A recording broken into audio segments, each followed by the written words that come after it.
So he came forward in that intent, but Sodden stretched himself mightily and bursting his bonds, snatched the sword from the headsman and cut off his head. Then he made a jolt, but he cast himself down from the throne and fled, whilst Sodden fell on the bystanders and slew 20 of the king's chief officers, and the rest fled. Therewith great was the crying in the camp of the infidels, and the ghouls sallied forth of the pavilion, and falling upon the troops, smote them with the sword, till they opened and left a lane for him to pass, nor did he cease to press forward, cutting at them right and left, till he won free of the tents and made for the Moslem camp. As soon as he was gone, the infidels and their king returned to their tents, and Joln said to them, O folk, by the virtue of the light-giving sun, and by the darkness of the night and the light of the day and the wandering stars, I thought not to have escaped death this day, for, had I fallen into yonder fellow's hands, he had eaten me, as I were a grain of wheat or a barley corn. O king, answered they, never saw we any do the like of this ghoul. And he said, Tomorrow do ye all don your arms and mount and trample them under your horses' feet. Meanwhile the Moslems heard the shouts of the infidels and said to each other, Haply, some succor hath reached them, but, as they stood wondering, up came Sodden. So they all rejoiced in him and gave him joy of his escape, and the gladdest of them all was Jemerkin, who said to them, Tomorrow, I will show you my fashion and what behoveth the like of me, for, by the virtue of Abraham the friend I will slay them on the foulest wise and smite them with the edge of the sword, till all who have understanding are confounded at them. But I mean to attack, both, the right and left wings, so, when ye see me drive at the king under the standards, do ye charge resolutely behind me, and with God is it to decree what shall betide. So the two hosts lay upon their arms till the day broke and the sun appeared to sight, when they mounted swiftlier than the twinkling of the eye. The raven of ill omen croaked, and the two hosts drew out in battalia and looked at each other with the evil eye. The first to open the chapter of war was Jemerkin, who wheeled and curveted and offered battle, and Jolnd and his men were about to charge, when, behold, a cloud of dust arose and spread till it covered the plains and obscured the day. Then the four winds smote it, and it dispersed, and there appeared beneath it cavaliers, black and white, and princely champions, with keen swords and piercing lances, and footmen who knew not fear, as they were lions. At this sight both armies left fighting and sent out scouts, who disappeared within the cloud of dust and returned after a while with the news that the approaching host was one of Moslems, under the command of King Garib. When the Moslems heard of the coming of their king, they rejoiced, and spurring out to meet him, dismounted and kissed the earth before him and saluted him, whilst he welcomed them and rejoiced in their safety. Then they escorted him to their camp and pitched pavilions for him and set up standards, and Garib sat down on his couch of estate, with his grandees about him, and they related to him all that had befallen. Meanwhile, the infidels sought for Agib, and finding him not among them nor in their tents, told Jolnd of this, whereat his gorge rose and he bit his fingers, saying, By the light-giving sun, he is a perfidious dog and hath fled into the deserts with his crew of rascals. But not save hard fighting will serve us to repel these enemies, so fortify your resolves and harden your hearts and beware of the Moslems. And Garib also said to the Moslems, Fortify your hearts and strengthen your courage and seek aid of your Lord, beseeching him to vouchsafe you the victory over your enemies. O king, answered they, thou shalt see what we will do in the field in the stead of war. So the two hosts slept till the day arose with its light and the sun shone out upon hill and plain, when Garib prayed two inclinations, after the rite of Abraham the friend, on whom be peace, and wrote a letter, which he dispatched by his brother Sehem to the king of the infidels. When Sehem reached the enemy's camp, the guards asked him what he wanted, and he replied, I want your ruler. Quoth they, Wait till we consult him, and he waited, whilst they went in to their king and told him of the coming of a messenger, and he said, Bring him to me. So they brought Sehem before Jolnd, who said to him, Who hath sent thee? Quoth he, King Garib sends me, whom God hath made ruler over the Arabs and Persians, take his letter and return an answer thereto. So Jolnd took the letter and opening it, read as follows: In the name of God the compassionate, the merciful, the immemorial Lord, the supreme, the one, the all-knowing, the Lord of Noah and Salih and Hud and Abraham and of all things. Peace be on him who followeth in the way of righteousness and feareth the issues of frowardness, who obeyeth the Almighty King and prefereth the next world to the present. O Jolnd, none is worthy of worship save God alone, the one, the victorious, creator of night and day in the revolving sphere, who sendeth the holy prophets and maketh the streams to flow and the trees to grow, who vaulted the heavens and spread out the earth like a carpet and feedeth the birds in their nests and the wild beasts in the deserts, for he is the all-powerful God, the forgiving, the long-suffering, the protector, whom no eye comprehendeth and who maketh the night to return upon the day, he who sent down the apostles and the scripture. Know, O Jolnd, that there is no faith but the faith of Abraham the friend, so do thou embrace the faith of submission and send me the dog Agib, that I may take my wreak of my father and mother. So shalt thou be saved from the sharp sword in this world and from the fiery torment in the world to come. But, if thou refuse, look for destruction and the wasting of thy realm and the cutting off of thy traces. When Jolnd had read this letter, he said to Sahini, Tell thy lord that Agib hath fled, he and his people, and I know not whither he is gone, but, as for Jolnd, he will not forswear his faith, and tomorrow, there shall be battle between us and the sun shall give us the victory. So see him return to his brother with this answer, and on the morrow the Muslims donned their arms and bestrode their stout horses, calling aloud on the name of the all-conquering King, creator of bodies and souls, and magnifying him.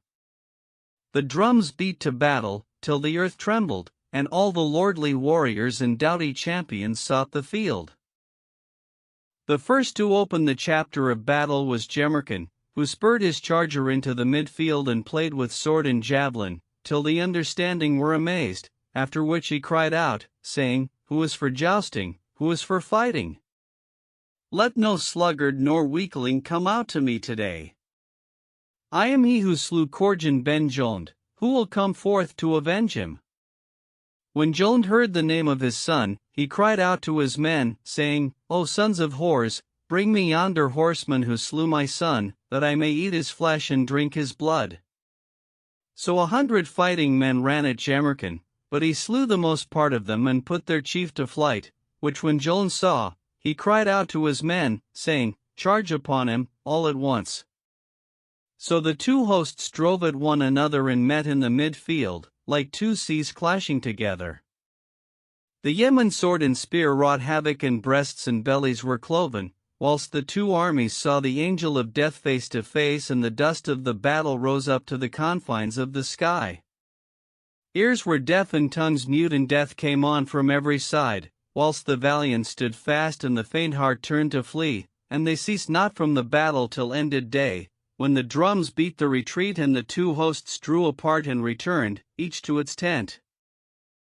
Then Gareb sat down on the throne of his kingship in the place of his dominion, whilst his chief officers ranged themselves about him, and said, I am sore troubled for the flight of the dog Agib, and I know not whither he is gone.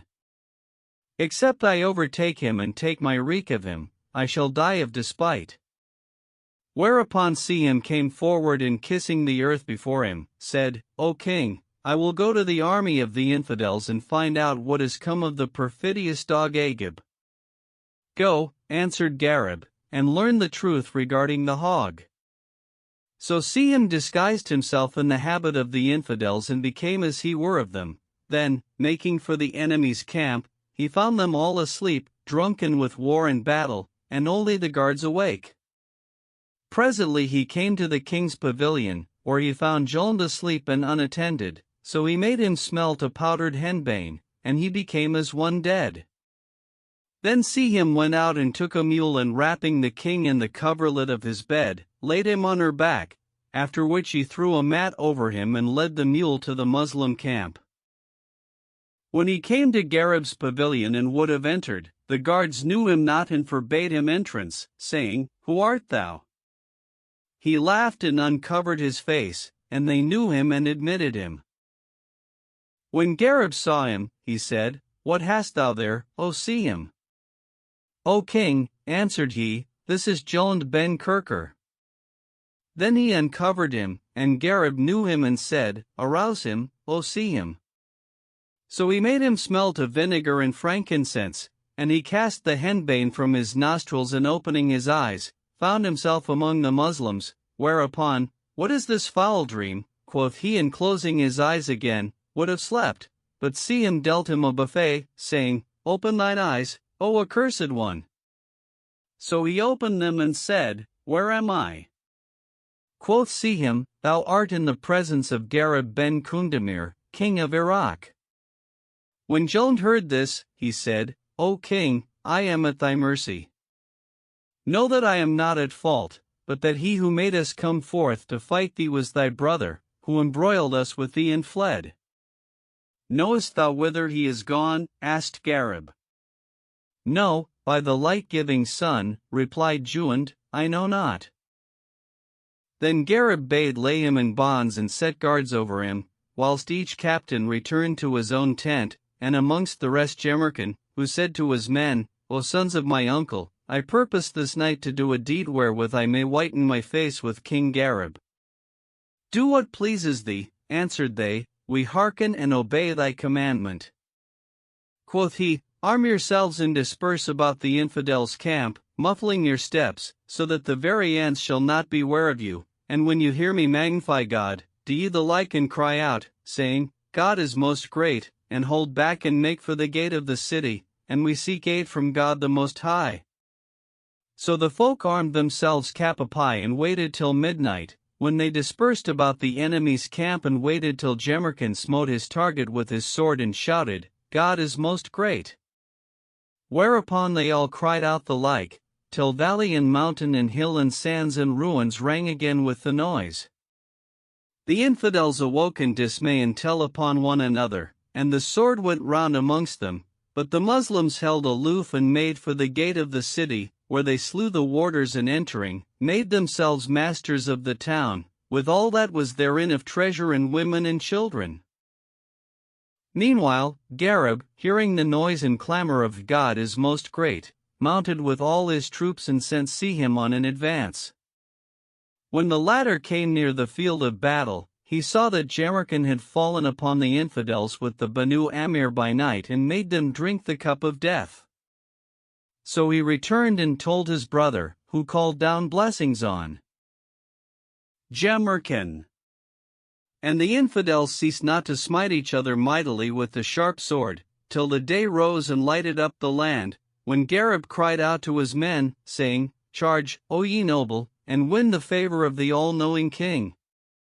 So the true believers fell upon the idolaters and plied them with the keen sword and the quivering spear, till they sought to take refuge in the city, but Jemerkin came forth upon them with his tribesmen. So they hemmed them in, as between two mountain ranges, and slew an innumerable host of them, and the rest fled into the deserts, nor did the Muslims give over pursuing them with the sword, till they had scattered them abroad in the plains and stony wastes. Then they returned to the city of Oman, and Gary entered the palace of the king, and sitting down on the throne of his kingship, with his lords and officers on his either hand, sent for Jolnd. They brought him in haste, and Gareb expounded to him Islam, but he refused to embrace the faith, wherefore Gareb let crucify him on the gate of the city, and they shot at him with arrows, till he was like unto a hedgehog. Then Gareb bestowed a dress of honor upon Jemerkin and said to him, Thou shalt be lord and ruler over this city, and thine be it to loose and to bind therein, for it was thou didst conquer it with thy sword and thy men. And Jemerkin kissed the king's feet and wished him abiding victory and glory and fair fortune. Moreover, Gary opened Jolnd's treasuries and saw what was therein, and gave largesse to his captains and standard-bearers and fighting men, yea, even to the women and children, and thus did he 10 days long. After this, one night he dreamt an ill dream and awoke, troubled and affrighted. So he aroused his brother Sehem and said to him, I dreamt that we were in a wide valley, when there swooped down on us 2 birds of prey, with legs like lances, never in my life saw I greater than they, and we were in fear of them. O king, answered Siam, this portends some great enemy. Be on thy guard, therefore, against him. Gareb slept not the rest of the night, and when the day broke, he called for his courser and mounted. Quoth Siam, Whither goest thou, my brother? And Gareb answered, saying, I am heavy at heart this morning, so I mean to ride abroad 10 days and lighten my breast. Said Siam, Take with thee 1,000 men, but Gareb replied, I will not go forth but with thee alone. So the two brothers mounted, and seeking the open country, fared on from valley to valley and from meadow to meadow, till they came to a valley abounding in sweet-smelling flowers and streams and trees laden with all manner eatable fruits, 2 of each kind. On the branches were birds warbling their various songs. The mockingbird trilled out her sweet notes, and the turtle filled the place with her voice. There sang the nightingale, whose chant arouses the sleeper, and the merle with its note like the human voice, and the cushat and the ringdove, whilst the popinjay answered them with its fluent tongue. The valley pleased them, and they ate of its fruits and drank of its waters, after which they sat under the shadow of the trees, till drowsiness overcame them, and they slept. Glory be to him who sleepeth not. As they lay asleep, 2 fierce Marids swooped down on them, and taking each one on his shoulders, flew up with them into the air, till they were above the clouds. Presently, Gareb and Siam awoke and found themselves betwixt heaven and earth, so they looked at those who bore them and saw that they were 2 Marids, each as big as a great palm tree, with hair like horses' tails and claws like lions' claws. The head of the one was as that of a dog, and that of the other as that of an ape. When they saw this, they exclaimed, There is no power and no virtue save in God the Most High, the Supreme. Now the reason of this was that a certain king of the kings of the Jinn, Murash by name, had a son called Saik, who loved a damsel of the Jinn, named Nejma, and the twain used to foregather in the valley, in the guise of birds. Gareb and Siam saw them thus, and deeming them birds, shot at them with arrows and wounded Saik, whose blood flowed. Nejma mourned over him, then, fearing lest the like should befall herself, caught up her lover and flew with him to his father's palace, where she cast him down at the gate. The warders bore him in and laid him before the king, who, sousing the arrow sticking in his side, exclaimed, Alas, son! Who hath done with thee this thing, that I may lay waste his abiding place and hasten his destruction, though he were the greatest of the kings of the Jinn? Thereupon Saik opened his eyes and said, O my father, it was a mortal that slew me in the valley of springs. Hardly had he made an end of these words, when his soul departed, whereupon his father buffeted his face, till the blood streamed from his mouth, and cried out to 2 Marids, saying, Go to the valley of springs and bring me all who are therein. So they betook themselves to the valley in question, where they found Gareb and Siam asleep, and snatching them up, carried them to their king, whom they saw seated on the throne of his kingship, as he were a huge mountain, with 4 heads on his body, the first that of a lion, the second that of an elephant, the third that of a panther, and the fourth that of a lynx. The Marids set them down before Murash and said to him, These are they whom we found in the valley of springs. Murash looked at them with wrathful eyes and puffed and snorted and blew sparks from his nostrils, so that all who stood by feared him. Then said he, O dogs of mankind, ye have slain my son and kindled fire in my heart. Who is thy son? Asked Gareb, and who hath seen him? Quoth Murash, Were ye not in the valley of springs, and did ye not see my son there, in the guise of a bird, and did ye not shoot at him with arrows, that he died? I know not who slew him, replied Gareb, and by the virtue of the great God, the one, the immemorial, who knoweth all things, and of Abraham the friend, we saw no bird, neither slew we bird nor beast. Now Murash worshipped the fire, not the all-powerful king, so, when he heard Gareb swear by God and his greatness and by Abraham the friend, he knew that he was a Muslim and cried out to his people, saying, Bring me my mistress. Accordingly they brought a brazier of gold, and setting it before him, kindled therein fire and cast on drugs, whereupon there arose therefrom green and blue and yellow flames, and the king and all who were present prostrated themselves before the brazier, whilst Gareb and Sihim ceased not to magnify God and attest his greatness and omnipotence. Presently, Murash raised his head, and seeing the two princes standing, said to them, O dogs, why do ye not prostrate yourselves? Out on thee, O accursed one, replied Gareb. Prostration befits not, save to the worshipful king, who bringeth forth all creatures into being from nothingness, and maketh water to well from the barren rock, him who inclineth the heart of the father unto his newborn child, and who may not be described as sitting or standing, the God of Noah and Salih and Hud and Abraham the friend, who created paradise and hellfire and trees and fruit, for he is God, the one, the all-powerful. When Murash heard this, his eyes started from his head, and he cried out to his guards, saying, Bind these two dogs and sacrifice them to my mistress. So they bound them and were about to cast them into the fire, when, behold, one of the merlins of the parapet fell down upon the brazier and broke it and did out the fire, which became ashes flying in the air. Then said Gareb, God is most great. He giveth aid in victory, and forsaketh those who deny him and worship the fire, not the Almighty King. Quoth Murash, Thou art a sorcerer, and hast bewitched my mistress, so that this thing hath befallen her. O madman, answered Gareb, if the fire had soul or movement, it would ward off from itself that which doth it hurt. When Murash heard this, he roared and bellowed and reviled the fire, saying, By my faith, I will not kill you save by the fire. Then he cast them into prison, and calling 100 Marids, bade them bring much firewood and set fire thereto.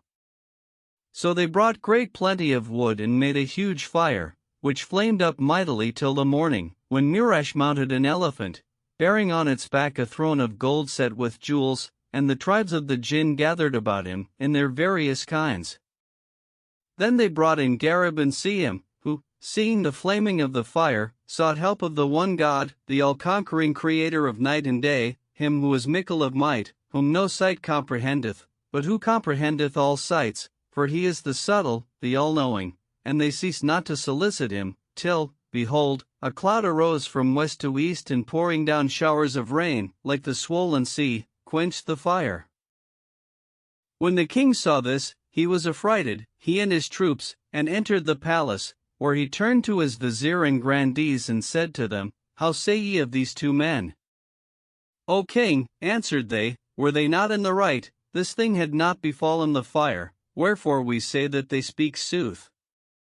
Indeed, rejoined Murash, the truth hath been shown forth to me, aye, and the manifest way, and I am certified that the worship of the fire is false, for, were it, God and mistress, it had warded off from itself the rain that quenched it and the stone that broke its brazier and beat it into ashes. Wherefore I believe in him who created the fire and the light and the shade and the heat. And ye, what say ye? O king, answered they, we also hear and follow and obey. So the king called for Gareb and Sihim and embraced them and kissed them between the eyes, whereupon the bystanders all crowded to kiss their hands and heads. Then Murash sat down on the throne of his kingship, and seating Gareb on his right and Sihim on his left hand, said to them, O mortals, what shall we say, that we may become Muslims? Say, answered Gareb, there is no God but God, and Abraham is the friend of God. So the king and his folk professed Islam with heart and tongue, and Gareb abode with them a while, teaching them the ritual of prayer. But presently he called to mind his people and sighed, whereupon quoth Murash, Verily, trouble is past and gone, and joy and gladness are come. O king, said Gareb, I have many enemies, and I fear for my people from them. Then he related to him his history from first to last, and Murash said, O king of men, I will send one who shall bring thee news of thy people, for I will not let thee go till I have had my fill of gazing on thy face. Then he called 2 stout Marids, by name Kaljan and Korjan, and bade them repair to Yemen and bring him news of Gareb's army. They replied, "We hear and obey," and departed. Meanwhile, when the captains of the Muslims arose in the morning and rode to Garib's palace, to do their service to him, the servants told them that the king had ridden forth with his brother at point of day. So they made for the valleys and mountains and followed the track of the princes, till they came to the valley of springs, where they found their arms cast down and their horses grazing, and said, "By the glory of Abraham the friend, the king is missing from this place." Then they dispersed and sought in the valley and the mountains 3 days, but found no trace of them, whereupon they raised lamentations and dispatched couriers to all the cities and strengths and fortresses, to seek news of their king. Accordingly, the couriers dispersed hither and thither and sought everywhere for Garib, but found no trace of him. Now, when the news came to Agib by his spies that his brother was missing, he rejoiced, and going in to King Yarib ben Khatan, sought aid of him. He granted him the help he sought and gave him 200,000 Amalekites, with whom he set out for Yemen and sat down before the city of Oman. Jemerkan and Sadin sallied forth and gave him battle, and there were slain of the Muslims much people, wherefore the true believers retired into the city and shut the gates and manned the walls. At this juncture the two Marids arrived, and seeing the Muslims beleaguered, waited till the night, when they fell upon the infidels and plied them with sharp swords of the jinn, each 12 cubits long. If a man smote there with a rock, he would cleave it in sunder. They attacked the idolaters, shouting, "God is most great. He giveth aid in victory and forsacketh those who deny the faith of Abraham the friend," whilst fire issued from their mouths and nostrils, and they made great slaughter amongst them.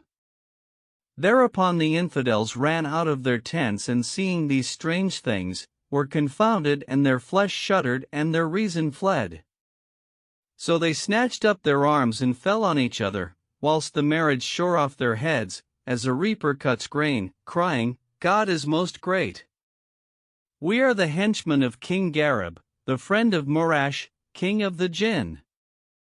The sword ceased not to go round amongst them till the night was half spent, when the misbelievers, imagining that the mountains were all Afrits, loaded their tents and treasure and baggage upon camels and made off, and the first to fly was Agib. The Marids ceased not from the pursuit, till they had driven them far away into the hills and deserts, and but 50,000 infidels of 200,000 escaped with their lives and made for their own land, wounded and discomfited. Meanwhile, the Muslims gathered together, marveling at this that had betided the infidels and fearing the tribesmen of the jinn.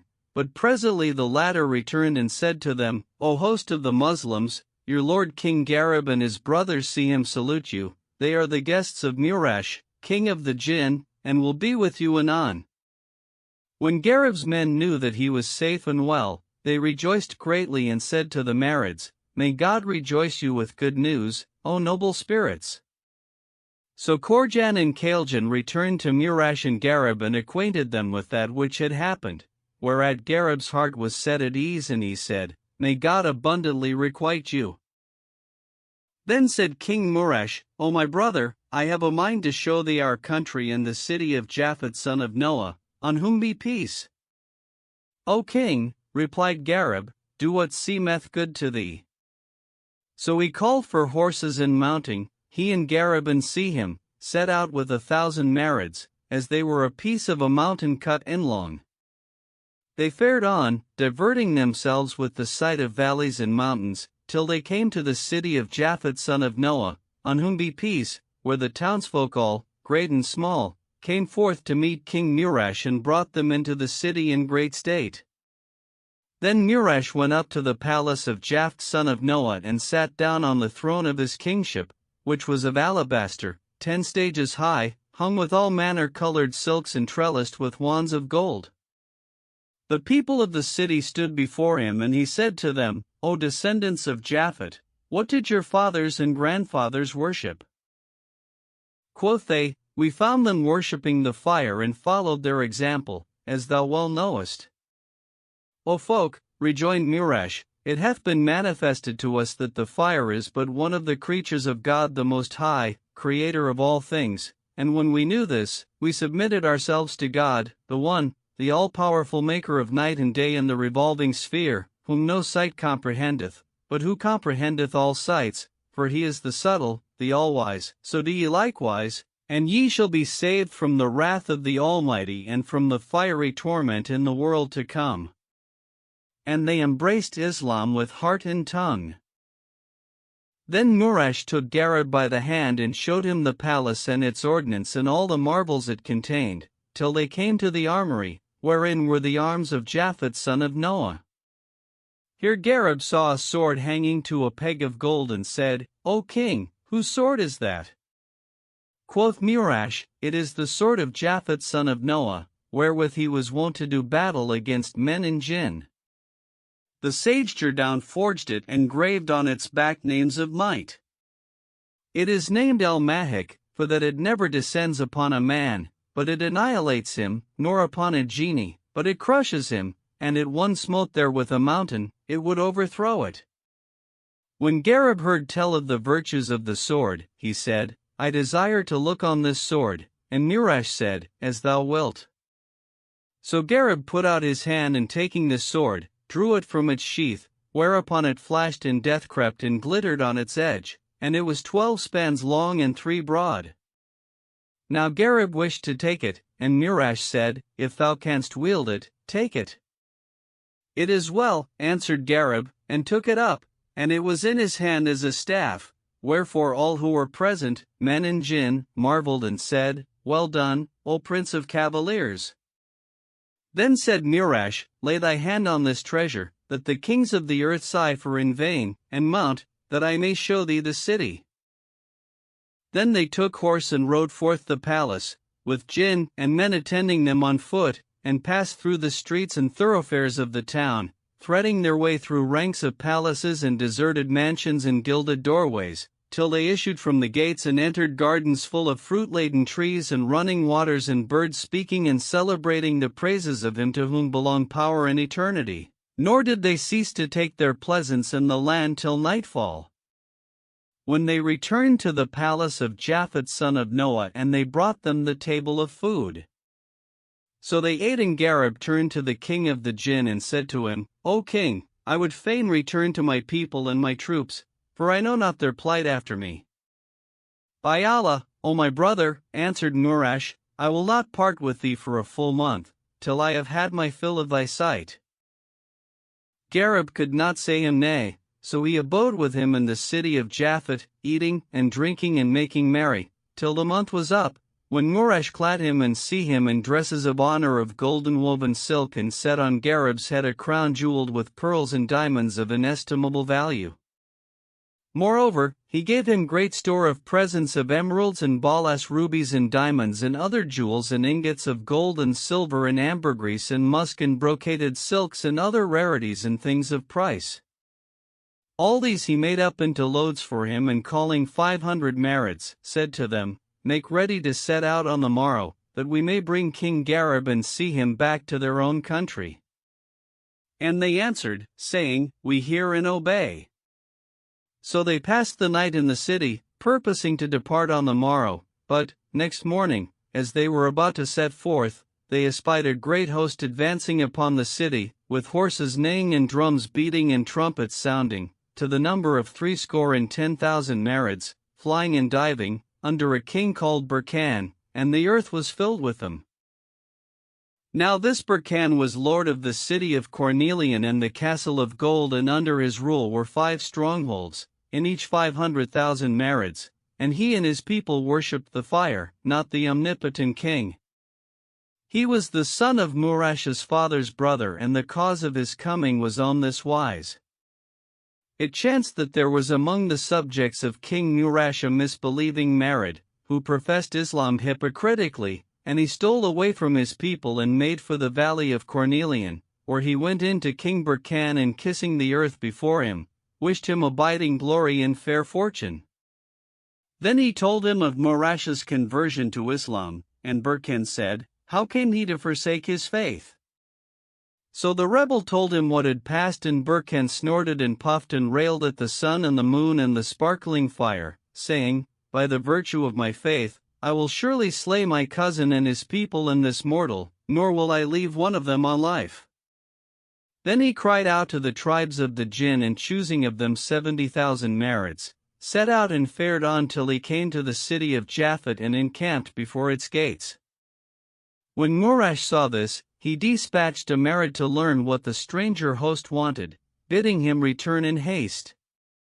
So the messenger repaired to Burkan's camp, where the Marids hastened to meet him and said to him, "Who art thou?"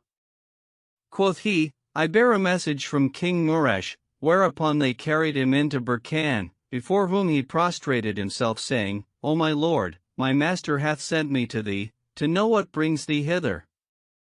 "Return to thy lord," replied Burkan, "and say to him, This is thy cousin Burkan, who is come to salute thee." So the messenger returned and told Murash, who said to Gareb, "Abide here whilst I go and salute my cousin and return to thee." Then he mounted and rode to Burkan's camp. Now this was a trick of Burkan, to bring Murash out and seize upon him, and he said to his Marids, who were about him, "When ye see me embrace my cousin, lay hold of him and bind his hands behind him."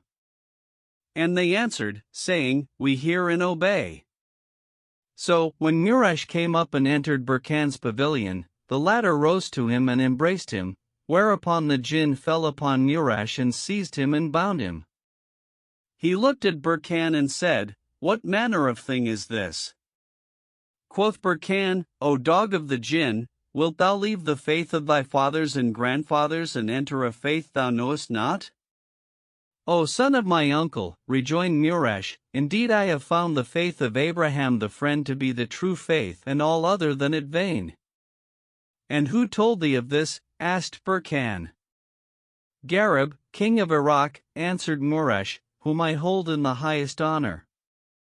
"By the fire and the light and the shade and the heat," cried Burkan, "I will slay both thee and him." And he cast him into prison. Now, when Murash's henchman saw what had befallen his lord, he fled back to the city and told the king's men, who cried out and mounted.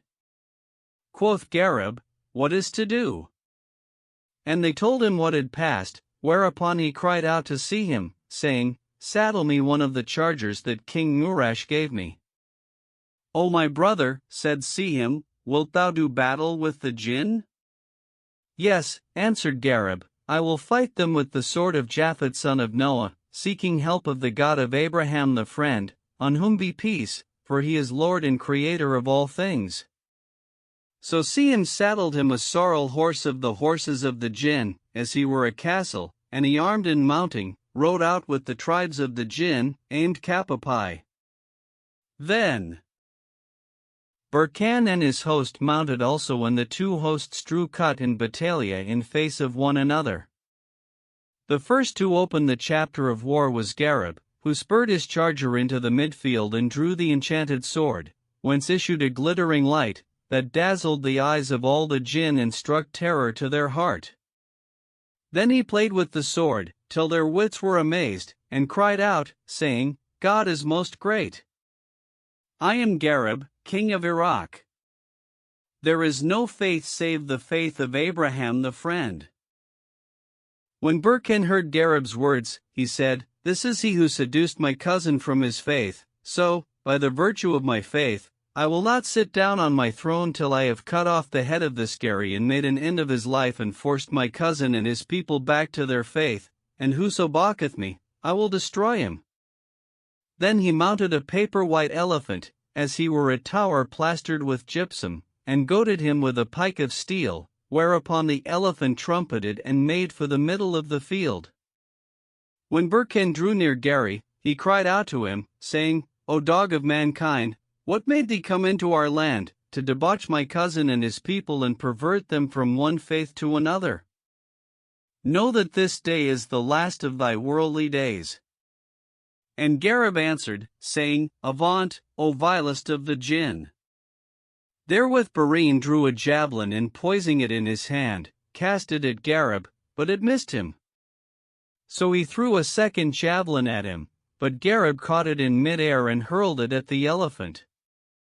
It smote him on the flank and came out on the other side, whereupon the beast fell down dead and Burkan was cast to the ground, like a great palm tree.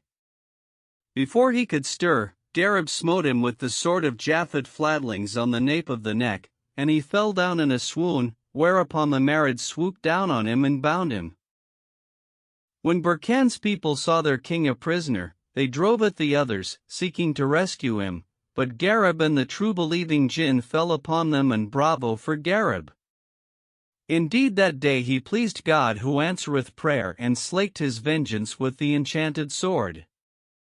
Whomsoever he smote, he clove him in sunder, and before his soul could depart, he became a heap of ashes in the fire, whilst the two hosts of the jinn cast flames of fire at one another, till the battlefield was wrapped in smoke.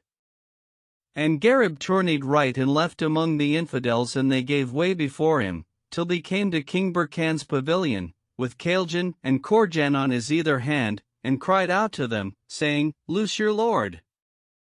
So they unbound Murash and broke his fetters, and he said to them, Bring me my arms and my winged horse. Now he had 2 flying horses, one of which he gave to Gareb, and the other he mounted himself, after he had donned his battle harness. Then he and Gareb fell upon the enemy, flying through the air on their winged horses, and the true-believing jinn followed them, shouting, God is most great, till the earth and hills and valleys and mountains answered them. The infidels fled before them, and they returned, after having slain more than 30,000 Marids and Satans, to the city of Japhet, where the 2 kings sat down on their beds of estate and sought for Burkan, but found him not, for, whilst they were diverted from him by stress of battle, an Afrit of his servants made his way to him, and loosing him, carried him to his folk, of whom he found part slain and the rest in full flight. So he flew up with the king into the air and set him down in the city of Cornelian and Castle of Gold, where Burkan seated himself on the throne of his kingship. Presently, those of his people who had escaped from the battle came in to him and gave him joy of his safety, and he said, O folk, where is safety? My army is slain, and they took me prisoner and have rent in pieces my repute among the tribes of the jinn. O king, answered they, it is ever thus that kings still smite and are smitten. Quoth he, Needs must I take my revenge and wipe out my reproach, else shall I be forever dishonored among the tribes of the jinn. Then he wrote letters to the governors of his fortresses, who came to him with 320,000 fierce Marids and Satans, and he bade them make ready to set out in 3 days' time. Meanwhile, when Murash discovered Burkan's escape, it was grievous to him, and he said, Had we set 100 Marids to guard him, he had not fled, but whither shall he go from us? Then said he to Gareb, No, O my brother, that Burkan is perfidious and will never rest from avenging himself on us, but will assuredly assemble his clans and return upon us, wherefore I am minded to forestall him and fall on him, on the heels of his defeat, whilst he is yet weak by reason thereof. This is well see, replied Gareb, and Murash said, O my brother, let the Marids bear thee back to thine own country, and leave me to fight the battles of the faith against the infidels, that I may be lightened of the burden of my sins. By the virtue of the Clement, the Bountiful, the Protector, answered Gareb, I will not go hence till I do to death all the misbelieving jinn, and God hasten their souls to the fire, and evil shall be the abiding place, to which they go, and none shall be saved but those who worship God the One, the Victorious. But do thou send see him back to the city of Oman, so haply he may be healed of his sickness. For Sihim was sick. So Murash bade the Marids take up Sihim and the treasures and bear them to the city of Oman, and they took them and made for the land of men. Then Murash wrote letters to all his governors and captains of fortresses, and they came to him with 80,000 men. So they made them ready and departed for the city of Cornelian. In 1 day, they marched a year's journey and halted in a valley, where they encamped and passed the night. Next morning, as they were about to set forth, the vanguard of Burkan's army appeared, whereupon the jinn cried out, and the 2 hosts met and fell upon each other in that valley, that the earth trembled with the shock. Then there befell a sore strife, and the battle swayed to and fro with a might clamor.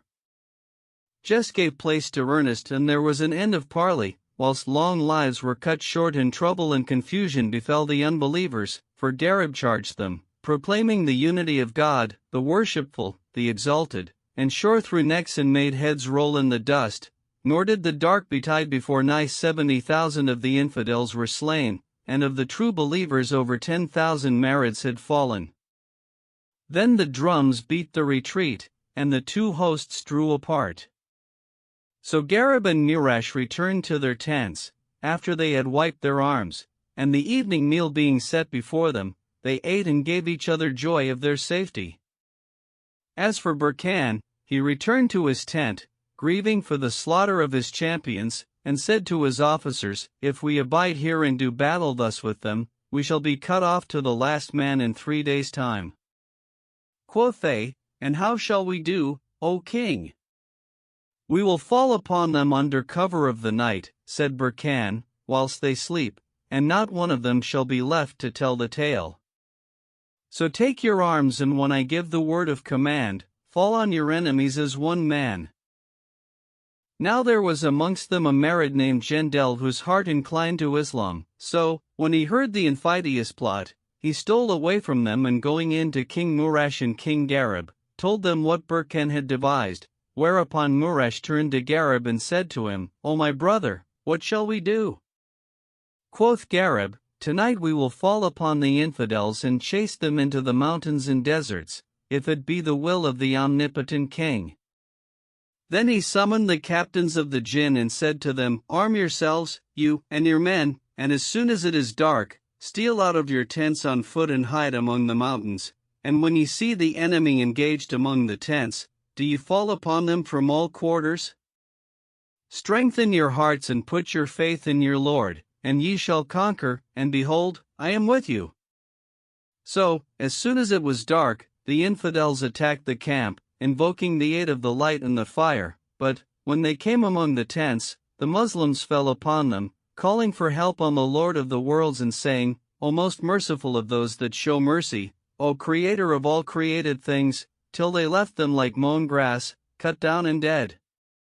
By the morning the most part of the unbelievers were bodies without souls, and the rest made for the marshes and deserts, whilst Gareb and Murash returned in triumph, and making prize of the enemy's baggage, rested till the morrow, when they set out for the city of Cornelian.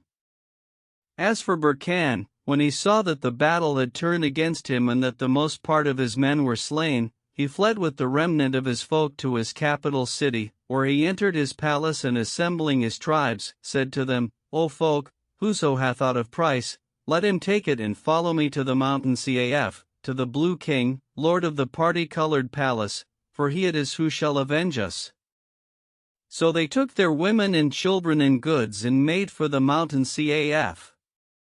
Presently Murash and Gareb arrived at the city of Cornelian and found the gates open and none left to give them news, whereupon they entered, and Murash took Gareb, that he might show him the city, whose walls were builded of emeralds and its gates of red cornelian, with nails of silver, and the roofs of its houses and mansions sealed with aloes and sandalwood. So they took their pleasance in its streets and alleys, till they came to the palace of gold, and entering, passed through 7 vestibules, till they came to a building, whose walls were of royal balas rubies and its pavement of emerald and jacinth. The 2 kings were astounded at the goodliness of the place, and fared on from vestibule to vestibule, till they came to the inner court of the palace, wherein they saw 4 estrades, each different from the others, and in the midst a fountain of red gold, compassed about with golden lions, from whose mouths issued water. The estrade at the upper end was hung and carpeted with brocaded silks of various colors, and thereon stood 2 thrones of red gold, inlaid with pearls and jewels. So Murash and Gareb sat down on the thrones and held high state in the palace of gold. Then said Gareb to Murash, "What thinkest thou to do?"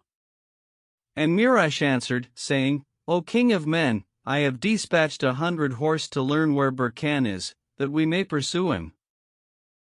Then they abode 3 days in the palace, till the Scots returned with the news that Burken had fled to the mountain Caf and thrown himself on the protection of the Blue King, whereupon quoth Murach to Gareb, What sayest thou, O my brother? And Gareb answered, saying, Except we attack them, they will attack us. So they made ready for departure, and after 3 days, they were about to set out with their troops, when the Marids, who had carried Sihim back to Oman, returned and kissed the earth before Gareb. He questioned them of his people, and they answered, saying, After the last battle, thy brother Agib fled to the king of Hind and sought his protection. The king granted his prayer, and writing letters to all his governors, levied an army as it were the swollen sea, having neither beginning nor end, with which he purposes to invade Iraq and lay it waste. When Gareb heard this, he said, Perish the unbelievers! Verily, God the Most High shall give the victory to Islam, and I will show them cutting and thrusting. O King of men, said Murach, by the virtue of the mighty name, I must needs go with thee to thy kingdom and destroy thine enemies and bring thee to thy desire. Geneb thanked him, and they rested till the morrow, when they set out, intending for the city of Alabaster and the paddy-colored palace. Now this city was builded of alabaster and precious stones by Barak ben Fakia, father of the Jinn, and he built also the paddy-colored palace, which was so named for that the ordinance of its building was 1 brick of gold and 1 of silver, nor was there its like in all the world. When they came within half a day's journey of the city, they halted to rest, and Murach sent out a scout to reconnoiter, who returned and said, O king, in the city of Alabaster are tribesmen of the Jinn in number as the leaves of the trees or as the drops of rain.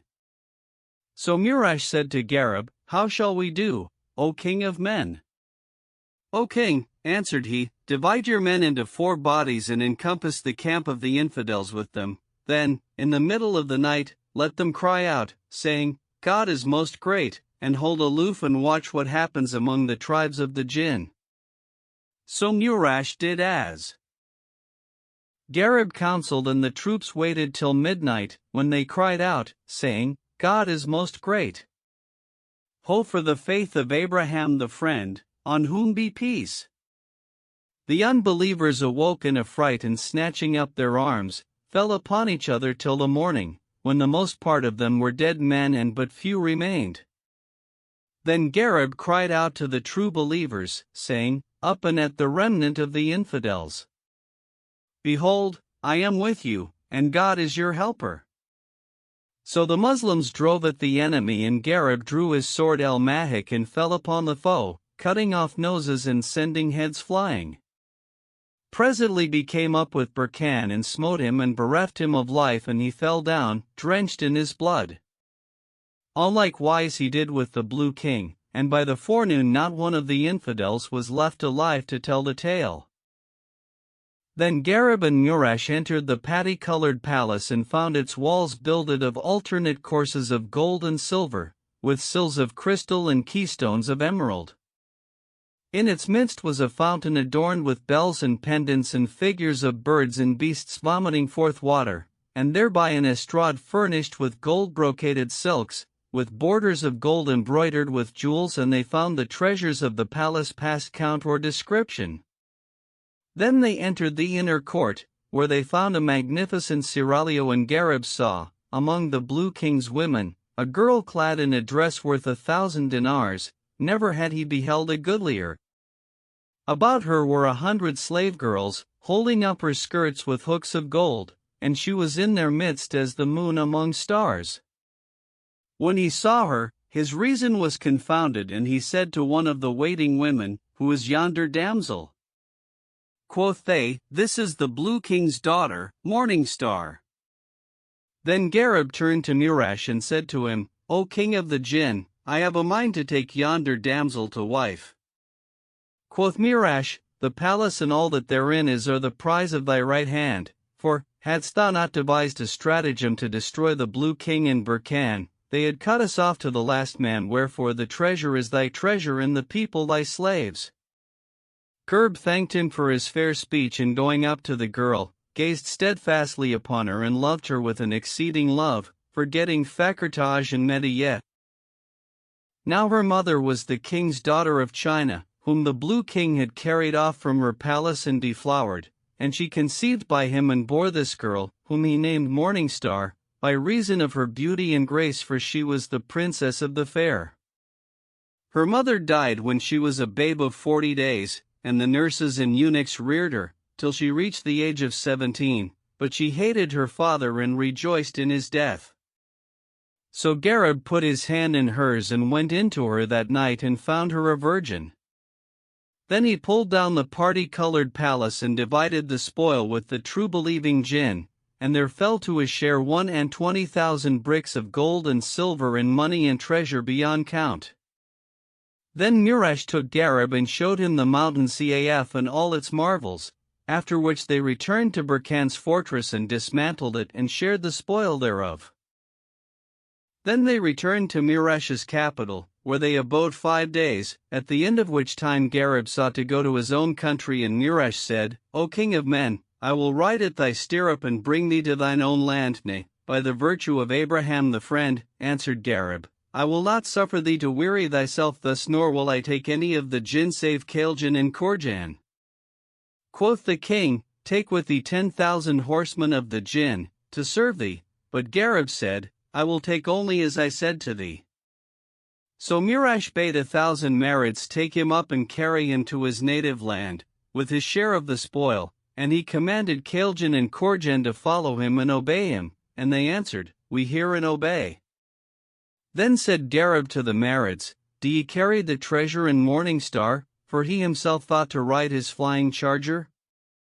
But Murash said to him, O my brother, this horse will live only in our clime, and if it come upon the earth, it will die. But I have in my stables a seahorse, whose like is not found in Iraq, no, nor in all the world. So he caused bring forth the horse, and when Gareb saw it, it interposed between him and his reason. Then they bound it, and Pigeon took it on his shoulders, and Korjan took what he could carry. And Murash embraced Gareb and wept for parting from him, saying, O my brother, if aught befall thee, to which thou art unable, send for me, and I will come to thine aid with an army that may avail to lay waste the whole earth and all that is thereon. Gareb thanked him for his courtesy and kindness and his zeal for the true faith, and took leave of him, whereupon the Marids set out with Gareb and his goods, and after traversing 50 years' journey in 2 days and a night, alighted near the city of Oman and halted to rest. Then Gareb sent out Pigeon to learn news of his people, and he returned and said, O king, thy city is beleaguered by a host of infidels, as they were the swollen sea, and thy people are fighting them. The drums beat to battle, and Jamrkan goeth forth to them in the field. When Gareb heard this, he cried out, saying, God is most great, and said to Pigeon, Saddle me the horse and bring me my arms, for today the valiant shall be known from the coward in the stead of war and battle. So Pigeon brought him all he sought, and Gareb armed and girding on El-Mahik, mounted the seahorse and made toward the armies. Quoth Pigeon and Korjan to him, Set thy heart at ease, and let us go to the infidels and scatter them abroad in the wastes and deserts till, by the help of God the Most High, the All-Powerful, we leave not a soul of them on life, no, not a blower of the fire. But Gareb said, By the virtue of Abraham the friend, I will not let you fight them without me. Now the manner of the coming of that great host was on this wise. When Agib fled from the field, after Yareb's army had been put to the rout by Pigeon and Korjan, he said to his people, If we return to Yareb ben Khatan, he will say to us, But for you, my son and my people had not been slain, and he will put us to death, even to the last man. Wherefore, methinks we were better go to Turkmenin, king of Hind, and beseech him to avenge us. Come, let us go thither, answered they, and the blessing of the fire attend thee. So they fared on days and nights till they reached King Turkanen's capital city, and Agib went into him and kissed the earth before him. Then he wished him what men used to wish to kings, and said to him, O king, do thou protect me, so may the sparkling fire in the night with its thick darkness protect and defend thee. Turkmenen looked at Agib and said, Who art thou, and what dost thou want? I am Agib, "King of Iraq," replied he, "my brother hath usurped my throne and gotten the mastery of the land, and the people have submitted themselves to him. Moreover, he has embraced the faith of Islam and ceases not to chase me from country to country, and behold, I am come to seek protection of thee in thy power." When Turkinen heard Agib's words, he rose and sat down and said, "By the virtue of the fire, I will assuredly avenge thee and will let none serve other than my mistress the fire." And he cried out to his son, saying, "O my son, make ready to go to Iraq and lay it waste and bind all who serve aught but the fire and punish them and make an example of them, yet slay them not, but bring them to me, that I may ply them with various tortures and make them taste the bitterness of humiliation and leave them a warning to all who will take warning in this time." Then he chose out to accompany him 80,000 fighting men on horseback and the like number on giraffes, beside 10,000 elephants, bearing on their backs turrets of sandalwood, trellised with network of gold and railed and plated with gold and silver and guarded with shields of gold and emerald, and store of war chariots, in each 8 men fighting with all kinds of weapons. Now the prince's name was Radshaw, and he was the champion of his time, having no peer for prowess. So he and his army equipped them in 10 days' time, then set out, as they were a bank of clouds, and fared on 2 months' journey, till they came to Oman and encompassed it, to the joy of Agib, who thought himself assured of victory. So Jemerkin and Sodden and all their fighting men sallied forth into the field, whilst the drums beat to battle and the horses neighed. At this moment up came King Gareb, who spurred his charger and entered among the infidels, waiting to see who should come forth and open the chapter of war. Then came out Sodden the Ghoul and offered battle, whereupon there issued forth to him one of the champions of Hind, but Sodden scarce let him take his stand in front of him ere he smote him to the earth with his mace and crushed his bones, and so did he with a second and a third, till he had slain 30 fighting men. Then there pricked out to him an Indian cavalier, by name Betash el Akron, uncle to King Turkinen and the doughtiest champion of his time, reckoned worth 5,000 horse in battle, and cried out to Sodden, saying, "O thief of the Arabs, what art thou that thou shouldst slay the kings of Hind and their champions and capture their horsemen? But today is the last of thy worldly days." When Sodden heard this, his eyes waxed bloodshot, and he drove at Betash and aimed a stroke at him with his club, but he evaded it, and the force of the blow bore Sodden to the earth, and before he could recover himself, the Indians bound him and haled him off to their tents. When Jemerkin saw his comrade a prisoner, he cried out, saying, "Ho for the faith of Abraham the friend," and clapping spurs to his horse, ran at Betash. They wheeled and feinted a while, till Betash drove at Jemerkin and catching him by his coat of arms, tore him from his saddle and threw him to the ground, whereupon the Indians bound him and dragged him away to their tents. And Betash ceased not to overcome all who came out to him, till he had made prisoners of 24 captains of the Muslims, whereat the latter were sore dismayed. When Gareb saw what had befallen his men, he drew from beneath his knee a mace of gold, 60 nouns in weight, which had belonged to King Burkan, and set spurs to his seahorse, which bore him like the wind into the middle of the field. Then he drove at Betash, crying out, "God is most great. He giveth aid in victory and forsacketh those who reject the faith of Abraham the friend," and smote him with the mace, whereupon he fell to the ground, and Gareb, turning to the Muslims, sought his brother Sihim and said to him, "Bind this dog." When Sihim heard his brother's words, he ran to Betash and bound him fast and bore him off, whilst the Muslims wondered who this cavalier could be, and the Indians said to one another, "Who is this horseman that came out from amongst us and hath taken our chief prisoner?" Meanwhile Gareb continued to offer battle, and there came out to him a captain of the Indians, whom he felled to the earth with his mace, and Kailjan and Korjan bound him and delivered him to Sihim, nor did Gareb leave to do thus, till he had taken prisoner 52 of the doughtiest captains of the army of Hind. Then the day came to an end, and the drums beat the retreat, whereupon Gareb left the field and rode towards the Muslim camp. The first to meet him was his brother Sihim, who kissed his feet in the stirrups and said, may thy hand never wither, O champion of the age. Tell us who thou art among the braves. So Gareb raised his visor and Sehem knew him and cried out, saying, This is your king and your lord Gareb, who has come back from the land of the Jinn. When the Muslims heard Gareb's name, they threw themselves off their horses' backs and crowding about him, kissed his feet in the stirrups and saluted him, rejoicing in his safe return. Then they carried him into the city of Oman, where he entered his palace and sat down on the throne of his kingship, whilst his officers stood around him, in the utmost joy. Food was set on and they ate, after which Gareb related to them all that had befallen him with the Jinn in the mountain Caf, and they marveled thereat exceedingly and praised God for his safety. Then he dismissed them to their sleeping places, so they withdrew to their several lodgings, and when none abode with him but Kaljan and Korjan, who never left him, he said to them, Can ye carry me to Kufa, that I may take my pleasure in my harem, and bring me back before the end of the night? O our Lord, answered they, this thou askest is easy. Now the distance between Kufa and Oman is 60 days' journey for a diligent horseman, and Kaljan said to Korjan, I will carry him going and thou coming back.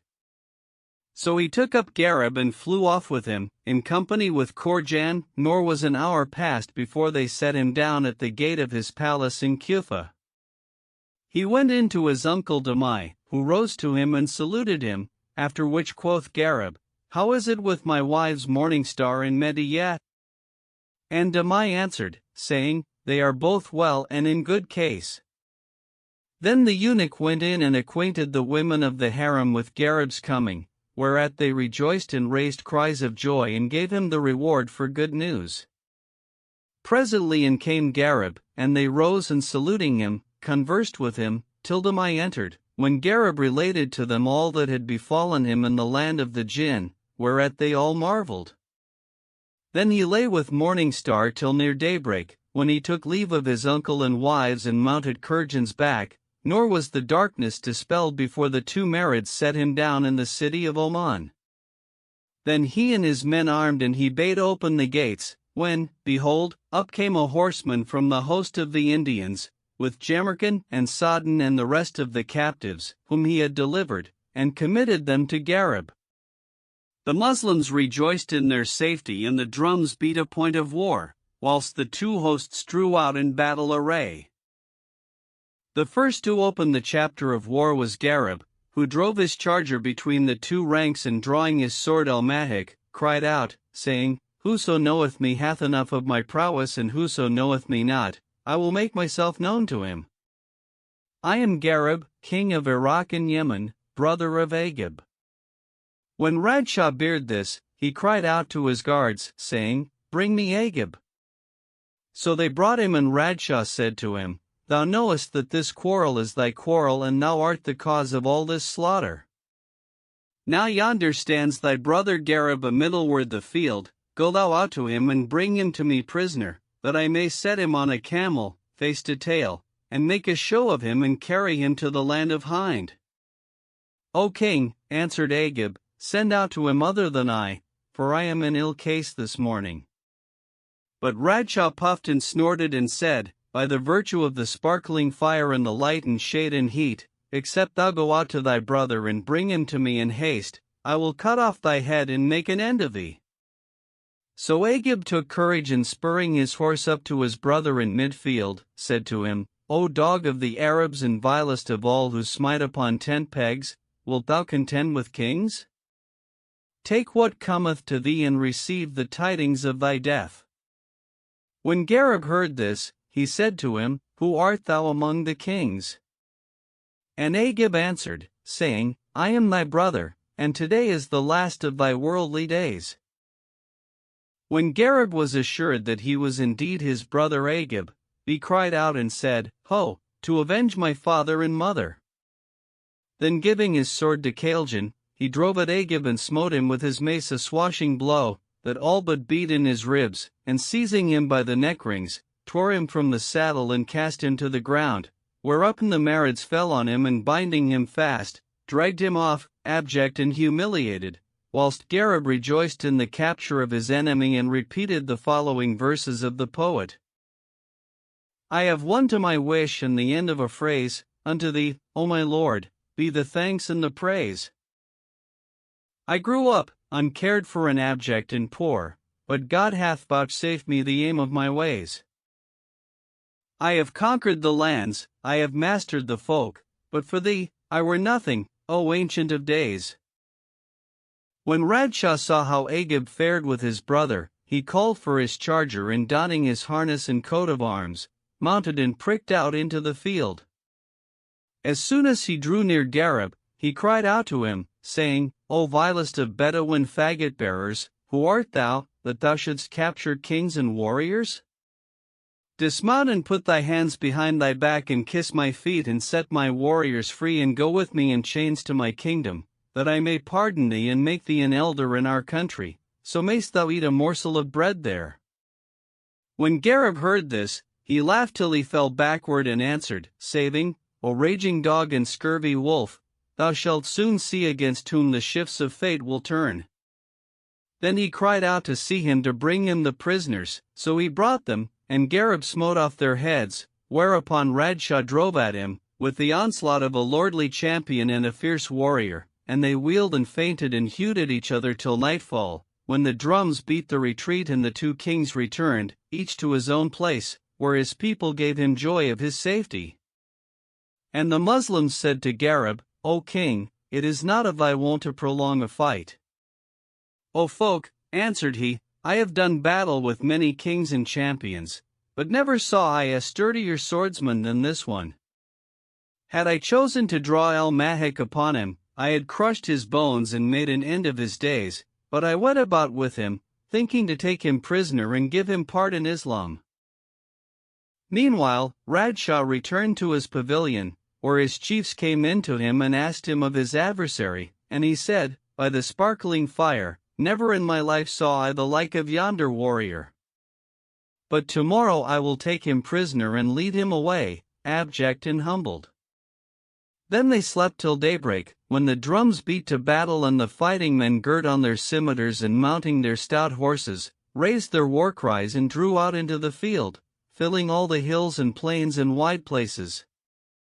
The first to open the chapter of battle was the prince of cavaliers and the lion of war, King Gareb, who drove his steed between the two hosts and spurred to and fro, crying, Who is for jousting, who is for fighting? Let no sluggard nor weakling come out to me today. Before he had made an end of speaking, out came Radshah, riding on an elephant, as he were a vast tower, in a howdah girth with silken bands, and between the elephant's ears sat the driver, bearing in his hand a hook, wherewith he goaded the beast and directed him right and left. When the elephant drew near Gareb's horse, the latter, seeing a creature it had never before set eyes on, took fright, wherefore Gareb dismounted and gave the horse to Pigeon. Then he drew El-Mahik and advanced to meet Radshah on foot. Now it was Radshah's wont, when he found himself overmatched, to mount an elephant, taking with him an engine called the noose, which was in the shape of a net, narrow at top and wide at bottom, with a running cord of silk passed through rings along its edges. With this he would attack horsemen and casting the net over them, draw the running noose and pull the rider off his horse and make him prisoner, and thus had he conquered many cavaliers. So, when Gareb came up to him, he raised his hand and casting the net over him, pulled him onto the back of the elephant and cried out to the latter to return to the Indian camp. But Pigeon and Korjan, who had not left Gareb, laid hold of the elephant and falling upon Radshah, bound him with a rope of palm fibers, whilst Gareb strove with the net, till he rent it in sunder. Thereupon the two armies drove at each other and met with a shock like two seas crashing or two mountains smiting together, whilst the dust rose to the confines of the sky and all eyes were blinded. The battle waxed fierce and the blood ran in streams, nor did they cease to wage war lustily with push of pike and stroke of sword, till the day departed and the night brought on the darkness, when the drums beat the retreat and the two hosts drew asunder. Now the Muslims were hard pushed that day by reason of the riders on elephants and giraffes, and many of them were slain and most of the rest wounded. This was grievous to Gareb, who commanded the wounded to be cared for, and turning to his chief officers, asked them what they counseled. "O king," answered they, "it is but the elephants and giraffes that irk us. Were we but quit of them, we should overcome the enemy." Quoth Pigeon and Korjan, "We too will draw our swords and fall on them and slay the most part of them." But there came forward a man of Oman, who had been privy counsellor to Jont, and said, "O king, I will be surety for the army, if thou wilt but hearken to me and follow my counsel." And Gareb turned to his captains and said to them, "Obey this wise man in whatsoever he shall say to you." And they answered, saying, "We hear and obey." So he chose out 10 captains and said to them, "How many men have ye under your hands?" And they replied, 10,000 fighting men. Then he carried them into the armory and armed, 5,000 of them with arquebus and other, 5,000 with crossbows, and taught them to shoot therewith. As soon as it was day, the Indians came out to the field, armed cap a pie, with the elephants and giraffes in their van, whereupon Gareb and his men mounted and the drums beat and both hosts drew out in battle array. Then the counsellor cried out to the archers and arquebusiers to shoot, and they plied the elephants and giraffes with shafts and bullets. The arrows and the lead entered the beasts' flanks, and they roared out, and turning upon their own ranks, trampled them with their feet. Then the Muslims charged the misbelievers and set on them right and left, whilst the elephants and giraffes trampled them and drove them into the hills and deserts. Moreover, the Muslims followed hard upon them with the keen-edged sword, and but few of the giraffes and elephants escaped. Then Gareb and his folk returned, rejoicing in their victory, and on the morrow they divided the spoil and rested 5 days, after which King Gareb sat down on his throne, and sending for his brother Agib, said to him, "O dog, how hast thou assembled the kings against us? But he who hath power over all things hath given us the victory over thee. Wherefore do thou embrace Islam, and thou shalt be saved, and I will forbear to avenge my father and mother on thee. Moreover, I will make thee king again as thou wast, and will myself be under thy hand." But Agib said, "I will not leave my faith." So Gareb bade lay him in irons and appointed 100 stalwart slaves to guard him, after which he turned to Radshah and said to him, "How sayest thou of the faith of Islam?" "O my lord," answered Radshah, "I will enter thy faith, for, were it not a true faith and a goodly, thou hadst not carried it over us. So put forth thy hand, and I will testify that there is no God but God, and that Abraham the friend is his apostle." At this Gareb rejoiced and said to him, "Is thy heart indeed stablished in the sweetness of the faith?" And he answered, saying, "Yes, O my lord." Then said Gareb, "O Radshah, wilt thou go to thy country and thy kingdom?" "O my lord," replied he, "my father will put me to death, for that I have left his faith." Quoth Gareb, "I will go with thee and make thee king of the country, and constrain the folk to obey thee, by the help of God the bountiful, the beneficent." And Radshah kissed his hands and feet. Then Gareb rewarded the counsellor, who had been the cause of the rout of the infidels, and gave him great riches, after which he turned to Pigeon and Korjan and said to them, "O chiefs of the jinn, it is my will that ye carry me, together with Radshah and Jemerkin and Sadin, to the land of Hind." "We hear and obey," answered they. So Korjan took up Jemerkin and Sadin, whilst Pigeon took Gareb and Radshah, and flew on with them from sundown till the end of the night, when they set them down on the terrace of King Turkanan's palace at Kashmir. Now news was come to Turkanan of the rout of his army, and that his son was a prisoner, whereat he was sore troubled and slept not, neither took delight in aught. As he sat in his harem, pondering his case, behold, Gareb and his company descended the stairways of the palace and came into him, and when he saw his son and those who were with him, he was confounded, and fear took him of the Marids. Then Radshaw turned to him and said, "How long wilt thou persist in thy frowardness, O traitor and worshipper of the fire? Woe to thee! Leave worshipping the fire and serve the magnanimous king, creator of night and day, whom no sight attaineth." When Turkinen heard his son's speech, he cast at him an iron mace he had by him, but he avoided it, and it fell upon a buttress of the palace and smote out 3 stones. Then said the king, "O dog, thou hast destroyed my troops and forsaken thy faith, and comest now to make me do likewise." With this Gareb stepped up to him and dealt him a buffet on the neck, that knocked him down, whereupon the Marids bound him fast and all the women fled. Then Gareb sat down on the throne and said to Radshaw, "Do thou justice upon thy father." So Radshaw turned to him and said, "O perverse old man, become a Muslim and thou shalt be saved from the fire and the wrath of the Almighty."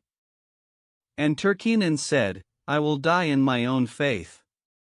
Whereupon Gareb drew El-Matik and smote him therewith, and he fell to the earth in 2 pieces, and God hurried his soul to the fire, and ill was the abiding place, to which he went. Then Gareb bade hang his body over the gate of the palace, and they hung one half on the right hand and the other on the left, and waited till day, when Gareb caused Radshaw don the royal habit and sit down on his father's throne, with himself on his right hand and Jemerkin and Sodden and the Marids standing right and left, and he said to Kailjan and Korjan, "Whoso entereth of the princes and officers, seize him and bind him, and let not a single captain escape you." And they answered, saying, "We hear and obey."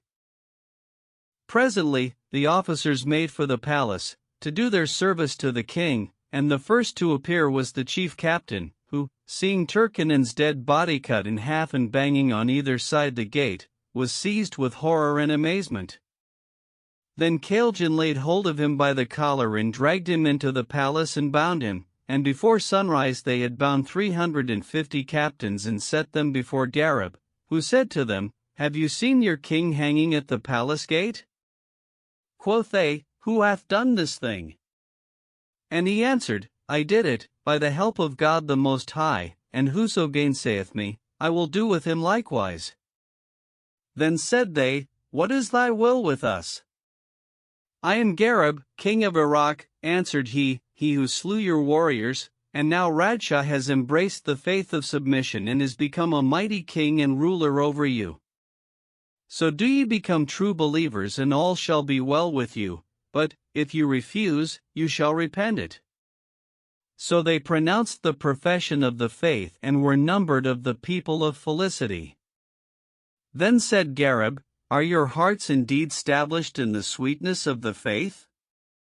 And they answered, "Yes," whereupon he bade release them and clad them in robes of honor, saying, "Go to your people and expound Islam to them. Whosoever accepts the faith, spare him, but, if he refuse, slay him."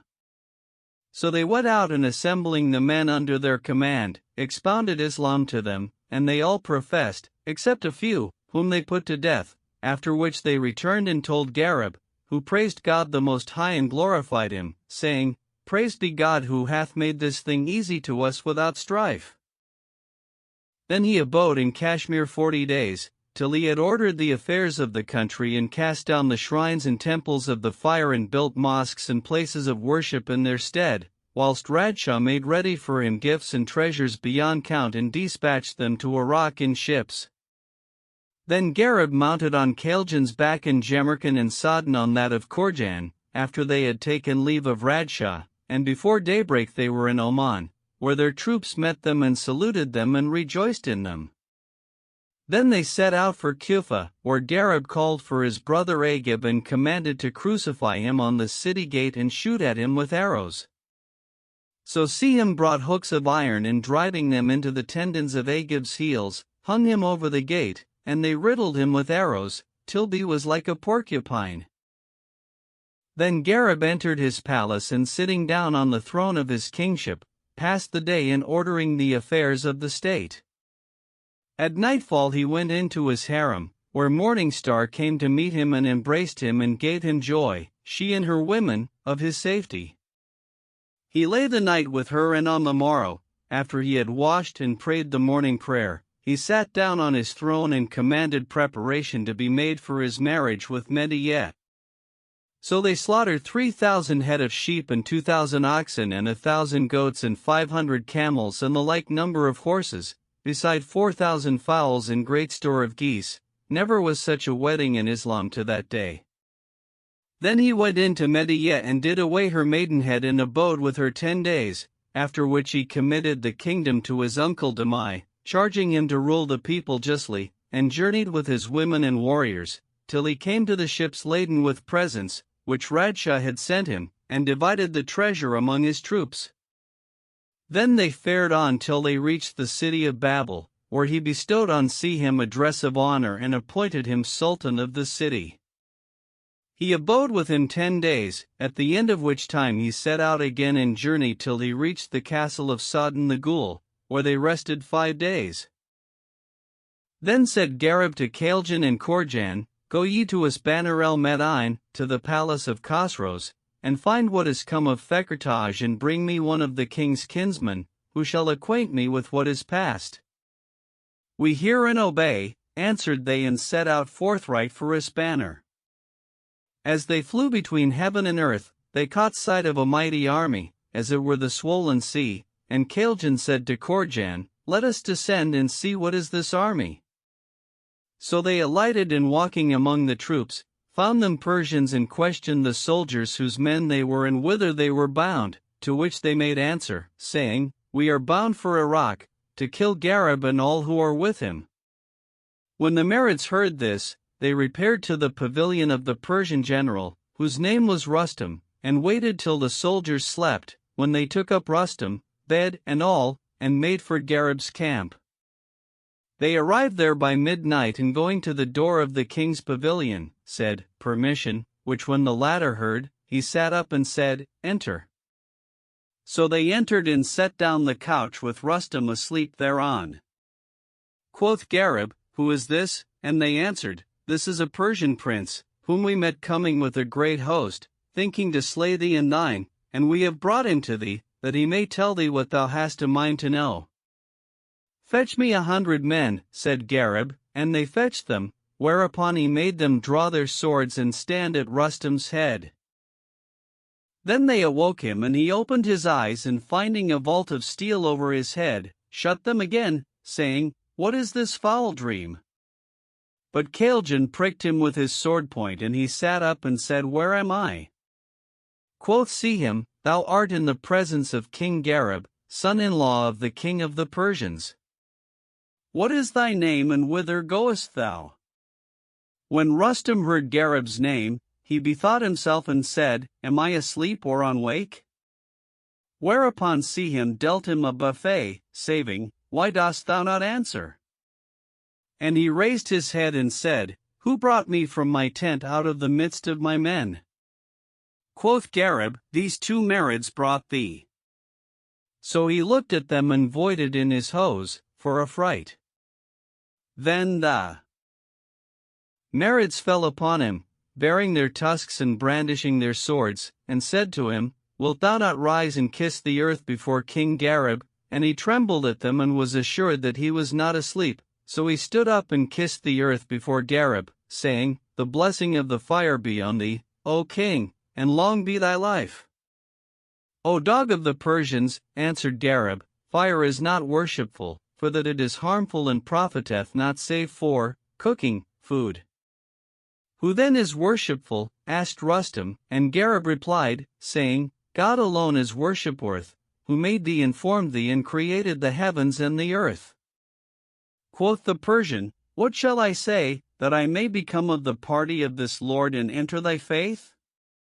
Say, rejoined Gareb, There is no God but God, and Abraham is the friend of God. So Rustum pronounced the profession of the faith, and was written of the people of felicity. Then said he to Gareb, Know, O my lord, that thy father-in-law, King Sabur, seeks to kill thee, and hath sent me with 100,000 men, charging me to spare none of you. Quoth Gareb, Is this my reward for having delivered his daughter from death and dishonor? God will requite him his evil intent. "But what is thy name?" And the Persian answered, saying, "My name is Rustum, general of Sabor." Quoth Gareb, "Thou shalt have the like rank in my army. But tell me, O Rustum, how is it with the Princess Fakrtaj?" "May thy head live, O king of the age," answered Rustum. "What was the cause of her death?" asked Gareb, and Rustum said, "O my lord, no sooner badst thou left us, than one of the princess's women went in to King Sabor and said to him, O my lord, didst thou give Gareb leave to lie with the princess my mistress?" "No, by the virtue of the fire," answered he, and drawing his sword, went in to his daughter and said to her, "O filthy baggage, why didst thou suffer yonder Bedouin to lie with thee, without wedding or dower?" "O my father," answered she, "thou gavest him leave to lie with me." "Did he have to do with thee?" asked he. But she was silent and hung down her head. Then he cried out to the midwives and slave girls, saying, "Bind this harlot's hands behind her and look at her privy parts." So they did as he bade and said to him, "O king, she hath lost her maidenhead."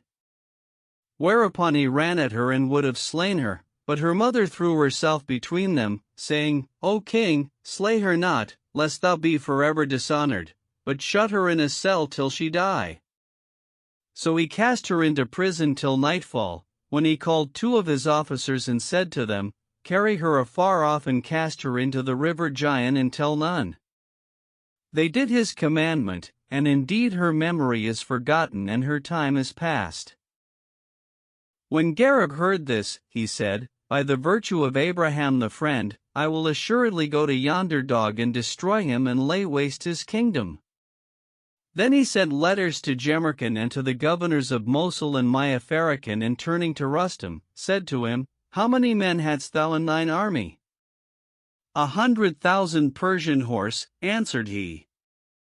And Gareb said, "Take 10,000 horse and go to thy people and occupy them with war."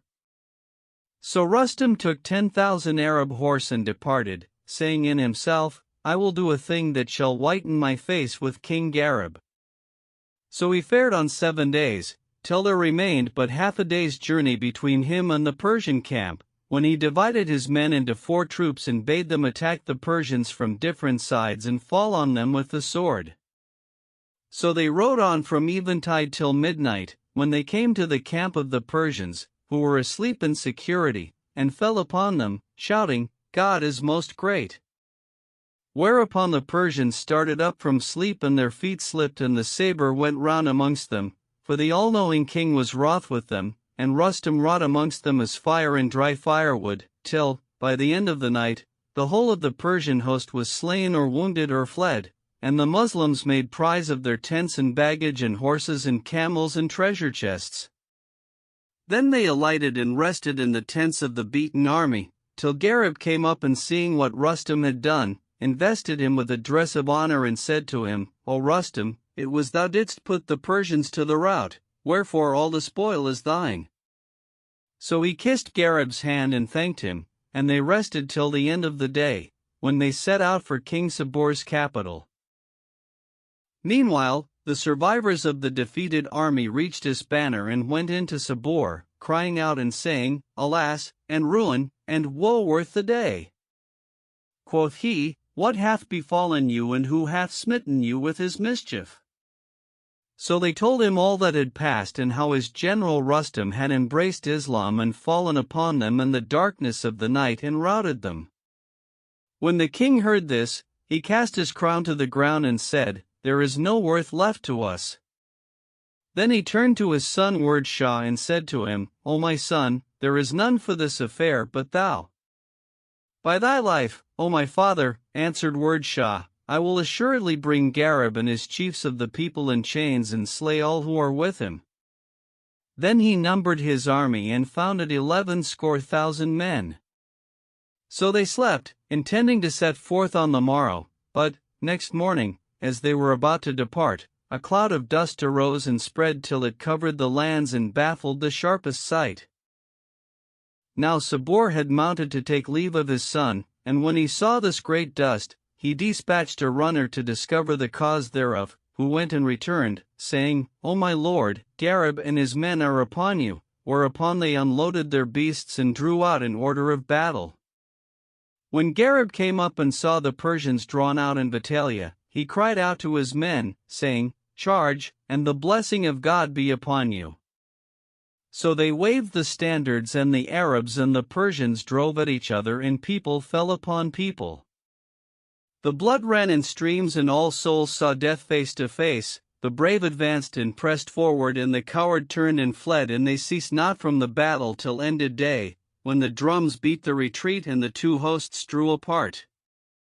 Then Sabor commanded to pitch his camp before the city gate, and Gareb set up his tents in front of theirs, and everyone went to his tent until the morning. As soon as it was day, the two hosts mounted their strong horses and couched their lances and donned their harness of war. Then they raised their war cries and drew out in battle array, whilst all the lordly champions and the lions of war came forth. The first to open the chapter of battle was Rustum, who spurred his charger into the midfield and cried out, saying, God is most great. I am Rustum, chief of the champions of the Arabs and the Persians. Who is for jousting, who is for fighting? Let no sluggard or weakling come out to me today. Then there came forth to him a champion of the Persians, and there befell between them a sore battle, till Rustum smote his adversary with a mace he had with him, 70 pounds in weight, and beat his head down upon his breast, and he fell to the earth, dead and drowned in his blood.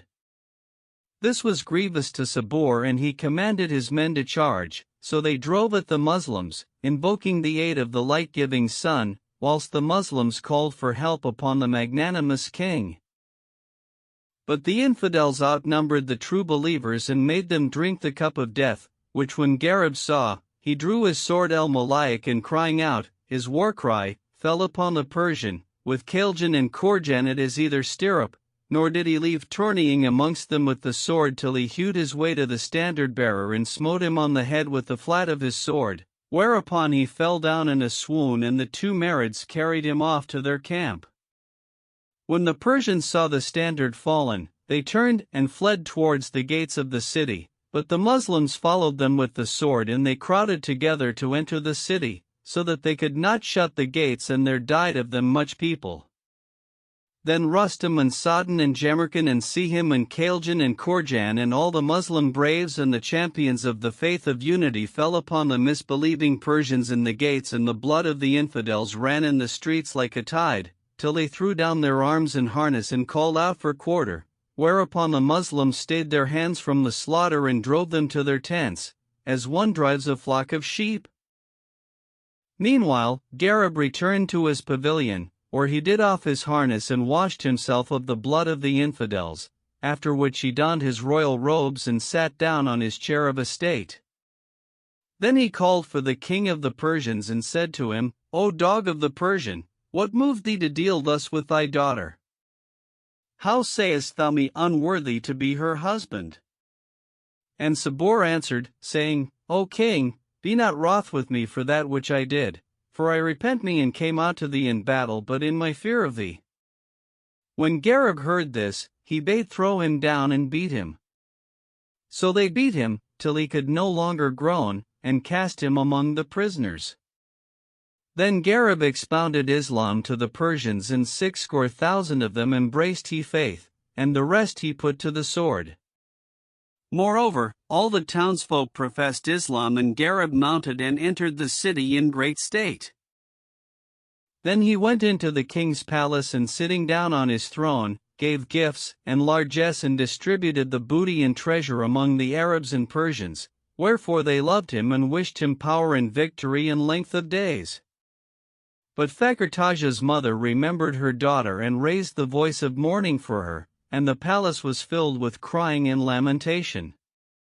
Gareb heard this, and entering the harem, asked the women what ailed them, whereupon the princess's mother came forward and said, O my lord, thy presence put me in mind of my daughter, and how she would have joyed in thy coming, had she been alive.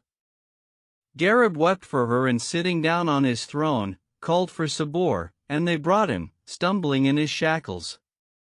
Quoth Gareb to him, O dog of the Persians, what didst thou with thy daughter? I gave her to such an one and such an one, answered the king, saying, Drown her in the river Gion. So Gareb sent for the two men and said to them, Is what he saith true? Yes, O king, answered they, yet did we not drown her, but took pity on her and left her on the banks of the Gion, saying, Save thyself and do not return to the city, lest the king put thee to death and us with thee.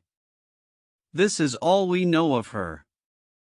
When Gareb heard this, he summoned the astrologers and said to them, Draw me a geomantic figure and find out what has come of Fekirtaj and whether she is still in the chains of life or dead. So they leveled a table of sand and drawing a geomantic figure, said, O king, the princess is alive and hath borne a male child, but she is with the tribe of the Jinn and will be absent from thee 20 years. Look, therefore, how many years thou hast been absent. So he reckoned up the years of his absence and found them 8 years and said, There is no power and no virtue but in God the Most High, the Supreme. Then he sent for all Sabor's governors of towns and strongholds, and they came and did him homage. One day after this, as he sat in his palace, a cloud of dust appeared in the distance and spread till it covered the whole country and darkened the horizon.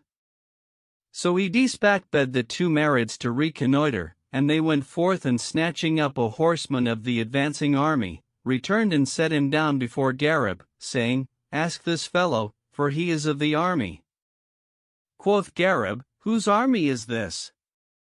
And the man answered, O king, it is the army of Khard Shah, king of Shiraz, who has come to do battle with thee.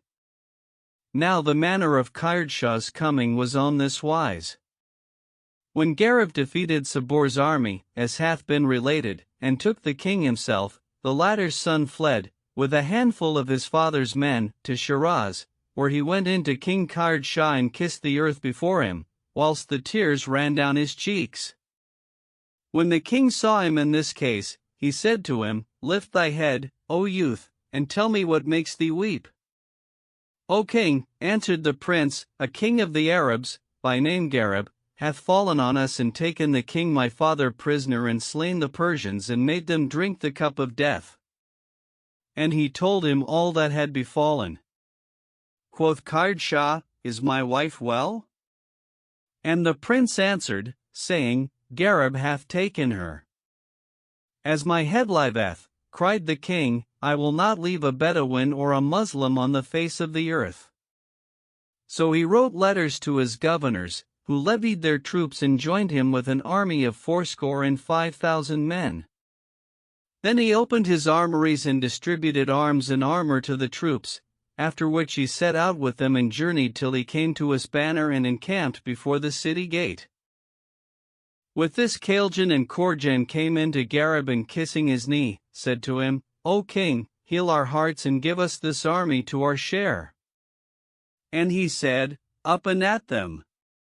So they flew up into the air and lighting down in the pavilion of the king of Shiraz, found him seated on his chair of estate, with the prince of Persia sitting on his right hand, and about him his captains, with whom he was taking counsel for the slaughter of the Muslims.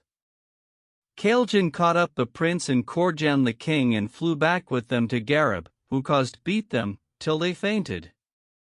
Then the Marids returned to the Shirazi camp and drawing their swords, which no mortal man might wield, fell upon the infidels, and God hurried their souls to the fire, and evil was the abiding place, to which they went, whilst they saw nothing but two swords flashing and reaping men, as a husbandman reaps corn. So they forsook their tents and mounting their horses bare-backed, fled for their lives. The Marids pursued them 2 days and slew of them much people, after which they returned and kissed Gareb's hand. He thanked them for that which they had done and said to them, The spoil of the infidels is yours alone, none shall share with you therein. So they called down blessings on him and going forth gathered the booty together and abode in their own place. Meanwhile, the remains of the beaten army drew not bridle, till they reached the city of Shiraz, and there lifted up the voice of weeping for those that had been slain of them. Now King Khard Shah had a brother by name Siron the sorcerer, than whom there was no greater wizard in his day, and he lived apart from his brother in a certain stronghold, called the Castle of Fruits, in a place abounding in trees and streams and birds and flowers, half a day's journey from Shiraz. So the fugitives betook them thither and went in to Siren, weeping and crying out. Quoth he, O folk, what ails you to weep? And they told him all that had happened, whereupon the light in his eyes became darkness, and he said, By the virtue of my faith, I will slay Gareb and all his men and leave not one alive to tell the tale. Then he pronounced certain magical words and summoned the Red King, who appeared in Siren, said to him, Go to Isbanir and fall on Gareb, as he sits upon his throne. I hear and obey, answered the genie, and gathering his troops, repaired to Isbanir and set upon Gareb. When the latter saw him, he drew his sword Elmatic, and he and Kailjan and Korjan fell upon the army of the Red King and slew of them 530 and wounded the king himself grievously, whereupon he and his people fled and stayed not in their flight, till they reached the Castle of Fruits and went into Siren, crying out and saying, Woe, and ruin. And the Red King said to Siren, O sage, Gareb hath with him the enchanted sword of Japhet son of Noah, whomsoever he smites withal, he cuts him in sunder, and with him also are 2 marids from the mountains Eaf, given him by King Murash. He it is who slew the Blue King in Burkan, lord of the Cornelian city, and did to death much people of the Jinn. When Siren heard this, he dismissed the Red King, and conjuring up a marid, by name Zwazia, gave him a dram of powdered henbane and said to him, Take the form of a sparrow and go to King Gareb's palace at Isbanir. Wait till he is asleep and there is none with him, then put the henbane up his nostrils and bring him to me. I hear and obey, answered the marid, and changing himself into a sparrow, flew to Isbanir, where he perched on a window of the palace and waited till all Gareb's attendants retired and the king himself slept. Then he flew down, and going up to Gareb, blew the powdered henbane into his nostrils, till he lost his senses, whereupon he wrapped him in the coverlet of the bed and flew off with him, like the storm wind, to the Castle of Fruits, where he arrived at midnight and laid his prize before Siren. The enchanter thanked him and would have put Gareb to death, as he lay senseless, but a man of his people withheld him, saying, O sage, if thou slay him, his friend King Murash will fall on us with all his jinn and lay waste our realm. How then shall we do with him? Asked Siren. Cast him into the Giant, answered the other, and he will ho drowned, and none will know who threw him in. And Siren bade the marid take Gareb and cast him into the Giant. So he carried him down to the river bank, but it was grievous to him to drown him, wherefore he made a raft of wood, and binding it with cords, pushed it and Gareb thereon out into the current, which carried it away. Meanwhile, when Gareb's people awoke in the morning and went in to do their service to their king, they found him not, and seeing his rosary on the throne, awaited him a while, but he came not. So they sought out the chamberlain and said to him, Go into the harem and look for the king, for it is not his wont to tarry till this time. Accordingly, the chamberlain entered the harem and inquired for the king, but the women said, We have not seen him since yesterday. So he returned and told the officers, who were confounded, and said, Let us see if he have gone to take his pleasure in the gardens. Then they went out and questioned the gardeners if they had seen the king, and they answered, No, whereat they were sore concerned and searched all the gardens till the end of the day, when they returned, weeping. Moreover, the marids sought for him all round the town, but returned after 3 days, without having come on any tidings of him. So the people donned black and made their complaint to the Lord of all creatures, who doth what pleaseth him. Meanwhile, the current bore the raft along for 5 days, till it brought it to the salt sea, where the waves played with Gareb, and his stomach, being troubled, threw up the henbane. Then he opened his eyes, and finding himself in the midst of the sea, tossed about by the waves, said, There is no power and no virtue but in God the Most High, the Supreme. I wonder who hath done this thing with me. Presently, as he lay, knowing not what to make of his case, he caught sight of a ship and signaled with his sleeve to the sailors, who came to him and took him up, saying, Who art thou and whence comest thou?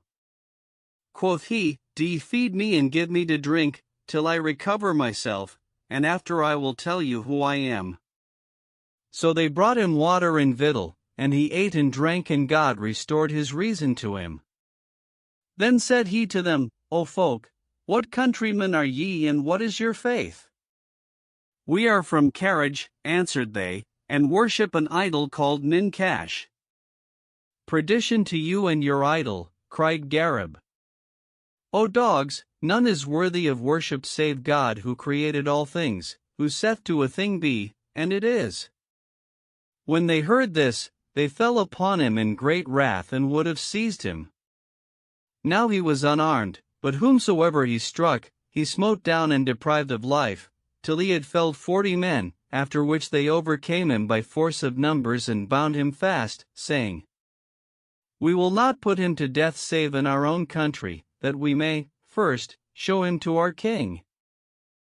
Then they sailed on till they came to the city of Carriage, the builder whereof was a fierce Amalekite, and set up at each gate of the city a magical figure of brass, which, whenever a stranger entered, blew a blast on a trumpet, that all in the city heard it and fell upon the stranger and slew him, except he embraced their faith. When Gareb entered the city, the brazen figure stationed at the gate blew such a terrible blast that the king was affrighted, and going into his idol, found fire and smoke issuing from its eyes and mouth and nostrils. Now a devil had entered the belly of the idol, and speaking as with its tongue, said to the king of the city, O king, there is come to thy city one Gareb, king of Iraq, who uses to bid the folk quit their faith and worship his lord. Wherefore, when they bring him before thee, look thou spare him not. So the king went out and sat down on his throne, and presently the sailors brought in Gareb, saying, O king, we found this youth shipwrecked in the midst of the sea, and he believeth not in our gods. Then they told him all that had passed, and the king said, Carry him to the house of the great idol and cut his throat before him, so haply he may look favorably upon us. But the vizier said, O king, it befits not to slaughter him thus, for he would die forthright, rather let us burn him with fire. So the king commanded to cast Gareb into prison, and caused wood to be brought, and they made a great pyre and set fire to it, and it burned till the morning. Then the king and the people of the city came forth, and the king sent to fetch Gareb, but his men found him not, so they returned and told the king, who said, How made he his escape? Quoth they, We found the doors locked and the chains and shackles cast down. Whereat the king marveled and said, Hath this fellow flown up to heaven or sunk into the earth? And they said, We know not. Then said the king, I will go and ask my God, and he will tell me whither he is gone. So he rose and went in, to prostrate himself to his idol, but found it not, and began to rub his eyes and say, Am I asleep or awake? Then he turned to his vizier and said to him, Where is my God, and where is the prisoner? By my faith, O dog of Mzirs, hadst thou not counseled me to burn him, I had slaughtered him, for it is he who hath stolen my God and fled, and needs must I be avenged of him. Then he drew his sword and cut off the vizier's head. Now there was a strange cause for Gareb's escape, and it was on this wise. When they had shut him up in a cell adjoining the temple of the idol, he rose to pray, calling upon the name of God the Most High and seeking deliverance of him. May he be exalted and glorified. The Marid who had charge of the idol and spoke in its name, heard him, and fear gat hold upon his heart, and he said, Confusion! Who is this that seeth me and whom I see not? So he went in to Gareb, and throwing himself at his feet, said to him, O my lord, what must I say that I may become of thy company and enter thy religion? Say, answered Gareb, there is no God but God, and Abraham is the friend of God. So the Marid pronounced the profession of the faith, and was written of the people of felicity. Now his name was Zelzal, son of El Muzalzal, one of the chief of the kings of the Jinn. Then he unbound Gareb, and taking him and the idol, made for the upper air. When the king's soldiers saw what had befallen, they renounced the worship of the idol, and drawing their swords, slew the king, after which they fell on one another, and the sword went round amongst them 3 days, till there abode alive but 2 men, one of whom overcame the other and killed him. Then the boys attacked the survivor and slew him, and fell to fighting amongst themselves, till they were all killed, and the women and girls fled to the hamlets and villages, wherefore the city became desert, and none dwelt therein but the owl. Meanwhile, the married Zelzel flew with Gareb towards his own country, the islands of Camphor and the castle of Crystal and the land of the enchanted calf, so called because its king, Muzelzel, had a pied calf which he clad in housings of gold brocade and worshipped as a god. One day, the king and his people went into the calf and found him trembling, so the king said, O my God, what hath troubled thee? Whereupon the Satan in the calf's belly cried out and said, O Muzelzel, thy son hath deserted to the faith of Abraham the friend, at the hands of Gareb, king of Iraq. When the king heard this, he was confounded, and going forth, sat down upon his throne. Then he summoned his grandees and told them what he had heard from the idol, whereat they marveled and said, What shall we do, O king? Quoth he, When my son comes and ye see me embrace him, do ye lay hold of him? And they said, We hear and obey. After 2 days came Zelzel and Gareb, with the king's idol of carriage, but no sooner had they entered the palace gate than the jinn seized on them and carried them before Muzelzel, who looked at his son with angry eyes and said to him, O dog of a genie, hast thou left thy faith and that of thy fathers and grandfathers? Quoth Zelzel, I have embraced the true faith, and thou, do thou likewise, and thou shalt be saved from the wrath of the Almighty King, creator of night and day. Therewith his father waxed wroth and said, O whoreson, dost thou affront me with these words? Then he bade clap him in prison, and turning to Gareb, said to him, O wretch of a mortal, how hast thou abused my son's wit and seduced him from his faith? Quoth Gareb, Indeed, I have brought him out of error into the way of righteousness, out of hell into paradise, and out of idolatry to the true faith. Whereupon the king cried out to a Marid called Seir, saying, Take this dog and cast him into the valley of fire, that he may perish. Now this valley was situate in the desert quarter of the world, and was so named by reason of the excess of its heat and the flaming of its fire, which was so fierce that none who fell therein could live an hour, but was destroyed, and it was compassed about by high and slippery mountains, wherein was no opening.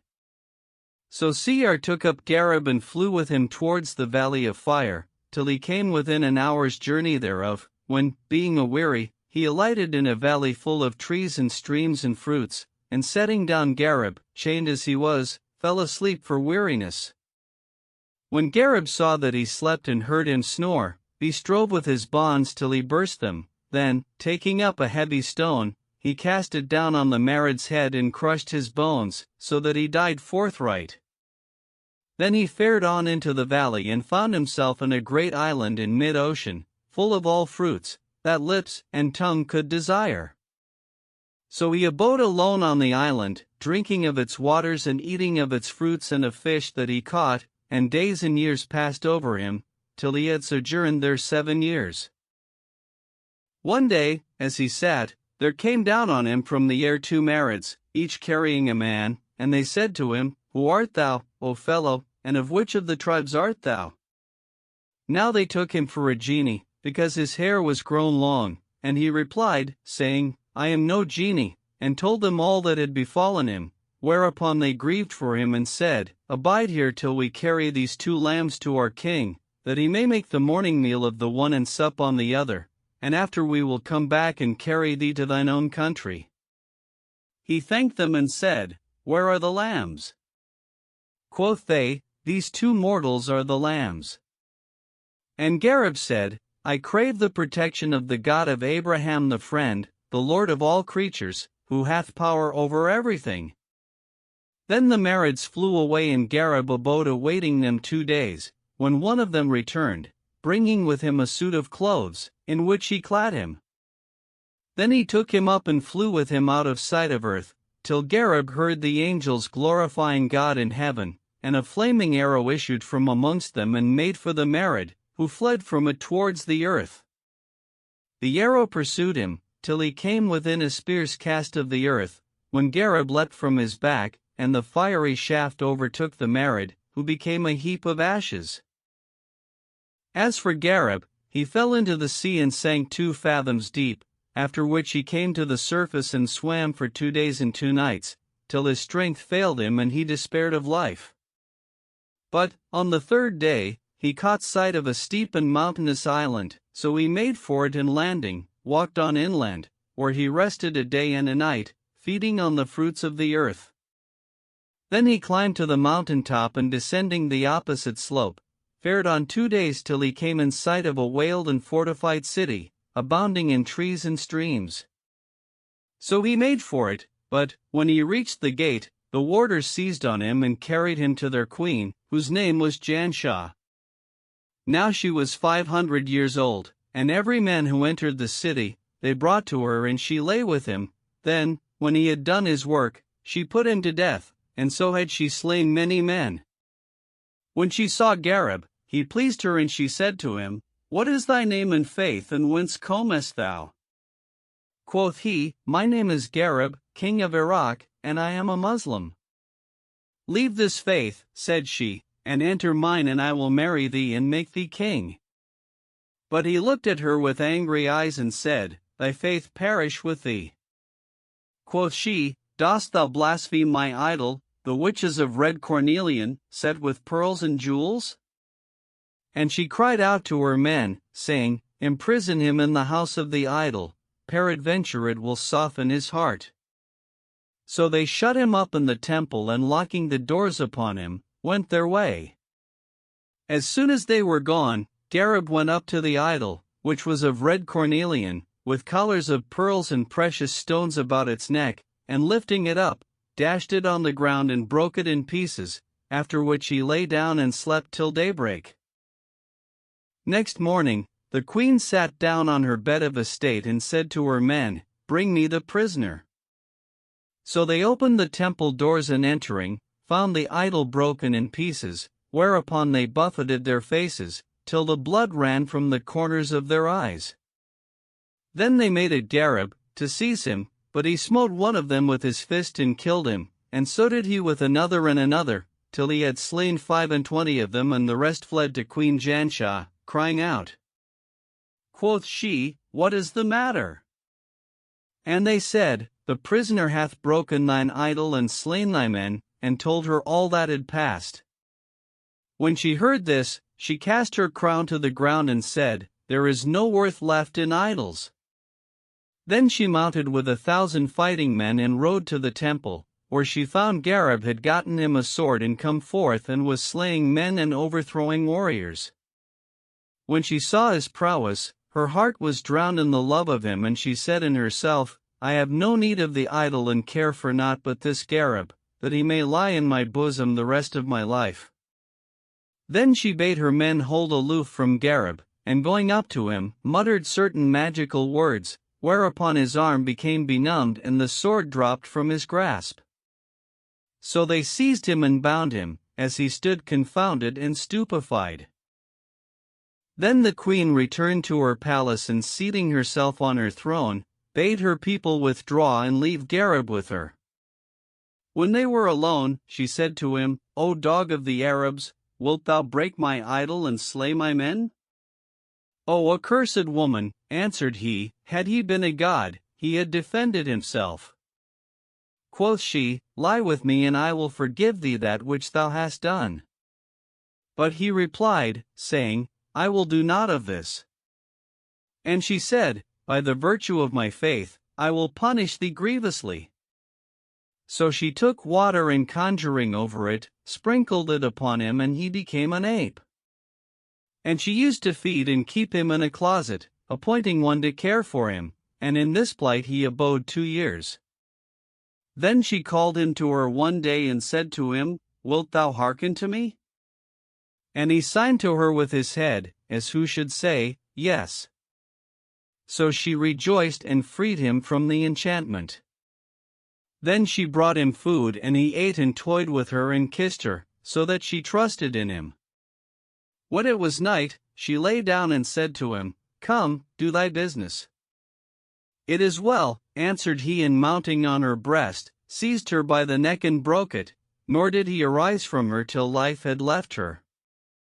Then, seeing an open cabinet, he went in and found there a sword of watered steel and a buckler of Chinese iron, so he armed himself cap a pie and waited till the day. As soon as it was morning, he went forth and stood at the gate of the palace. When the emirs came and would have gone in to do their service to the queen, they found Gareb standing at the gate, clad in complete steel, and he said to them, "O folk, leave the service of idols and worship the all-wise king, creator of night and day, who giveth life to dry bones, for he made all things and hath dominion over all." When they heard this, they ran at him, but he fell on them like a ravening lion and slew of them much people. But, when the night came, they overcame him by dint of numbers and would have taken him, when behold, there descended upon the infidels 1,000 Marids, under the command of Zelzel, who plied them with the keen saber and made them drink the cup of perdition, whilst God hurried their souls to the fire, till but few were left of the people of Janshah, and the rest cried out for quarter, and believed in the requiting king, whom no one thing diverteth from another, the destroyer of tyrants and exterminator of the Khosrows, lord of this world and the next. Then Zelzel saluted Gareb and gave him joy of his safety, and Gareb said to him, "How knewest thou of my plight?" "O my lord," answered Zelzel, "my father kept me in prison 2 years, after which he released me, and I abode with him another year, till I was restored to favor with him, when I slew him and his subjects submitted to me. I ruled them for a year's space, till, one night, I lay down to sleep, having thee in my mind, and saw thee, in a dream, fighting against Janshah's people, wherefore I took these 1,000 Marids and came to thee." And Gareb marveled at this happy chance. Then he took Janshah's treasures and those of the slain and appointed a ruler over the city, after which the Marids took up Gareb and the treasure, and he lay the same night in the palace of crystal. He abode Zelzel's guest 6 months, at the end of which time he desired to depart, so Zelzel gave him rich presents and dispatched 3,000 Marids, who brought the spoils of the city of Karaj and added them to those of Janshah. Then Zelzel loaded 40,000 Marids with the treasure, and himself taking up Gareb, flew with his host towards the city of Isbanir, where they arrived at midnight. Gareb looked, and seeing the city invested on all sides by a vast army, as it were the swollen sea, said to Zelzel, "O my brother, how cometh the city thus beleaguered, and what is this army?" Then he alighted on the roof of his palace and cried out, saying, "Ho, morning star! Oh, Medea!" Whereupon they started up from sleep in amazement and said, "Who calleth us at this hour?" Quoth he, "It is I, your lord, Gareb of the wondrous deeds." When the princesses heard their lord's voice, they rejoiced, and so did the eunuchs and women. Then Gareb went down to them, and they threw themselves upon him and raised cries of joy, that all the palace rang again, and the captains of the army awoke and said, "What is to do?"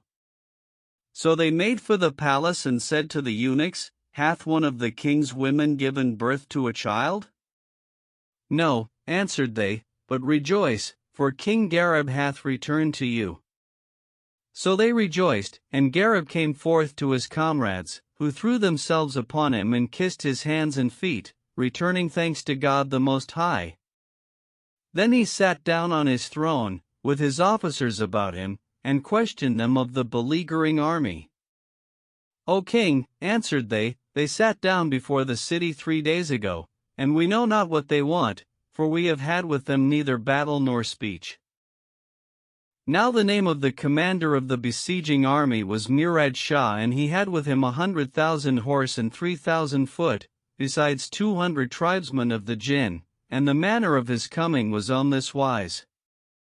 When the two men, whom Sabor had charged to drown his daughter Fakrtaj, let her go, bidding her flee for her life, she went forth distracted, knowing not whither to go, and saying, Where is thine eye, O Garib, that thou mayst see my case? And wandered on from place to place and country to country, till she came to a valley abounding in trees and streams, in whose midst stood a lofty and strong-builded castle, as it were one of the pavilions of paradise. So she betook herself thither, and entering the castle, found it hung and carpeted with stuffs of silk, and therein were 100 beautiful damsels and great plenty of gold and silver vessels. When the damsels saw her, they came up to her and saluted her, deeming her of the damsels of the jinn, and asked her of her case.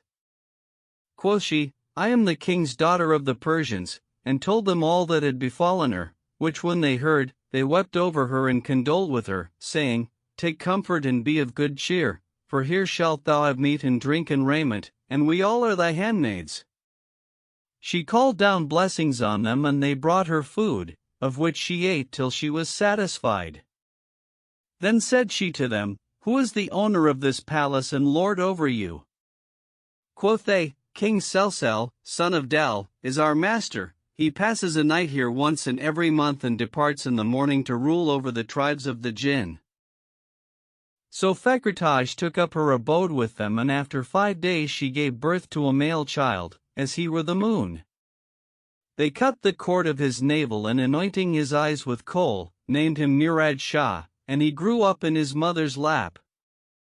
After a while came Selsel, riding on a paper-white elephant, as he were a tower plastered with gypsum, and attended by the troops of the jinn. He entered the palace, where the 100 damsels met him and kissed the earth before him, and amongst them Fakrtaj. When he saw her, he looked at her and said to the others, Who is yonder damsel? And they answered, saying, She is the daughter of Sabor, king of the Persians and Turkomans and Medes. Quoth he, Who brought her hither? And they repeated to him her story, whereat he was moved to pity for her, and said to her, Grieve not, but take patience till thy son be grown a man, when I will go to the land of the Persians and strike thy father's head from his shoulders and seat thy son on the throne in his stead. So she rose and kissed his hands and blessed him. Then she abode in the castle, and her son grew up and was reared with the children of the king. They used to ride forth together hunting, and he became skilled in the chase of the wild beasts and of the ravening lions, and ate of their flesh, till his heart became harder than the rock. When he reached the age of 15, his spirit waxed big in him, and he said to Fakrtaj, O my mother, who is my father? O my son, answered she, Garib, king of Iraq, is thy father, and I am the king's daughter of the Persians. And she told him her story.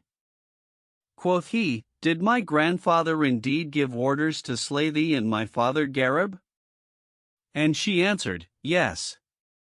Whereupon, by the claim thou hast on me for that thou rearedst me, cried he, I will assuredly go to thy father's city and cut off his head and bring it to thee. And she rejoiced in his speech. Then he used to go riding with 200 Marids till he grew to man's estate, when he fell to making raids and excursions in quest of plunder, till, one day, he attacked the city of Shiraz and took it and cut off the king's head, as he sat on his throne, and slew many of his troop, whereupon the rest, to the number of 10,000 horse, cried out for quarter and kissed his stirrups. He led them to Balkh, where he slew the king of the city and put his men to the rout and made himself master of the riches of the place. Thence he passed to Nurain, at the head of an army of 30,000 horse, and the king of the city came out to him, with presents and tribute, and did him homage. Then he went on to Samarkand of the Persians and took the city, and after that to Aklat and took that town also, nor was there any city he came to but he took it. On this wise he became at the head of a great army, and all the booty he made he divided among his soldiers, who loved him for his valor and munificence. At last he came to Isbanir el-Medine and sat down before it, saying, Let us wait till the rest of my army come up, when I will seize on my grandfather and solace my mother's heart by striking off his head in her presence. So he sent for her, and by reason of this, there was no battle for 3 days, at the end of which time Gareb and Zelzel arrived with the 40,000 marids, laden with treasure. Presently came Fakhrtaj, and her son Murad Shah embraced her, saying, Abide in thy tent till I bring thy father to thee. And she sought succor for him of the Lord of the worlds, the Lord of the heavens and the earths. Next morning, as soon as it was day, Murad Shah mounted and rode forth, with the 200 marids on his right hand and the kings of men on his left, whilst the drums beat a point of war. When Gareb heard this, he also took horse and calling his people to battle, rode out, with the jinn on his right hand and the men on his left. Then came forth Murad Shah, armed capapai, and spurred his charger right and left, saying, O folk, let none come forth to me but your king. If he conquer me, he shall be lord of both armies, and if I conquer him, I will slay him, as I have slain others. When Gareb heard his speech, he said, Avaunt, O dog of the Arabs! And they drove at each other and thrust with spears, till they broke, then hewed at each other with swords, till the blades were notched, nor did they cease to advance and retreat and wheel and feint, till the day was half spent and their horses fell down under them, when they dismounted and gripped each other.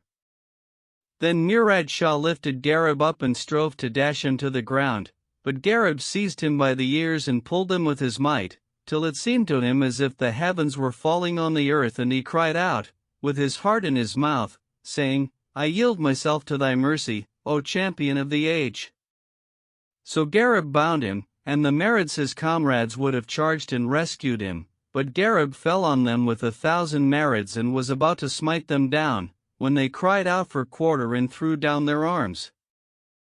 Then Gareb returned to his pavilion, which was of green silk, embroidered with red gold and set with pearls and jewels, and seating himself on his throne, called for Murad Shah.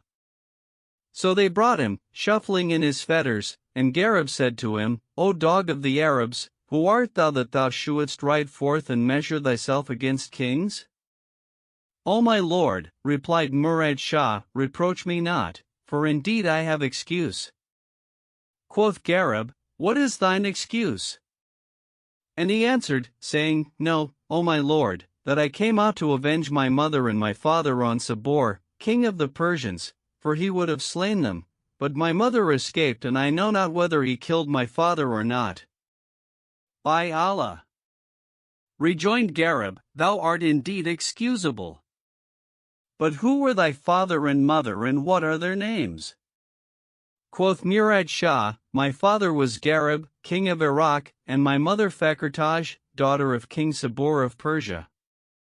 When Gareb heard this, he gave a great cry and fell down in a swoon. They sprinkled rosewater on him, till he came to himself, when he said to Murad, Shah, art thou indeed Gareb's son by Fakhrtaj? And he answered, Yes. Quoth Gareb, Thou art a champion, the son of a champion. Loose my son. And see him and Khaljan went up to Murad Shah and loosed him. Then Gareb embraced him and seating him beside himself, said to him, Where is thy mother? She is with me in my tent, answered Murad Shah, and Gareb said, Bring her to me. So Murad Shah mounted and repaired to his camp, where his men met him, rejoicing in his safety, and asked him of his case, but he answered, saying, This is no time for questions. Then he went in to his mother and told her what had passed, whereat she rejoiced with an exceeding joy. So he carried her to Gareb, and they embraced and rejoiced in each other. Then Fakhrtaj and Murad Shah embraced Islam and expounded the faith to their troops, who all made profession with heart and tongue. After this, Gareb sent for Sabor and his son Werd Shah and upbraided them for their evil dealing and expounded Islam to them, but they refused to profess. So he crucified them on the gate of the city, and the people decorated the town and held high festival. Then Gareb crowned Murad Shah with the crown of the Khosrows and made him king of the Persians and Turkomans and Medes. Moreover, he made his uncle, King Demai, king over Iraq, and all peoples and lands submitted themselves to Gareb. Then he abode in his kingship, doing justice among his subjects, wherefore all the people loved him, and he and his wives and comrades ceased not from all delight and solace of life, till there came to them the destroyer of delights and sunderer of companies, and extolled be the perfection of him whose glory endureth forever and whose benefits embrace all his creatures. This is all that hath come down to us of the history of Gareb and Agib. Atbay and Rhea. Quoth Abdullah ben Mamre el-Kasai, I went 1 year on the pilgrimage to the holy house of God, and when I had accomplished my pilgrimage, I turned back to visit the tomb of the Prophet, whom God bless and preserve. One night, as I sat in the garden, between the tomb and the pulpit, I heard a low moaning in a soft voice, so I listened and heard one repeat the following verses. Is it the lamentation of the doves of the lotus tree that stirs the springs of sadness up in the heart of thee? Or doth remembrance irk thee of maiden fair and sweet, that hath thy soul afflicted with care and misery? O night, thou lingerest sadly on one who's sick for love. Of love and lack of patience full sore complaineth he. Thou makest him still wakeful, who's all with passion's heat consumed, as on live embers he burns unquenchably. The full moon is my witness that I am passion's slave, love-maddened for a maiden who's like the moon to see. I deemed not I should ever enamored be, until this wise I was afflicted and knew it not, me. Then the voice ceased and I abode perplexed, not knowing whence it came to me, but presently it again took up its lament and recited the following verses. Was it the ghost of Rhea that racked thy heart, when she, by night black-tressed and sombre, in dreams did visit thee? Doth longing to thine eyelids cleave with its wakefulness, and doth the nightly phantom still rob thy soul of glee? Unto my night, whilst darkness even as an ocean was, wherein waves clashed and billowed, sea surging against sea, I cried, O night, thou weariest a lover unto whom, except the morn, nor helper, nor succor may there be. But, rail not at my slowness, for love's the present cause of sadness and affliction, it answered unto me. Now, at the first of the verses, I sprang up and made for the quarter whence the sound came, nor had the voice made an end of repeating them, ere I was with the speaker and saw a youth of the utmost beauty, the hair of whose face had not sprouted and in whose cheeks tears had worn 2 furrows. Quoth I to him, Fair befall thee for a youth. And he, and thee also. Who art thou? Abdullah ben Mamre el-Kasai, answered I, and he said, Dost thou want aught? Quoth I was sitting in the garden and naught hath troubled me this night but thy voice. With my life would I ransom thee. What aileth thee? And he replied, Sit down. So I sat down and he said, I am Atbay ben el-Hubab ben el-Mundhir ben el-Jamutha Ansari. I went out in the morning to the mosque of El-Azab and occupied myself there a while with inclinations and prostrations, after which I withdrew apart, to worship, privily. Presently, up came women, as they were moons, walking with a swaying gait, and midmost them a damsel of surpassing loveliness, accomplished in beauty and grace, who stopped before me and said, O Atbay, what sayst thou of union with one who seeks union with thee? So saying, she left me and went away, and since then I have had no tidings of her nor come upon any trace of her, and behold, I am distracted and do not but remove from place to place. Then he cried out and fell down in a swoon. When he came to himself, it was as if the damask of his cheeks were dyed with turmeric, and he recited the following verses. I see you with my heart from lands that yet far distant are, I wonder eke if with your hearts ye see me from afar. My heart and eyes alike for you do sorrow, yea, with you my soul abideth and the thoughts of you with me still are. I cannot take delight in life, till I upon you look, your lack the very pleasantness of paradise would mar. O Atbe, O son of my uncle, said I, repent to thy Lord and seek pardon for thine offense, for before thee is the terror of the standing up to judgment. Away, answered he. I shall never leave to love till the two mimosa gatherers return. I abode with him till daybreak, when I said to him, Come, let us go to the mosque of El Azib. So we went thither and sat there, till we had prayed the midday prayers, when up came the women, but the damsel was not among them. Quoth they to him, O Atbe, what deemest thou of her who seeketh union with thee? And what of her? Asked he. Her father hath taken her, answered they, and departed to Es Sama. I asked them the name of the damsel, and they said, She is called Rhea, daughter of El Gitrif Es Sulemi. Whereupon Atbe raised his head and recited these verses. Rhea hath mounted, O my friends, and fared away at dawn, unto Sama's distant land her caravan is gone. Friends, I have wept till I can weep no more. Hath any tears, that I may borrow them and weep my love from me withdrawn? Then said I to him, O Atbe, I have brought with me great store of wealth, wherewith I desire to succor men of merit, and by Allah, I will lavish it before thee, so thou mayst come to thy desire in more than thy desire. Come with me to the assembly of the Ansaris. So we arose and went, till we came to their assembly, when I saluted them and they returned my greeting on goodly wise. Then said I to them, O assembly, what say ye of Atbe and his father? And they answered, saying, They are of the chiefs of the Arabs. Quoth I, Know that he is smitten with the calamity of love, and I desire your furtherance to Es Sama. And they said, We hear and obey.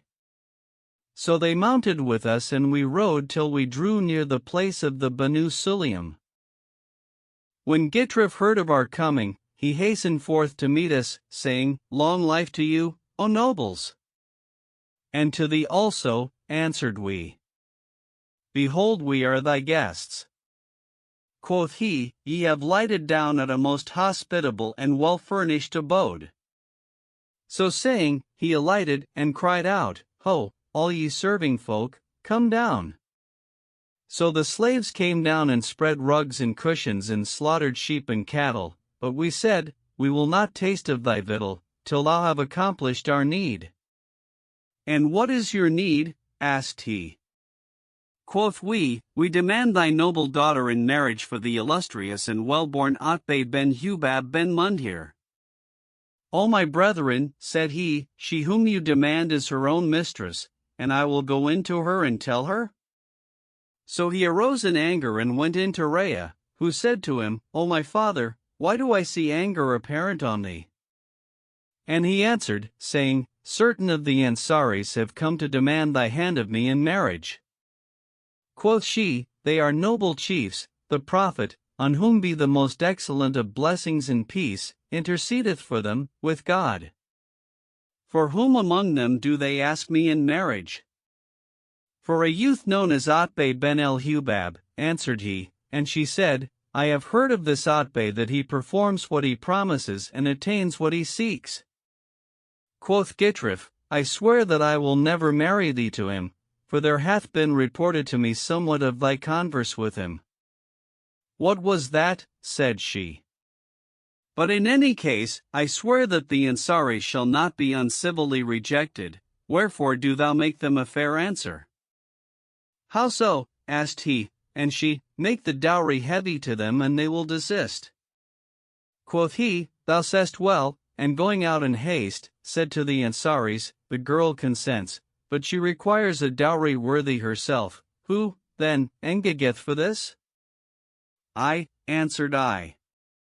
Then said he, I require for her 1,000 bracelets of red gold and 5,000 dirhams of the coinage of Hijr and 100 pieces of woolen stuffs and striped stuffs of Yemen and 5 bladders of ambergris. Thou shalt have this, answered I, dost thou consent? And he said, I do consent. So I dispatched to Medina the luminous company of the Ansaris, who brought all for which I had engaged, whereupon they slaughtered sheep and cattle, and the folk assembled to eat of the food. We abode thus 40 days, at the end of which time Gittrith said to us, "Take your bride." So we set her in a litter, and her father equipped her with 30 camel loads of things of price, after which we took leave of him and journeyed till we came within a day's journey of Medina, when there fell upon us horsemen, with intent to plunder, and methinks they were of the Banu Sulaim. Otbay drove at them and slew of them much people, but presently fell back, wounded by a spear thrust, and dropped to the earth.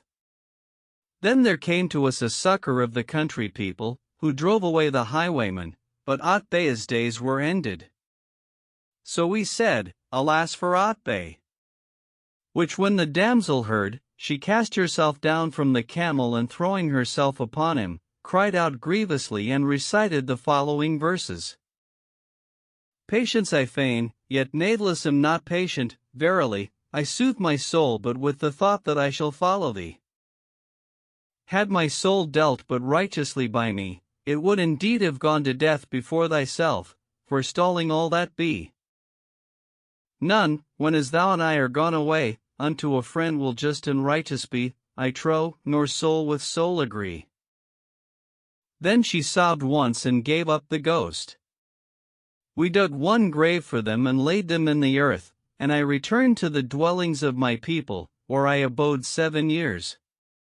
Then I betook me again to the Hejaz, and entering Medina the Luminous, to visit the tomb of the Prophet, said in myself, By Allah, I will go again to Otbay's tomb. So I repaired thither, and behold, over the grave was a tall tree, on which hung fillets of red and green and yellow stuffs. So I said to the people of the place, How is this tree called? And they answered, The tree of the bride and the bridegroom. I abode by the tomb a day and a night, then went my way, and this is all I know of Otbay. May God the Most High have mercy upon him. Hind, daughter of En-Numan and El-Hejjaj. It is related that Hind, daughter of En-Numan, was the fairest woman of her day, and her beauty and grace were reported to El-Hejjaj, who sought in marriage and lavished much treasure on her. So he took her to wife, engaging to give her a dowry of 200,000 dirhams in case of divorce, and when he went into her, he abode with her a great while. One day after this, he went into her and found her looking at her face in the mirror and saying, Hind is an Arab filly born and bred of purest stock and blood, that by a mongrel mule, alack, hath covered bin.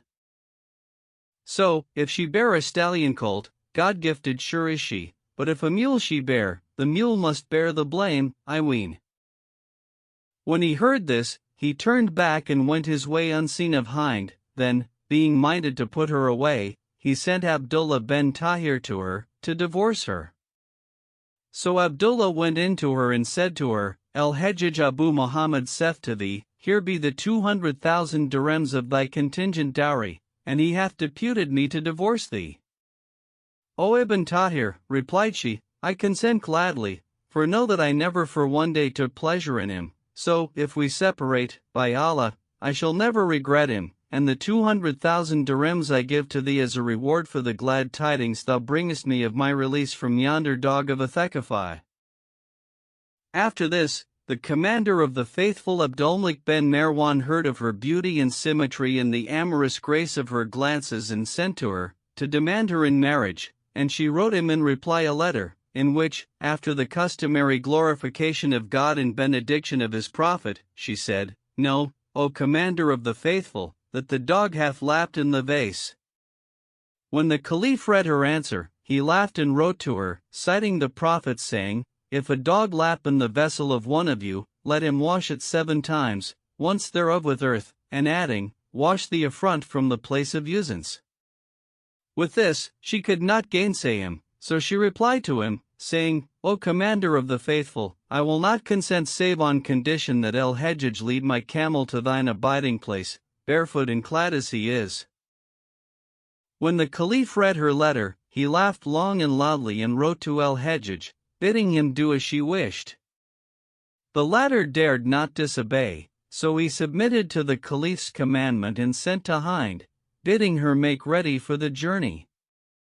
So she made ready and mounted her litter, whilst her damsels and eunuchs rode about her.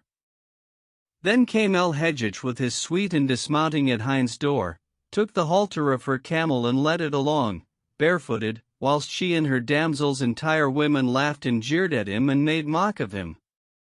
Then she said to her tirewoman, "Draw back the curtain of the litter," and she drew back the curtain, till Hind was face to face with El-Hejjaj, whereupon she laughed at him, and he recited the following verse.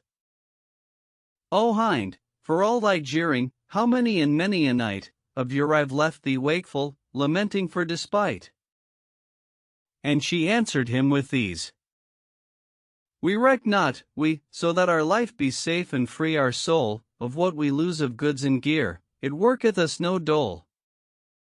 For wealth anew may gotten be and rank and power regained, if but man of malady and trouble be made whole. And she ceased not to laugh at him and make sport of him, till they drew near the city of the Caliph, when she threw down a dinar and said to El-Hejjaj, O camel driver, I have dropped a dirham, look for it and give it me. So he looked, and seeing naught but the dinar, said, This is a dinar. Nay, answered she, it is a dirham. But he said, It is a dinar. Then said she, Praised be God who hath given us a dinar in exchange for a paltry dirham.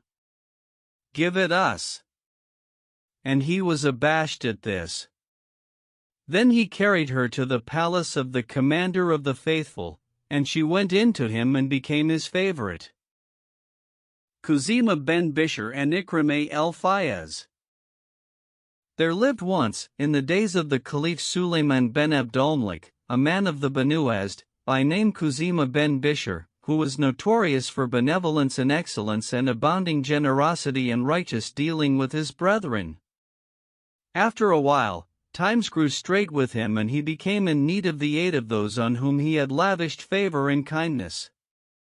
So they succored him a while and then grew weary of him, which when he saw, he went in to his wife, who was the daughter of his father's brother, and said to her, O my cousin, I find that my brethren are changed to me, wherefore I am resolved to keep my house till death come to me.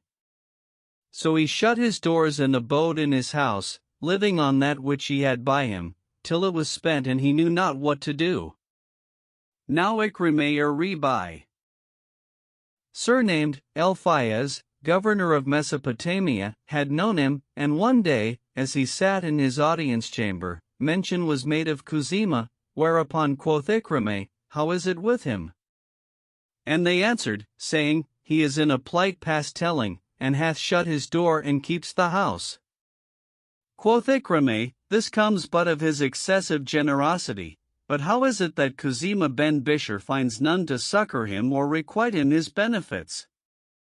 And they replied, He hath found naught of this. When it was night, Ikrimah took 4,000 dinars and laid them in one purse, then, bidding saddle his beast, he mounted and rode privily to Khuzaimah's house, attended only by one of his servants, carrying the money. When he came to the door, he alighted, and taking the purse from the servant, made him withdraw afar off, after which he went up to the door and knocked. Khuzaimah came out to him, and he gave him the purse, saying, Better thy condition with this. He took it, and finding it heavy, put it from his hand, and laying hold of the bridle of Ikrimah's horse, said, Who art thou? My soul be thy ransom. O man, answered Ikrimah, I come not to thee at the like of this time desiring that thou shouldst know me. Khuzaimah rejoined, saying, I will not let thee go till thou make thyself known to me. And Ikrimah said, I am Jabir Athrid el-Kiram. Quoth Khuzaimah, Tell me more. But Ikrimah answered, No, and went away, whilst Khuzaimah went in to his wife and said to her, Rejoice, for God hath sent us speedy relief. If these be but dirhams, yet are they many. Arise and light the lamp. But she said, I have not wherewithal to do this. So he spent the night handling the coins, and felt by their roughness that they were dinars, but could not credit it. Meanwhile, Ikrimah returned to his own house and found that his wife had missed him, and inquiring for him, had been told of his riding forth, wherefore she misdoubted of him and said to him, "The governor of Mesopotamia rideth not abroad, unattended and secretly, after such an hour of the night, save to a wife or a concubine." "God knows," answered he, "that I went not forth to either of these." "Tell me then," said she, "wherefore thou wentest forth." And he, "I went not forth at this hour save that none should know it." But she rejoined, saying, "I must needs be told." Quoth he, "Wilt thou keep the matter secret, if I tell thee?" And she said, "Yes." So he told her the state of the case, adding, "Wilt thou have me swear to thee?" "No, no," answered she, "my heart is set at ease and trusteth in that which thou hast told me." As for Kuzima, as soon as it was day, he made his peace with his creditors and set his affairs in order, after which he made ready and set out for the court of the Caliph, who was then sojourning in Palestine. When he came to the royal palace, he sought admission of the chamberlain, who went in and told the Caliph of his presence. Now he was renowned for his beneficence, and Suleiman knew of him, so he bade admit him. When he entered, he saluted the Caliph after the usual fashion, and the latter said to him, "O Kuzima, what hath kept thee so long from us?" "Evil case," answered he. Quoth the Caliph, "What hindered thee from having recourse to us?" And he said, "My infirmity, O Commander of the Faithful." "And why," asked Suleiman, "comest thou to us now?" "No, O Commander of the Faithful," replied Kuzima, "that I was sitting one night late in my house, when one knocked at the door, and he went on to tell him of all that had passed between Ikrimah and himself." "Knowest thou the man?" asked Suleiman. "No, O Commander of the Faithful," answered Kuzima, "he was disguised and would say not, but I am Jabir Athrid el-Kiram." When Suleiman heard this, his heart burned within him to know the man, and he said, "If we knew him, we would requite him his generosity." Then he tied Kuzima an ensign and made him governor of Mesopotamia, in the stead of Ikrimah, and he set out for El-Jazira. When he drew near the city, Ikrimah and the people of the place came forth to meet him, and they saluted each other and went on into the town, where Kuzima took up his lodging in the government house and bade take security for Ikrimah and that he should be called to account. So an account was taken against him, and he was found to be in default for much money, whereupon Kuzima required him of payment, but he said, "I have no means of paying aught." Quoth Kuzima, "It must be paid," and Ikrimah answered, saying, "I have it not, do what thou hast to do." So Kuzima ordered him to prison and sent to him again, to demand payment of the money, but he replied, "I am not of those who preserve their wealth at the expense of their honor, do what thou wilt." Then Kuzima bade load him with irons and kept him in prison a month or more, till imprisonment began to tell upon him and he became wasted. After this, news of his plight came to his wife, who was sore troubled thereat, and sending for a freedwoman of hers, a woman of great wit and judgment, said to her, "Go forthwith to the Emir Kuzima's gate and say, I have a counsel for the Emir. If they ask what it is, say, I will not tell it save to himself, and when thou winnest to him, ask to see him in private and say to him, What is this thou hast done? Hath Jabir Athrid el-Kiram deserved of thee no better requital than to be cast into strait prison and laden with irons?" The woman did as she was bidden, and when Kuzima heard her words, he cried out at the top of his voice, saying, "Alas, the shame of it! Was it indeed he?" And she answered, "Yes." Then he bade saddle his beast forthright, and summoning the chief men of the city, repaired with them to the prison, and opening the door, went in with them to Ikrimah, whom they found sitting in evil case, worn out and wasted with blows and misery. When he saw Kuzima, he was abashed and hung his head, but the other bent down to him and kissed his face, whereupon he raised his head and said, "What mocketh thee do this?" "The generosity of thy dealing," replied Kuzima, and the scurviness of my requital. And Ikrimah said, God pardon us and thee. Then Kuzima bade the jailer strike off Ikrimah's shackles and clap them on his own feet, but Ikrimah said, What is this thou wilt do? Quoth the other, I have mind to suffer what thou hast suffered. I conjure thee by Allah, cried Ikrimah, do not so. Then they both went out and returned to Kuzima's house, where Ikrimah would have taken leave of him and gone his way, but he forbade him, and Ikrimah said, What is thy will of me? Quoth Kuzima, I wish to change thy case, for my shame before the daughter of thine uncle is yet greater than my shame before thee. So he caused clear the bath, and entering with Ikrimah, served him, himself, after which he bestowed on him a splendid dress of honor and mounted him and gave him much money. Then he carried him to his house and asked his leave to make his excuses to his wife, and did so. After this, he besought him to accompany him to the Caliph, who was then abiding at Remla, and he agreed. So they journeyed thither, and when they reached the palace, the chamberlain went in and acquainted the Caliph with Kuzima's coming, whereat he was troubled and said, Is the governor of Mesopotamia come without our order? This can only be on some grave occasion.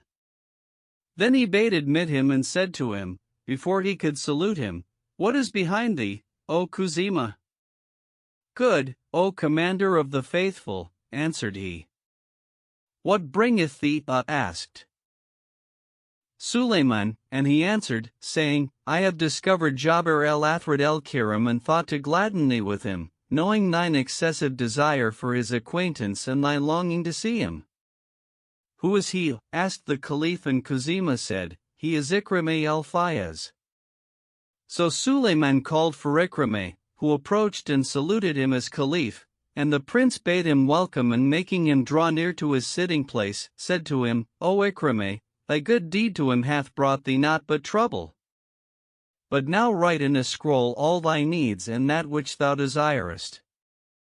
He did so, and the Caliph commanded to do all that he asked, and that forthright.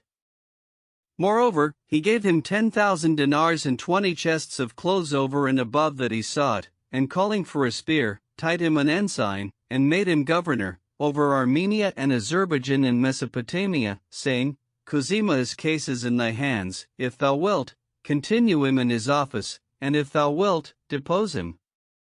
And Ikrimah said, Nay, but I restore him to his office, O commander of the faithful. Then they went out from him and ceased not to be governors under Suleiman ben Abdulmalik all the days of his caliphate. Yunus the scribe and the Caliph Walid ben Sel.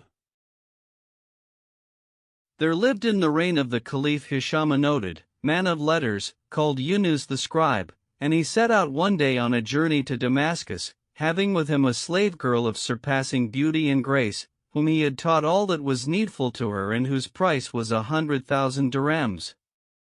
When they drew near Damascus, the caravan halted by the side of a lake, and Yunus went aside with his damsel and took out some victual he had with him and a leather bottle of wine.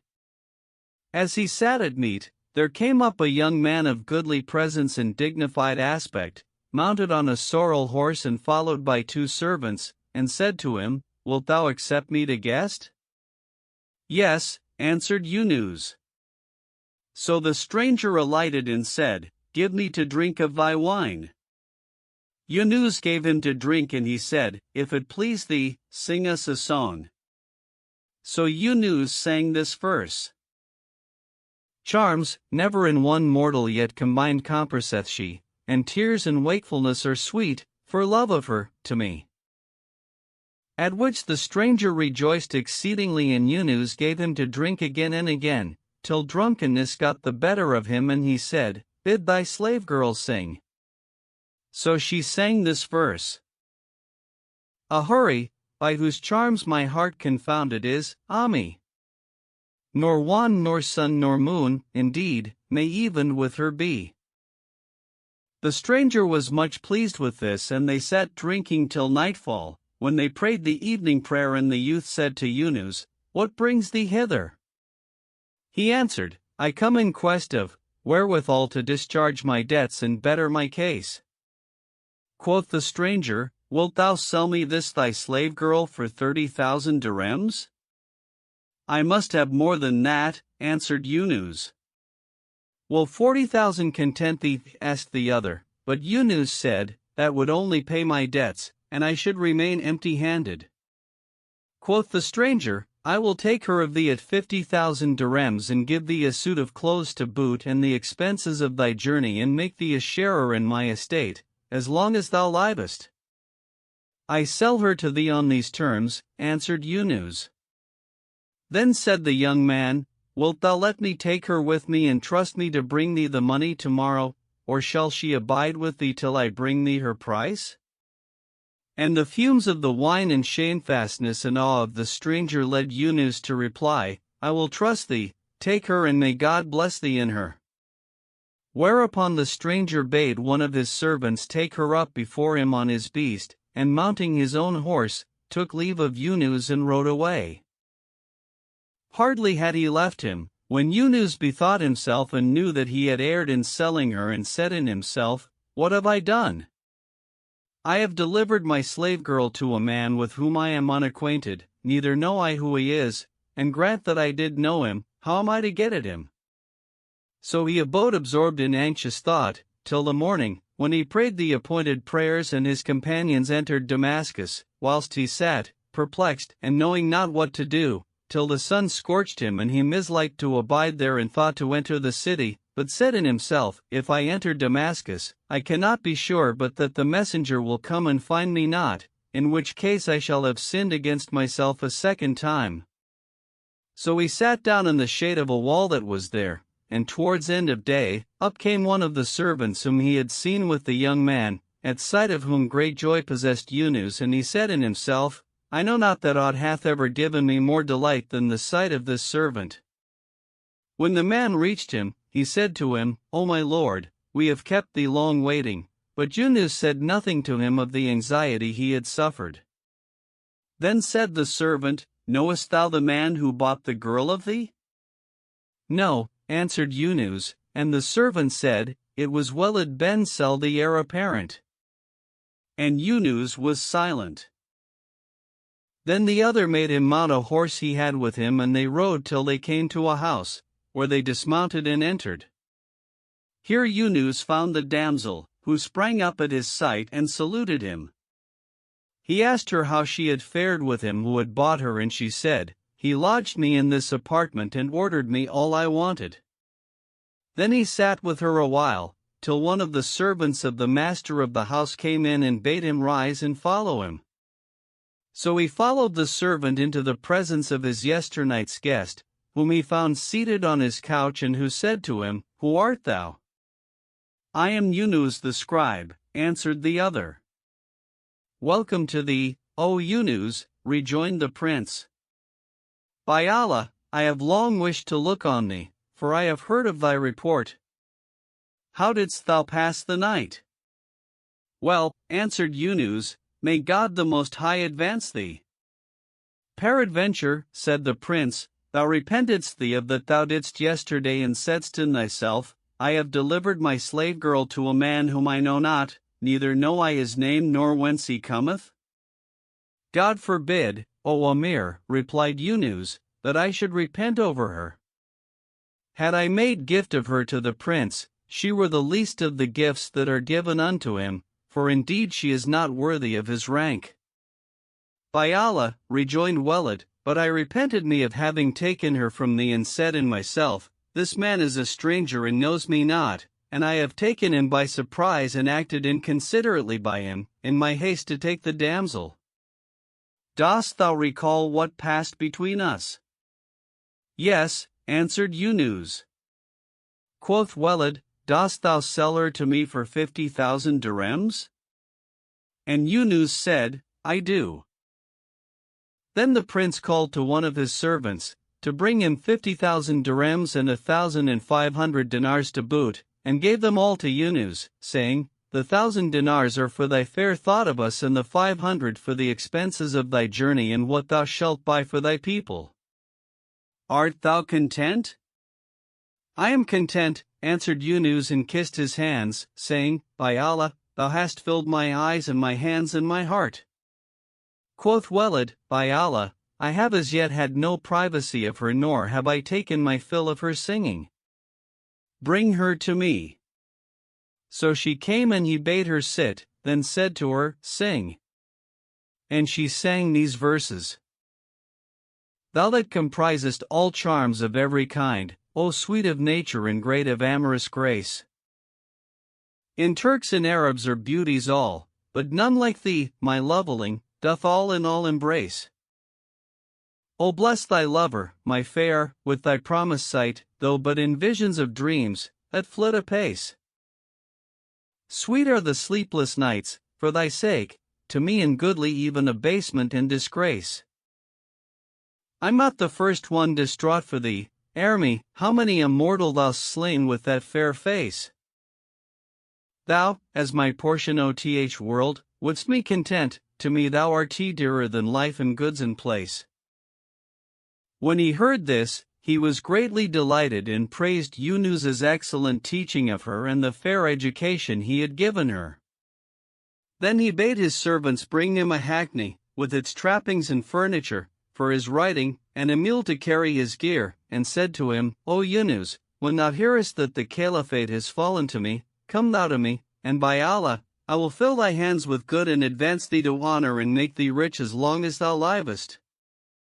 So Yunus took his goods and departed, and when he heard that Walid had succeeded to the caliphate, he repaired to him, and by Allah, he kept his promise to him and entreated him with exceeding munificence. Then Yunus abode with him in all content and honor, and his affairs prospered and his wealth increased, and goods and farms became his, such as sufficed him and his heirs after him, nor did he cease to abide with Walid, till he was slain, the mercy of God the Most High be on him. The Caliph Harun-e-Rashid and the Arab Girl. The Caliph Harun-e-Rashid was walking one day with Jafar the Barmecide, when he espied a company of girls drawing water and went up to them, having a mind to drink. As he drew near, one of them turned to her fellows and recited the following verses. Bid thou thy sprite from my couch, I pray, at the season of slumber turn away. So I may rest me and eke the fire in my bones that rages may have allay.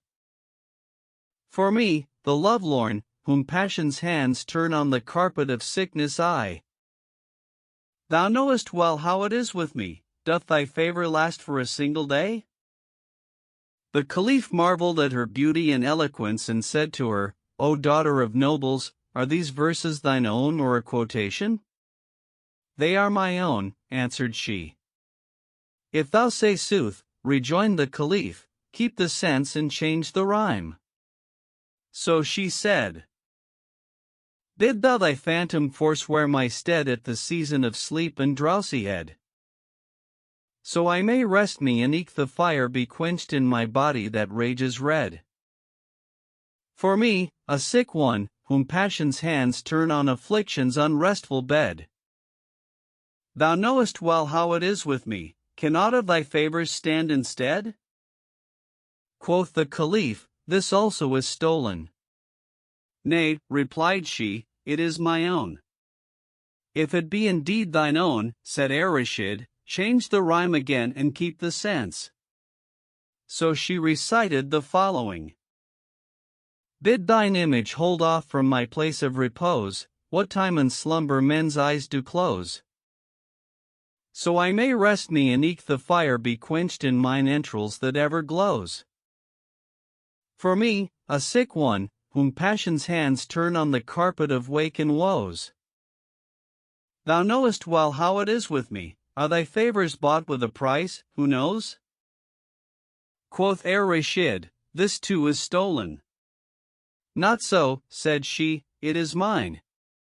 If it be so, rejoined he, change the rhyme once more. And she recited as follows.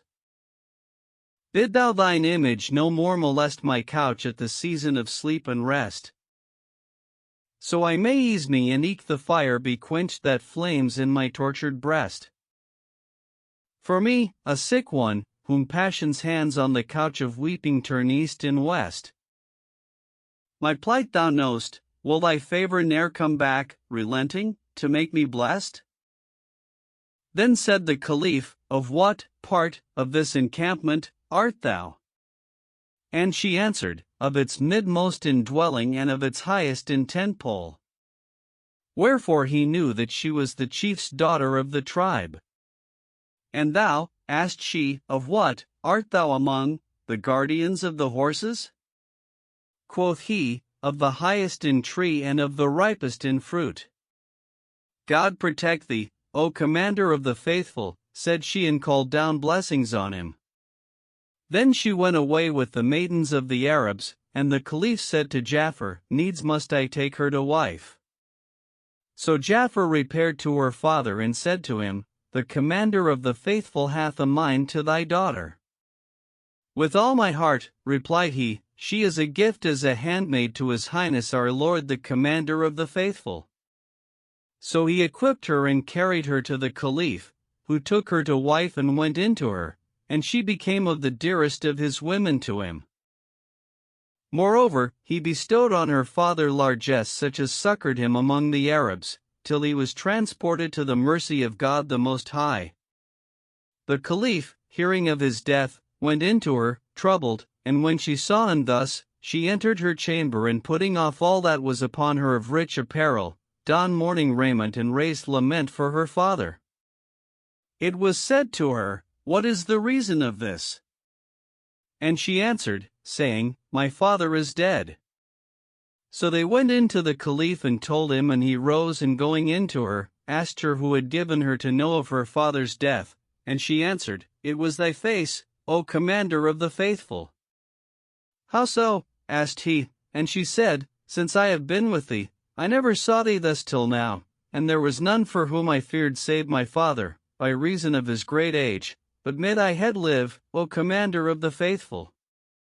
When the Caliph heard this, his eyes filled with tears, and he condoled with her, but she ceased not to mourn for her father, till she followed him to the grave. May God have mercy on them both. El-Azmai and the Three Girls of Bassorah. The Caliph Harun al-Rashid was exceeding restless one night, and rising from his bed, fared from chamber to chamber, but could not compose himself to sleep. As soon as it was day, he said, Fetch me El-Azmai. So the eunuch went out and told the doorkeepers, who sent for the poet, and when he came, informed the Caliph. The latter bade admit him and said to him, O Azmai, I wish thee to tell me the best thou hast heard of stories of women and their verses. I hear and obey, answered El-Azmai. I have heard great store of women's verses, but none pleased me save 3 lines I once heard from 3 girls. Tell me of them, said the Caliph. Know then, O Commander of the Faithful, replied the poet, that I once abode a year in Bassorah, and one day, as I was walking about, the heat was sore upon me, and I sought for a place where I might take the noonday rest, but found none. Presently, however, I came upon a porch swept and watered, at the upper end whereof was an open lattice window, whence exhaled a scent of musk, and thereunder a wooden bench. I entered the porch, and lying down on the bench, would have slept, when, behold, I heard from within a girl's sweet voice talking and saying, O my sisters, we are sat here to spend this day in each other's company, so come, let us each put down 100 dinars and recite a line of verse, and whoso recites the goodliest and sweetest line, the 300 dinars shall be hers. With all our hearts, said the others, and the eldest recited the following verse. By Allah, I should delight in him, if in dreams to my couch came he. But, and he visited me on wake, 'twould yet more marvelous be. Quoth the second.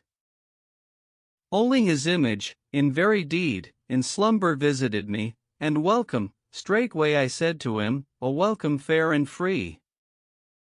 Then said the youngest. With my soul and my folk I will ransom him, whom my bedfellow still I see each night, and whose scent is pleasanter than the scent of musk to me. Quoth I, if the speaker have beauty after the measure, of the goodliness of this, her speech, the thing is every way complete. Then I rose and was about to go away, when the door opened and out came a slave girl, who said to me, "Sit, O elder."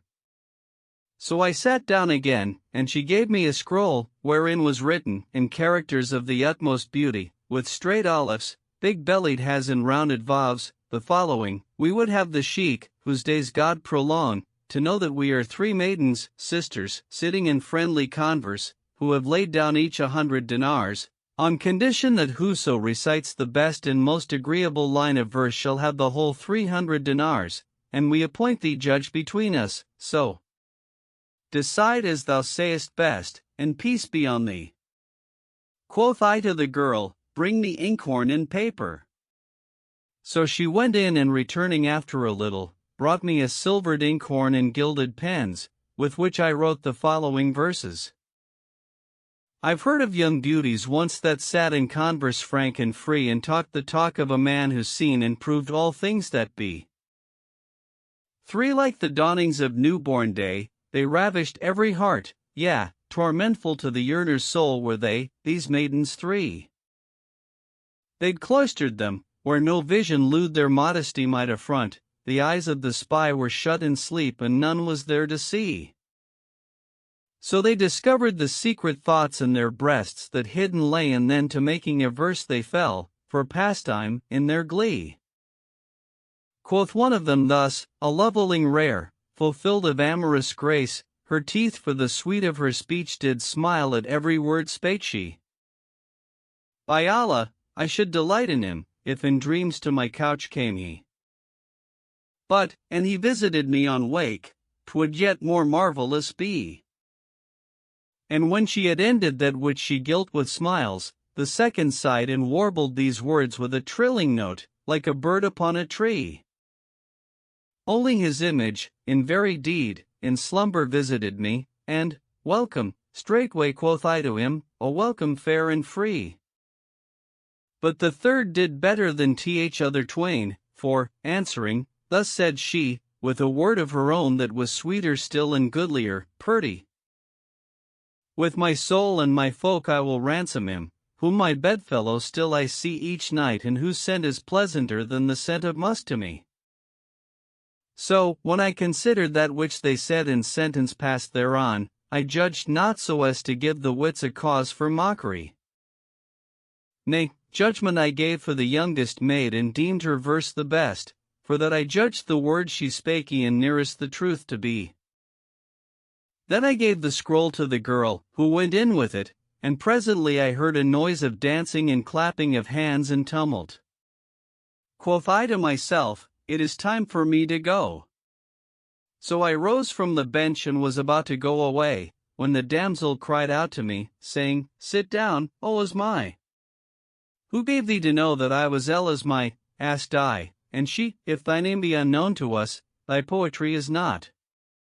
So I sat down again, and behold, the door opened and out came the first damsel, with a dish of fruits and another of sweetmeats. I ate of both and praised their fashion and would have gone away, but she cried out, saying, "Sit down, O Asmai." Wherewith I raised my eyes to her and saw a rosy palm and a saffron sleeve, meseemed it was the full moon breaking out from under the clouds. Then she threw me a purse containing 300 dinars and said to me, "This is mine, and I give it to thee in requital of thy judgment." Quoth the Caliph, "Why didst thou decide for the youngest?" "O Commander of the Faithful, whose life God prolong," answered El Asmai, the eldest said, "I should delight in him, if he visited my couch in sleep. Now this is restricted and dependent upon a condition, that may befall or may not befall, whilst, for the second, an image of dreams came to her in sleep, and she saluted it, but the youngest said that she actually lay with her lover and smelt his breath sweeter than musk, and she engaged her soul and her folk for him, which she had not done, were he not dearer to her than her soul." "Thou didst well, O Asmai," said the Caliph, and gave him other 300 dinars, in payment of his story. Ibrahim of Mosul and the Devil. Quoth Abu Ishaq Ibrahim el-Mawzili, I asked Rashid once to give me a day's leave that I might be private with the people of my household and my friends, and he gave me leave for Saturday. So I went home and betook myself to making ready meat and drink and other necessaries, and bade the doorkeepers shut the doors and let none come in to me. However, presently, as I sat in my sitting chamber, with my women about me, I was ware of an old man of comely and reverend aspect, clad in white clothes and a shirt of fine stuff, with a doctor's hood on his head and a silver-handled staff in his hand, and the house and porch were full of the sweet smell of the essences with which he was scented. I was greatly vexed at his coming in to me and thought to turn away the doorkeepers, but he saluted me after the goodliest fashion, and I returned his greeting and bade him be seated. So he sat down and entertained me with stories of the Arabs and their verses, till my anger left me, and methought my servants had sought to pleasure me by admitting a man of such good breeding and elegant culture. Then said I to him, Art thou for meat? I have no need of it, answered he. And for drink, asked I. That is as thou wilt, said he. So I drank off a pint of wine and poured him out the like. Then said he, O Abu Ishaq, wilt thou sing us somewhat, so we may hear of thy fashion that wherein thou excellest high and low? His words vexed me, but I dissembled my annoyance, and taking the lute, played and sang. Well done, O Abu Ishaq, said he, whereat my anger redoubled, and I said to myself, Is it not enough that he should come in to me, without my leave, and importune me thus, but he must call me by my name, as though he knew not the right way to address me? Quoth he, If thou wilt sing again, we will requite thee. I swallowed my annoyance and took the lute and sang again, taking pains with what I sang and rising thereto altogether, because of his saying, We will requite thee. He was delighted and said, Well done, O my lord. Then said he, Dost thou give me leave to sing? As thou wilt, answered I, deeming him weak of wit, in that he should think to sing before me, after that which he had heard from me. So he took the lute and swept the strings, and by Allah, meseemed they spoke in the Arabic tongue, with a sweet and liquid and murmurous voice. Then he began and sang the following verses. A heart that is cankered with grief I have, who will sell me therefore a heart that of cankers is whole, unwounded of ulcer or sore? But no, not a soul will consent to barter a heart against mine, for whoso should buy were condemned to sickness and woe evermore. He'd groan with the groaning of him who's wounded and choking with wine, for the longing that lives in my heart and gnaws at its innermost core. And by Allah, meseemed the doors and the walls and all that was in the house answered and sang with him, for the beauty of his voice, so that methought my very limbs and clothes answered him, and I abode amazed and unable to speak or move, for the trouble of my heart. Then he sang these verses.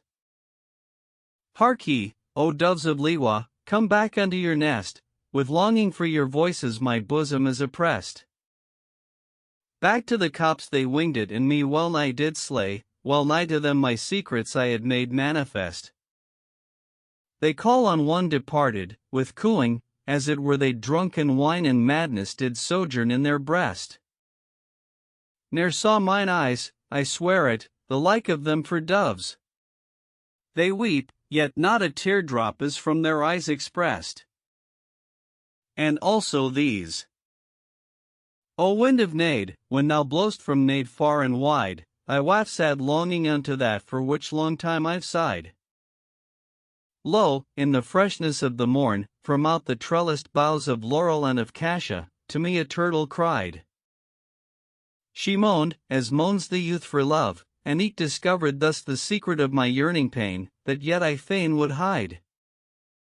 They say that, when a lover's near, he wearies of his love, and that by absence passion's cured. 'Tis false, for I have tried both remedies, but am not cured of that which is with me, with all that nearness easier is than distance to abide.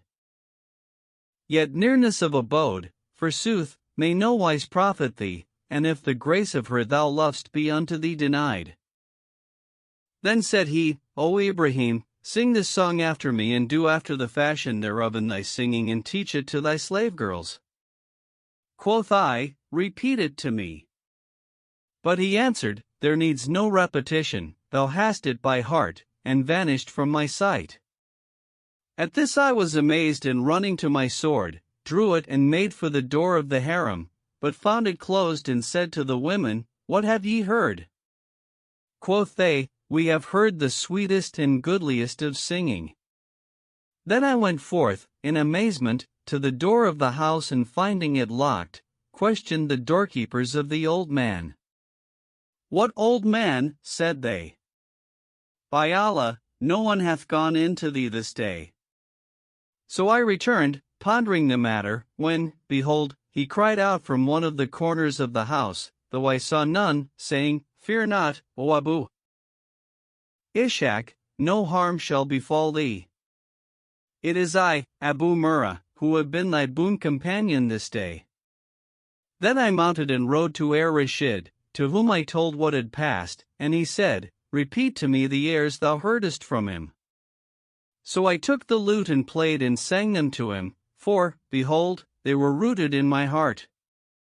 The Caliph was charmed with them and drank thereto, albeit he was no great wine-bibber, saying, Would he would some day pleasure us with his company, as he hath pleasured thee. Then he ordered me a present, and I took it and went away. The lovers of the Banu Udra. Quoth Mesra the eunuch, the Caliph Harun-ar-Rashid was very wakeful one night, and said to me, See which of the poets is at the door tonight.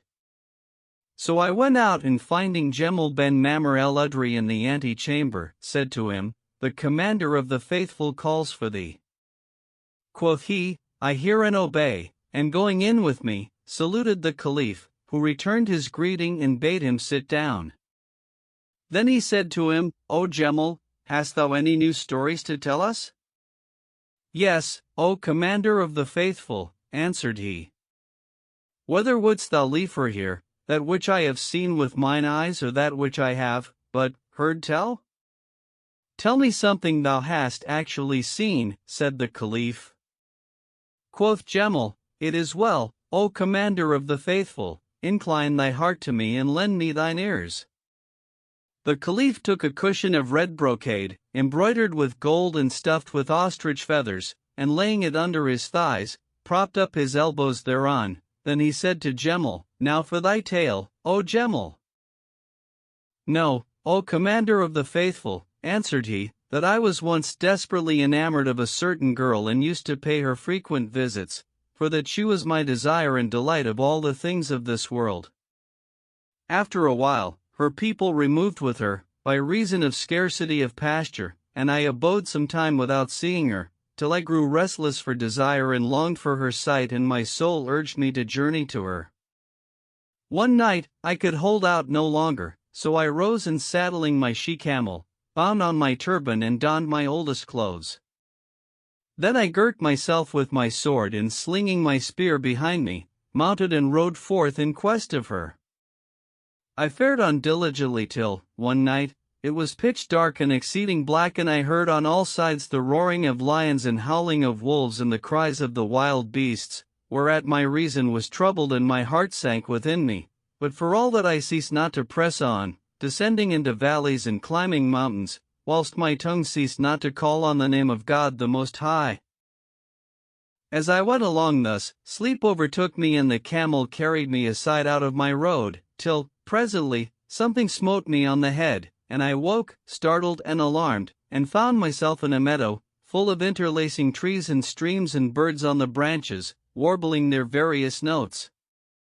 So I alighted, and taking my camel's halter in my hand, fared on softly with her, till I won clear of the trees and came out into the open country, where I adjusted her saddle and mounted again, knowing not where to go nor whither the fates should lead me. But, presently, peering into the desert, I espied a fire afar off.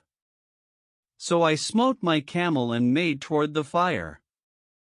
When I drew near, I saw a tent pitched and thereby a spear stuck in the ground, with a pennon flying and horses tethered and camels feeding, and said in myself, Doubtless there hangs some grave matter by this tent, for I see none other than it in the desert. So I went up to it and said, Peace be upon you, O people of the tent, and the mercy of God and his blessings. Whereupon there came forth to me a young man, 19 years old, who was as the shining full moon, with valor written between his eyes, and answered, saying, And on thee be peace, O brother of the Arabs, and God's mercy and blessing. Methinks thou hast lost thy way? Even so, replied I, direct me aright, God have mercy on thee.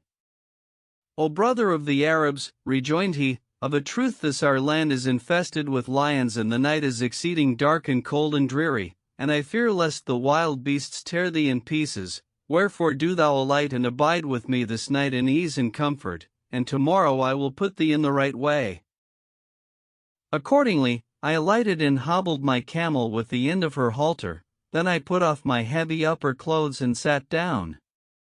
Presently the young man took a sheep and slaughtered it and kindled a brisk fire, after which he went into the tent and bringing out fine salt and powdered spices, fell to cutting off pieces of the flesh of the sheep and roasting them over the fire and feeding me therewith, weeping one while and sighing another.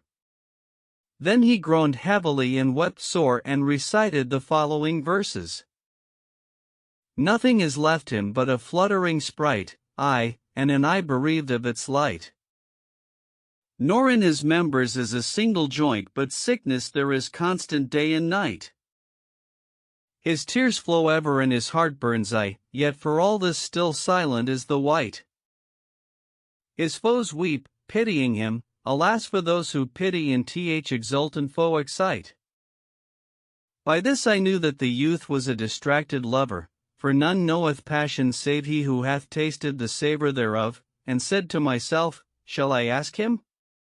But I bethought me and said, How shall I intrude on him with questioning, and I in his abode?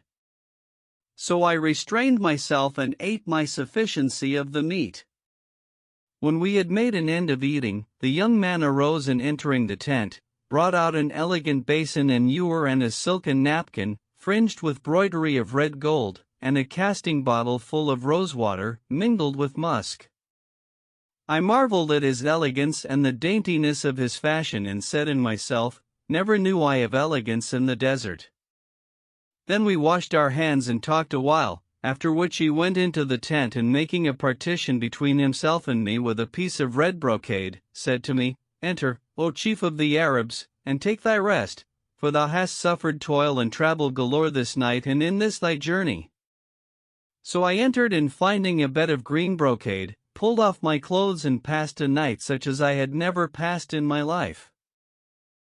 I lay, pondering the young man's case, till it was dark night and all eyes slept, when I was aroused by the sound of a low voice, never heard I a softer or sweeter. I raised the curtain and saw, by the young man's side, a damsel, never beheld I a fairer of face, and they were both weeping and complaining, one to the other, of the pangs of passion and desire and of the excess of their longing for each other's sight. By Allah, quoth I wonder who this can be. When I entered this tent, there was none therein but this young man. Doubtless this damsel is of the daughters of the jinn and is enamored of this youth, so they have secluded themselves with one another in this place. Then I considered her attentively and behold, she was a mortal and an Arab girl, whose face, when she unveiled it, put to shame the shining sun, and the tent was illumined by the light of her countenance. When I was assured that she was his mistress, I bethought me of a lover's jealousy, so I let fall the curtain and covering my face, fell asleep. As soon as it was day, I arose and donning my clothes, made the ablution and prayed such prayers as were due from me. Then I said to my host, O brother of the Arabs, wilt thou add to thy favors by directing me into the right road? At thy leisure, O chief of the Arabs, answered he. The time of a guest's stay is 3 days, and I am not one to let thee go before that time. So I abode with him 3 days, and on the 4th day, as we sat talking, I asked him of his name and lineage.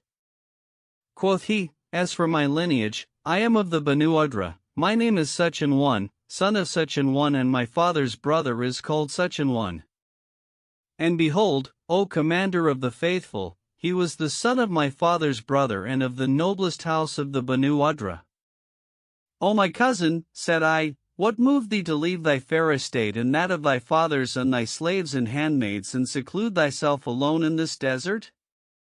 When he heard my words, his eyes filled with tears, and he replied, saying, No, O my cousin, that I was passionately enamored of the daughter of my father's brother and distracted for love of her, so I sought her in marriage of her father, but he refused and married her to a man of the Banu Udra, who went into her and carried her to his abiding place this last year. When she became thus removed from me and I was prevented from looking on her, the pangs of passion and excess of love-longing and desire drove me to forsake my people and friends and fortune and take up my abode in this desert, where I have grown used to my solitude. Where are their dwellings? Asked I. And he said, They are hard by, on the top of yonder hill, and every night, at the dead time when all eyes sleep, she steals secretly out of the camp, unseen of any, and I satisfy my desire of her converse and she of mine. So I abide thus, comforting, or solacing, myself with her, company, a part of the night, till God accomplish that which is to be. Either I shall compass my desire, in spite of the envious, or God will determine for me, and he is the best of those that determine. When I knew his case, O commander of the faithful, I was concerned for him and perplexed by reason of my jealousy for his welfare. So I said to him, O my cousin, wilt thou that I counsel thee a plan, wherein, if it please God, thou shalt find a source of amendment in the way of advisement and success, and whereby God shall do away from thee that thou dreadest? Say on, O my cousin, answered he. Quoth I, when it is night and the girl cometh, set her on my camel, for she is swift of going, and mount thou thy courser, whilst I mount one of these she-camels. So will we fare on with her all night, and by the morrow, we shall have traversed deserts and plains, and thou wilt have attained thy desire and won the beloved of thy heart. God's earth is wide, and by Allah, I will succor thee with heart and wealth and sword, as long as I live. O cousin, answered he, wait till I take counsel with her, for she is prudent and quick-witted and hath insight into affairs. When the night darkened and the hour of her coming arrived, and he awaiting her at the appointed season, she delayed beyond her usual time, and I sought him go forth the door of the tent, and opening his mouth, inhale the wafts of air that came from her quarter, as if to snuff her odor, and he repeated the following verses.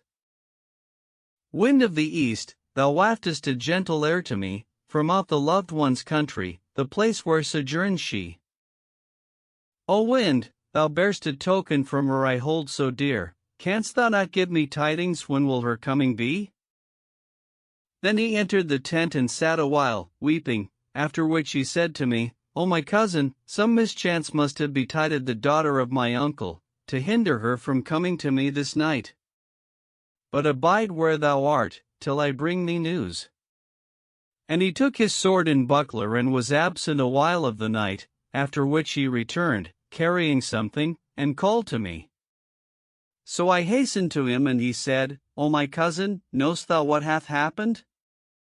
No, by Allah, answered I. Quoth he, Verily, I am smitten with mourning for my cousin this night, for she was coming to me, as of wont, when a lion met her in the way and rent her, and there remaineth of her but what thou sayest. So saying, he threw down what he had in his hand, and behold, it was the damsel's turban and what was left of her bones. Then he wept sore, and casting down his shield, took a bag and went forth again, saying, Stir not hence, till I return to thee, if it please God the Most High. He was absent a while and presently returned, bearing in his hand a lion's head, which he threw on the ground and called for water. So I brought him water, with which he washed the lion's mouth and fell to kissing it and weeping, and he mourned for her passing sore and recited the following verses. O lion, that thyself indeed didst on perdition throw, perished hast thou, and for her loss hast filled my heart with woe. Thou hast bereaved me of my love, and eke the cold earth's womb hast made her dwelling till the day that calls up high and low. To fate, that with the loss of her afflicteth me, quoth I, now God forbid that one to take her place to me thou show. Then said he to me, O cousin, I conjure thee by Allah and the rights of kindred and sympathy betwixt us, keep my charge. Thou wilt presently see me dead before thee, whereupon do thou wash me and shroud me and these that remain of my cousin's bones in this mantle and bury us both in one grave and write thereon these verses. Upon the earth of fire we lived of solace and delight, in land and house foregathered we full many a day and night. But fortune and the shifts of time did rend our loves apart, and now within its bosom straight the shroud doth us unite. Then he wept sore and entering the tent, was absent a while, after which he came forth, groaning and crying out. Then he gave one sob and departed this world. When I saw that he was indeed dead, it was grievous to me, and so sore was my sorrow for him that I had well nigh followed him for excess of lamentation over him. That I laid him out and did as he had enjoined me, shrouding the damsel's remains with him in one garment and burying them in one grave. I abode by their grave 3 days, after which I departed and continued to pay frequent visits to the place for 2 years. This then is their story, O Commander of the Faithful. The Caliph was pleased with Jemal's story and rewarded him with a dress of honor and a handsome present. The Bedouin and his wife. The Caliph Muawiyah was sitting one day in his palace at Damascus, in a room the windows whereof were open on all 4 sides, that the breeze might enter from all quarters. Now it was a day of excessive heat, with no air stirring, and in the middle of the day, when the heat was at its sultriest, the Caliph, chancing to look forth, saw a man coming along, scorched by the heat of the ground and limping, as he fared on barefoot. Muawiyah considered him a while and said to his courtiers, Hath God, may he be blessed and glorified, created any more wretched than he who needs must stir abroad at such an hour and in such weather as this? Quoth one of them, Peradventure, he seeketh the Commander of the Faithful. By Allah, exclaimed the Caliph, if he seek me, I will assuredly give to him, and if he be wronged, I will succor him. Ho, boy, I stand at the door, and if yonder Arab seek to come into me, forbid him not therefrom. So the page went out, and presently the Arab came up to him, and he said, What dost thou want? I want the Commander of the Faithful, answered the other, and the page said, Enter. So he entered and saluted the Caliph, who said to him, Who art thou? I am a man of the Banu Tamim, answered the Arab. And what brings thee here at this season? Asked Muawiyah. Quoth the Arab, I come to thee, complaining to thee and imploring thy protection. Against whom? Asked the Caliph. Against Marwan ben al-Hikam, thy deputy, answered the man and recited the following verses.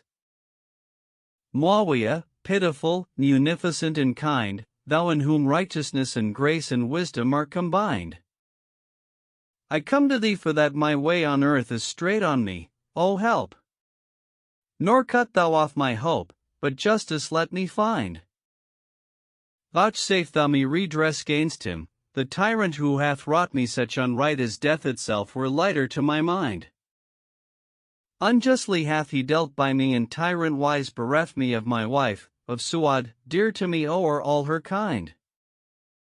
Yea, he in truth hath gone about to slay me, ere my tale of days be told or come the term to me of God assigned. When Muawiyah heard him recite these verses, with the fire flashing from his mouth, he said to him, Thou art welcome, O brother of the Arabs. Tell me thy tale and expound to me thy case. O Commander of the Faithful, replied the Arab, I had a wife, whom I loved passing dear and who was the solace of my eyes and the delight of my heart, and I had a herd of camels, with whose produce I made shift to maintain my condition, but there came upon us a year of calamity, which killed off hoof and horn and bereft me of all I had. When what was in my hand failed me and I fell into evil case, I became abject and burdensome to those who had used to wish to visit me, which when my wife's father knew, he took her from me and abjured me and drove me forth without pity. So I repaired to thy deputy, Marwan ben el-Hikam, and sought succor of him. He summoned my father-in-law and questioned him, and he denied any knowledge of me. May God amend the emir, said I, if it please him to send for the woman and question her of her father's saying, the truth will appear. So he sent for her, but no sooner had he set eyes on her than he fell passionately in love with her, and becoming my rival, denied me succor and was wroth with me. Moreover, he sent me to prison, and I became as I had fallen from heaven and the wind had cast me down in a far country. Then said Marwan to my father-in-law, wilt thou give her to me to wife, at a present dowry of 1,000 dinars and a contingent one of 10,000 dirhams, and I will engage to quit her of yonder Arab?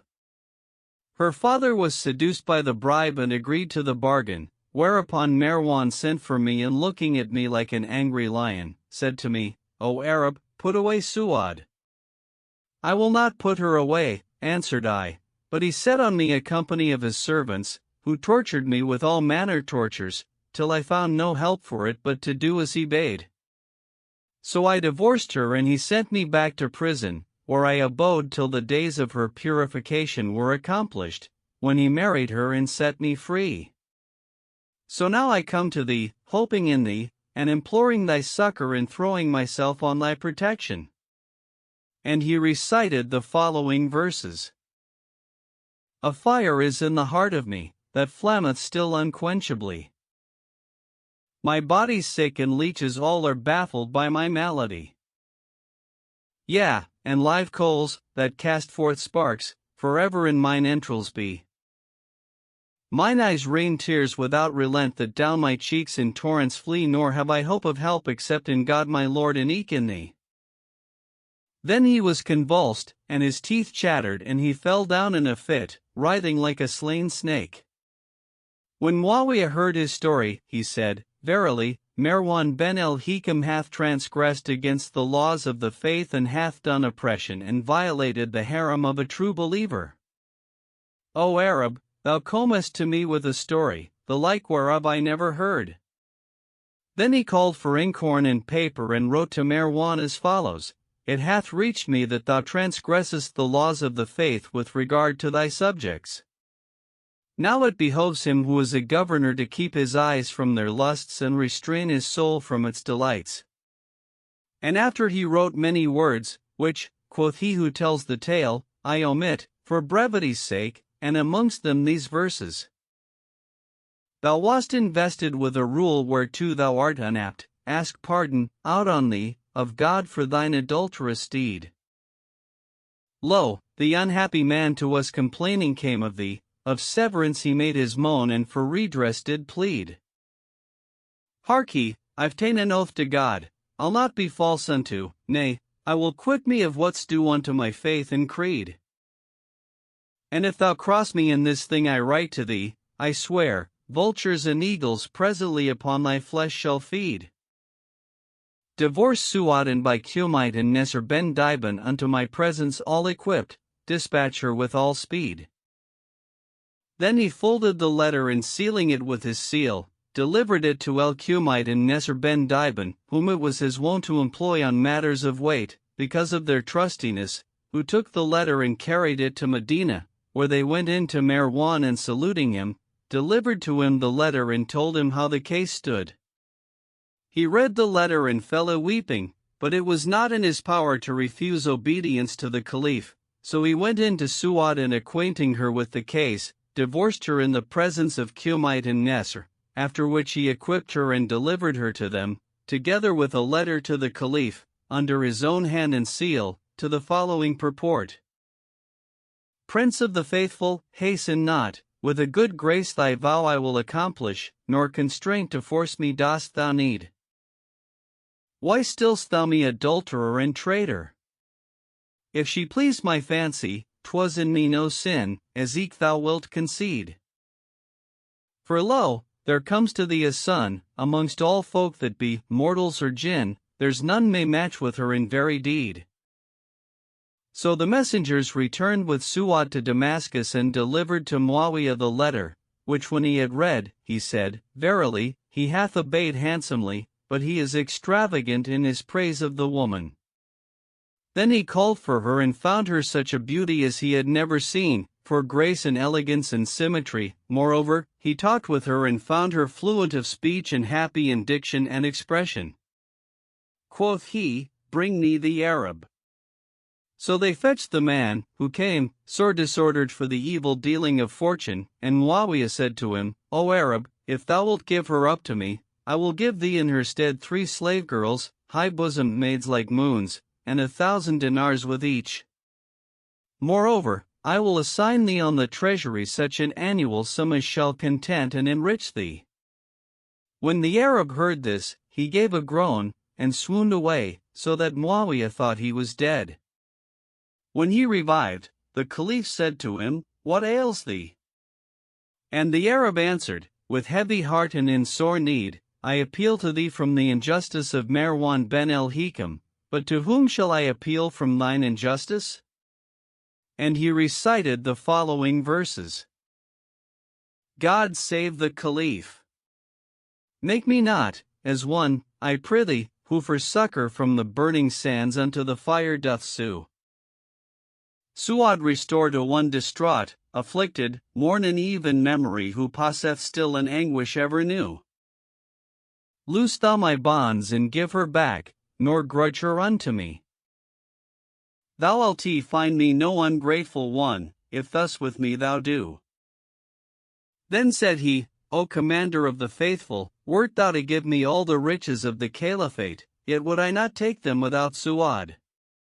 And he recited this verse. My heart to love other than Su'ad to me denies, for my drink and my victual is she. Quoth the Caliph, Thou confessest to having divorced her and Marwan hath done the like, so now we will give her her choice. If she choose other than thee, we will marry her to him, and if she choose thee, we will restore her to thee. Be it so, replied the Arab. So Muawiyah said to her, What sayest thou, O Su'ad? Which dost thou choose? The Commander of the Faithful, with his power and glory and dominion and palaces and treasures and all else thou sayest at his command, or Marwan ben al-Hikam, with his violence and tyranny, or this Arab, with his hunger and poverty? So she recited the following verses. This man, for all he be in hunger and distress, dearer to me than folk and neighbor is, nathless. Yea, he is more to me than he who wears the crown, Marwan is governor and all who wealth possess. Then said she, O Commander of the Faithful, I will not forsake him by reason of the shifts of fortune or the perfidies of fate, for there is between us old companionship, that may not be forgotten, and love beyond proof, and indeed it is but just that I should have patience with him in his stress, even as I shared fair fortune with him in better days. The Caliph marveled at her wit and love and constancy, and ordering her 10,000 dirhams, delivered her to the Arab, who took his wife and went away. The Lovers of Bassorah. The Caliph Harun al-Rashid was sleepless one night, so he sent for El-Asmai and Hussein el-Khilia and said to them, Tell me a story and do thou begin, O Hussein. It is well, O Commander of the Faithful, answered Hussein. Some years ago, I went down to Bassorah, to present to Muhammad ben Sulayman a Ribi an ode I had composed in his honor, and he accepted it and bade me abide at his court. One day, I went out to El Mirbed, by way of El Muhallia, and being oppressed by the great heat, went up to a great door, to ask for drink, when I was aware of a damsel, as she were a swaying willow wand, with languishing eyes, eyebrows arched and finely penciled and smooth and polished cheeks.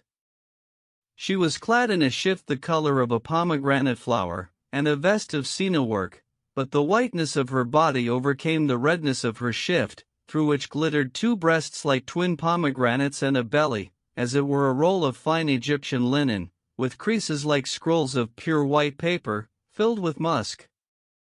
Round her neck she wore a chain and amulet of red gold, that fell down between her breasts, and on the table of her forehead were browlocks like jet. Her eyebrows joined one another and her eyes were like lakes. She had an aquiline nose and their under teeth like pearls. In fine, pleasantness prevailed in every part of her, but she seemed dejected and distracted and came and went in the vestibule, walking upon the hearts of her lovers, whilst her legs made mute the voices of their ankle rings, and indeed she was as saith the poet. Each member of her charms so sweet and good hath given rise to its similitude. I was smitten with awe of her, O Commander of the Faithful, and drew near to salute her, and behold, the house and vestibule and street were fragrant with music. So I saluted her and she returned my greeting with a dejected voice and a grieving heart, consumed with the ardor of passion. Then said I to her, O my lady, I am an old man and a stranger, and sore oppressed of thirst. Wilt thou order me a draught of water, and God will requite thee? Away, O old man, answered she. I am distracted from all thoughts of meat and drink. By what ailment, O my lady? Asked I, quoth she, I love one who dealeth not justly by me and desire one who will none of me. Wherefore I am afflicted with the wakefulness of those who watch the stars. O my lady, said I, is there on the face of the earth one to whom thou hast mind and who hath no mind to thee? Yes, answered she, and this by reason of the perfection of beauty and amorous grace with which he is endowed. And why standest thou in this porch? Asked I, this is his road, answered she, and the hour of his passing by. O my lady, said I, have ye ever foregathered and had such commerce as might cause this passion? At this she heaved a deep sigh, the tears rained down upon her cheeks, as they were dew falling upon roses, and she recited these verses. Even as two cassia boughs entwined above a mead we drank the fragrance of delights and all life has of fair. But this branch rent itself away from that, and now thou sayest one low and yearning unto that which was its mate whilera. Quoth I, and what betteth thee of thy love for this youth? She answered, I see the sun upon the walls of his people and I think that it is he, or haply I catch sight of him unexpectedly and am confounded in the blood and the life flee from my body and I abide without reason for weeks. Excuse me, said I, for I also have suffered for love-longing, that which is upon thee of distraction of soul and wasting of body and loss of strength, and I see in thee pallor and emaciation, such as testify of the fever fits of passion.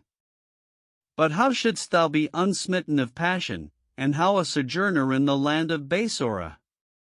By Allah, said she, before I became enamored of this youth, I was endowed with the uttermost of amorous grace and was resplendent with beauty and perfection and ravished all the princes of Basora, till he fell in love with me.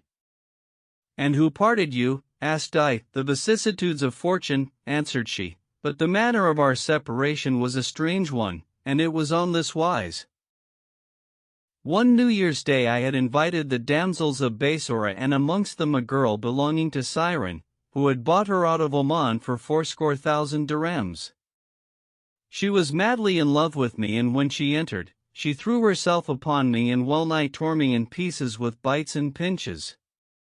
Then we withdrew apart, to drink wine at our ease, till our meat was ready and our delight was complete, and she toyed with me and I with her, and now I was upon her and now she upon me. Presently, the fumes of the wine moved her to strike her hand on the ribbon of my trousers, whereby it became loosed, unknown of either of us, and my trousers fell down in our play. At this moment, he came in, unobserved, and seeing me thus, was wroth and made off, as doth the Arab filly, when she hears the tinkle of her bridle. This, O elder, was 3 years ago, and since that time I have never ceased to excuse myself to him and entreat him with soft words and implore his indulgence, but he will neither cast a look at me nor write me a word nor speak to me by a messenger nor hear aught from me. Quoth I, is he an Arab or a foreigner? And she, out on thee. He is of the princes of Basora. Is he old or young? Asked I. She looked at me laughingly and said, Thou art certainly a fool. He is like the moon at its full, smooth-cheeked and beardless, nor is there any defect in him except his aversion to me. What is his name? Asked I, and she, What wilt thou do with him? I will do my endeavor to come at him, answered I, that I may bring about reunion between you. Quoth she, I will tell thee, on condition that thou carry him a letter. And I said, I have no objection to that. Then said she, His name is Zemra ben el Mughair, Hydabusika, and his palace is at El Mirbed. Therewith she called to those within for inkhorn and paper, and tucking up her sleeves, showed 2 wrists like bracelets of silver. She headed her letter with, In the name of God, etc., then wrote as follows, O my Lord, the forbearance of an invocation at the head of this my letter proclaimeth my insufficiency, and know that if my prayer had been answered, thou wouldst not have left me, for how often have I prayed that thou shouldest not leave me, and yet thou didst leave me. Were it not that distress with me transcends the bounds of restraint, that which thy servant hath forced herself to do in writing this letter were succourable to her, for all her despair of thee, of her knowledge of thee that thou wilt forbear to answer. Do thou fulfill her desire, O my Lord, of a sight of thee from the porch, as thou passest in the street, wherewith thou wilt revive the dead soul in her. Or better still, do thou write her a letter with thine own hand, which God endow with all excellence, and appointed in requital of the privities that were between us in the nights of time past, whereof thou knowest. O my Lord, was I not to thee a lover wasted with passion? If thou answer my prayer, I will give thee thanks and to God praise, and so peace be on thee. Then she gave me the letter and I went away. Next morning I repaired to the viceroy's door, where I found an assembly of the notables of Basora, and amongst them a youth who adorned the place and surpassed in grace and majesty all who were there, and indeed the Emir Muhammad set him above himself.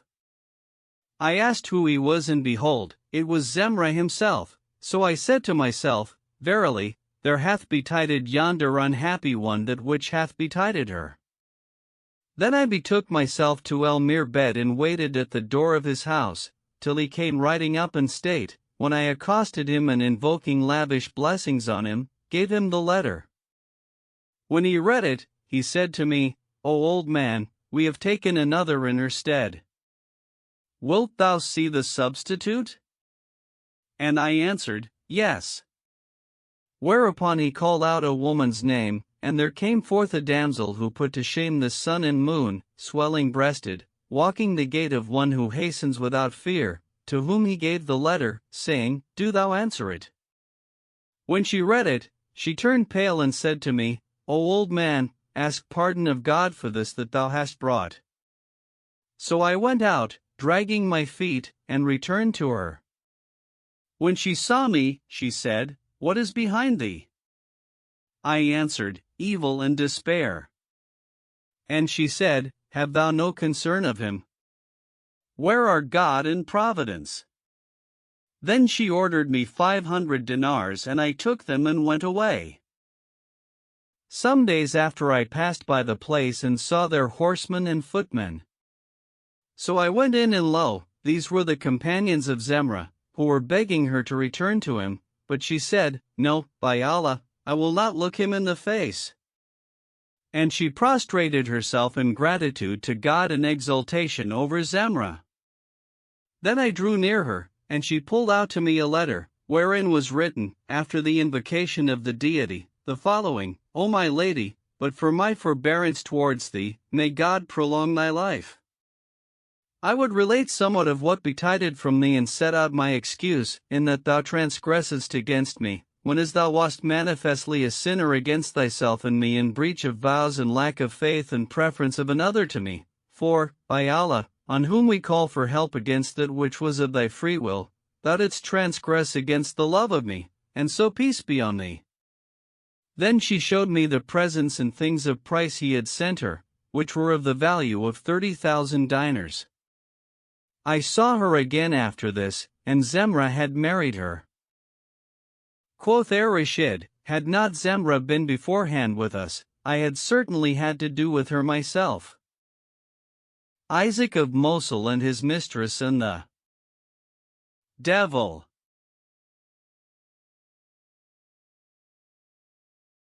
Quoth Isaac ben Ibrahim el-Mawzili, I was in my house one night in the winter time, when the clouds spread themselves over the sky, and the rains poured down in torrents, as from the mouths of waterskins, and the folk forbore to come and go about the ways by reason of that which was therein of rain and mire. Now I was heavy at heart for that none of my brethren came to me, nor could I go to them, for the mud and mire. So I said to my servant, Bring me wherewithal I may divert myself. So he brought me meat and drink, but I had no heart to eat, without someone to bear me company, and I ceased not to look out of window and watch the ways till nightfall, when I bethought myself of a damsel belonging to one of the sons of El-Medi, of whom I was enamored and who was skilled in singing and playing upon instruments of music, and said to myself, Were she here with us tonight, my joy would be complete and my night would be abridged of the melancholy and restlessness that are upon me. At this moment one knocked at the door, saying, Shall a beloved enter, who standeth at the door? Quoth I, Meseems the plant of my desire hath fruited. So I went to the door and found my mistress, with a long green skirt wrapped about her and a kerchief of brocade on her head, to fend her from the rain. She was covered with mud to her knees, and all that was upon her was drenched with water from the gutters. In short, she was in a rare pickle. So I said to her, O my lady, what brings thee hither through all this mud? Quoth she, Thy messenger came to me and set forth to me that which was with thee of love and longing, so that I could not choose but yield and hasten to thee. I marveled at this, but was ashamed to tell her that I had sent no messenger, so I said, Praised be God that he hath brought us together, after all I have suffered for the pangs of patience. Verily, hadst thou delayed an hour longer, I must have run to thee, because of my much love and longing for thee. Then I called to my boy for water, that I might better her plight, and he brought a kettle full of hot water. I bade them pour it over her feet, whilst I set to work to wash them myself, after which I made her doff what she had on, and calling for one of my richest dresses, clad her therein. Then I would have called for food, but she refused, and I said to her, Art thou for wine? Yes, answered she. So I fetched cups, and she said to me, Who shall sing? I, O my lady, answered I. But she said, I care not for that. One of my damsels, suggested I have no mind to that either, said she. Then, quoth I, do thou sing thyself, not I, replied she. Who then shall sing for thee? Asked I. Quoth she, Go out and seek someone to sing for me. So I went out, in obedience to her, though I despaired of finding anyone at such a time, and fared on till I came to the main street, where I saw a blind man striking the earth with his staff and saying, May God not requite with good those with whom I was. When I sang, they hearkened not, and when I was silent, they despised me. So I said to him, Art thou a singer? Yes, answered he. Quoth I, Wilt thou finish thy night with us and cheer us with thy company? If it be thy will, replied he, take my hand. So I took his hand, and leading him to my house, said to the damsel, O my mistress, I have brought a blind singer, with whom we may take our pleasure, and he will not see us. Bring him to me, said she. So I brought him in and invited him to eat. He ate a little and washed his hands, after which I brought him wine, and he drank 3 cupsful. Then he said to me, Who art thou? And I answered, I am Isaac ben Ibrahim el-Mawzili. Quoth he, I have heard of thee, and now I rejoice in thy company. And I said, O my lord, I am glad in thy gladness. O Isaac, said he, sing to me. So I took the lute, by way of jest, and said, I hear and obey. When I had made an end of my song, he said to me, O Isaac, verily thou comest nigh to be a singer. His words belittled me in mine own eyes, and I threw the lute from my hand, Whereupon he said, Hast thou not with thee someone who is skilled in singing? I have a damsel with me, answered I, and he said, Bid her sing.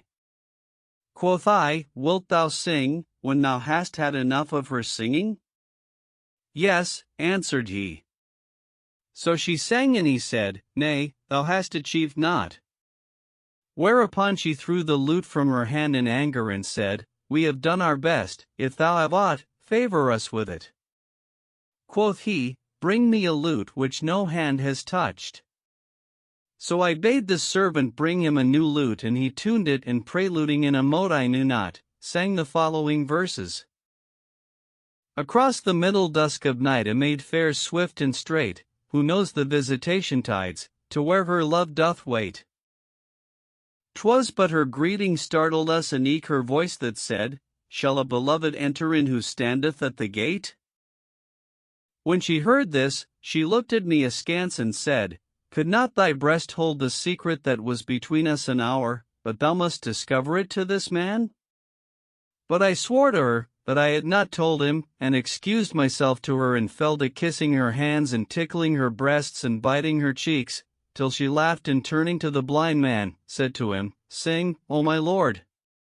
So he took the lute and sang as follows. How often have I visited the fair, and side by side, with soft caressing hands have stroked the fingers henna-dyed.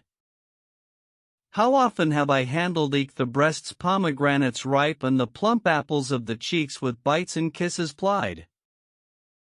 So I said to her, O my lady, who can have told him what we were about? True, answered she, and we removed to a distance from him. Presently quoth he, I have a need to make water. And I said, O boy, take the candle and go before him. Then he went out and tarried a long while.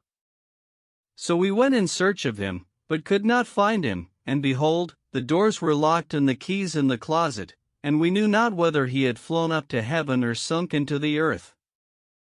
Wherefore I knew that he was Iblis, and that he had done me a pander's office, and returned, recalling to myself the words of Abu Nuwas in the following verses.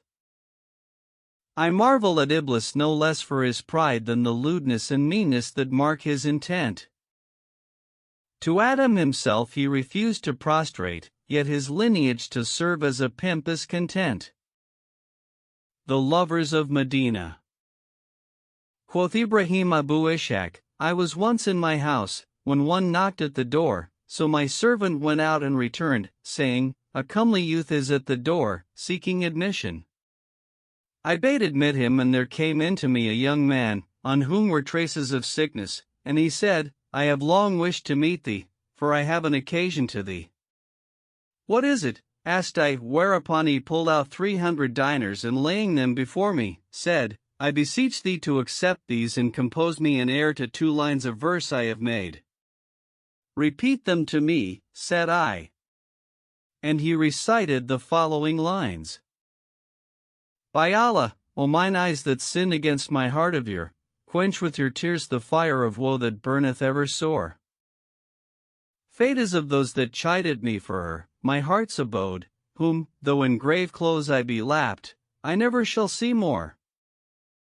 So I set the verses to a plaintive air and sang it to him, whereupon he swooned away, and I thought that he was dead. However, after a while, he came to himself and said to me, Repeat the air. But I conjured him by Allah to excuse me, saying, I fear lest thou die.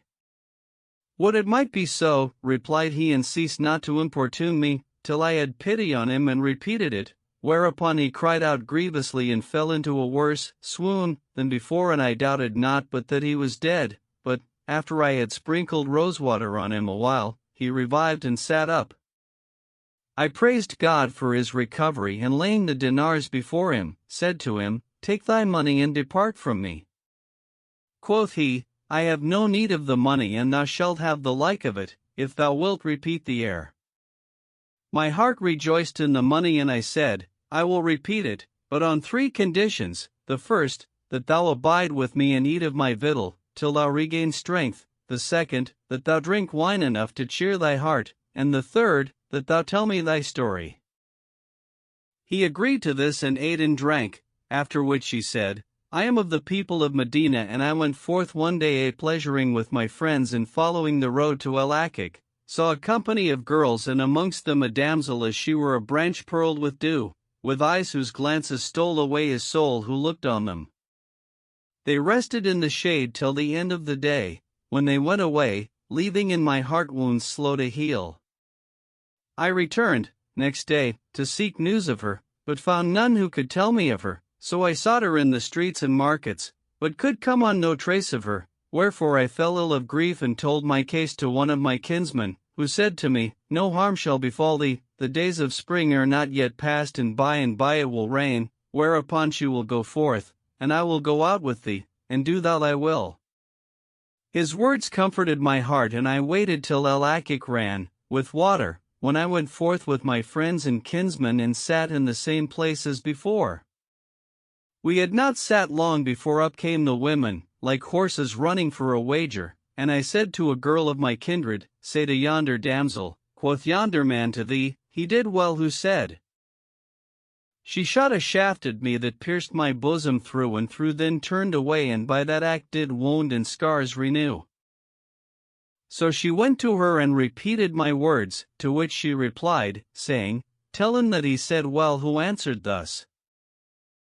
There is with us the like of that whereof thou dost complain, patience belike, to heal our hearts relief shall soon ensue. I refrained from further speech for fear of scandal and rose to go away. She rose at my rising, and I followed, and she looked back at me, till she saw I had noted her abode. Then she began to come to me and I to go to her, so that we foregathered and met often, till the thing was noised abroad and grew notorious, and her father came to know it. However, I ceased not to do my endeavor to meet her, and complained of my case to my father, who assembled our kindred and repaired to her father, to ask her in marriage for me.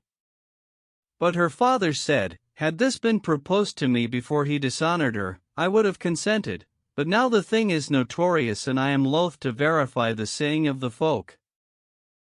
Then, continues Ibrahim, I repeated the air to him, and he went away, after having acquainted me with his abode, and we became friends.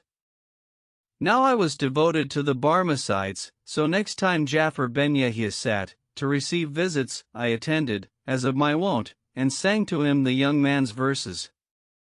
They pleased him, and he drank some cups of wine and said, Out on thee! Whose song is that? So I told him the young man's story, and he bade me ride to him and give him assurance of the attainment of his desire. Accordingly I fetched him to Ja'far, who asked him to repeat his story. He did so, and Ja'far said, Trust me, I will marry thee to her. So his heart was comforted, and he abode with us. On the morrow, Ja'far mounted and went in to Rashid, to whom he related the story. The Caliph was pleased with it, and sending for the young man and myself, commanded me to repeat the air and drank thereto. Then he wrote to the governor of the Hijaz, bidding him send the girl's father and his household to his court in honorable fashion and spare no expense for their outfit. So, in a little while, they came, and the Caliph, sending for the man, commanded him to marry his daughter to her lover, after which he gave him 100,000 dinars, and the man returned to his people. As for the young man, he abode one of Ja'far's boon companions, till there happened what happened, whereupon he returned with his household to Medina. May God the Most High have mercy upon all their souls. El-Melik and Nasir and his vizier. There was given to Abu Amir ben Marwan, vizier, to El-Melik and Nasir of Egypt, a boy of the Christians, than whom never fell eyes on a handsomer. And Nasir saw him and said to the vizier, Whence comes this boy?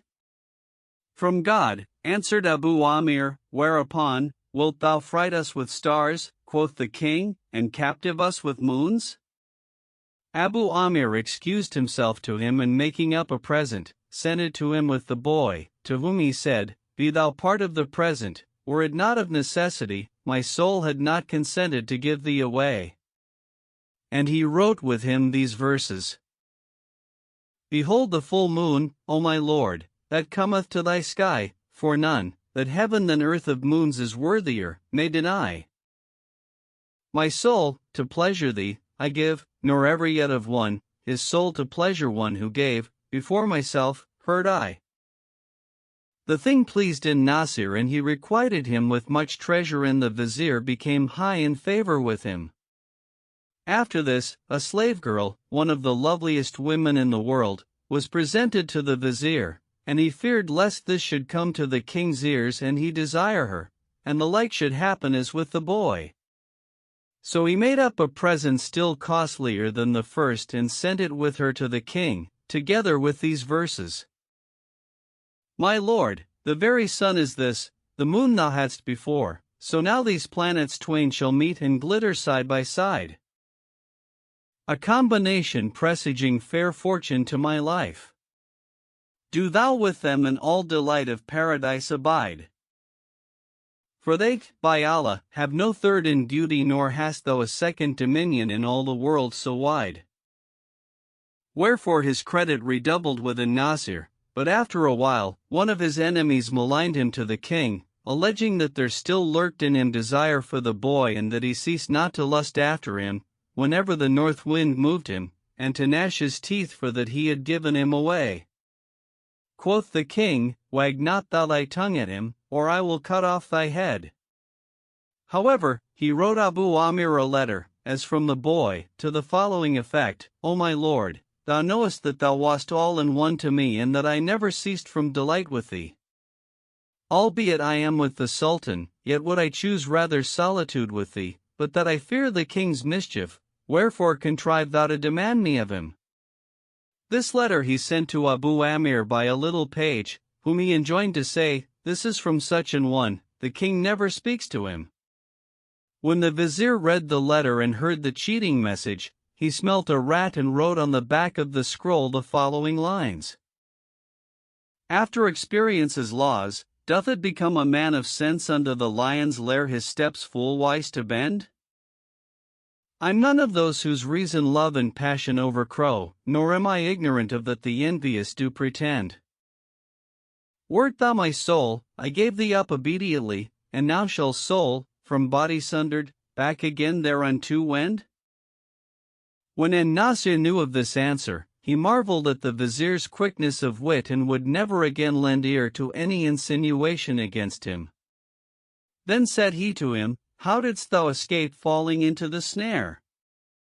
And he answered, saying, Because my reason is unentangled in the toils of passion. The rogueries of Delilah the crafty and her daughter Zineb the trickstress. There lived in the Caliphate of Harun al-Rashid two men named Ahmed ed-Dinef and Hassan Shaman, past masters in trick and cunning, who had done rare things in their time, wherefore the Caliph invested them with dresses of honor and made them captains of the watch for Baghdad, Ahmed of the right hand and Hassan of the left hand. Moreover, to Ahmed he committed the ward of the district, without the city walls, and appointed each of them a stipend of 1,000 dinars a month and 40 men to be at their commandment.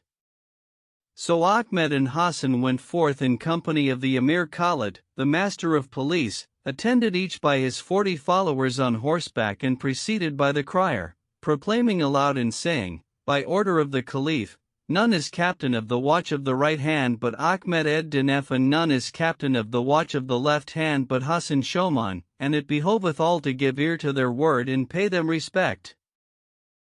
Now there was in the city an old woman called Delilah the crafty, who had a daughter by name Zineb the trickstress. They heard the proclamation aforesaid, and Zineb said to her mother, O my mother, see yonder fellow, Ahmed ed-Dinef.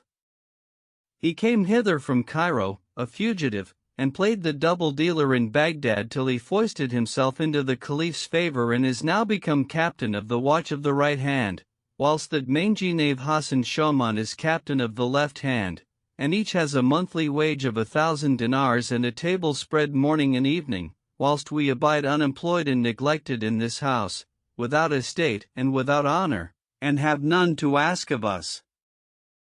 Now Delilah was a past mistress in all manner of craft and trickery and double dealing.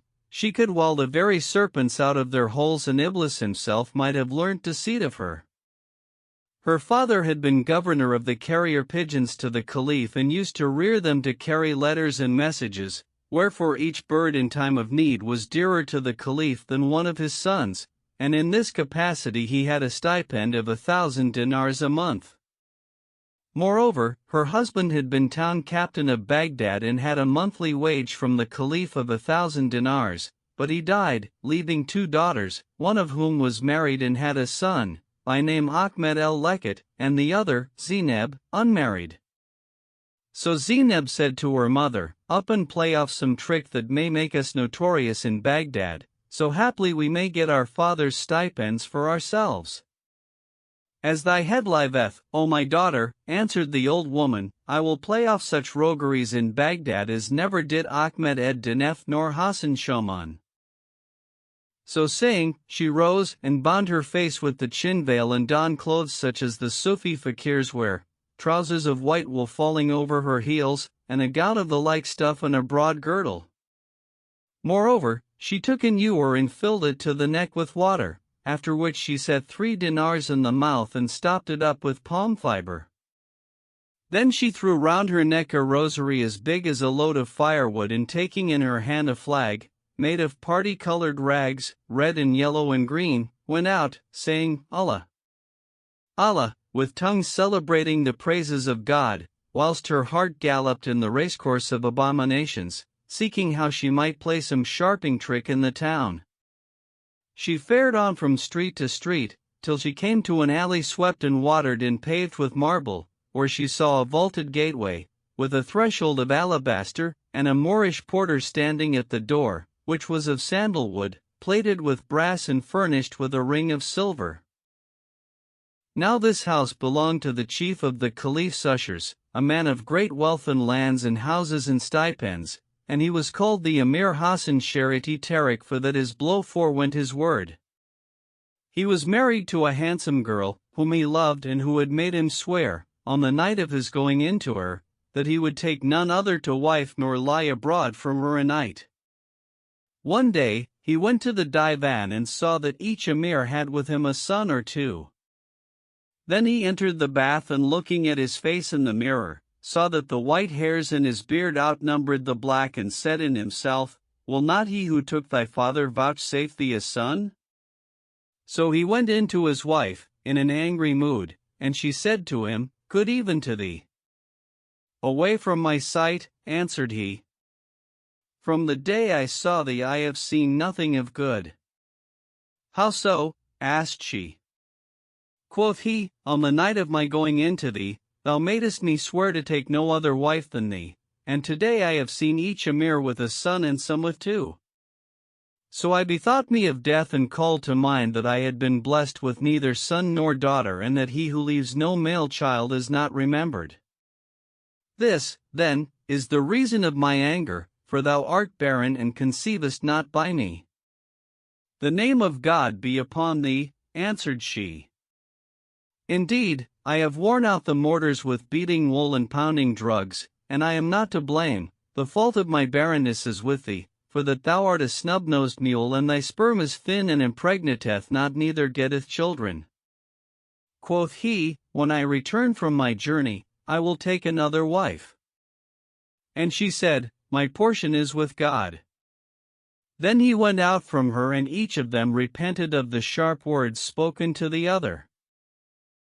As the emir's wife looked forth of her lattice, as she were a bride of the treasures, for the jewellery upon her, Delilah espied her, and seeing her clad in costly clothes and ornaments, said to herself, "O Delilah, it would be a rare trick to entice yonder young lady from her husband's house and strip her of all her clothes and jewels and make off with them." So she took up her stand under the windows of the emir's house, and fell to calling aloud upon the name of God and saying, "Be present, O ye friends of God." Whereupon all the women of the street looked from their lattices, and seeing the old woman clad, after the Sufi manner, in clothes of white wool, as she were a pavilion of light, said, "God vouchsafe us a blessing by the intermission of this pious old woman, from whose face issueth light."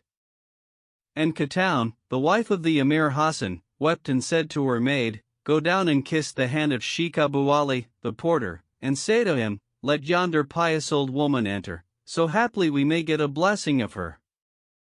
So she went down to the porter and kissing his hand, said to him, "Quoth my mistress to thee, let yonder pious old woman come into her, so she may get a blessing of her, and belike her benediction may extend to us likewise." Accordingly, he went up to Delilah and kissed her hand, but she forbade him, saying, "Away from me, lest my ablution be avoided." Thou, also, O Abu Ali, art absorbed in the contemplation of the deity, one of the elect of God and under his especial guardianship. Verily, he shall deliver thee from this servitude.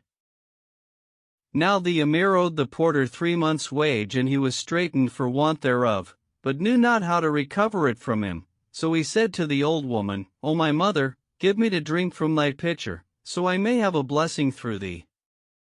So she took the pitcher from her shoulder and waved it in the air, so that the stopper flew out and the 3 diners fell to the ground.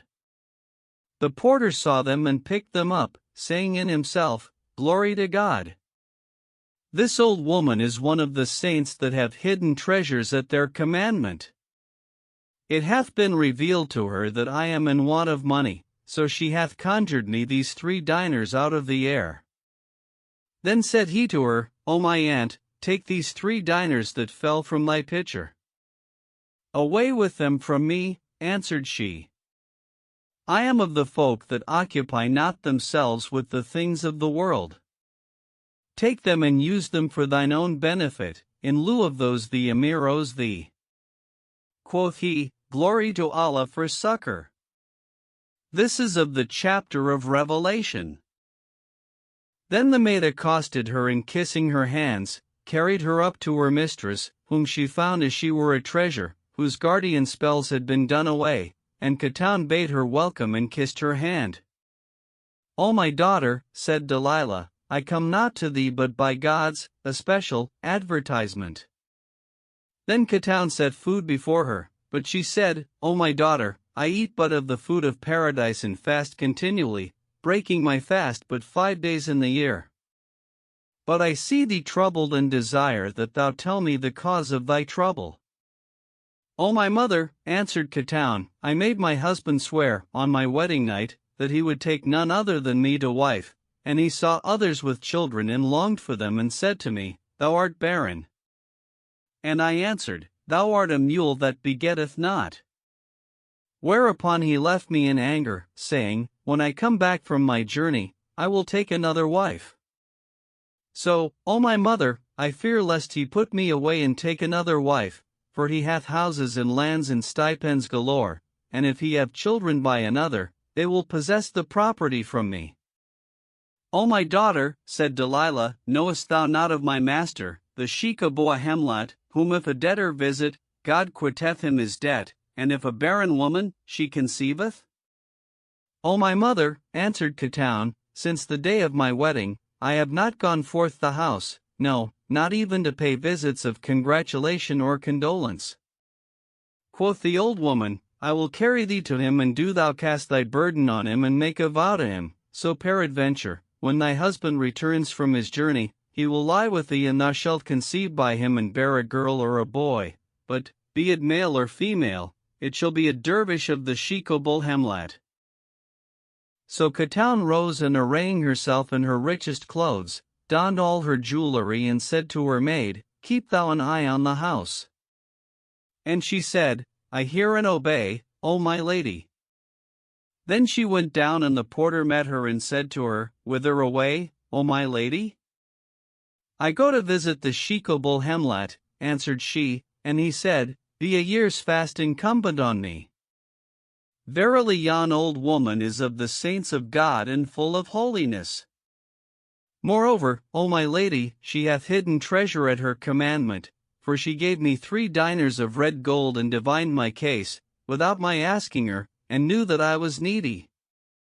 Then the old woman went out with Katan, saying to her, God willing, O my daughter, when thou hast visited the Sheikh Abul Hamlat, there shall betide thee solace of soul, and by God's leave thou shalt conceive, and thy husband shall love thee by the blessing of the sheik and shall never again say a despiteful word to thee. Quoth Katown, I will go with thee to him, O my mother. But Delilah said in herself, Where shall I strip her and take her clothes and jewelry, with the folk coming and going? Then she said to her, O my daughter, walk thou behind me, within sight of me, for thy mother is a woman sorely burthened. Every one who hath a burden casteth it on me, and all who have pious offerings to make give them to me and kiss my hand. So the lady followed her at a distance, whilst her anklets tinkled and the coins and ornaments plaited in the tresses of her hair clinked as she went, till they reached the bazaar of the merchants. Presently, they came to the shop of a young merchant, by name Sidi Hassan, who had no hair on his face and was very handsome. He saw the lady coming and fell to casting stolen glances at her, which when the old woman saw, she beckoned to her and said, Sit down in this shop, till I return to thee. So Katown sat down before the shop of the young merchant, who cast one glance at her, that cost him 1,000 sighs. Then the old woman accosted him and saluted him, saying, Is not thy name Sidi Hassan, son of the merchant Muzzin? Yes, answered he, who told thee my name? Quoth she, Folk of repute directed me to thee. Know that this young lady is my daughter, and her father was a merchant, who died and left her much good. She is come of marriageable age, and the wise say, Offer thy daughter in marriage and not thy son, and all her life she hath not come forth the house till this day. Now I have had a divine advertisement, and it hath been commanded me in secret to marry her to thee. So, if thou art poor, I will give thee capital and will open thee 2 shops, instead of 1. When the young merchant heard this, he said in himself, I asked God for a bride, and he hath given me 3 things, coin and case and clothing. Then he said to the old woman, O my mother, that which thou proposest to me is well, but this long while my mother saith to me, I wish to marry thee, and I reply, I will not marry, except on the sight of mine own eyes. Rise and follow me, answered Delilah, and I will show her to thee, naked. So he rose and shut his shop and took a purse of 1,000 dinars, saying in himself, Belike we may need to buy somewhat or pay the fees for drawing up the marriage contract. The old woman bade him walk behind Rhe young lady, so as to keep her in sight, and said to herself, Where shall I carry the young merchant and the lady, that I may strip them? Then she walked on and Katown after her, followed by the young merchant, till she came to a dyery, kept by a master dyer, by name Hajj Muhammad, a man of ill repute, cutting male and female, like the colocasia seller's knife, and loving to eat both figs and pomegranates. He heard the tinkle of the ankle rings and raising his head, saw the lady and the young man. Presently the old woman came up to him and said, Art thou not Hajj Muhammad? Yes, answered he. What dost thou want? Quoth she, Folk of repute have directed me to thee. Look at yonder handsome girl, who is my daughter, and that comely beardless youth, who is my son. I brought them both up and spent much money on them. Now I have an old ruinous house, which I have shored up with wood, and the builder says to me, Go and live in some other place, till this be repaired, lest perchance it fall upon thee. So I went forth to seek me a lodging, and people of worth directed me to thee, and I wish to lodge my son and daughter with thee. Quoth the dyer in himself, Verily, here is fresh butter upon muffins come to me. But he said to the old woman, True is it I have a house and saloon and upper chamber, but I cannot spare any part thereof, for I want it all for guests and for the indigo growers, who come to me from time to time. But, O my son, answered she, it will but be for a month or 2 at the most, till our house be repaired, and we are strangers. Let the guest chamber be shared between us and thee, and if thou desire that thy guests be ours, we will welcome them and eat and sleep with them. So he gave her the keys, one big and one small and one crooked, and said to her, The big key is that of the house, the crooked one that of the saloon, and the little one that of the upper chamber. Delilah took the keys and fared on, followed by the lady and the young merchant, till she came to the street in which was the house. She opened the door and entered, followed by the lady, to whom said she, O my daughter, this, pointing to the saloon, is the lodging of the Sheik Abulhamlat, but go thou into the upper chamber and loose thy veil and wait till I come to thee. So she went up and sat down. Presently up came the young merchant, whom Delilah carried into the saloon, saying, Sit down, whilst I fetch my daughter and show her to thee. So he sat down, and the old woman went up to Katown, who said to her, I wish to visit the sheik, before the folk come. O my daughter, said the old woman, we fear for thee. Why so? Asked Katown. Because, answered Delilah, here is a son of mine, a natural who knows not summer from winter, but goes ever naked. He is the sheik's deputy, and if he saw a girl like thee come to visit him, he would snatch her earrings and wound her ears and tear her silken clothes. So do thou doff thy jewellery and clothes, and I will keep them for thee, till thou hast made thy visit. So she did offer upper clothes and jewels, and gave them to the old woman, who said, I will lay them for thee on the sheik's curtain, that a blessing may betide thee. Then she went out, leaving the lady in her shift and trousers, and hid the clothes and jewels in a place on the stairs, after which she betook herself to the young merchant, whom she found awaiting the girl, and he said, Where is thy daughter, that I may see her? But she smote upon her breast, and he said, What ails thee? Would there were no such thing as ill and envious neighbors, answered she. My neighbors saw thee enter the house with me and asked me of thee, and I said, This is a bridegroom I have found for my daughter. They envied me on shine account and said to my daughter, Is thy mother tired of maintaining thee, that she marries thee to a leper? So I swore to her that she should see thee naked. Quoth he, I take refuge with God from the envious, and baring his forearm, showed her that it was like silver. Have no fear, said she, thou shalt see her naked, even as she shall see thee. And he said, Let her come and see me. Then he put off his sable pelisse and girdle and dagger and the rest of his clothes, except his shirt and trousers, and laid the purse of 1,000 dinars with them.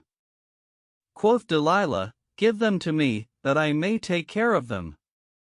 So she took them, and fetching the girl's clothes and jewelry, went out with the whole and locked the door upon them. She deposited her purchase with a druggist of her acquaintance and returned to the dyer, whom she found sitting, awaiting her. Quoth he, God willing, the house pleaseth thee?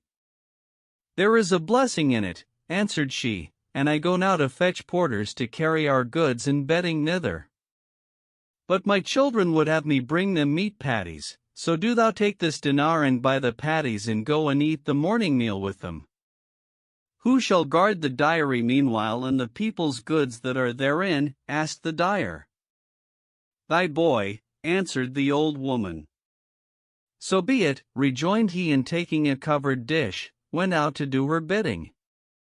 As soon as he was gone, she fetched the clothes and jewels she had left with the druggist, and going back to the dyery, said to the boy, Run after thy master, and I will not stir hence till you both return.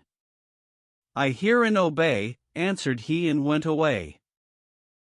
Presently, there came up an ass-driver, a scavenger, who had been out of work for a week, and she called to him, saying, Hither, O ass-driver.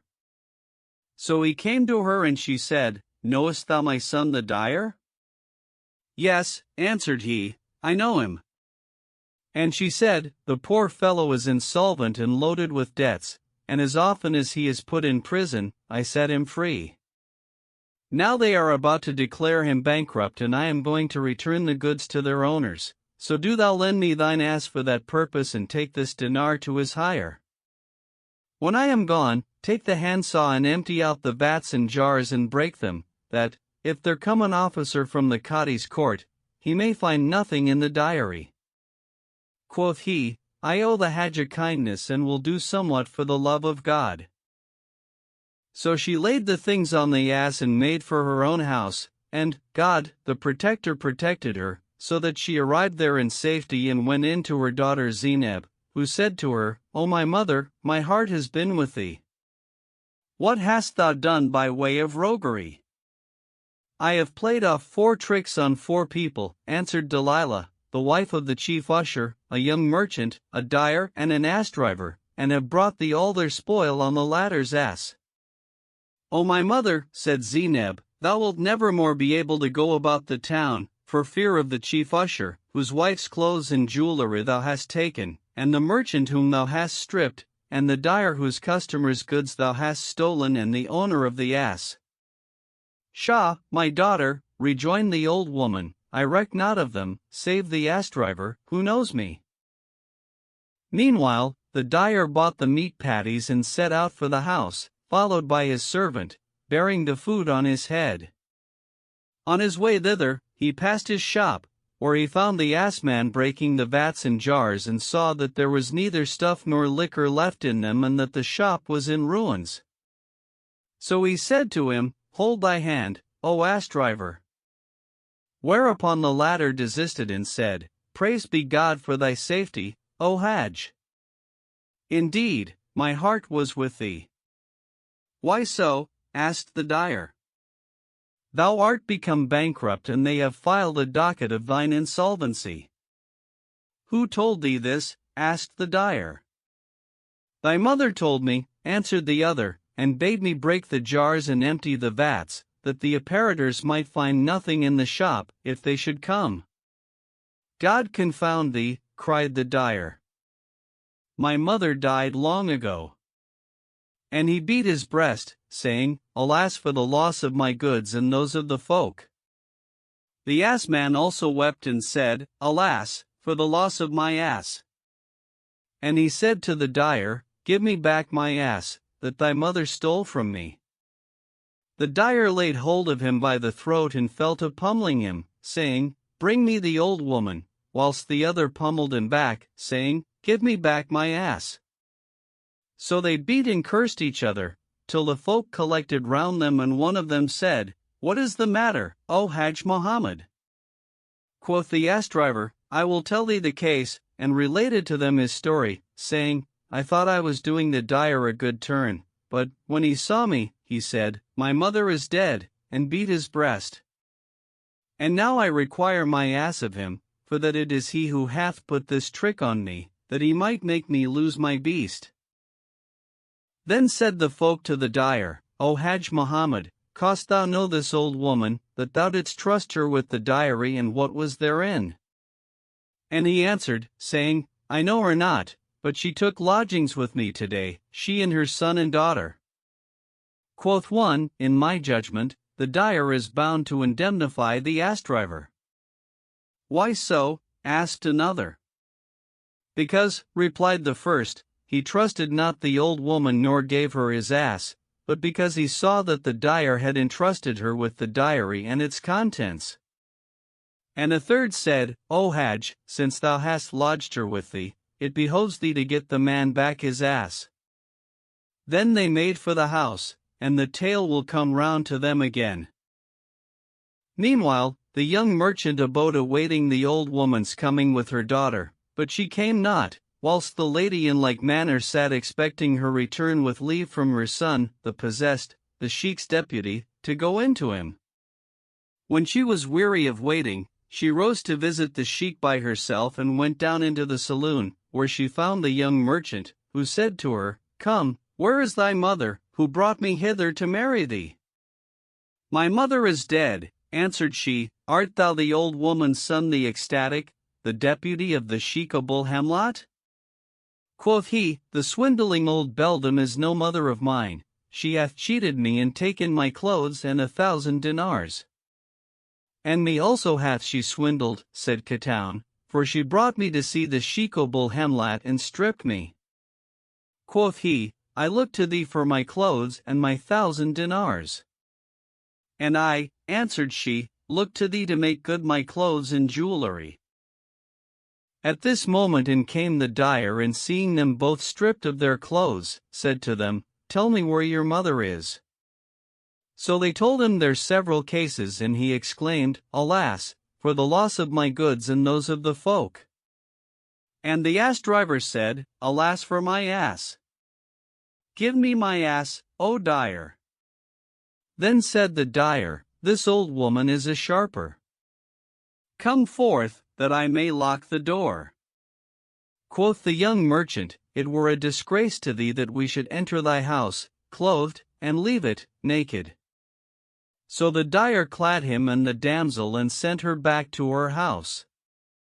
Then he shut the dyery and said to the young merchant, Come, let us go and search for the old woman and hand her over to the chief of the police.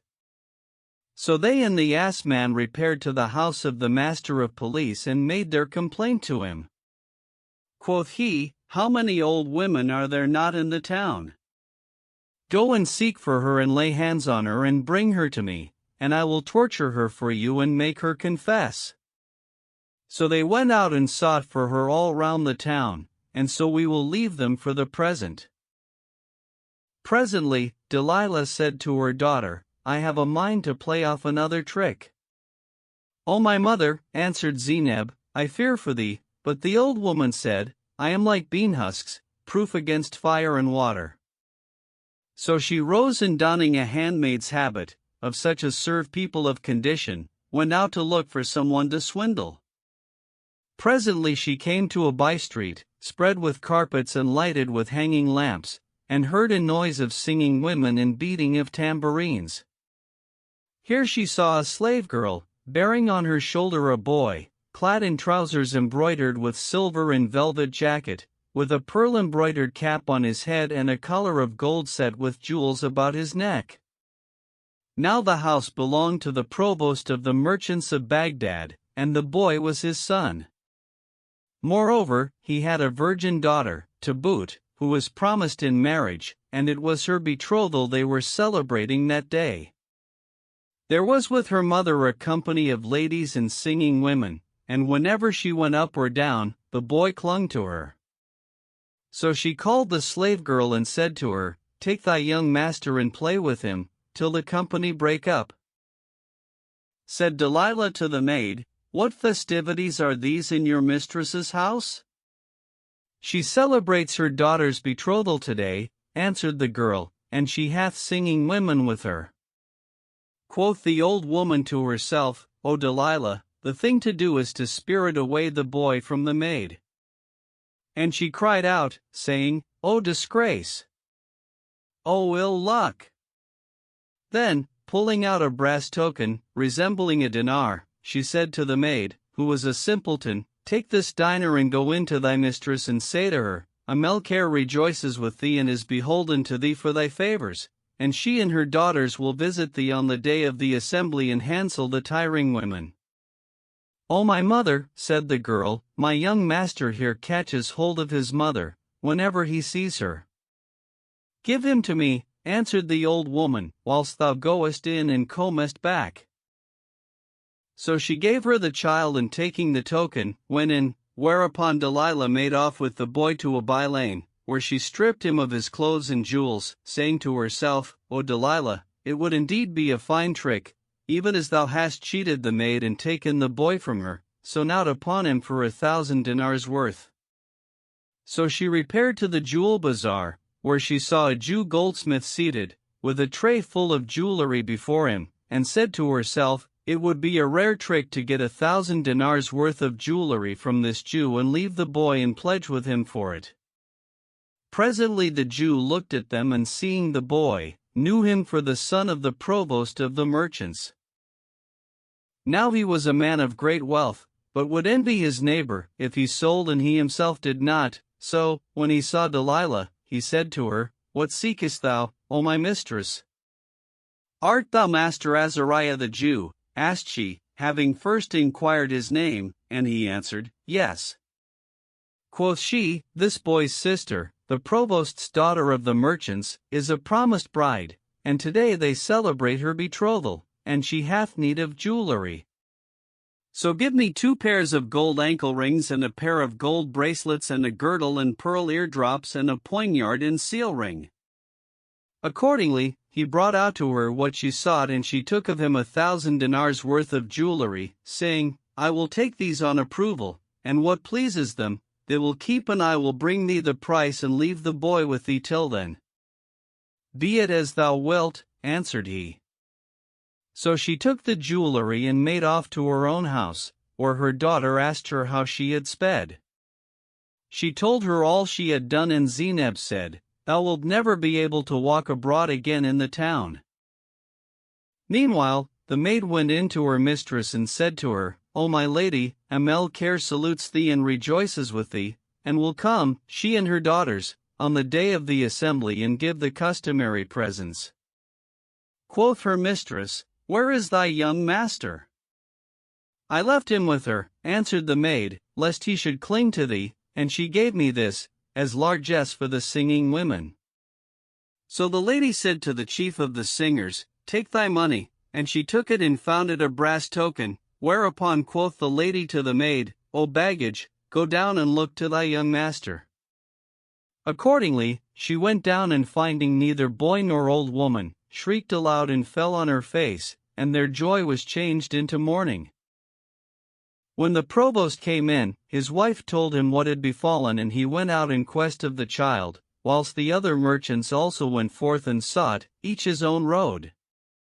Presently, the provost espied the boy seated, naked, in the Jew's shop, and said to the latter, This is my son. It is well, answered the Jew. So he took him up, without asking for his clothes, of the excess of his joy at finding him. But the Jew laid hold of him, saying, God succor the Caliph against thee. Quoth the provost, What ails thee, O Jew? And he answered, saying, The old woman took of me 1,000 dinars worth of jewelry for thy daughter, and left the boy in pledge for the price, and I had not trusted her, but that I knew the child for thy son. My daughter needs no jewelry, said the provost, give me the boy's clothes. The Jew cried out, saying, Come to my aid, O Muslims, but at that moment up came the dyer and the assman and the young merchant, who were going about, seeking the old woman, and inquired the cause of their quarrel. So they told them the case, and they said, This old woman is a cheat, who has cheated us before you. Then they told them how she had dealt with them, and the provost said, Since I have found my son, be his clothes his ransom. If I come upon the old woman, I will require them of her. And he carried the child home to his mother, who rejoiced in his safety. Then said the Jew to the 3 others, Whither go ye? And they answered, saying, We go to look for her. Quoth the Jew, Take me with you. Is there any one of you knows her? I know her, answered the ass driver, and the Jew said, If we go all together, we shall never catch her, for she will flee from us. Let us each take a different road, and be our rendezvous at the shop of Hajj Masoud, the Moorish barber. They agreed to this and set off, each in a different direction. Presently, Delilah sallied forth again in quest of prey, and the ass driver met her and knew her. So he caught hold of her and said to her, Out on thee! Hast thou been long at this trade? What ails thee? asked she, and he answered, Give me back my ass. O my son, said she, cover what God covers.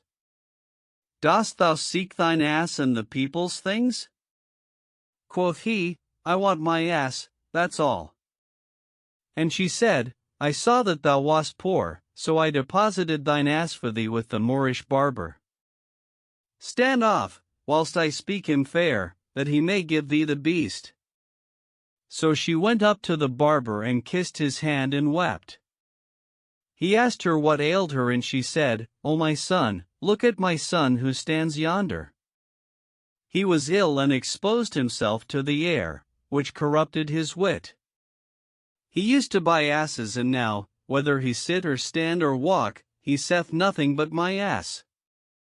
Now I have been told by a certain physician that his mind is disordered, and that nothing will cure him but drawing 2 of his grinders and cauterizing him twice on the temples. So do thou take this dinar and call him to thee, saying, Thine ass is with me.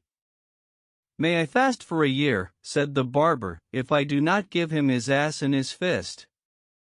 Now he had with him 2 journeymen, so he said to one of them, Heat the irons.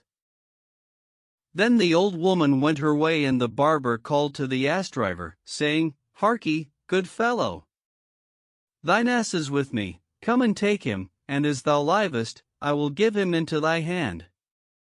So he came to him, and the barber carried him into a dark room, where he knocked him down, and the journeyman bound him hand and foot. Then he pulled out 2 of his grinders and cauterized him on both temples, after which he let him go, and he rose and said, O Moor, why hast thou used me thus? Quoth the barber, Thy mother told me that thou hadst taken cold, whilst ill, and lost thy reason, so that, whether sitting or standing or walking, thou wouldst say nothing but my ass. So here is thine ass in thy fist. God requite thee, said the other, for pulling out my teeth. Then the barber told him all that the old woman had said, and he exclaimed, May God torment her. And the 2 went out, disputing, and left the shop. When the barber returned, he found his shop empty, for, whilst he was absent, the old woman had taken all that was therein and made off with it to her daughter, to whom she told all that had befallen. The barber, seeing this, caught hold of the ass driver and said to him, Bring me thy mother. But he answered, saying, She is not my mother, but a sharper, who has swindled much people and stolen my ass. At this moment up came the dyer and the Jew and the young merchant, who, seeing the barber holding on to the ass driver and the latter cauterized on both temples, said to him, What hath befallen thee, O ass driver? So he told them what had happened to him, and the barber did the like, and the others in turn related to the more the tricks the old woman had served them.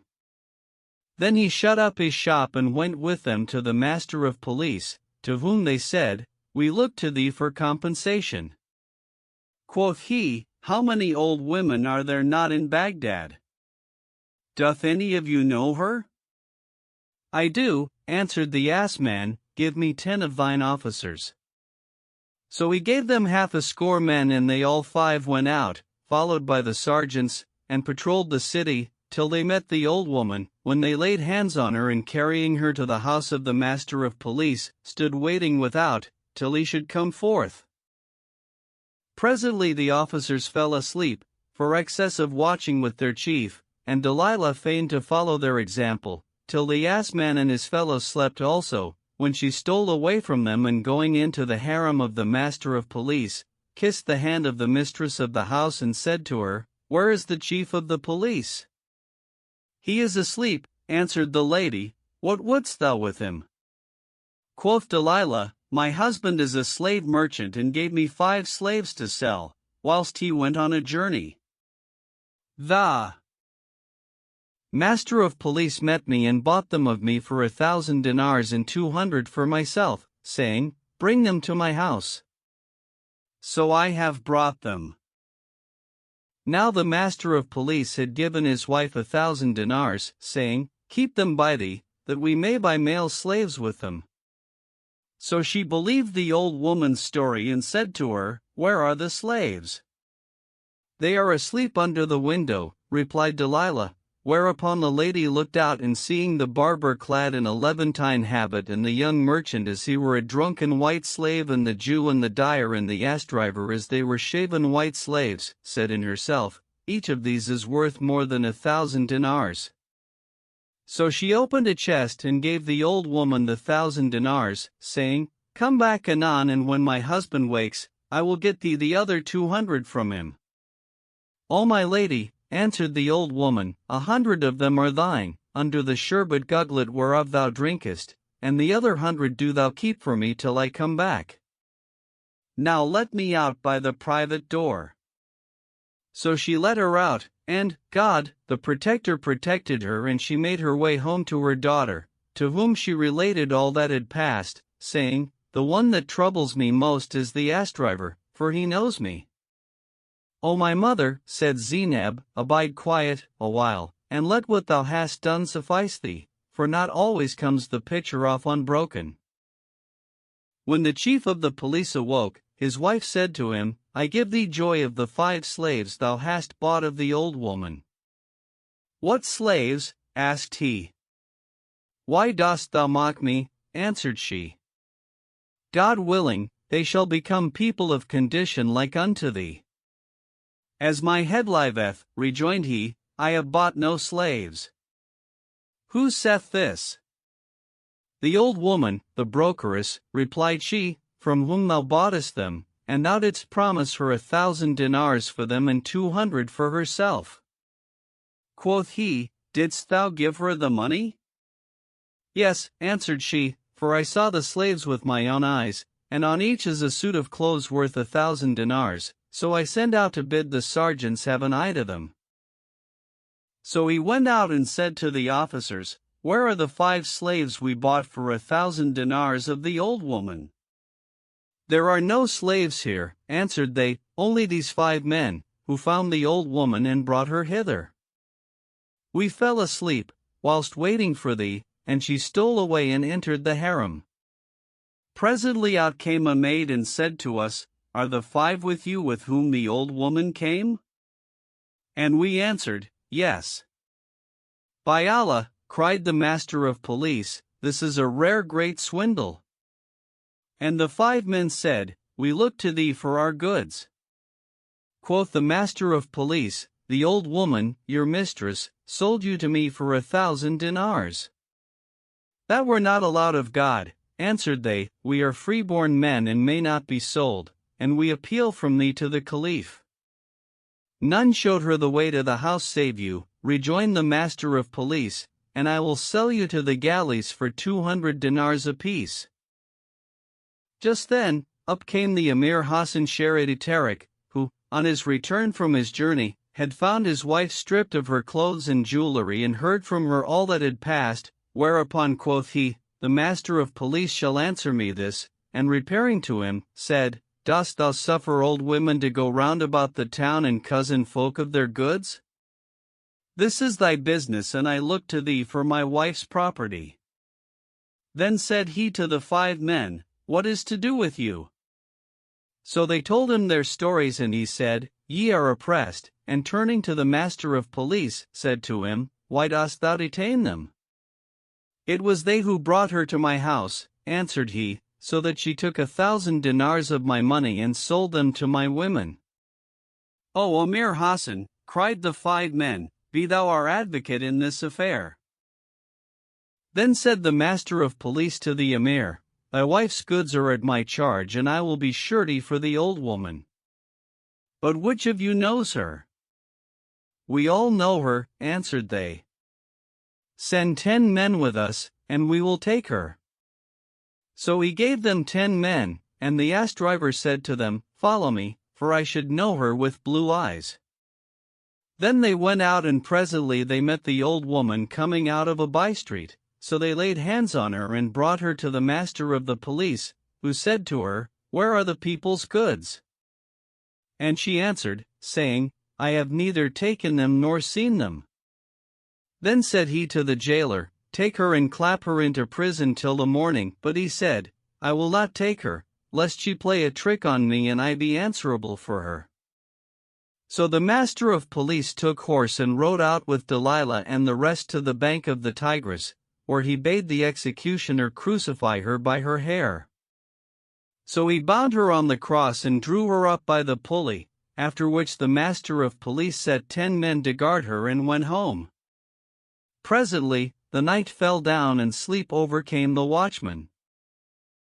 Now a certain Bedouin heard one man say to another, Praised be God for thy safe return. Where hast thou been? In Baghdad, answered the other, where I breakfasted on honey fritters. Quoth the Bedouin to himself, Needs must I go to Baghdad and eat honey fritters, for in all his life he had never entered Baghdad nor seen fritters of the sort. So he mounted his horse and rode on towards Baghdad, saying in himself, It is a fine thing to eat honey fritters. On the honor of an Arab, I will not break my fast on nothing else, till he came to the place where Delilah was crucified, and she heard him saying this. So he went up to her and said to her, "What art thou?" Quoth she, "O Sheikh of the Arabs, I throw myself on thy protection." "May God indeed protect thee," answered he. "But what is the cause of thy crucifixion?" Said she, "I have an enemy, an oilman, who fries fritters, and I stopped to buy of him, when I chanced to spit and the spittle fell on the fritters." So he made his complaint to the judge, who commanded to crucify me, saying, "I adjudge that ye take 10 pounds of honey fritters and feed her therewith. If she eat them, let her go, but if not, leave her hanging. And my stomach will not brook sweet things." "By the honor of the Arabs," cried the Bedouin, "I departed not the camp but that I might eat honey fritters. I will eat them for thee." Quoth she, "None may eat them, except he be hung up in my place." He fell into the trap and unbound her, whereupon she bound him in her room, after she had stripped him of his clothes and turban and put them on. Then, mounting his horse, she rode to her house, where Zainab said to her, "What meaneth this plight?"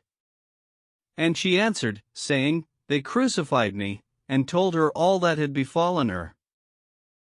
To return to the watchman, the first who woke roused his companions, and they saw that the day had risen. So one of them raised his eyes and said, "Delilah."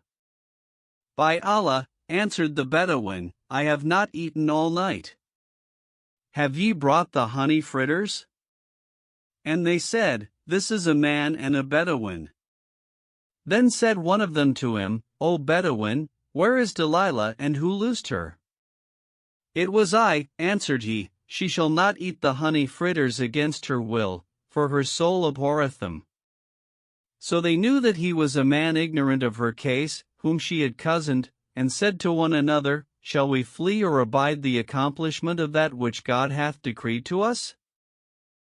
As they were talking, up came the chief of the police, with all the folk whom the old woman had cheated, and said to the guards, "Arise, loose Delilah."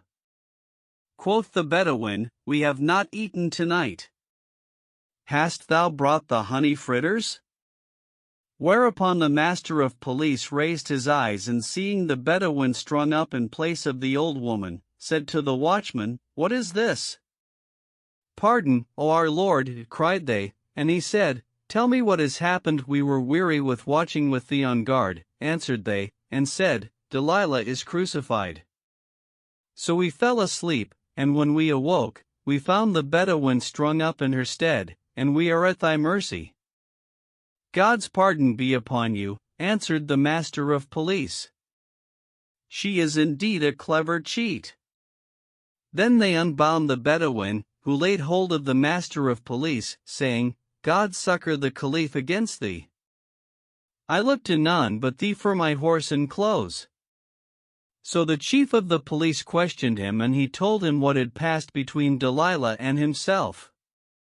"Why didst thou release her?" asked the magistrate, and the Bedouin said, "I knew not that she was a swindler."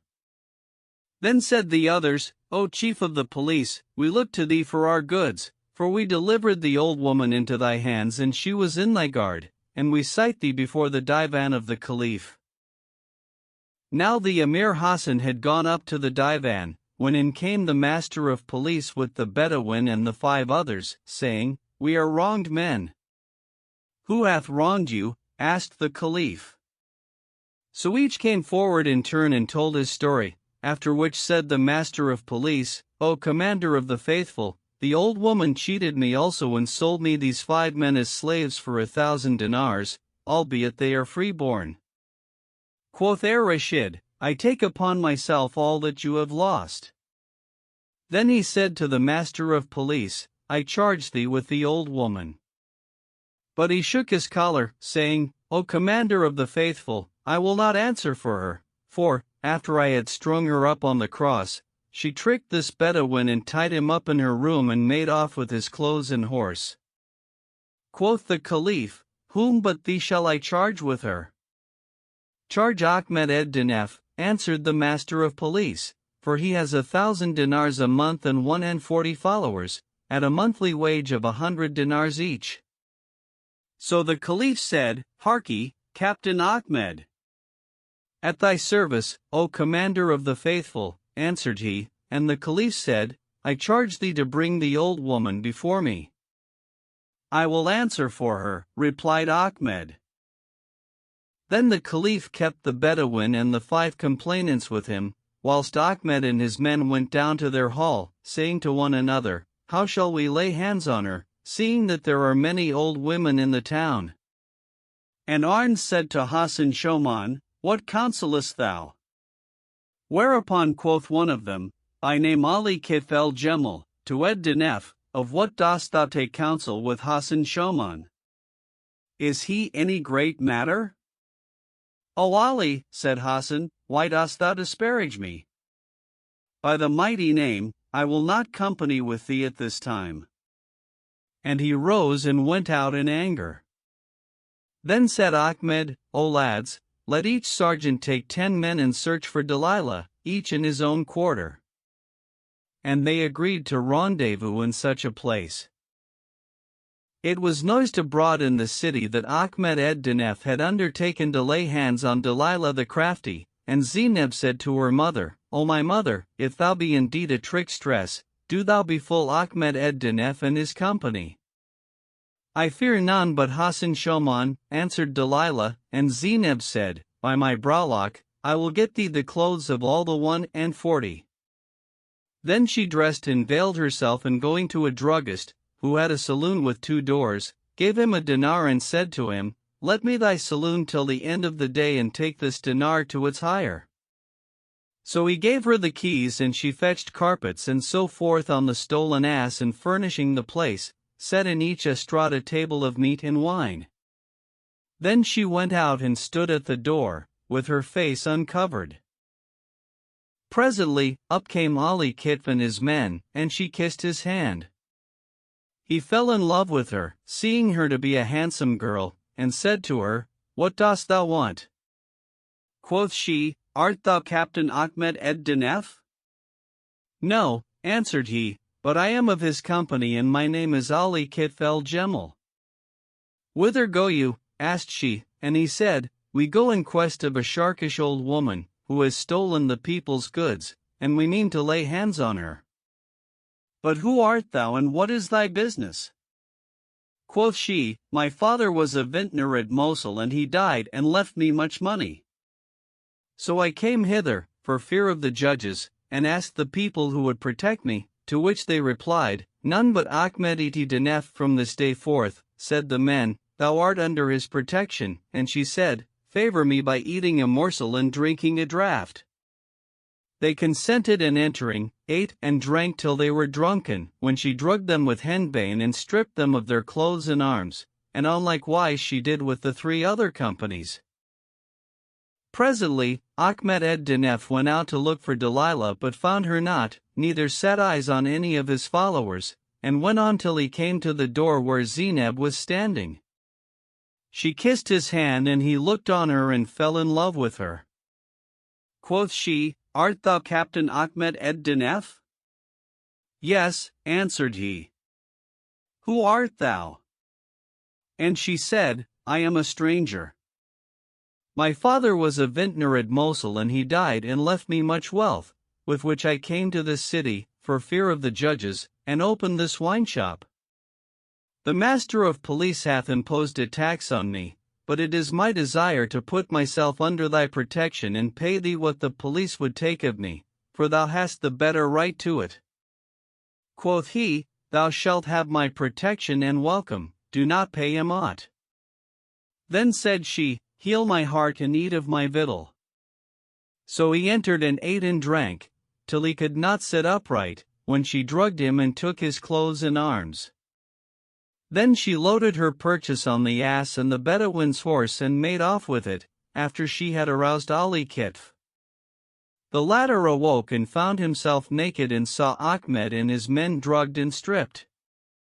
So he revived them with the counter-drug, and they awoke and saw themselves naked. Quoth Ahmed, "O lads, what is this? We were going about to catch her, and lo, this strumpet hath caught us." how Hassan Shoman will crow over us.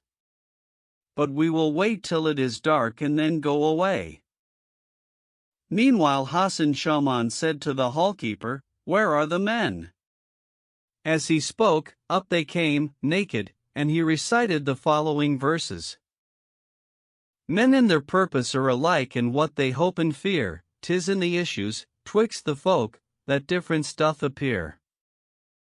Some men for ignorant are known and others some for wise, even as in heaven some stars are dull and others bright and clear. Then he said to them, Who hath played you this trick? And they answered, saying, We were in quest of an old woman, and a handsome girl stripped us. She hath done well, said Hassan. Dost thou know her? Asked they. Yes, answered Hassan, I know her and the old woman too. Quoth they, What shall we say to the Caliph? And he said, O Denef, do thou shake thy collar before him, and if he ask why thou hast not caught her, say thou, We know her not, but charge Hassan Shoman with her. And if he give her into my charge, I will lay hands on her. So they slept that night, and on the morrow they repaired to the Caliph's divan and kissed the earth before him. Quoth he, Where is the old woman, O Captain Ahmed? But he shook his collar. The Caliph asked him why he did so, and he answered, I know her not, but charge Hassan Shoman to lay hands on her, for he knows her and her daughter also.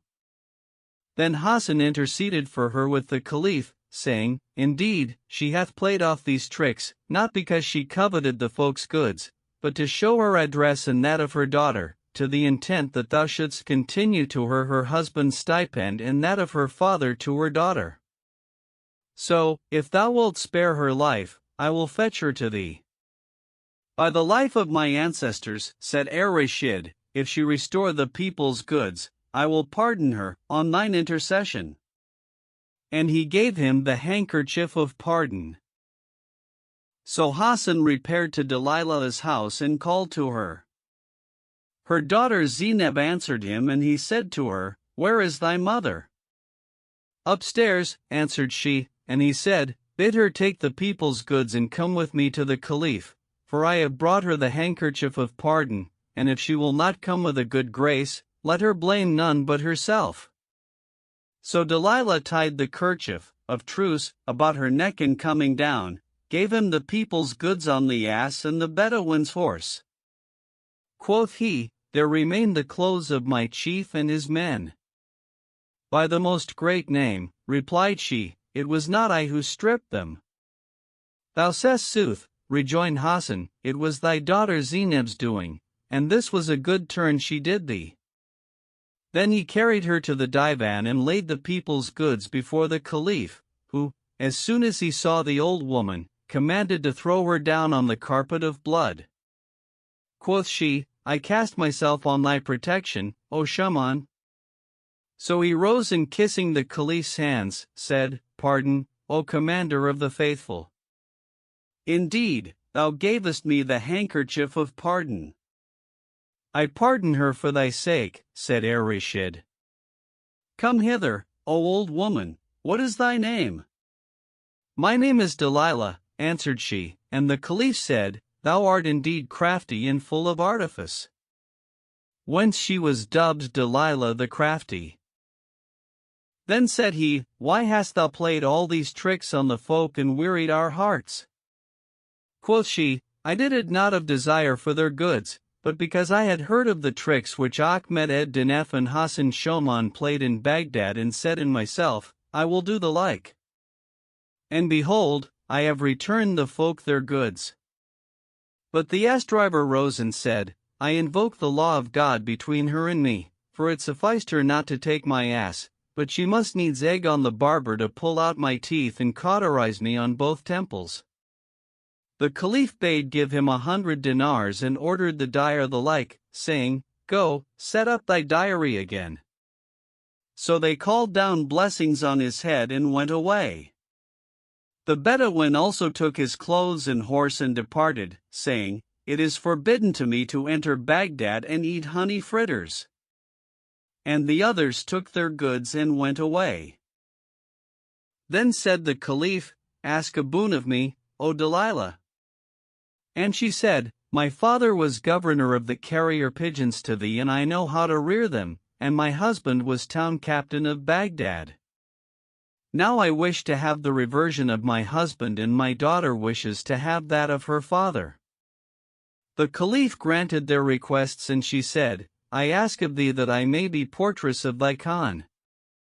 Now he had built a khan of 3 stories, for the merchants to lodge in, and had assigned to its service 40 slaves, which latter he had brought from the king of Sulaymaniyah, when he deposed him, and let make collars for them, and there was in the khan a cook slave, who cooked for the slaves and fed the dogs.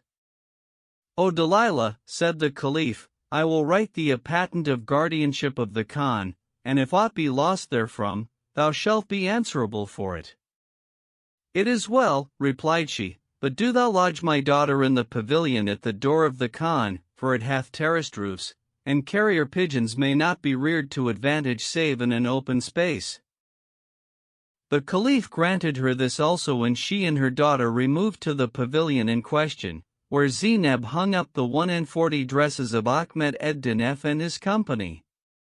Moreover, they delivered to Delilah the 40 pigeons that carried the royal messages, and the Caliph appointed her mistress over the 40 slaves and charged them to obey her. She made the place of her session behind the door of the khan, and every day she used to go up to the Caliph's divan, lest he should need to send a message by pigeon post, whilst the 40 slaves abode on guard at the khan, nor did she return till ended day, when they loosed the 40 dogs, that they might keep watch over the place by night. The Adventures of Quicksilver Ali of Cairo. Being a sequel to the rogueries of Delilah the Crafty. There lived once at Cairo, in the days of Salah the Egyptian, who was chief of the Cairo police and had 40 men under him, a sharper named Ali, for whom the master of police used to set snares and think that he had fallen therein, but, when they sought for him, they found that he had fled like Quicksilver, wherefore they dubbed him Quicksilver Ali. One day, as he sat with his men in his hall, his heart became heavy within him and his breast was straitened. The hall-keeper saw him sitting frowning-faced and said to him, "What ails thee, O my thief? If thy breast be straitened, go out and take a turn in the streets of Cairo, for assuredly walking in its markets will do away thine oppression." So he went out and walked the streets a while, but only redoubled in dejection and heaviness of heart. Presently, he came to a wine shop and said to himself, "I will go in and drink wine." So he went in, and seeing 7 rows of people in the shop, said to the tavern keeper, "Harkee, taverner, I will not sit but by myself."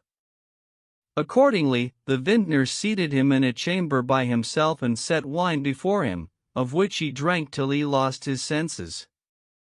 Then he sallied forth again and walked till he came to the street called Red, whilst the people left the road clear before him, out of fear of him. Presently, he turned and saw a water carrier going along, with his skin and mug, crying out and saying, "O exchange! There is no drink but from raisins, there is no love delight but of the beloved, and none sitteth in the place of honor save the man of sense." So he said to him, "Here, give me to drink." The water carrier looked at him and gave him the mug. He took it, and looking into it, shook it up and poured it out on the ground. "Why dost thou not drink?" asked the water carrier, and he answered, saying, "Give me to drink." So the man filled the cup a second time, and he took it and shook it and emptied it on the ground, and thus he did a third time. Quoth the water carrier, "If thou wilt not drink, begone." And Ali said, "Give me to drink." So he filled the cup a fourth time and gave it him, and he drank and gave the man a dinar. The water carrier looked at him with disdain and said, "Good luck to thee. Good luck to thee. Little folk are one thing and great folk another." When Ali heard this, he caught hold of the man's gown, and drawing on him a poignard of price, such an one as that whereof the poet speaks when he says, "A whittle of watered steel, perfect of temper and bright, with viper's poison it plies the folk whom it meets in fight. If it fall, it sundereth limbs and sheddeth the blood forthright and picks up a jewel, to boot, from marble hard and white. Said to him, O old man, speak reasonably to me.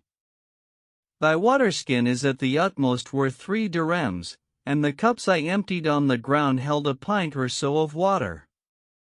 It is well, replied the water carrier, and Ali said, I gave thee a dinar, why, then, dost thou belittle me? Hast thou ever seen any more valiant than I or more generous? I, answered the water carrier, I have seen one more valiant than thou and eke more generous, for, never, since women have borne children, was there on the face of the earth a man of valor who was not generous. And who is he whom thou deemest braver and more generous than I? Asked Ali. No, replied the other, that I had a strange adventure of late. My father was sheikh of the water carriers in Cairo, and when he died, he left me 5 camels and a mule and shop and house, but the poor man is never content, or, if he be content, he dieth. So I said to myself, I will go to the Hejaz, and taking a file of camels, bought goods on credit, till I had run in debt for 500 dinars, all of which I lost in the pilgrimage. Then I said in myself, if I return to Cairo, the folk will put me in prison for their goods. So I returned with the Syrian pilgrims to Aleppo, and thence I went on to Baghdad, where I sought out the sheikh of the water carriers of the city and repeated the first chapter of the Quran to him. He questioned me of my case and I told him what had befallen me, whereupon he assigned me a shop and gave me a waterskin and gear. So I sallied forth, trusting in God to provide, and went round about the city. I offered the cup to one, that he might drink, but he said, I have eaten not whereon to drink, for a niggardly fellow invited me today and set 2 guglets before me. So I said to him, O son of the sordid, hast thou given me aught to eat, that I should drink after it? So go thy ways, O water carrier, till I have eaten somewhat. Then come and give me to drink. Then I accosted another and he said, God provide thee. And so I went on till noon, without taking aught, and I said to myself, would I had never come to Baghdad. Presently, I saw the folk running, so I followed them and saw a long file of cavaliers, riding 2 and 2 and clad in steel, with double neck rings and felt bonnets and burnouses and swords and bucklers. I asked one of the folk whose suite this was, and he answered, that of Captain Ahmed ed Dinef. Quoth I, and what is he? He is town captain of Baghdad, answered the other, and to him is committed the care of the suburbs. He gets 1,000 dinars a month from the Caliph and Hassan Shoman has the like. Moreover, each of his men gets 100 dinars a month, and they are now returning to their barack from the divan. Ahmed saw me and cried out to me to give him to drink. So I filled the cup and gave it him, and he shook it and emptied it out, like unto thee, and thus he did a second time. Then I filled the cup a third time and he took a draught, after which he said to me, O water carrier, whence comest thou? From Cairo, answered I, and he, may God keep Cairo and her people. What brings thee hither? So I told him my story and gave him to know that I was a debtor fleeing from debt and distress. Quoth he, Thou art welcome to Baghdad. Then he gave me 5 dinars and said to his men, Be generous to him, for the love of God. So each of them gave me a dinar, and Ahmed said to me, What while thou abidest in Baghdad, thou shalt have of us the like every time thou givest us to drink. Accordingly, I paid them frequent visits, and goods ceased not to come to me from the folk, till, one day, reckoning up the profit I had made of them, I found it 1,000 dinars and said in myself, The best thing I can do is to return to Egypt. So I went to Ahmed's house and kissed his hand, and he said, What seekest thou? Quoth I have a mind to depart, and I repeated the following verses. The strangers sojourning in any land of lands, even as the building is of mansions on the wind. The waftings of the breeze cast down what he hath built, and now to fare away the stranger hath a mind. The caravan is about to start for Cairo, added I, and I wish to return to my people. So he gave me a mule and 100 dinars and said to me, I desire to send somewhat by thee. Dost thou know the people of Cairo? Yes, answered I, and he said, Take this letter and carry it to Quicksilver Ali of Cairo and say to him, Thy captain salutes thee and he is now with the Caliph. So I took the letter and journeyed back to Cairo, where I paid my debts and plied my trade of a water carrier, but I have not delivered the letter, because I know not the abode of Quicksilver Ali. Quoth Ali, O elder, be of good cheer, I am that Ali, the first of the lads of Captain Ahmed, give me the letter. So he gave him the letter and he opened it and read as follows. I've written unto thee, adornment of the fair, a letter that indeed the passing winds shall bear. Could I but fly, I'd flown for longing after thee, but how shall he who's clipped of pinions wing the air?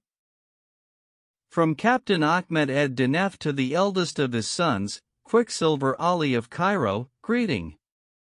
Thou knowest that I tormented Salahaddin the Cairanaean befooled him till I buried him alive and reduced his lads to obey me, and amongst them Ali Kith el Jemal, and I am now become town captain of Baghdad and overseer of the suburbs. If thou be still mindful of our love, come to me, haply thou shalt play some trick in Baghdad that may advance thee to the Caliph's service, so he may appoint thee stipends and allowances and assign thee a lodging, which is what thou desirest, and so peace be on thee.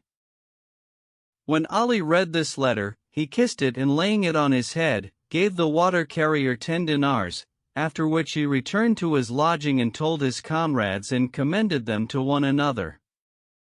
Then he changed his clothes and donning a tarbush and a traveling cloak, took a case, containing a bamboo spear, 24 cubits long, made in several pieces, to fit into each other.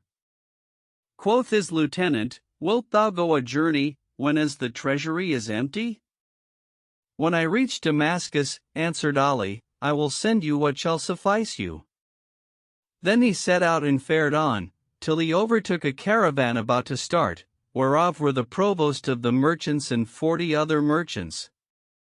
They had all loaded their beasts, except the provost, whose loads lay upon the ground, and Ali heard his caravan leader, who was a Syrian, say to the muleteers, Help me, one of you.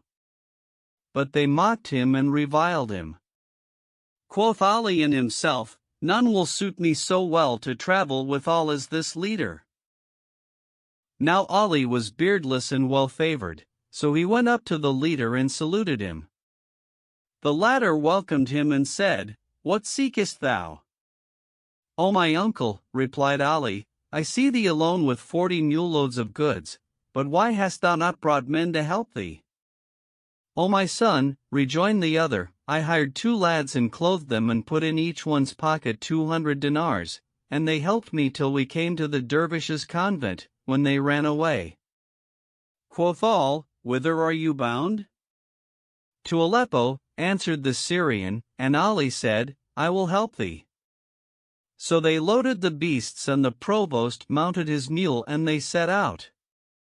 The leader rejoiced in Ali and loved him and made much of him, and they fared on till nightfall, when they halted and ate and drank. Then came the time of sleep and Ali lay down and made as if he slept, whereupon the Syrian laid himself near him and Ali rose and sat down at the door of the merchant's pavilion.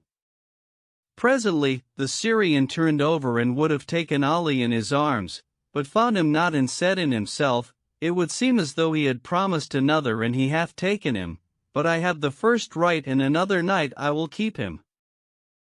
Ali sat at the door of the tent till nigh upon daybreak, when he returned and lay down near the Syrian, who found him by his side, when he awoke, and said in himself, If I ask him where he has been, he will leave me and go away. So he dissembled with him and they went on till they came to a forest, in which was a cave, where dwelt a ferocious lion. Now, whenever a caravan passed, they would draw lots among themselves and throw him on whom the lot fell to the lion. So they drew lots, and the lot fell upon the provost of the merchants. Now the lion stopped the way, awaiting his prey, wherefore the provost was sore distressed and said to the leader, God disappoint thy enterprise and bring thy journey to naught. I charge thee, after my death, give my loads to my children. Quoth Ali, what meaneth all this? So they told him the case, and he said, Why do ye run from the cat of the desert? I warrant you I will kill him. So the Syrian went to the provost and told him of this, and he said, If he kill him, I will give him 1,000 dinars. And we, said the other merchants, will reward him likewise. With this Ali put off his mantle, and there appeared upon him armor of steel. Then he took a whinyard of steel and, opening it, turned the ring, after which he went forth alone, and standing in the road before the lion, cried out at him. The lion ran at him, but Ali smote him between the eyes with his cutlass and cut him in sunder, whilst the caravan leader and the merchants looked on. Then said he to the leader, Have no fear, O my uncle. And the Syrian answered, saying, O my son, I am thy servant for all time. Then the provost embraced him and kissed him between the eyes and gave him the 1,000 dinars, and each of the other merchants gave him 20 dinars. He deposited all the money with the provost, and they slept that night till the morning, when they set out again, intending for Baghdad, and fared on till they came to the Lion's Wood and the Valley of Dogs, where lay a Bedouin brigand and his tribe, who sallied forth on them. The folk fled from the highwayman, and the provost said, My goods are lost. When, behold, up came Ali in a coat of leather, full of bells, and bringing out his long lance, fitted it together. Then he seized one of the Arabs' horses, and mounting it, shook his bells and cried out to the Bedouin chief, saying, Come out to me with spears. The Bedouin's mare took fright at the noise of the bells, and Ali struck the chief's spear and broke it. Then he smote him on the neck and cut off his head. When the Bedouins saw their chief fall, they all ran at Ali, but he cried out, saying, God is most great, and falling on them, put them to flight. Then he raised the chief's head on the point of his spear and returned to the merchants, who rewarded him liberally and continued their journey. When they reached Baghdad, O took his money from the provost and committed it to the Syrian, saying, When thou returnest to Cairo, inquire for my lodging and give the money to my deputy. Then he slept that night, and on the morrow he entered the city and inquired for Ahmed ed-Dinef's lodging, but none would direct him thereto. So he walked on, till he came to a square called En-Nefs, where he saw children at play, and amongst them a lad called Ahmed el-Leket, and said to himself, Thou shalt not get news of them but of their little ones. Then he turned, and seeing a sweetmeat seller, bought cakes of him and called to the children, but Ahmed el-Leket drove the rest away, and coming up to him, said, What seekest thou? Quoth Ali, I had a son and he died, and I saw him in a dream asking for sweetmeats, wherefore I have bought sweetmeats and wish to give each child some. So saying, he gave Ahmed a cake, and he looked at it, and seeing a dinar sticking to it, said, Begone. I am no catamite, seek another than I. O my son, answered Ali, it is a sharp fellow who takes the hire, even as is he who gives it. I have sought all day to Ahmed ed-Dinef's barak, but none would direct me thereto, so the dinar is thine, if thou wilt guide me thither. Quoth the lad, I will run before thee, till I come to the place, when I will catch up a stone with my foot and kick it against the door, and so shalt thou know it. So he ran on, and Ali after him, till they came to the place, when the boy caught up a pebble and kicked it against the door. Ali laid hold of him and would have taken the dinar from him, but could not, so he said to him, Go, thou deservest liberality, for thou art a sharp fellow, whole of wit and stout. God willing, if I become captain to the Caliph, I will make thee one of my lads. Then the boy made off, and Ali went up to the door and knocked, Whereupon quoth Ahmed ed Dinef to the doorkeeper, "Open the door, that is the knock of Quicksilver Ali." So he opened the door and Ali entered and saluted Ahmed, who embraced him, and the 40 saluted him. And Ahmed gave him a suit of clothes, saying, "When the Caliph made me captain, he clothed my lads and I kept this suit for thee." Then they seated him in the place of honor and setting on meat and drink, ate and drank and made merry till the morning, when Ahmed said to Ali, "Look, thou walk not about Baghdad, but abide here." "Why so?" asked all. "I came not hither to be shut up, but to look about me and divert myself, O my son," rejoined Ahmed. "Think not that Baghdad is like Cairo. Baghdad is the seat of the caliphate, sharpers abound in it and rogueries spring in it as plants spring in the earth."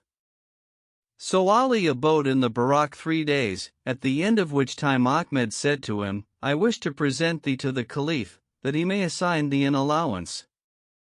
But he answered, saying, "When the time comes." So he let him go his own way.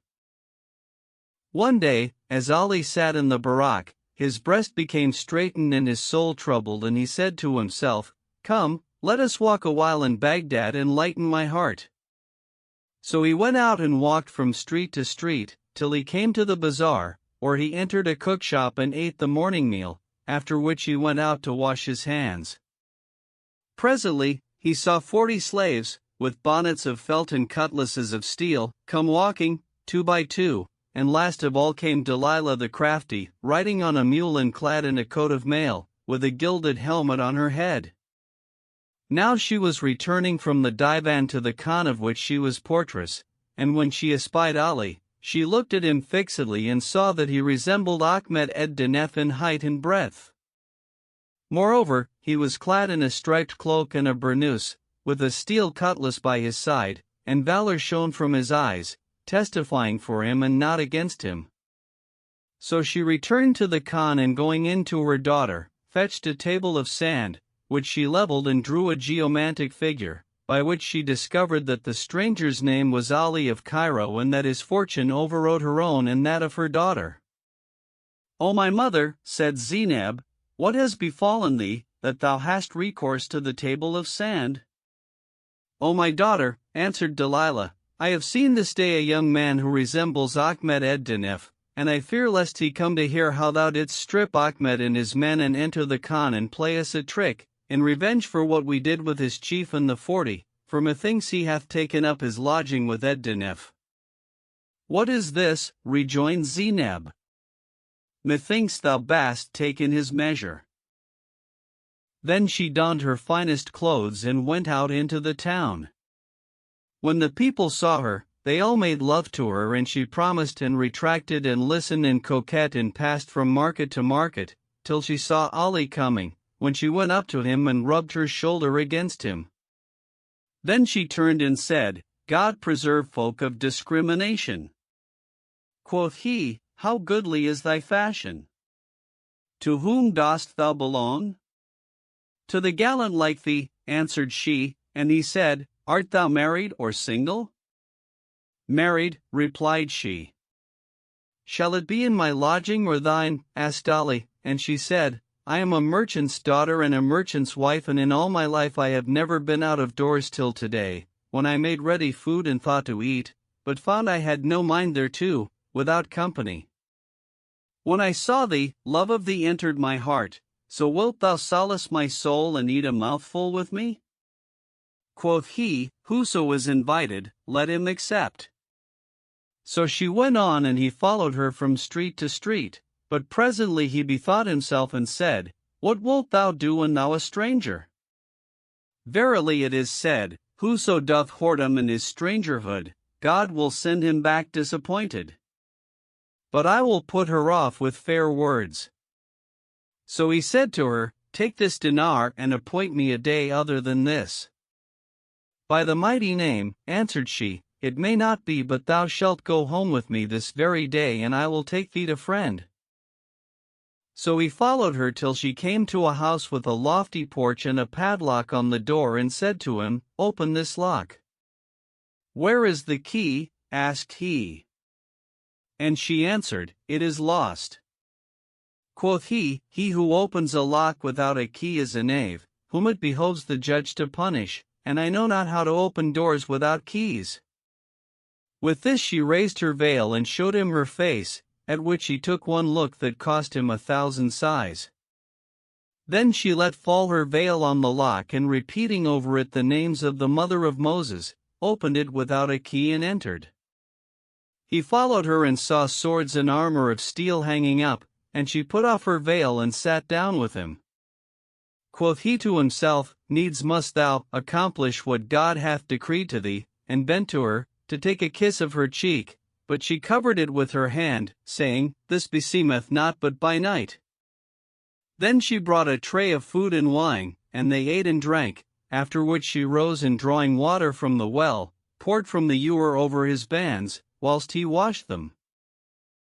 Presently, she cried out and beat upon her breast, saying, My husband had a signet ring of ruby, which was pledged to him for 500 dinars, and I put it on, but it was too large for me, so I straightened it with wax, and when I let down the bucket into the water, the ring must have dropped into the well.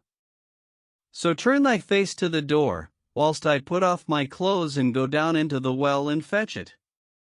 Quoth Ali, It were shame on me that thou shouldst go down into the well, whilst I am present, none shall do it but I. So saying, he put off his clothes and tied the rope about himself, and she let him down into the well.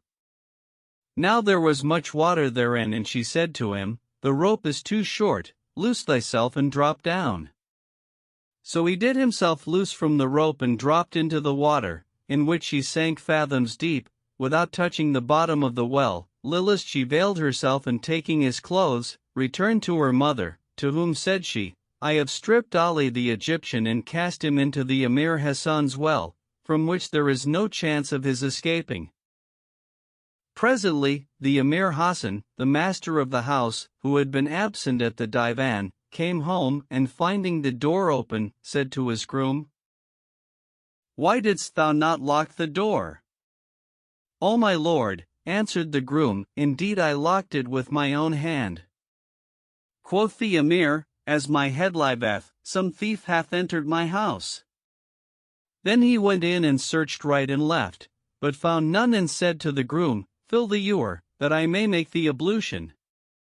So the man lowered the bucket into the well, but, when he drew it up, he found it heavy, and looking down, saw one sitting therein, whereupon he let it fall into the water and cried out, saying, O my lord, an Afrit came up to me out of the well. Quoth the Emir, Go and fetch 4 doctors of the law, that they may read the Quran over him, till he go away. So he fetched the doctors, and the Emir said to them, Sit round the well and exorcise me this Afrit. They did as he bade them, after which the groom and another servant lowered the bucket again, and Ali clung to it and hid himself under it, till he came near the top, when he sprang out and landed among the doctors, who fell a cuffing each other and crying out, Afrit! Afrit.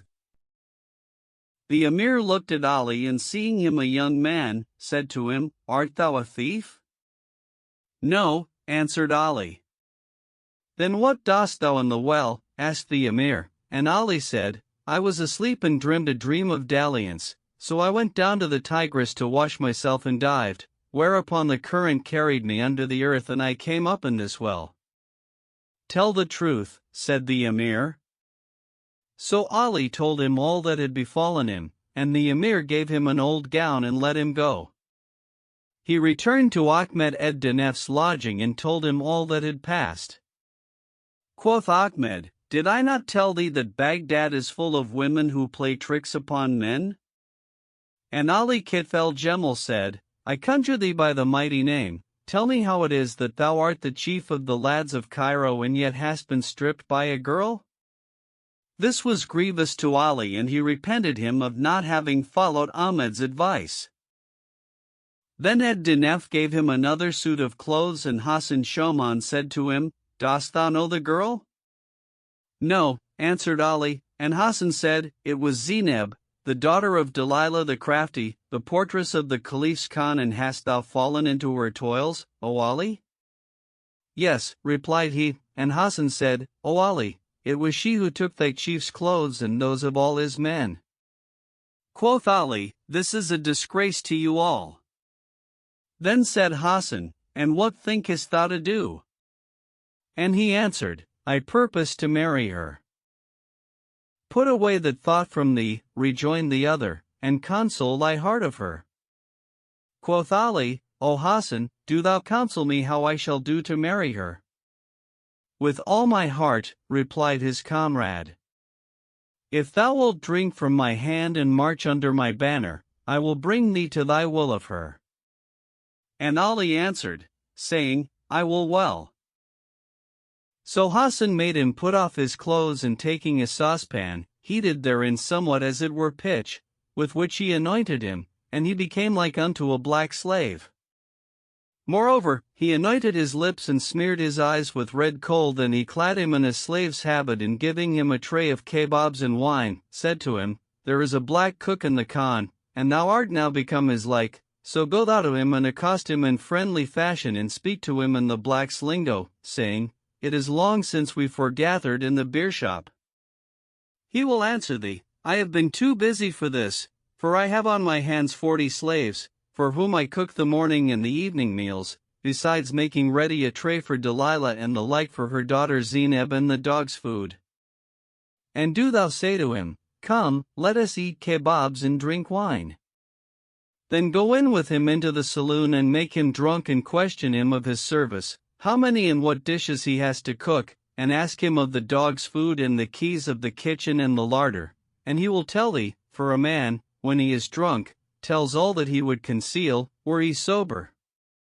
When thou hast learned all this of him, drug him and don his clothes, and sticking the 2 knives in thy girdle, take the vegetable basket and go to the market and buy meat and greens, with which do thou return to the Khan and enter the kitchen and the larder and cook the food.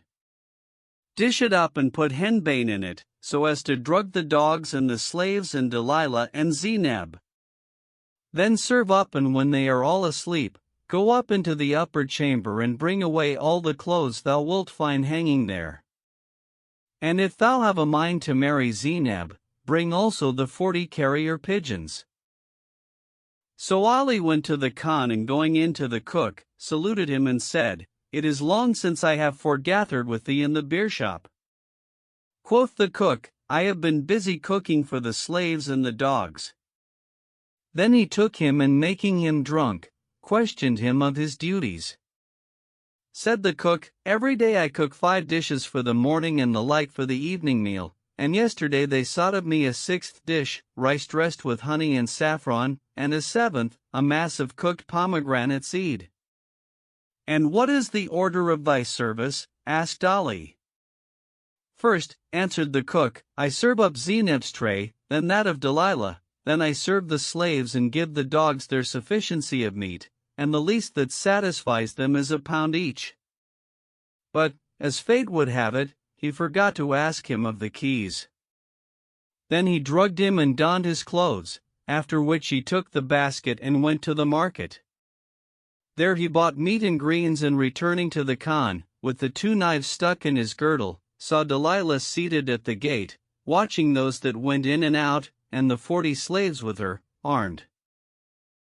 He took courage and entered, but Delilah knew him and said to him, Back, O captain of thieves!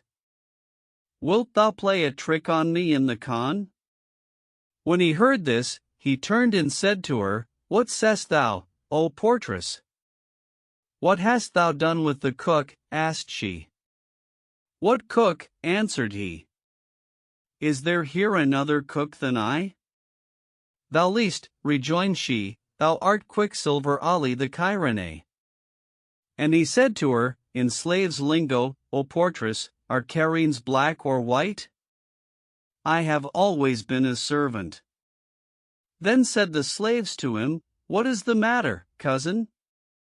Quoth Delilah, This is none of your cousin, but Quicksilver Ali the Egyptian, and meseems he hath either killed your cousin or drugged him.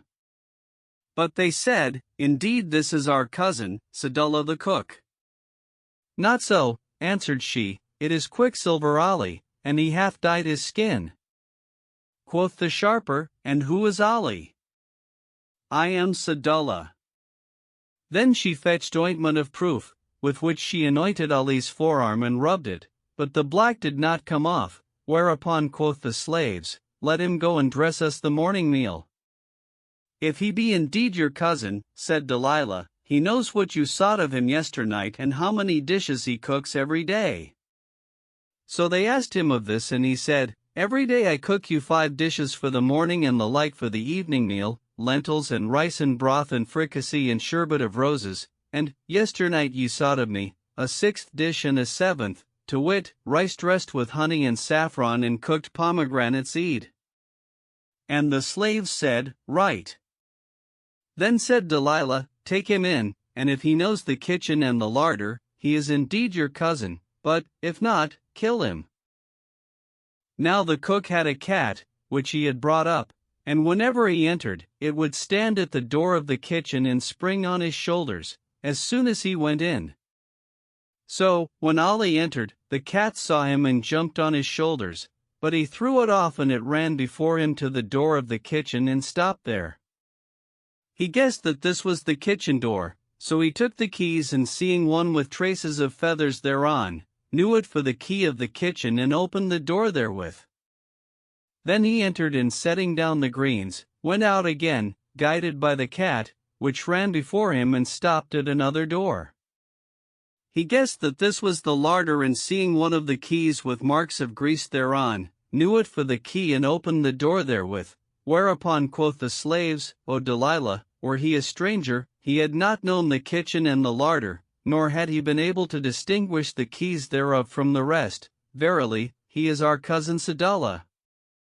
Quoth she, he knew the places by the cat and distinguished the keys, one from the other, by their appearance, but this imposeth not upon me.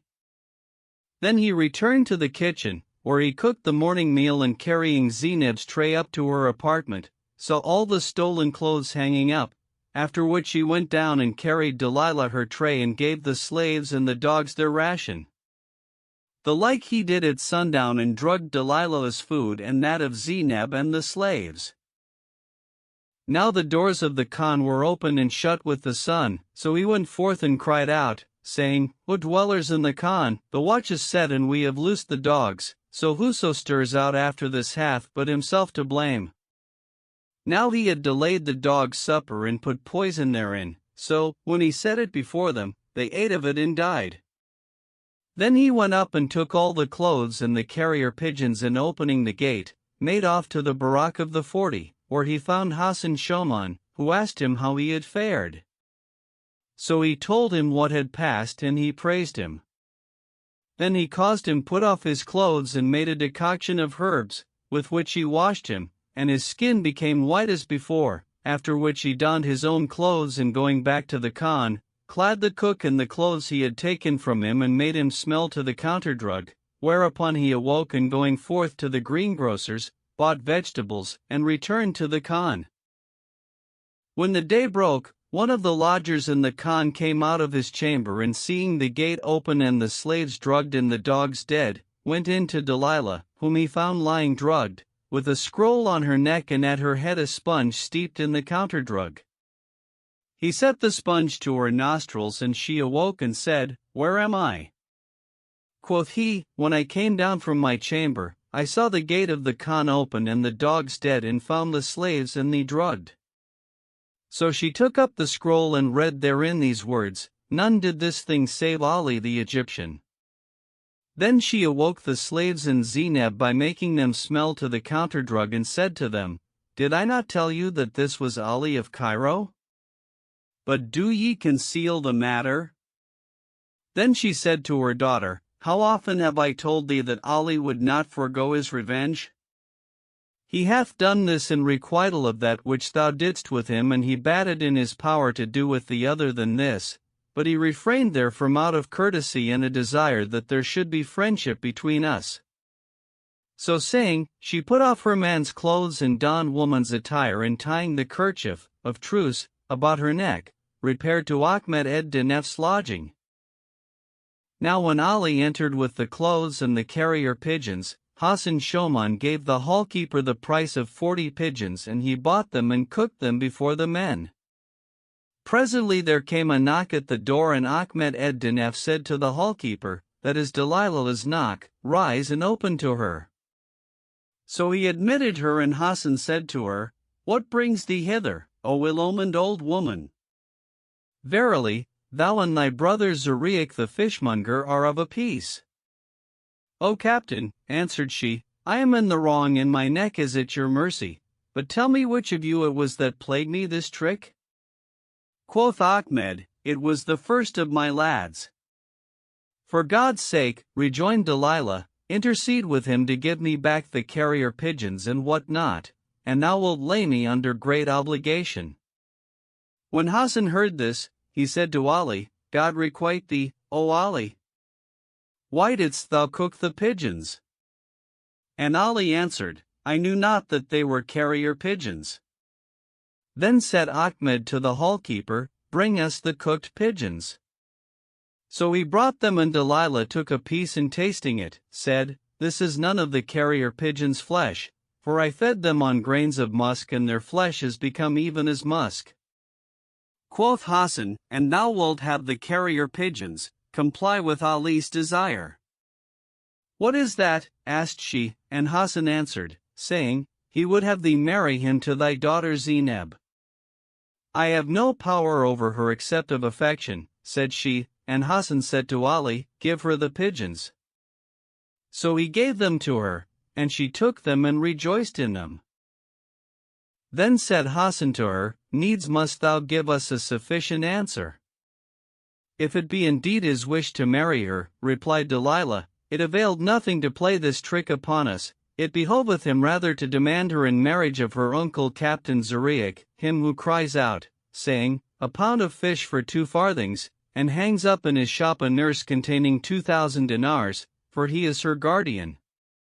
When the 40 heard this, they all rose and cried out, saying, "What manner of talk is this, O strumpet? Dost thou wish to bereave us of our brother Ali of Cairo?"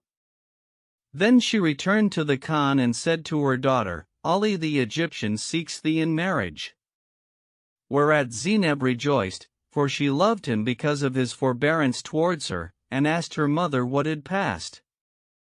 So she told her, adding, "I made it a condition that he should demand thy hand of thine uncle, so I might make him fall into destruction." Meanwhile Ali turned to his fellows and said to them, "What manner of man is this Zuriach?" "He was chief of the sharpers of the land of Iraq," answered they, "and could all but pierce mountains and lay hold upon the stars. He would steal the very coal from the iron. In brief, be it not his match for roguery, but he hath repented and forsworn his old way of life and opened him a fish shop. Moreover, he has amassed 2,000 dinars by the sale of fish and laid them in a purse with strings of silk, to which he has tied bells and rings and rattles of brass. Every time he opens his shop, he hangs up the purse on a peg within the door and cries out, saying, 'Where are ye, O sharpers of Egypt, O cutters of Iraq, O tricksters of the land of the Persians? Behold, Zuriach the fishmonger hath hung up a purse in front of his shop, and whoso pretendeth to sleight and cunning and can take it by craft, it is his.' So the light-fingered gentry come and try to take the purse, but cannot, for he lays at his feet cakes of lead, whilst he fries his fish and tends the fire, and whenever a thief thinks to take him unawares and makes a snatch at the purse, he casts a disc of lead at him and kills him or does him a mischief. So, O Ali, wert thou to tackle him, thou wouldst be as one who jostles a funeral, unknowing who is dead, for thou art no match for him, and we fear his mischief for thee. Indeed, thou hast no call to marry Zainab, and he who leaves a thing alone lives without it." "This were shame, O comrades," answered Ali. "Needs must I take the purse, but bring me a woman's habit." So they brought him women's clothes, and he clad himself therein and stained his hands with henna. Then he took a lamb and killing it, took out the guts and filled them with the blood and bound them between his thighs, after which he donned women's trousers and walking boots. Moreover, he made himself a pair of false breasts with pelican's pouches and filled them with milk and tied round his hips a piece of linen, which he stuffed with cotton, to represent a big belly and buttocks, girding himself over all with a silk handkerchief well starched. Then he veiled himself and went out, whilst all who saw him exclaimed, "What a fine pair of buttocks!" Presently he saw an ass-driver coming, so he gave him a dinar and mounting, rode till he came to Zurich's shop, where he saw the purse hung up and the gold glittering through the meshes. Now Zurich was frying fish, and Ali said to the ass-man, "O driver, what is that smell?" "It is the smell of Zurich's fish," answered he. Quoth Ali, "I am with child and the smell irketh me. Go, fetch me a piece of the fish." So the man said to Zurich, "What ails thee to fry fish so early and annoy pregnant women with the smell? I have here the wife of the Emir Hassan Sher-ed Tarik, and she is with child, so give her a piece of fish, for the child stirs in her belly. O Protector, O my God, avert from us this day's mischief." So Zurich took a piece of fish and would have fried it, but the fire had gone out and he went in, to rekindle it. Meanwhile Ali dismounted and sitting down, pressed upon the lamb's gut till it burst and the blood ran out from between his legs. Then he cried out, saying, "O my back! O my side!" Whereupon the driver turned and seeing the blood running, said, "What ails thee, O my lady?" "I have miscarried," answered Ali, whereupon Zurich looked out and seeing the blood, was affrighted and fled into the inner shop. Quoth the driver, "God torment thee, O Zurich! The lady has miscarried and thou art no match for her husband. Why must thou make a stench so early in the morning? I bade thee bring her a piece, but thou wouldst not." So saying, he took his ass and went his way, whilst Ali put out his hand to the purse, but no sooner had he touched it than the bells and rings began to jingle and the gold to chink. Quoth Zurich, "Thy perfidy is discovered, O gallows bird. Wilt thou put a cheat on me and thou in a woman's habit? Take what cometh to thee." And he threw a cake of lead at him, but it went askew and lighted on another, whereupon the people rose against Zurich and said to him, "Art thou a tradesman or a swashbuckler? If thou be a tradesman, take down thy purse and spare the folk thy mischief." "In the name of God." "On my head be it," answered he. As for Ali, he made off to the barack and told Hassan Shoman what had happened, after which he put off his woman's clothes and donning a groom's habit, took a dish and 5 dirhams. Then he returned to Zurich's shop and the fishmonger said to him, "What dost thou want, my master?" He showed him the 5 dirhams and Zurich would have given him of the fish in the tray, but he said, "I must have hot fish." So he put fish in the pan and finding the fire dead, went in to relight it, whereupon Ali put out his hand to the purse and caught hold of the end of it. The bells and rings and rattles jingled and Zurich said, "Thy trick hath not deceived me. I knew thee by the grip of thy hand on the dish and the dirhams, for all thou art disguised as a groom."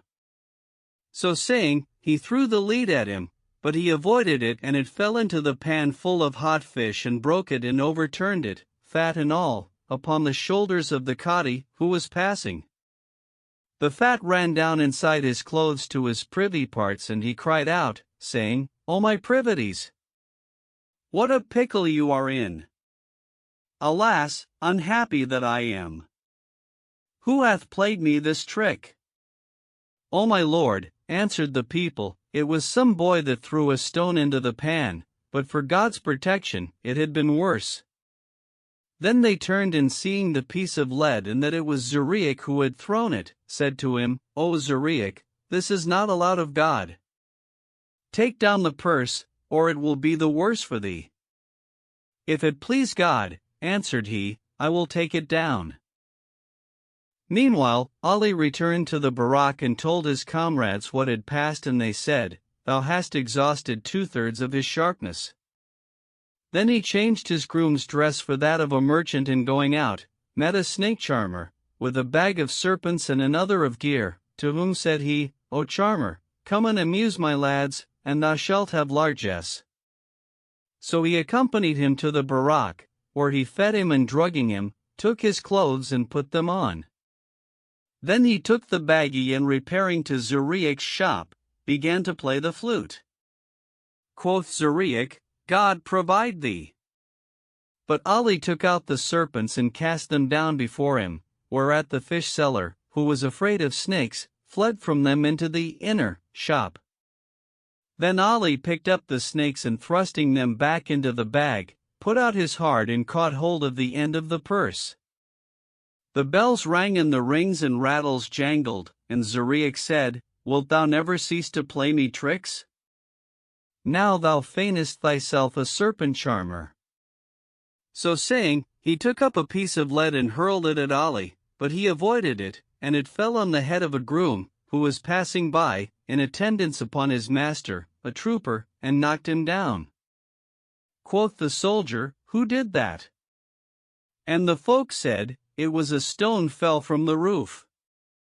So the soldier passed on, and the people, seeing the piece of lead, went up to Zuriach and said to him, Take down the purse, and he said, God willing, I will take it down this very night. Ali ceased not to play tricks upon Zuriach, till he had made 7 different attempts for the purse, but without success. Then he returned the snake charmer his clothes and gear and gave him a present, after which he went back to Zuriach's shop and heard him say, If I leave the purse here tonight, he will break in and take it, I will carry it home with me. So he shut his shop and putting the purse in his sleeve, set out home, and Ali followed him. Till he came near his house, when he saw a wedding toward in a neighbor's house, and said in himself, I will go home and give my wife the purse and change my clothes and return to the wedding. Now he was married to a black girl, one of the freed women of the vizier Jafar, and she had borne him a son, whom he named Abdullah, and he had promised her to spend the money in the purse on the occasion of the boy's circumcision and marriage. So he went into his house, and Ali, following him by stealth, stepped into a closet, whence he could hear and see all that passed. When Zuriach entered, his wife saw that his face was overcast and asked him what had vexed him. Quoth he, God hath afflicted me this day with a sharking fellow, who hath made 7 attempts to get the purse, but without avail, and she said, Give it to me, that I may lay it up against the boy's festival day. So he gave her the purse and changed his clothes, saying, Keep the purse safely, O Abdullah, for I am going to the wedding. But she said, Sleep a while. So he lay down and fell asleep. Presently, Ali rose and going on tiptoe to the purse, took it and went to the house of the wedding and stood there, looking on. Meanwhile, Zuriach dreamt that he saw a bird fly away with the purse, and awaking in a fright, said to his wife, Rise, look for the purse. So she looked, and finding it gone, buffeted her face and said, Alas, the blackness of thy fortune, O Abdullah! A thief bath taken the purse. By Allah, quoth Zuriach, it can be none othai than the rascal, who has plagued me all day. He has followed me home and taken the purse, and needs must I go and get it back. Except thou bring it, answered his wife, I will lock the door on thee and leave thee to pass the night in the street. So he went up to the house of the wedding, and seeing Ali looking on, said to himself, This is he who took the purse, but he lodges with Ahmed ed-Dinef. So he ran on before him to the barack, and climbing up at the back, made his way into the saloon, where he found everyone asleep. Presently there came a knock at the door, and Zuriach said, Who is there? Ali of Cairo, answered the knocker, and Zuriach said, Hast thou brought the purse? Ali thought it was Hassan Shaman and answered, Yes, open the door. Quoth Zuriach, I cannot open to thee till I see the purse, for the chief and I have laid a wager about it.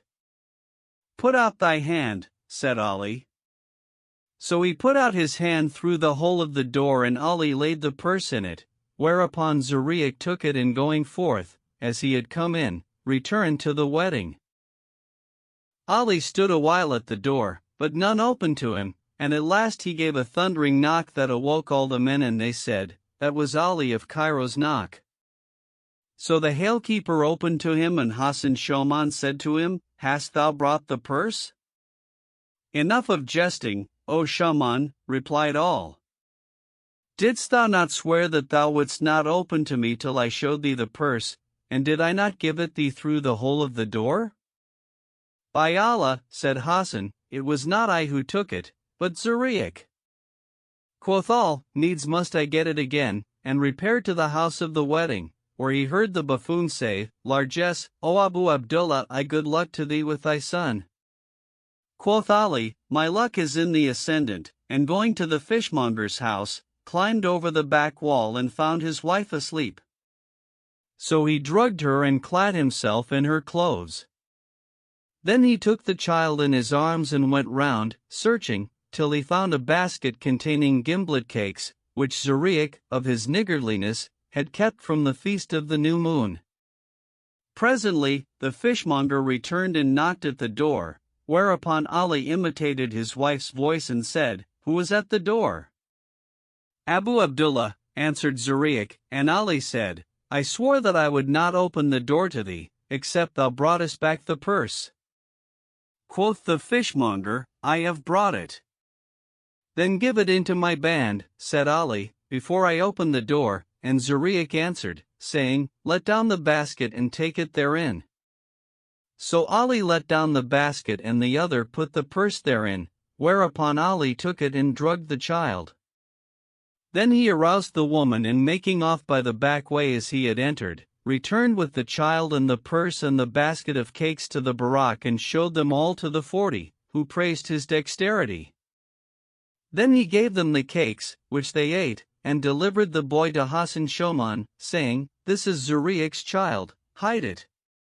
So he hid it, and fetching a lamb, gave it to the halekeeper, who cooked it whole, wrapped in a cloth, and laid it out, with a shroud over it, as it were a dead body.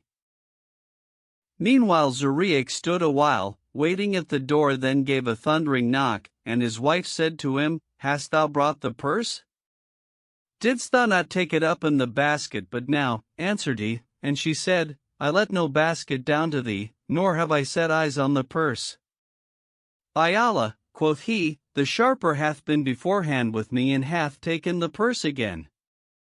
Then he searched the house and found the basket of cakes gone and the child missing, and cried out, saying, "Alas, my child!" Whereupon the woman beat her breast and said, "I will complain of thee to the vizier, for none has killed my child but this sharper, and all because of thee." Quoth Zuriach, "I will answer for him." So he tied the kerchief of truce about his neck, and going to Ahmed ed Dinef's lodging, knocked at the door. The hallkeeper admitted him, and Hassan Shaman said to him, "What brings thee here?" Quoth he, "Do ye intercede with Ali the Cairene to restore me my child, and I will give him the purse." "God requite thee, O Ali," said Hassan. "Why didst thou not tell me it was his child?" "What has befallen him?" asked Zuriach, and Hassan answered, saying, "We gave him raisins to eat, and he choked and died, and here he is." Quoth Zuriach, "Alas, my child! What shall I say to his mother?" Then he rose, and opening the shroud, saw it was a lamb cooked whole, and said, "Thou makest sport of me, O Ali."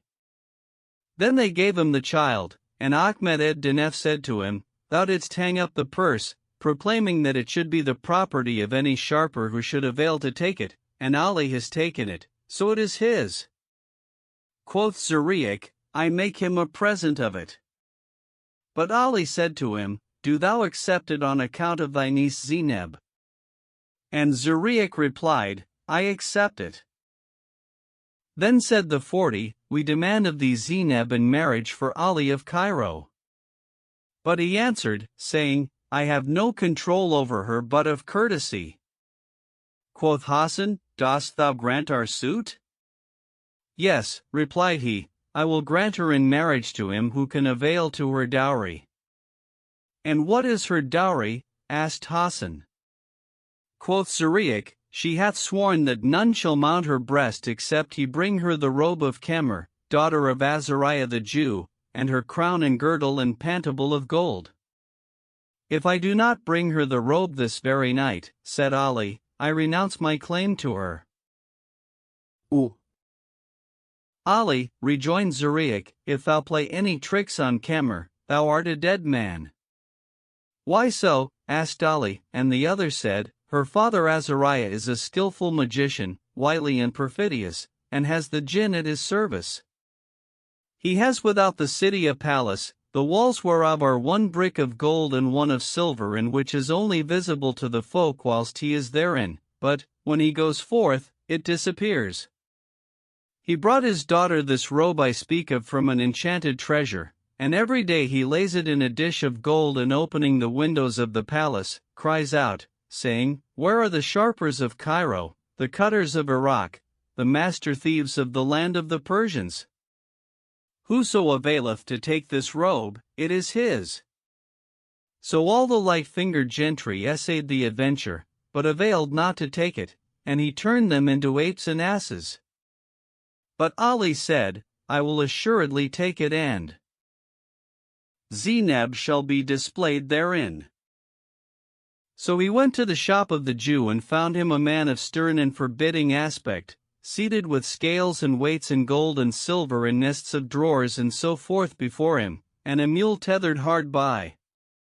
Presently he rose and shutting his shop, laid the gold and silver in * 2 purses, which he placed in a pair of saddlebags and set on the mule's back. Then he mounted and rode, followed, without his knowledge, by Ali, till he came some way without the city, when he took out a little dust from a purse he carried in his pocket, and muttering over it certain magical words, sprinkled it in the air. No sooner had he done this than there appeared a palace, which had not its like, and the Jew mounted the steps without alighting, after which he dismounted and taking the saddlebags off the mule's back, dismissed the latter, which was a genie he had pressed into his service, and it vanished. Then he entered the palace and sat down, whilst Ali watched him from behind the door. Presently he arose and opening the lattices, took a wand of gold, which he set up in the open window, and hanging thereto a golden tray by chains of the same metal, laid in it the robe and cried out, saying, where are the sharpers of Cairo? Where are the cut purses of Iraq, the master thieves of the land of the Persians? Whoso can take this robe by practice, it is his. Then he pronounced certain conjurations, and behold, a tray of food spread itself before him. He ate and conjured a second time, whereupon the tray disappeared and a table of wine appeared in its stead, and he drank. Quoth Ali, I know not how I am to take the robe, except if he be drunken. Then he stole up behind the Jew, with his drawn sword in his hand, but the other turned and conjured, saying to his hand, hold with the sword, whereupon Ali's right arm was arrested and abode halfway in the air, holding the sword. He put out his left hand to the weapon, but it also abode fixed in the air, and so with his right foot, leaving him standing on one foot. Then the Jew dispelled the charm from him, and Ali became as before. Then Azariah leveled a table of sand and drew a geomantic figure, by which he found that the intruder's name was Quicksilver Ali of Cairo, so he turned to him and said, who art thou and what dost thou here?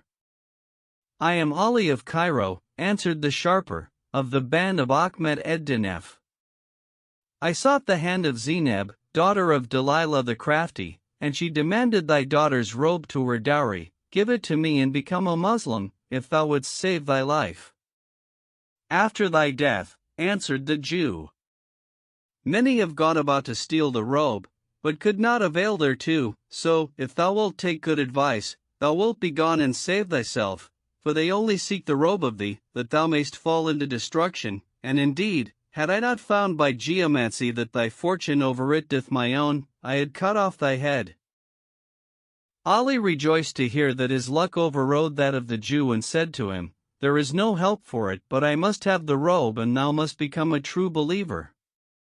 Is this thy last word? Asked the Jew, and Ali answered, Yes. So the Jew took a cup and filling it with water, conjured over it and said to Ali, Quit this shape of a man for that of an ass. Then he sprinkled him with the water and straightway he became an ass, with hoofs and long ears, and fell to braying after the manner of asses. The Jew drew a circle round him, which became a wall against him, and drank on till the morning, when he said to Ali, I will ride thee today and give the mule a rest. So he locked up the robe and tray and rod in a cupboard and conjured over Ali, who followed him. Then he laid the saddlebags on his back and mounting, rode forth of the palace, whereupon it disappeared and he rode into Baghdad, till he came to his shop, where he alighted and emptied the bags of gold and silver into the trays before him. As for Ali, he tied him up by the shop door, where he stood, hearing and understanding all that passed, without being able to speak. Presently, up came a young merchant with whom fortune had played the tyrant and who could find no easier way of earning his livelihood than water carrying. So he brought his wife's bracelets to the Jew and said to him, Give me the worth of these bracelets, that I may buy me an ass. What wilt thou do with him? Asked the Jew, and the other answered, I mean to fetch water from the river on his back, and earn my living thereby. Quoth the Jew, Take this ass of mine. So he sold him the bracelets and received Ali of Cairo in part payment, in the shape of an ass, and carried him home. Quoth Ali in himself, If the ass-man clap the panel on me and load me with water-skins and go 60 journeys a day with me, he will ruin my health and I shall die. So, when the water-carrier's wife came to bring him his fodder, he butted her with his head and she fell on her back, whereupon he sprang on her and smiting her head with his mouth, put out that which his father left him. She cried out and the neighbors came to her assistance and beat him and drove him off her breast. When her husband came home, she said to him, Either divorce me or return the ass to his former owner. What has happened? Asked he, and she answered, saying, This is a devil in the guise of an ass. He sprang upon me, and had not the neighbors beaten him off me, he had done a foul thing with me. So he carried the ass back to the Jew, who said to him, Why hast thou brought him back? And he replied, He did a foul thing with my wife. So the Jew gave him his money again and he went away, and Azariah said to Ali, Unlucky wretch that thou art, hast thou recourse to knavery to cause him return thee to me? But since it pleases thee to be an ass, I will make thee a laughingstock to great and small. Then he mounted him and rode till he came without the city, when he brought out the powder and conjuring over it, cast it abroad in the air, and immediately the palace appeared. He entered and taking the saddlebags off the ass, set up the rod and dish and hung out the robe, proclaiming aloud as of his wont. Then he conjured, and meat and wine appeared before him and he ate and drank, after which he took a cup of water and pronouncing certain words thereover, sprinkled it on Ali, saying, Quit this shape and return to thy former one. Ali straightway became a man again and Azariah said to him, O Ali, take good advice and be content with what thou hast felt of my mischief. Thou hast no call to marry Zainab nor to take my daughter's robe, for it is no easy matter for thee, so leave covetise and it will be better for thee. Else will I turn thee into a bear or an ape or set an Afrit on thee, who will cast thee behind the mountain Caf. O Azariah, answered Ali, I have engaged to take the robe and needs must I have it and thou must become a Muslim, else I will kill thee. O Ali, rejoined the Jew, thou art like a walnut, unless it be broken, it cannot be eaten. Then he took a cup of water and conjuring over it, sprinkled Ali with it, saying, Take the shape of a bear, whereupon he instantly became a bear and the Jew muzzled him and putting a collar about his neck, chained him to a picket of iron. Then he sat down and ate and drank, now and then throwing him a morsel and emptying the dregs of the cup over him, till the morning, when he rose and lay by the tray and the robe and conjured over the bear, which followed him to the shop. There he tied him up by the chain, and he abode, hearing, and seeing and understanding, but unable to speak, whilst the Jew sat down and emptied the gold and silver into the trays before him. Presently up came a merchant, who accosted the Jew and said to him, Wilt thou sell me yonder bear? I have a wife who is my cousin, and is sick, and it hath been prescribed to her to eat bear's flesh and anoint herself with the grease. At this the Jew rejoiced and said in himself, I will sell him to this merchant, so he may slaughter him and we be at peace from him. And Ali thought in himself, By Allah, this fellow means to slaughter me, but deliverance is with God. Then said the Jew, He is a present from me to thee. So the merchant took him and carried him to the butcher, to whom he said, Take thy tools and follow me. So the butcher took his knives and followed the merchant to his house, where he bound the beast and fell to sharpening his knife. But when he went up to him to kill him, the bear escaped from his hands and rising into the air, disappeared from sight. Now the reason of this was on this wise. When the Jew returned to his palace, his daughter questioned him of Ali, and he told her what had happened, whereupon, Call a genie, said she, and ask him of the youth, whether he be indeed Quicksilver Ali or another who seeketh to put a cheat on thee. So Azariah called a genie and questioned him of Ali. And he answered, saying, It is Ali of Cairo himself. The butcher has bound him and whetted his knife to kill him. Quoth the Jew, Go, snatch him up and bring him hither, ere the butcher slaughter him.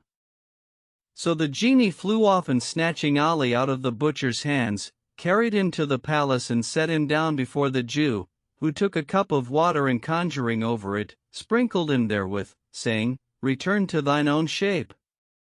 And he straightway became a man again as before. The Jew's daughter Kemer, seeing him to be a handsome young man, fell in love with him and he with her, and she said to him, O unlucky one, why dost thou go about to take my robe and enforce my father deal thus with thee? Quoth he, I have engaged to get it for Zeineb the trickstress, that I may wed her therewith. And she said, Others than thou have gone about with my father to get the robe, but could not compass it, so put away this thought from thee. But he answered, saying, Needs must I have it, and thy father must become a Muslim, or I will kill him. Then said the Jew, See, O my daughter, how this unlucky fellow seeks his own destruction. But I will turn him into a dog. So he took a cup graven with characters and full of water, and conjuring over it, sprinkled Ali therefrom, saying, Take the form of a dog. Whereupon he straightway became a dog, and the Jew and his daughter drank together till the morning, when the former laid up the robe and tray and mounted his mule. Then he conjured over the dog, which followed him, as he rode towards the town, and all the dogs barked at Ali, as he passed, till he came to the shop of a broker, who rose and drove away the dogs, and Ali lay down before him. The Jew turned and looked for him, but finding him not, rode on. Presently, the broker shut up his shop and went home, followed by the dog. When his daughter saw the dog enter the house, she veiled her face and said, O my father, why dost thou bring a strange man in to me? O my daughter, answered the broker, this is a dog. Not so, quoth she, it is Ali of Cairo, whom the Jew Azariah hath enchanted. And she turned to the dog and said to him, Art thou not Ali of Cairo? And he signed to her with his head, as who should say, Yes. Then said her father to her, Why did the Jew enchant him? And she answered, Because of his daughter Kemer's robe, but I can release him. If thou canst indeed do him this good office, said the broker, now is the time. Quoth she, If he will marry me, I will release him. And he signed to her with his head, as who should say, Yes. So she took a cup of water, graven with certain signs and characters, and conjuring over it, was about to sprinkle Ali therewith, when she heard a great cry and the cup fell from her hand. She turned, and lo, it was her father's maid, who had cried out, and she said to her, O my mistress, is it thus thou keepest thy covenant between me and thee? None taught thee this fashion but I, and thou didst covenant with me that thou wouldst do naught without consulting me, and that he who took thee to wife should marry me also, and that one night should be mine and one thine. And the broker's daughter said, It is well. When the broker heard the maid's words, he said to his daughter, Who taught the maid? And she answered, Herself. So he asked her, and she said, Know, O my lord, that, when I was with Azariah the Jew, I used to spy upon him and listen to him, when he performed his magical operations, and when he went forth to his shop in Baghdad, I opened his books and read in them, till I became skilled in the Kabbalah. One day, he was warm with wine and would have me lie with him, but I refused, saying, I may not grant thee this except thou become a Muslim. He refused, and I required him to carry me to the Sultan's market and sell me there. So he sold me to thee, and I taught my young mistress, making it a condition with her that she should do naught, without taking counsel with me, and that whoso married her should marry me also, one night for her and one for me. Then she took a cup of water, and conjuring over it, sprinkled the dog therewith, saying, Return to the form of a man. And he was straightway restored to his former shape, whereupon the broker saluted him and asked him the manner of his enchantment. So Ali told him all that had passed, and the broker said to him, Will not my daughter and the maid suffice thee? But he answered, saying, Needs must I have Zeneb also. At this moment there came a knock at the door, and the maid said, Who is at the door? Kemer, daughter of Azariah the Jew, answered the newcomer. Is Ali of Cairo with you? O Jew's daughter, answered the young lady, if he be with us, what wilt thou with him? Go down, O maid, and open to her. So the maid let her in, and when Ali saw her, he said to her, What brings thee hither, O dog's daughter? Quoth she, I testified that there is no God but God, and that Muhammad is the apostle of God. Do men in the faith of Islam give marriage portions to women, or women to men? Men endow women, answered Ali. Then, said she, I come and dower myself for thee, bringing thee, as my marriage portion, my robe, together with the rod and tray and chains and the head of my father, thine enemy, and the enemy of God. And she threw down the Jew's head before him. Now the manner of her killing her father was as follows. On the night of his turning Ali into a dog, she saw, in a dream, one who said to her, Become a Muslim. And she did so. Next morning, as soon as she awoke, she expounded Islam to her father, but he refused to embrace the faith, so she drugged him and killed him. As for Ali, he took the gear, and giving the broker rendezvous for the morrow at the divan of the Caliph, that he might take his daughter and the maid to wife, set out, rejoicing, to return to the Barak of the 40. On his way, he met a sweetmeat seller, who was beating hand upon hand and saying, There is no power and no virtue save in God the Most High, the Supreme. Folks' labor has become sin, and men are active but in fraud. Then said he to Ali, I conjure thee, by Allah, taste of this marchpane. So Ali took a piece and ate it, and fell down senseless, for there was henbane therein, whereupon the sweetmeat seller took the robe and the tray and the rest of the gear, and thrusting them into the box in which he kept his sweetmeats, made off. Presently he met a Cadi, who called to him, saying, Come hither, O sweetmeat seller. So he went up to him, and setting down his sack, laid the tray of sweetmeats thereon, and said, What dost thou want? Marchpane and sugar almonds, answered the Cadi, and taking some in his hand, said, These are adulterated. Then he brought out sweetmeats from his sleeve and gave them to the sweetmeat seller, saying, Look at this ware, how excellent it is. Eat it and make the like. So he ate and fell down senseless, for the sweetmeats were drugged, whereupon the sham Cadi, who was none other than Hassan Shoman, bundled him into the sack and made off with him, tray and chest and all, to the Barak of the 40. Now the reason of this was as follows. When Ali had been gone some days in quest of the robe and they heard no news of him, Ahmed ed Dinef said to his men, "O lads, go and seek for your brother Ali." So they sallied forth in quest of him, and among the rest Hassan Shoman, disguised in a Qadi's habit. He came across the sweetmeat seller and knowing him for Ahmed el-Leket, Delilah's grandson, suspected him of having played some trick upon Ali, so he drugged him and did as we have seen. Meanwhile, the other 40 went about, making search in different directions, and amongst them Ali Kitf el-Jemal, who, seeing a crowd of people, made towards them and found Quicksilver Ali lying drugged and senseless in their midst. So he revived him and he came to himself and said, "Where am I?" "We found thee lying here drugged," answered el-Jemal, "but know not who drugged thee."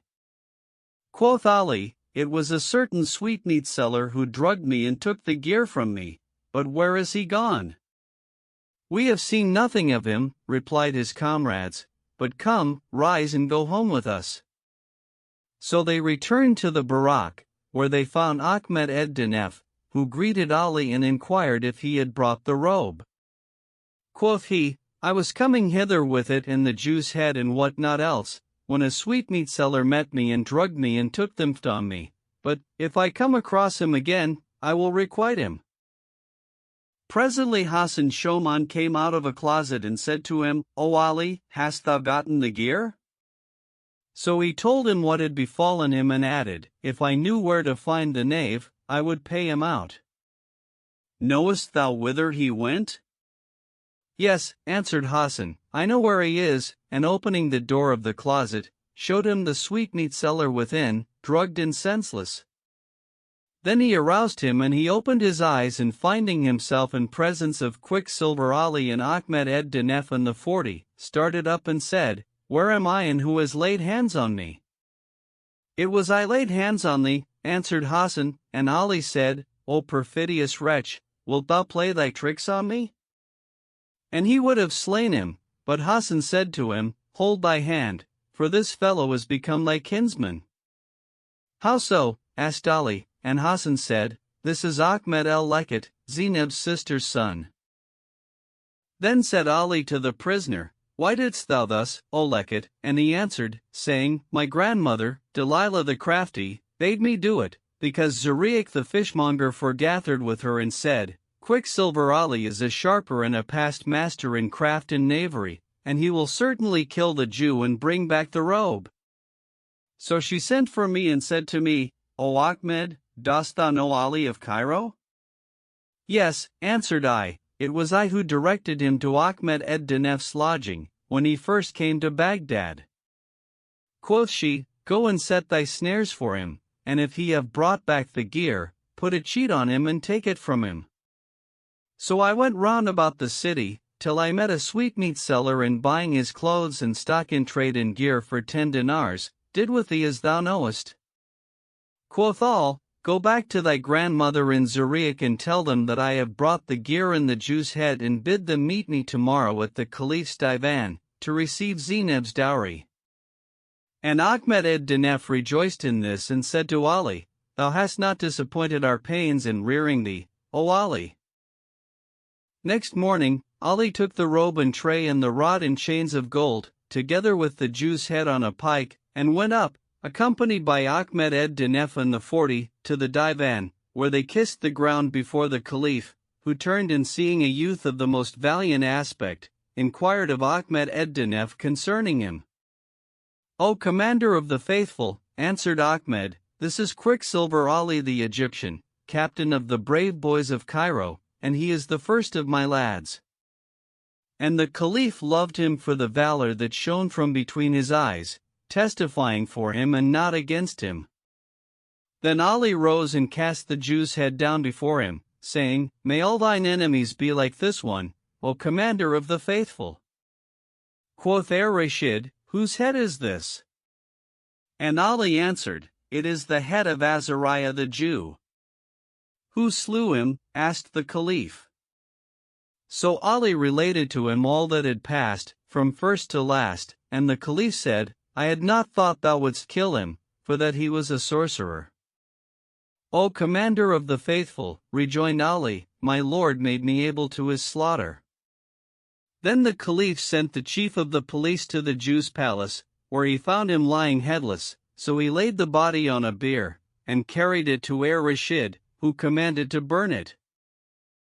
At this moment up came Kamar and kissing the earth before the Caliph, informed him that she was the Jew's daughter and that she had become a Muslim. Then she renewed her profession before the commander of the faithful and said to him, Be thou my intercessor with Quicksilver Ali that he take me to wife. So Rashid interceded with Ali, and she appointed him her guardian to consent to her marriage with the sharper, to whom he gave the Jew's palace and all its contents, saying, Ask a boon of me. Quoth Ali, I beg of thee to let me stand on thy carpet and eat of thy table. And the Caliph said, O Ali, hast thou any lads? Yes, answered he, I have 40 lads, but they are in Cairo. Send to Cairo, said the Caliph, and fetch them hither. But hast thou a lodging for them? No, replied Ali, and Hassan Shaman said, O commander of the faithful, I make him a present of my barak, with all that is therein. But the Caliph answered, saying, O Hassan, thy lodging is thine own. And bade his treasurer give the court architect 10,000 dinars, that he might build Ali a hall with 4 estrades and 40 sleeping closets for his lads. Then said he, O Ali, hast thou any further wish, that we may order its fulfillment? O king of the age, answered Ali, be thou my intercessor with Delilah the crafty that she give me her daughter Zainab to wife and take the Jew's robe and gear in lieu of dower. Delilah accepted the Caliph's intercession and took the robe and dish and what not, and they drew up the marriage contracts between Ali and Zainab and Kamar, the Jew's daughter and the broker's daughter and the maid. Moreover, the Caliph assigned him stipends and gratuities and a table morning and evening, together with allowances for fodder and what not. Then Ali fell to making ready for the wedding festivities, and after 30 days, he wrote a letter to his comrades in Cairo, wherein he gave them to know of the favors that the Caliph had bestowed upon him and said, I have married 4 girls and needs must ye come to the wedding. So, after a while, the 40 lads arrived and they held high festival. Moreover, he lodged them in his barak and entreated them with the utmost honor and presented them to the Caliph, who bestowed on them dresses of honor and largesse.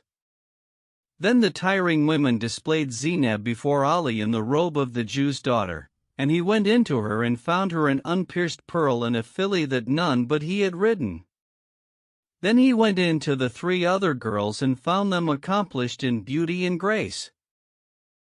After this, it befell that Ali was one night on guard by the Caliph, and the latter said to him, O Ali, I wish thee to tell me all that has befallen thee from first to last. So Ali related to him all his adventures, and the Caliph bade record them and lay them up in the royal treasuries. So they wrote down all that had befallen him and laid it up with other histories for the people of the best of men. And Ali and his wives and comrades abode in all delight and solace of life, till there came to them the destroyer of delights and sunderer of companies, and blessed and exalted be Allah, for He, alone, is all-knowing. Ardeshir and Hayat and Nufus. There was once in the city of Shiraz a mighty king called Saif al-Azam Shah, who had grown old, without being blessed with a son. So he summoned the doctors and sages and said to them, I am grown old, and ye know my case and the state and ordinance of the kingdom, and I fear for my subjects after me, for that up to now God hath not vouchsafed me a son. We will compound thee drugs, answered they, wherein, if it please God the Most High, there shall be efficacy.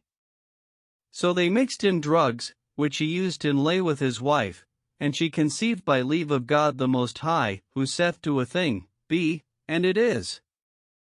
When her months were accomplished, she gave birth to a son like the moon, whom his father named Ardeshir, and he grew up and throve and applied himself to the study of science and polite letters, till he attained the age of 15.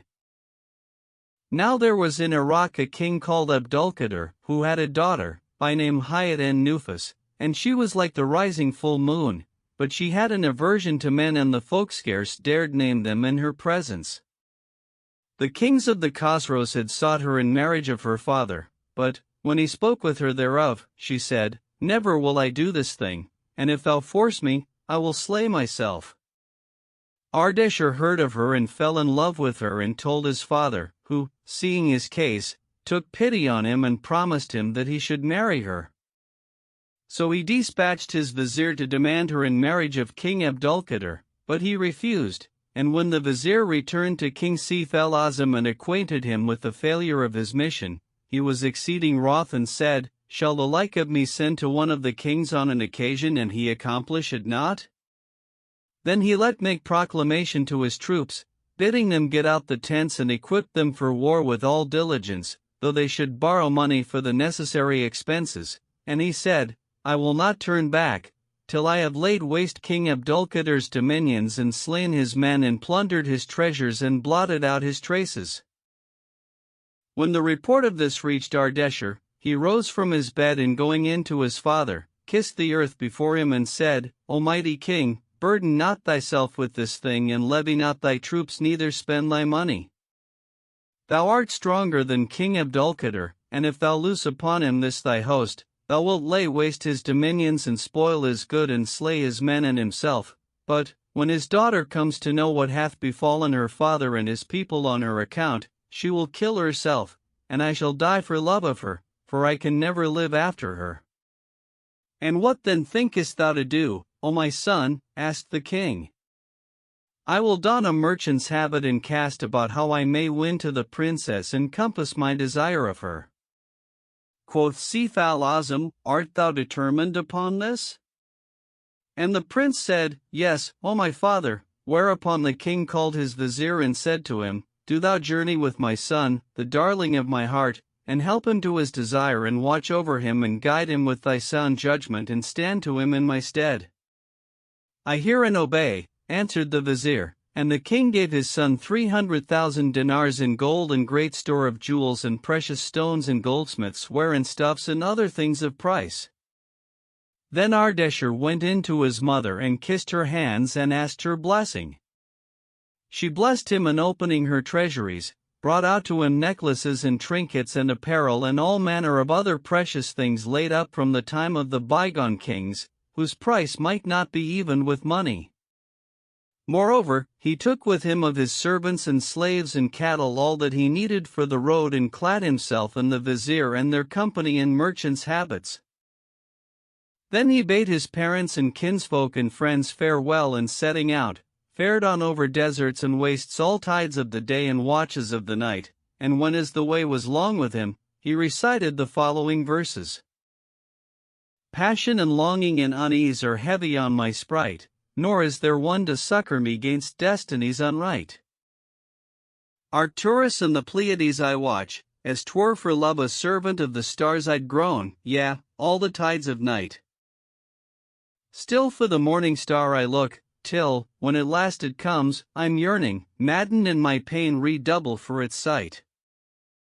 From the religion of thy love I have not strayed, I swear, nay, wakeful lidded I am a love distracted wight. Though that I hope be hard to win and languor waste me sore in patience after thee to live and helpers fail me quite. Yet will I constantly await till God our loves unite and mortify the foe and bring to naught the envier's spite. Then he swooned away and the vizier sprinkled rose water on him, till he came to himself, when he said to him, O king's son, possess thy soul in patience, for the issue of patience is solace, and behold, thou art on the way to that thou desirest. And he ceased not to speak him fair and comfort him, till his trouble subsided and they continued their journey with all diligence. Presently, the prince again became impatient of the length of the way and bethought him of his beloved and recited these verses. Absence is long and restlessness and care upon me weigh, yea, and my heart in flames of fire consumeth night and day. Mine eyes stream still with floods of tears and for the burning stress of longing that afflicteth me, my very head's grown grey. O thou my hope, my wishes term, I swear by him who made both branch and leaf and everything and moulded man of clay. A load of passion for thy sake, O my desire, I bear, none else amongst the folk of love to bear it might essay. Question the night of me and it will tell thee if therein, through all the watches of the dark, my lids in sleep close eye. Then he wept sore and complained of that which he suffered for stress of passion and love-longing, but the vizier comforted him and spoke him fair, promising him the attainment of his desire, after which they fared on again, till, in a few days, they came in sight of the White City, the capital of King Abdulkader, soon after sunrise. Then said the vizier to the prince, Rejoice, O king's son, in all good, for see, yonder is the White City, that which thou seekest. Whereat the prince rejoiced with an exceeding joy and recited the following verses. Friends, I am longing-hearted, distraught with love and dole, desire abides and yearning cleaves fast unto my soul. Even as a mourning mother, who wakes for woe, I moan, when night falls down. None pities nor doth with me condole. Yet, when from out thy country the winds breathe fresh and sweet, meseems as if refreshment upon my spirit stole. My lids, like clouds rain-laden, pour ever, and my heart swims in their tears' salt ocean, that never leaves to roll. Then they entered the White City and took up their lodging at the Khan of the merchants, where they hired 3 magazines and laid up therein all their goods and gear. They abode in the Khan till they were rested, when the vizier applied himself to devise a plan of conduct for the prince, and said to him, I have bethought me of somewhat, wherein methinks will be advantage for thee, so it please God the Most High. O vizier of good counsel, replied Ardeshir, do what cometh to thy mind, and may God direct thy wit aright. Quoth the vizier, I purpose to hire thee a shop in the bazaar of the stuff sellers and set thee therein, for all that, great and small, have occasion to the bazaar, and methinks, when the folk see thee sitting in the shop, their hearts will incline to thee and thou wilt thus be able to attain that thou seekest, for thou art fair of favor and souls incline to thee and eyes rejoice in thee. Do what seemeth good to thee, answered Ardeshir. So the vizier clad the prince and himself in their richest raiment and putting a purse of 1,000 dinars in his pocket, went forth and walked about the city, whilst all who saw them marveled at the prince's beauty, saying, Glory be to him who created this youth of vile water. Blessed be God, the most excellent of creators. Great was the talk of him and some said, This is no mortal, but a noble angel, and others, hath Rizwan, the doorkeeper of paradise, left the gate unguarded, that this youth hath come forth? The people followed them to the stuff market, where they entered and stood, till there came up to them an old man of venerable appearance, who saluted them, and they returned his salute. Then said he to them, O my lords, have ye any need, that we may have the honor of accomplishing? Quoth the vizier, Who art thou, O elder? And he answered, I am the overseer of the market. Know then, O elder, said the vizier, that this youth is my son and I wish to take him a shop in the bazaar, that he may sit therein and learn to buy and sell and give and take and come to know the ways and habits of merchants. I hear and obey, replied the overseer, and straightway brought them the key of a shop, which he caused the brokers sweep and clean. Then the vizier sent for a high divan, stuffed with ostrich down, and set it up in the shop, together with a small prayer carpet, fringed with broidery of red gold, and a cushion, and he transported thither so much of the goods and stuff that he had brought with him as filled the shop.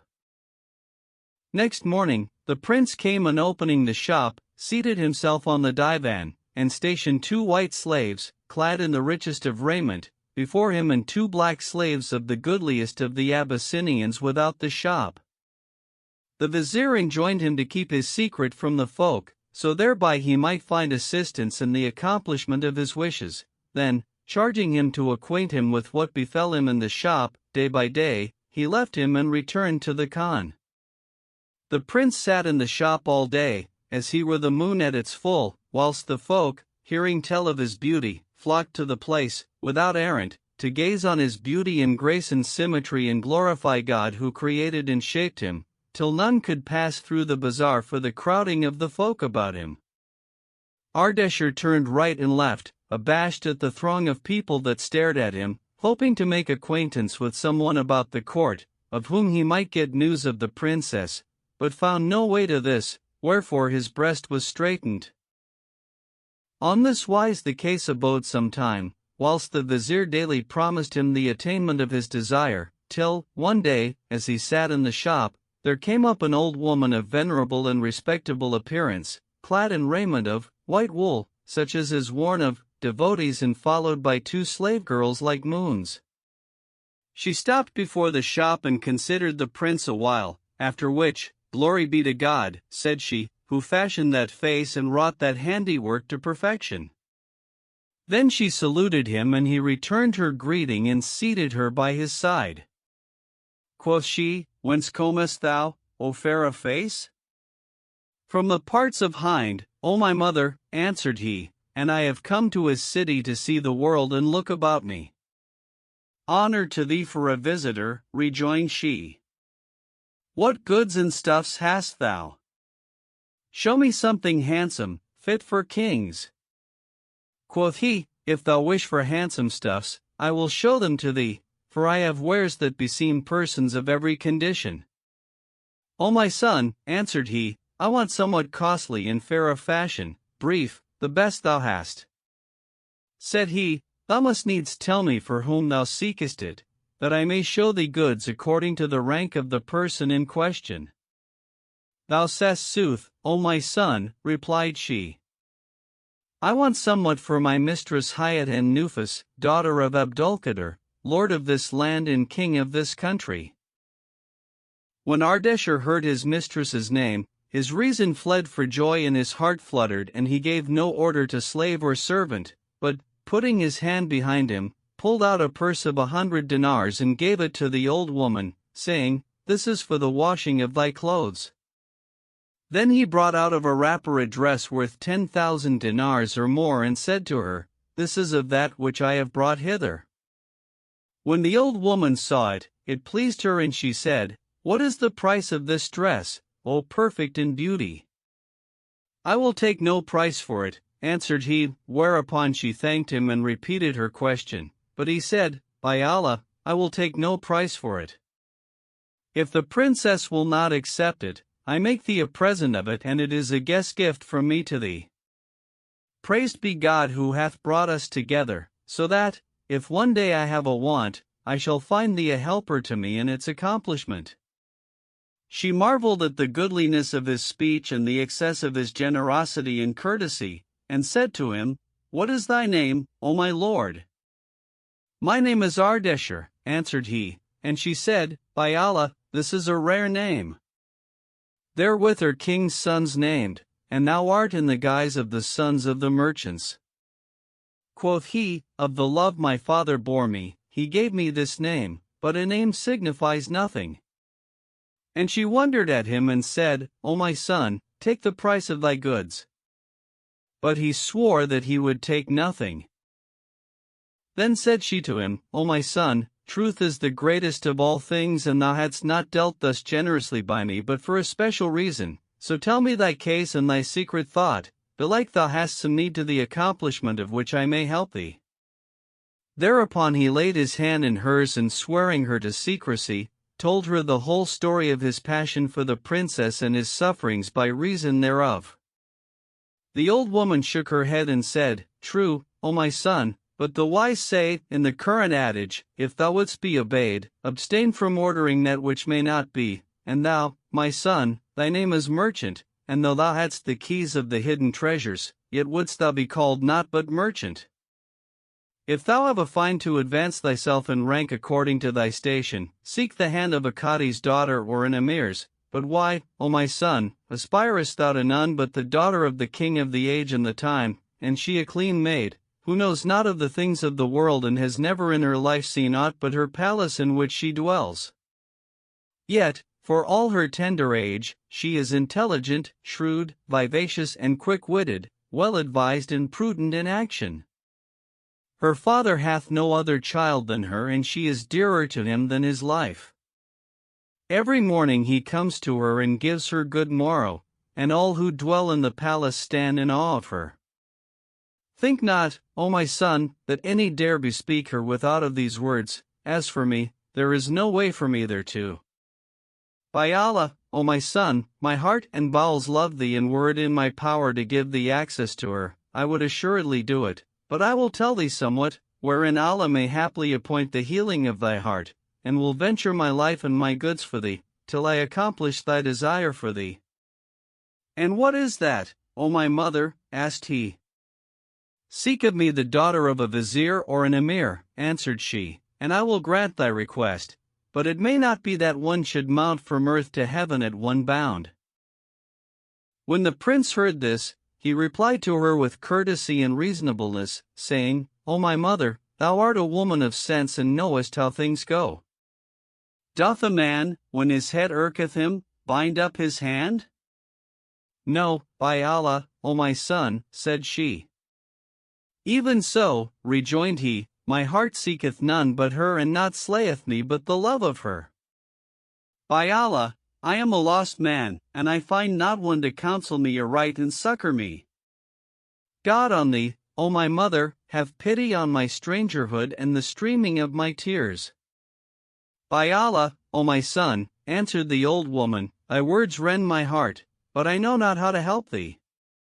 Quoth he, I beseech thee of thy favor, carry her a letter and kiss her hands for me. So she took compassion on him and said, Write what thou wilt, and I will carry it to her. When he heard this, he was transported for joy, and calling for pen and ink and paper, wrote the following verses. O Hayat en Nufus, be gracious and incline unto a lover who for severance doth pine. I was in all delight and ease of life, but now distraction and despair consume this heart of mine. I company the night with sorrows in discourse, and wakefulness cleaves fast all tides unto mine eyne. Pity a lover sad, afflicted with desire, whose lids are ulcered I with yearning's tears of brine. And when the morning comes at last, the tardy morn, he's drunken and distraught with passion's heady wine. Then he folded the letter, and kissing it, gave it to the old woman, after which he put his hand to a chest and took out a second purse of 100 dinars, which he gave her, saying, Divide this among the slave girls. She refused it and said, By Allah, O my son, I am not with thee for aught of this. But he thanked her and said, Thou must indeed take it. So she took it, and kissing his hands, returned to the princess, to whom said she, O my lady, I have brought thee somewhat the like whereof is not with the people of our city, and it comes from a handsome young man, than whom there is not a goodlier on the surface of the earth. O my nurse, answered the princess, and whence cometh he? From the parts of Hind, replied the old woman, and he hath given me this dress of gold brocade, embroidered with pearls and jewels, and worth the kingdom of Khosroes and Caesar. So saying, she opened the dress and spread it out before her, whereupon the whole palace was illumined by its brightness, by reason of the beauty of its fashion and the wealth of pearls and jewels with which it was broidered, and all who were present marveled at it. The princess examined it, and judging it to be worth no less than a whole year's revenue of her father's kingdom, said to the old woman, O my nurse, comes this dress from him or another? From him, answered she. And Hayat en Nufus said, Is he of our town or a stranger? He is a stranger, replied the old woman, newly come hither, and he hath slaves and servants, and is fair of face, symmetrical of shape, well-mannered, open-handed, and open-hearted. Never saw I a goodlier than he, except thyself. O my nurse, rejoined the princess, this is an extraordinary thing, that a dress like this, which money cannot buy, should be in the hands of a merchant. What price did he set on it?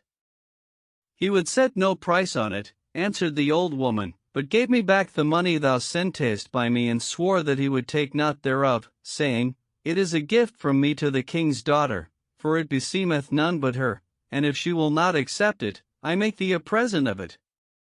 "By Allah," said the princess, "this is indeed rare liberality and wonderful munificence. But I fear the issue of his affair, lest he be brought to necessity. Why didst thou not ask him, O my nurse, if he had any desire, that we might fulfill it for him?" "O my lady," answered the nurse, "I did ask him, and he said to me, I have indeed a desire, but would not tell me what it was. However, he gave me this letter and said, carry it to the princess." So Hayat-en-Nufus took the letter and opened and read it, whereupon she was sore chafed and changing color for anger, cried out to the old woman, saying, "Out on thee, O nurse! What is the name of this dog who dares to write thus to a king's daughter? What affinity is there between him and me, that this dog should address me thus? By the great God, Lord of the well Zemzem and of the Kabe, but that I fear God the Most High, I would send and bind the dog's hands behind him and slit his nostrils and cut off his nose and ears and crucify him on the gate of the bazaar wherein is his shop." When the old woman heard this, she turned pale and trembled in every nerve and her tongue clave to her mouth, but she took courage and said, softly, "O my lady! What is there in his letter to trouble thee thus? Is it aught but a memorial, wherein he taketh his complaint to thee of poverty or oppression, from which he hopes to be relieved by thy favor?" "By Allah, O my nurse," replied the princess, "it is not of this, but verses and shameful words.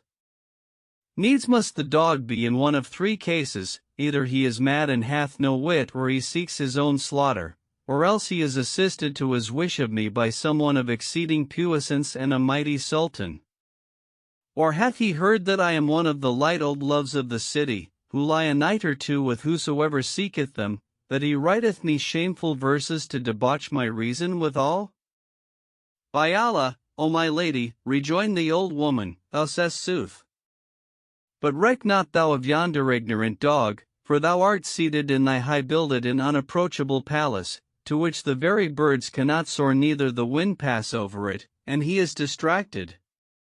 Wherefore do thou write him a letter and chide him roundly and spare him no kind of reproof, but threaten him exceedingly and menace him with death and say to him, Whence hast thou knowledge of me, that thou darest to write to me, O dog of a merchant, that trudgest far and wide all thy days in deserts and wastes for the sake of gaining a dirham or a dinar? By Allah, except thou awake from thy sleep and put off thine intoxication, I will crucify thee on the gate of the bazaar wherein is thy shop." Quoth the princess, "I fear lest he be encouraged to presume, if I write to him." "And what is he," rejoined the nurse, "that he should presume to us? Indeed, we write to him but to the intent that his presumption may be cut off and his fear magnified." And she ceased not to persuade her, till she called for inkhorn and paper and wrote him the following verses. "O thou that feignest thee the prey of love and wakefulness, thou that for passion spend'st the nights in transport and distress. O self-deluder, dost thou seek enjoyment of a moon? Did ever any of the moon win grace and lovelies? I rid thee hearken to my word, I give thee counsel fair, desist, for danger, and death do hard upon thee press. If thou to this request return, a grievous punishment shall surely fall on thee from us and ruin past redress. Be reasonable, then, behold, I give thee good advice, return unto thy wit and stint from this thy frowardness. By him who did all things that be from nothingness create, who with the golden glittering stars the face of heaven did dress. I'll surely have thee crucified upon a cross of tree, if in the like of this thy speech thou do again transgress." Then she folded the letter and gave it to the old woman, who repaired to Ardeshir's shop and delivered it to him, saying, "Here is thine answer, and thou must know that, when she read thy verses, she was exceeding wroth, but I soothed her and spoke her fair, till she consented to write thee an answer." He took the letter joyfully, but, when he had read it and apprehended its purport, he wept sore, whereat the old woman's heart ached and she said, "O my son, may God spare thine eyes to weep and thy heart to mourn. What can be more gracious than that she should answer thy letter, under the circumstances? O my mother, answered he, how shall I do for a subtler device? Behold, she writes to me, threatening me with death and crucifixion and forbidding me from writing to her, and by Allah, I see my death to be better than my life, but I beg thee of thy favor to carry her another letter from me. Write, said she, and I warrant I'll bring thee an answer. By Allah, I will venture my life to bring thee to thy desire, though I die to pleasure thee. He thanked her and kissing her hands, wrote the following verses. Dost thou with slaughter threaten me, for that I love thee dear? Death is decreed and slaughter eke to me were easefulness. Better death and a lover's woes than that a weary life he live, rejected and reviled, forbidden from lease. Visit a lover, for God's sake, whose every helper fails, for praiseworthy it is in men to strive to soothe distress. And thou on aught determined be, up, then, and do thy will, I am thy worshipper and eke thy bondslave none the less. What shall I do? I cannot live without thee, other guise how should it be, since lovers' hearts constraint doth still oppress? Have ruth, O lady mine, on one who's sick for love of thee, for all who love the noble stand excused of wantonness. He folded the letter and gave it to the old woman, together with 2 purses, containing 200 dinars, which she would have refused, but he conjured her to take them. So she took them and said, Needs must I bring thee to thy desire, despite thine enemies. Then she returned to the palace and gave the letter to Hayat and Nufus, who said, What is this, O my nurse? Here are we in correspondence, with a man, and thou coming and going. Indeed, I fear lest the matter get wind and we be disgraced. How so, O my lady, rejoined the old woman. Who dare speak such a word? So she took the letter and read it and smote hand on hand, saying, Verily, this is a calamity that has fallen upon us, and I know not whence this young man came to us. O my lady, said the old woman, God on thee, write him another letter, but be round with him this time and say to him, If thou write me another word after this, I will have thy head struck off. O my nurse, answered the princess, I am assured that the thing will not end after this fashion, it were better to leave it unanswered, and except the dog take warning by my previous threats, I will strike off his head. Quoth the old woman, Then write him a letter and give him to know this. So Hayat and Nufus called for inkhorn and paper and wrote the following verses. Thou that, heedless, let'st the lessons of experience pass by, thou whose amorous heart in doting doth for my possession sigh.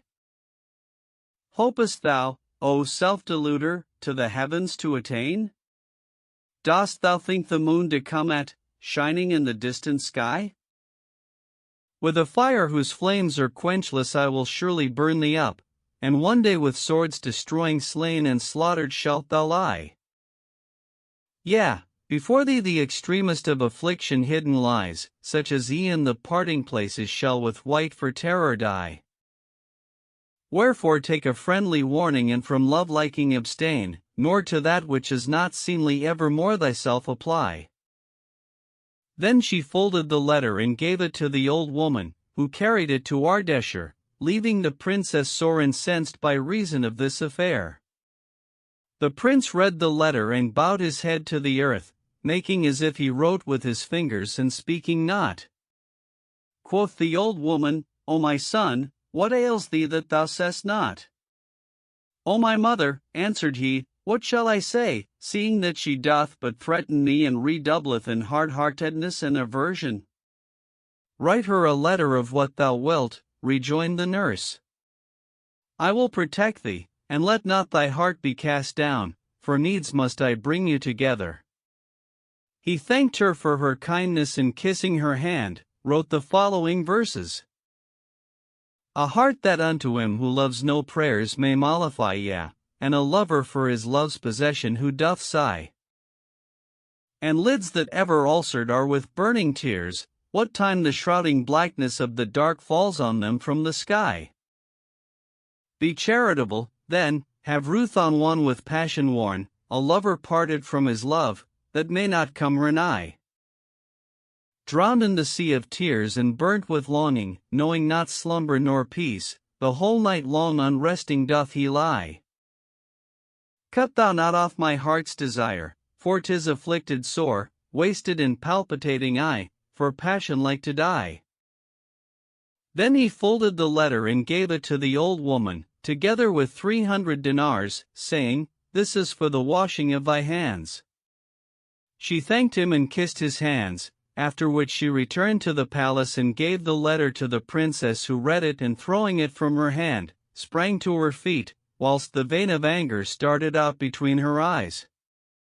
Then she walked, shod as she was with pattens of gold, set with pearls and jewels, till she came to her father's palace, and none dared ask her how it was with her. When she reached the palace, she asked for the king, and the slave girl said to her, O my lady, he is gone forth a-hunting. So she returned, as she were a raging lioness, and spoke to none for the space of 3 hours, at the end of which time her wrath subsided and her brow cleared. When the old woman saw that her anger was past, she went up to her and kissing the earth before her, said to her, O my lady, whither went those noble steps? To the palace of the king my father, answered Hyatt and Nufus. And could no one do thine errand? Asked the nurse. No, replied the princess, for I went to acquaint him with that which hath befallen me with yonder dog of a merchant, that he might lay hands on him and on all the merchants of the bazaar and crucify them over their shops and suffer no foreign merchant to abide in our town. Quoth the old woman, And was this thine only reason for going to thy father? Yes, answered Hyatt and Nufus, but I found him absent a-hunting and await his return. I take refuge with God the all-hearing and knowing, exclaimed the old woman, praised be he. O my lady, thou art the most sensible of women, and how couldst thou think of telling the king these wild words, which it behoveth none to publish? And why so? Asked the princess. Suppose, said the nurse, thou hadst found the king in his palace and told him all this, and he had sent after the merchants and commanded to hang them over their shops, the folk would have seen them hanging and asked the reason, and it would have been answered them, they sought to debauch the king's daughter. Then would they have spread divers reports concerning thee, some saying, she abode with them 60 days, away from her palace, till they had taken their fill of her, and others some other guise, for honor, O my lady, is like milk, the least dust spoils it, or like glass, which, if it be cracked, may not be mended.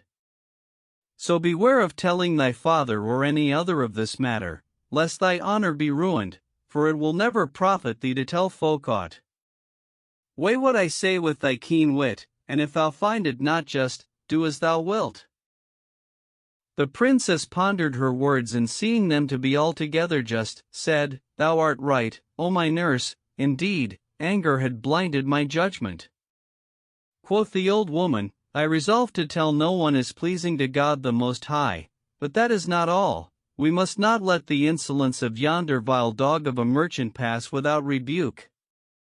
Write him a letter and say to him, O vilest of merchants, but that I found my father absent, I had straightway commanded to hang thee and all thy neighbors. But thou shalt gain nothing by this, for I swear to thee by God the Most High that, if thou return to the like of this talk, I will blot out the trace of thee from the face of the earth. And deal thou roundly with him in words, so shalt thou discourage him and arouse him from his heedlessness. And wilt these words cause him to abstain from his offending? Asked the princess. How should he not abstain? Replied the old woman. Besides, I will talk with him and tell him what is past. So the princess called for inkhorn and paper and wrote the following verses. Thy hopes unto the winning our favors still cleave fast, and still of us thou meekest thy wishes to attain. It is his self-delusion alone that slays the man, and that which he requireth of us shall be his bane. No man art thou of prowess, thou hast no hosts at call, thou art neither king nor viceroy, nor kingdom nor domain. Hast, and were this the fashion of one who was our peer, hoary for war and terrors he had returned again. Yet that wherein thou sinnest once more I'll pardon thee, so thou from this time forward repent thee and refrain. Then she gave the letter to the old woman, saying, O my nurse, do thou admonish the dog, lest we be forced to cut off his head and commit sin on his account. By Allah, O my lady, replied the old woman, I will not leave him aside to turn on. Then she returned to Ardeshir and gave him the letter. He read it and shook his head, saying, Verily, we are God's and to him we return. O my mother, what shall I do? My fortitude fails me and my patience is exhausted. O my son, answered she, take patience, peradventure, after this God shall bring somewhat to pass. Write that which is in thy mind and I will fetch thee an answer, and be of good cheer, for needs must I bring about union between her and thee, so God please. He blessed her and wrote the following verses. Since there is none to succor me in love and to assign, me who of passion's tyranny am all foregone and slain. Since flames of fire within my heart by day I do endure and through the weary night I seek a resting place in vain. How should I leave to hope in thee, O term of all desire, or rest content with what I dree of passion and its pain? I beg the Empyrean's Lord to grant me his approof, since I with longing for the fair am perished, heart and brain. Yea, and enjoyment speedily to give me. Oh, consent! For with the terrors of desire I'm smitten and o'er to end. Then he folded the letter and gave it to the old woman, together with a purse of 400 dinars. She took the whole and returning to the palace, gave the letter to the princess, but she refused to take it and said, What is this? O my lady, replied the old woman, this is the answer to the letter thou wrotest to that dog of a merchant. Quoth Hyatt and Nufus, didst thou forbid him, as I told thee? Yes, answered she, and this is his answer. So the princess took the letter and read it, then turned to the old woman and said to her, Where is the result thou didst promise me? O my lady, replied she, saith he not in his letter that he repenteth and will not again offend, excusing himself for the past? Not so, by Allah, replied the princess. On the contrary, he increases his offending. O my lady, rejoined the nurse, write him a letter and thou shalt see what I will do with him. Quoth Hyatt and Nufus, there needs no letter nor answer. I must have a letter, answered the nurse, that I may rebuke him roundly and cut off his hopes. Thou canst do that without a letter, rejoined the princess, but the old woman said, I cannot do it without the letter. So Hyatt and Nufus called for inkhorn and paper and wrote these verses. Again and again I chide thee, but chiding hinders thee ne'er. How many a time with my writing in verse have I bid thee forbear? Conceal thy passion, I rid thee, nor ever reveal it to men, for, if thou gainsay me, no mercy I'll show thee henceforward nor spare. Yea, if, in despite of my warning, to this that thou say'st thou return, the herald of death shall go calling for thee and thy death shall declare. Ere long, on thy body the breezes shall blow, as the hurricane blows. And eke on thy flesh in the desert shall batten the fowls of the air. Return to fair fashion and comely, 'twill profit thee, trust me, but, if thou purpose ill-dealing and lewdness, for sure I'll destroy thee, I swear. When she had made an end of writing this, she cast the scroll angrily from her hand, and the old woman picked it up and carried it to Ardeshir. When he read it, he knew that she relented not to him, but only redoubled in anger against him, and that he would never win to her, and bethought himself to write her an answer, invoking God's help against her. So he called for pen and ink and wrote the following verses. O Lord, by the 5 elders, deliver me, I pray, from her whose love hath wrought me affliction and dismay. Thou knowest what I suffer for passion's flames, and all my sickness for a maiden who saith me ever nay. She hath on that no pity wherewith I smitten am. How long o'er this my weakness shall she the tyrant play? I am for her distracted with agonies of death, and find nor friend nor helper, O Lord, to be my stay. How long, when night its pinions o'er all hath spread, shall I unwake, alas? Bemoan me with heart and tongue till day? Full fain would I forget her, but how can I forget, when for desire my patience is wasted clean away? Tell me, O bird of parting, is she then fenced and free from fortune's tribulations, that shifts and changes aye? Then he folded the letter and gave it, together with a purse of 500 dinars, to the old woman, and she took it and carried it to the princess, who read it, and casting it from her hand, said to her, O wicked old woman, tell me the cause of all that hath befallen me from thee and from thy cunning and thy favoring of him, so that thou hast made me write letter after letter, and ceasest not to go and come between him and me and carry messages, till thou hast brought about correspondence and connection between us. Thou sayest still, I will ensure thee against his mischief and cut off from thee his speech, but thou speakest thus only to the intent that I may continue to write thee letters, and not to fetch and carry between us, till thou ruin my repute. Out on thee! Ho, eunuchs, seize her. So they laid hands on the nurse, and Hyatt and Nufus commanded them to beat her, and they did so till her whole body streamed with blood and she fainted away, whereupon the princess caused her waiting women drag her forth by the feet and cast her without the palace, and bade one of them stand by her, till she recovered, and say to her, The princess hath taken an oath that thou shalt never re-enter the palace, and hath commanded to slay thee without mercy, if thou return hither. So, when she came to herself, the damsel told her what the princess said, and she answered, saying, I hear and obey. Then the slave girls fetched a basket and a porter, and caused carry her to her own house, and sent after her a physician, bidding him tend her assiduously till she recovered. He did as he was commanded, and as soon as she was whole of her wounds, she mounted and rode to the shop of Ardeshir, who was sore troubled with concern for her absence from him and longing for news of her. As soon as he saw her, he sprang up, and coming to meet her, saluted her. Then he noticed that she was weak and ailing, so he asked her how she did, and she told him all that had passed.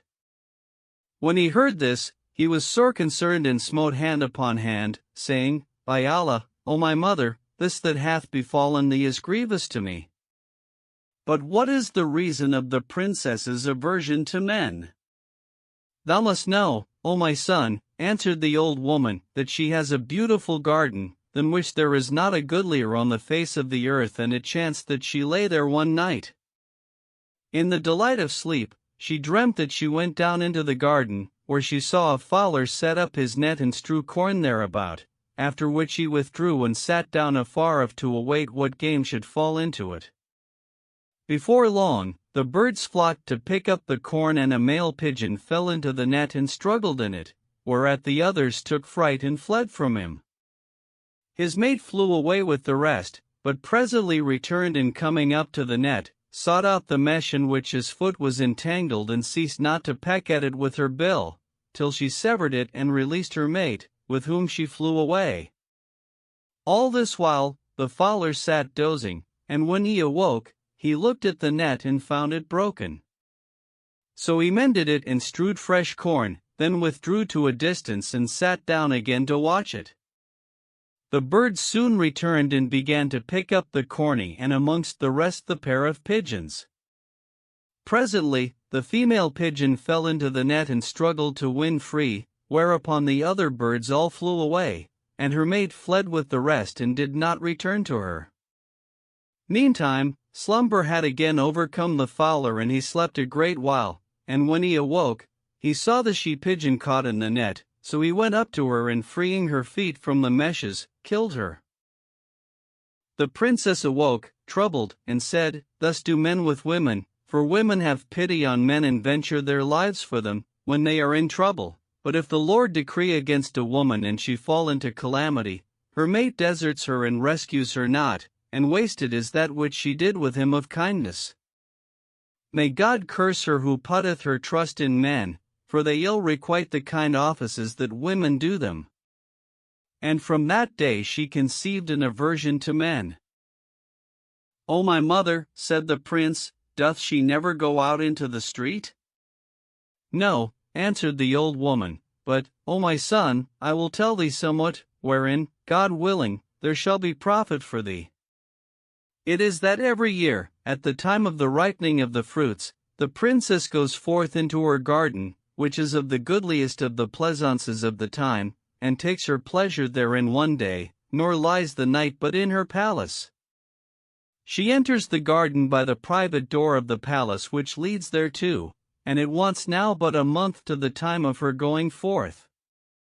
So take my advice and go this very day to the keeper of the garden and clap up an acquaintance with him and insinuate thyself into his good graces, for he lets not a soul enter the garden, because of its communication with the princess's palace.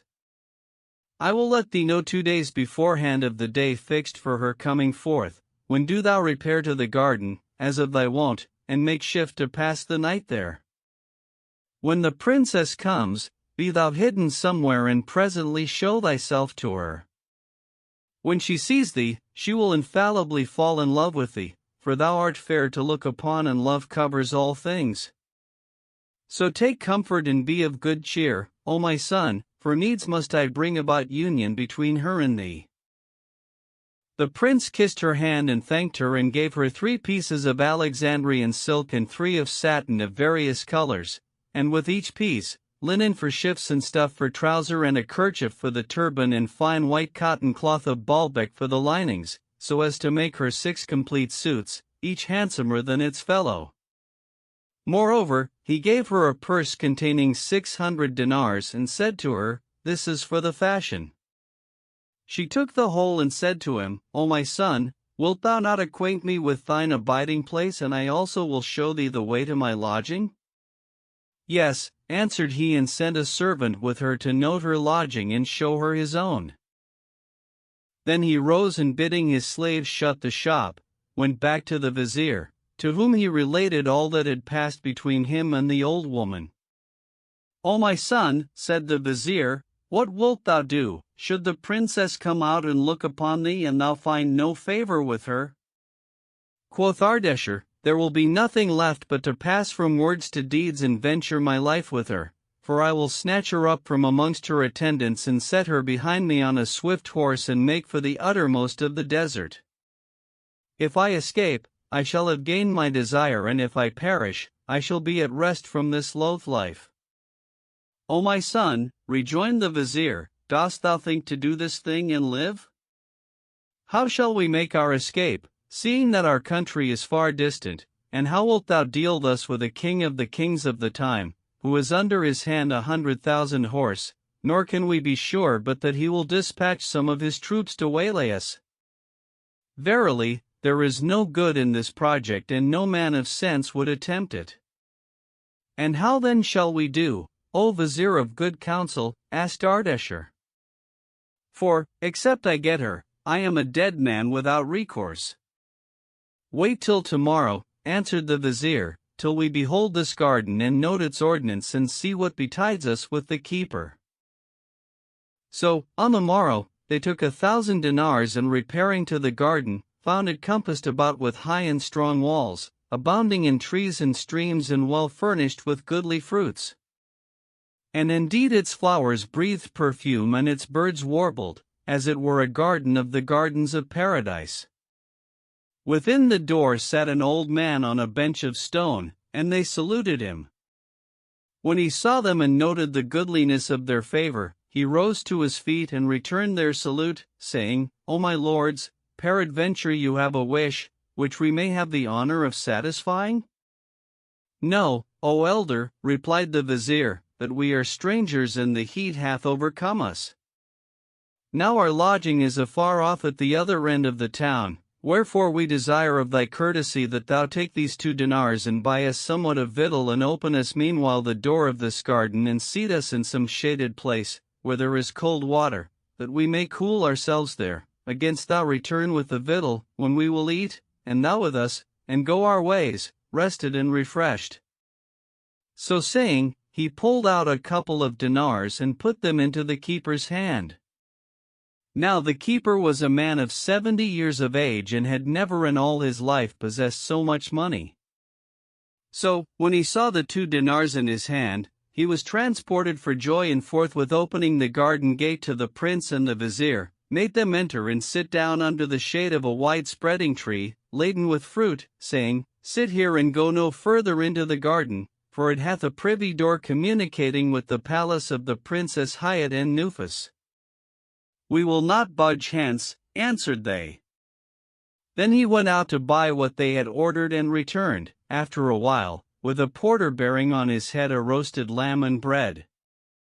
They ate and drank together and talked a while, till, presently, the vizier, looking about him right and left, caught sight of a lofty pavilion in the midst of the garden, but it was old and the plaster was peeled from its walls and its coins were broken down. So he said to the gardener, O elder, is this garden thine own, or dost thou hire it? O my lord, answered the old man, I am neither owner nor tenant of the garden, only its keeper. And what is thy wage? Asked the vizier. A dinar a month, replied the old man, and the vizier said, Verily, they wrong thee, especially if thou hast a family. By Allah, O my lord, answered the gardener, I have 8 children. There is no power and no virtue save in God the Most High, the Supreme, exclaimed the vizier. Thou makest my heart bleed for thee, my poor fellow. What wouldst thou say of him who should do thee a good turn, on account of this family of thine? O my lord, answered the old man, whatsoever good thou dost shall be treasured up for thee with God the Most High. Then said the vizier, O old man, this garden of thine is a goodly place, but the pavilion yonder is old and ruinous. Now I mean to repair it and plaster it anew and paint it handsomely, so that it will be the finest thing in the garden, and when the owner of the garden comes and finds the pavilion reinstated, he will not fail to question thee concerning it. Then do thou say, O my lord, I set it in repair, for that I saw it in ruins and none could make use of it nor sit in it. If he says, Whence hadst thou the money for this? Say, I spent of my own money upon it, thinking to whiten my face with thee and hoping for thy bounties. And he will assuredly recompense thee handsomely. Tomorrow, I will bring builders and painters and plasterers to repair the pavilion and will give thee what I promised thee. Then he pulled out a purse of 500 dinars and gave it to the gardener, saying, Provide thy family with this and let them pray for me and my son here. When the gardener saw the money, he was transported and fell down at the vizier's feet, kissing them and calling down blessings on him and his son, and when they went away, he said to them, I shall expect you tomorrow, for, by Allah, there must be no parting between us, day or night. As they went home, the prince said to the vizier, What is the meaning of all this? And he answered, Thou shalt presently see the issue thereof. Next day, the vizier sent for the syndic of the builders and carried him and his men to the garden, where the gardener rejoiced in their sight. He gave them the price of victual and what was needful to the workmen for the amendment of the pavilion, and they repaired it and plastered it and decorated it.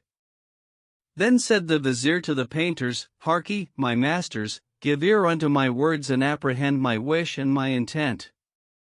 Know that I have a garden like unto this, where I was sleeping one night and saw in a dream a fowler spread his nets and sprinkle corn thereabout. The birds flocked to pick up the grain, and a he-bird fell into the net, whereupon the others took fright and flew away, and amongst the rest his mate, but, after a while, she returned alone and pecked at the mesh that held his feet, till she set him free and they flew away together. Now the fowler had fallen asleep, and when he awoke and found the net empty, he mended it and strewing fresh corn, sat down at a distance, waiting for game to fall into the snare. Presently the birds assembled again to pick up the corn, and amongst the rest the 2 pigeons. By and by, the female fell into the net and the other birds took fright at her and flew away, and her mate flew with them and did not return, whereupon the fowler came up and taking the she-bird, killed her. Now, when her mate flew away with the others, a hawk seized him and slew him and ate his flesh and drank his blood, and I would have you portray me in lively colors the presentment of this my dream, even as I have related it to you, laying the scene in this garden, with its walls and trees and streams. If ye do this that I have set forth to you and it please me, I will give you what shall gladden your hearts, over and above your wage. So the painters applied themselves with all diligence to do what he required of them and wrought it out in masterly wise. When they had made an end of the work, they showed it to the vizier, who, seeing his pretended dream set forth in lively fashion, was pleased and thanked them and rewarded them munificently. Presently, the prince came in, after his wont, and entered the pavilion, knowing not what the vizier had done. So, when he saw the portraiture of the fowler and the birds and so forth, and saw the male pigeon limbed in the clutches of the hawk, which had slain him and was eating his flesh and drinking his blood, his understanding was confounded, and he returned to the vizier and said to him, O vizier of good counsel, I have seen this day a wonder, which, were it graven with needles on the corners of the eyes, would serve as an admonition to whoso will be admonished. And what is that, O my lord? Asked the vizier. Did I not tell thee, said the prince, of the dream the princess had and how it was the cause of her aversion to men? Yes, answered the vizier, and Ardashir rejoined, saying, O vizier, by Allah, I have seen the whole dream portrayed in painting, as I had beheld it with mine eyes, but with a circumstance that was hidden from the princess, so that she saw it not, and it is upon this that I rely for the attainment of my desire. And what is that, O my son? Said the vizier. Quoth the prince, I saw that, when the male bird flew away and left his mate entangled in the net, a hawk pounced on him and slaying him, ate his flesh and drank his blood, and this was the cause of his failure to return and liberate her. Would that the princess had seen the whole of the dream and beheld, to the end, the story thereof. By Allah, O august king, replied the vizier, this is indeed a rare and wonderful thing. And the prince ceased not to marvel at the picture and lament that the princess had not seen the whole of the dream, saying in himself, would she had seen it to the end or might see the whole over again, though but in the illusions of sleep. Then said the vizier to him, Thou saidst to me, Why wilt thou repair the pavilion? And I answered, Thou shalt presently see the issue thereof.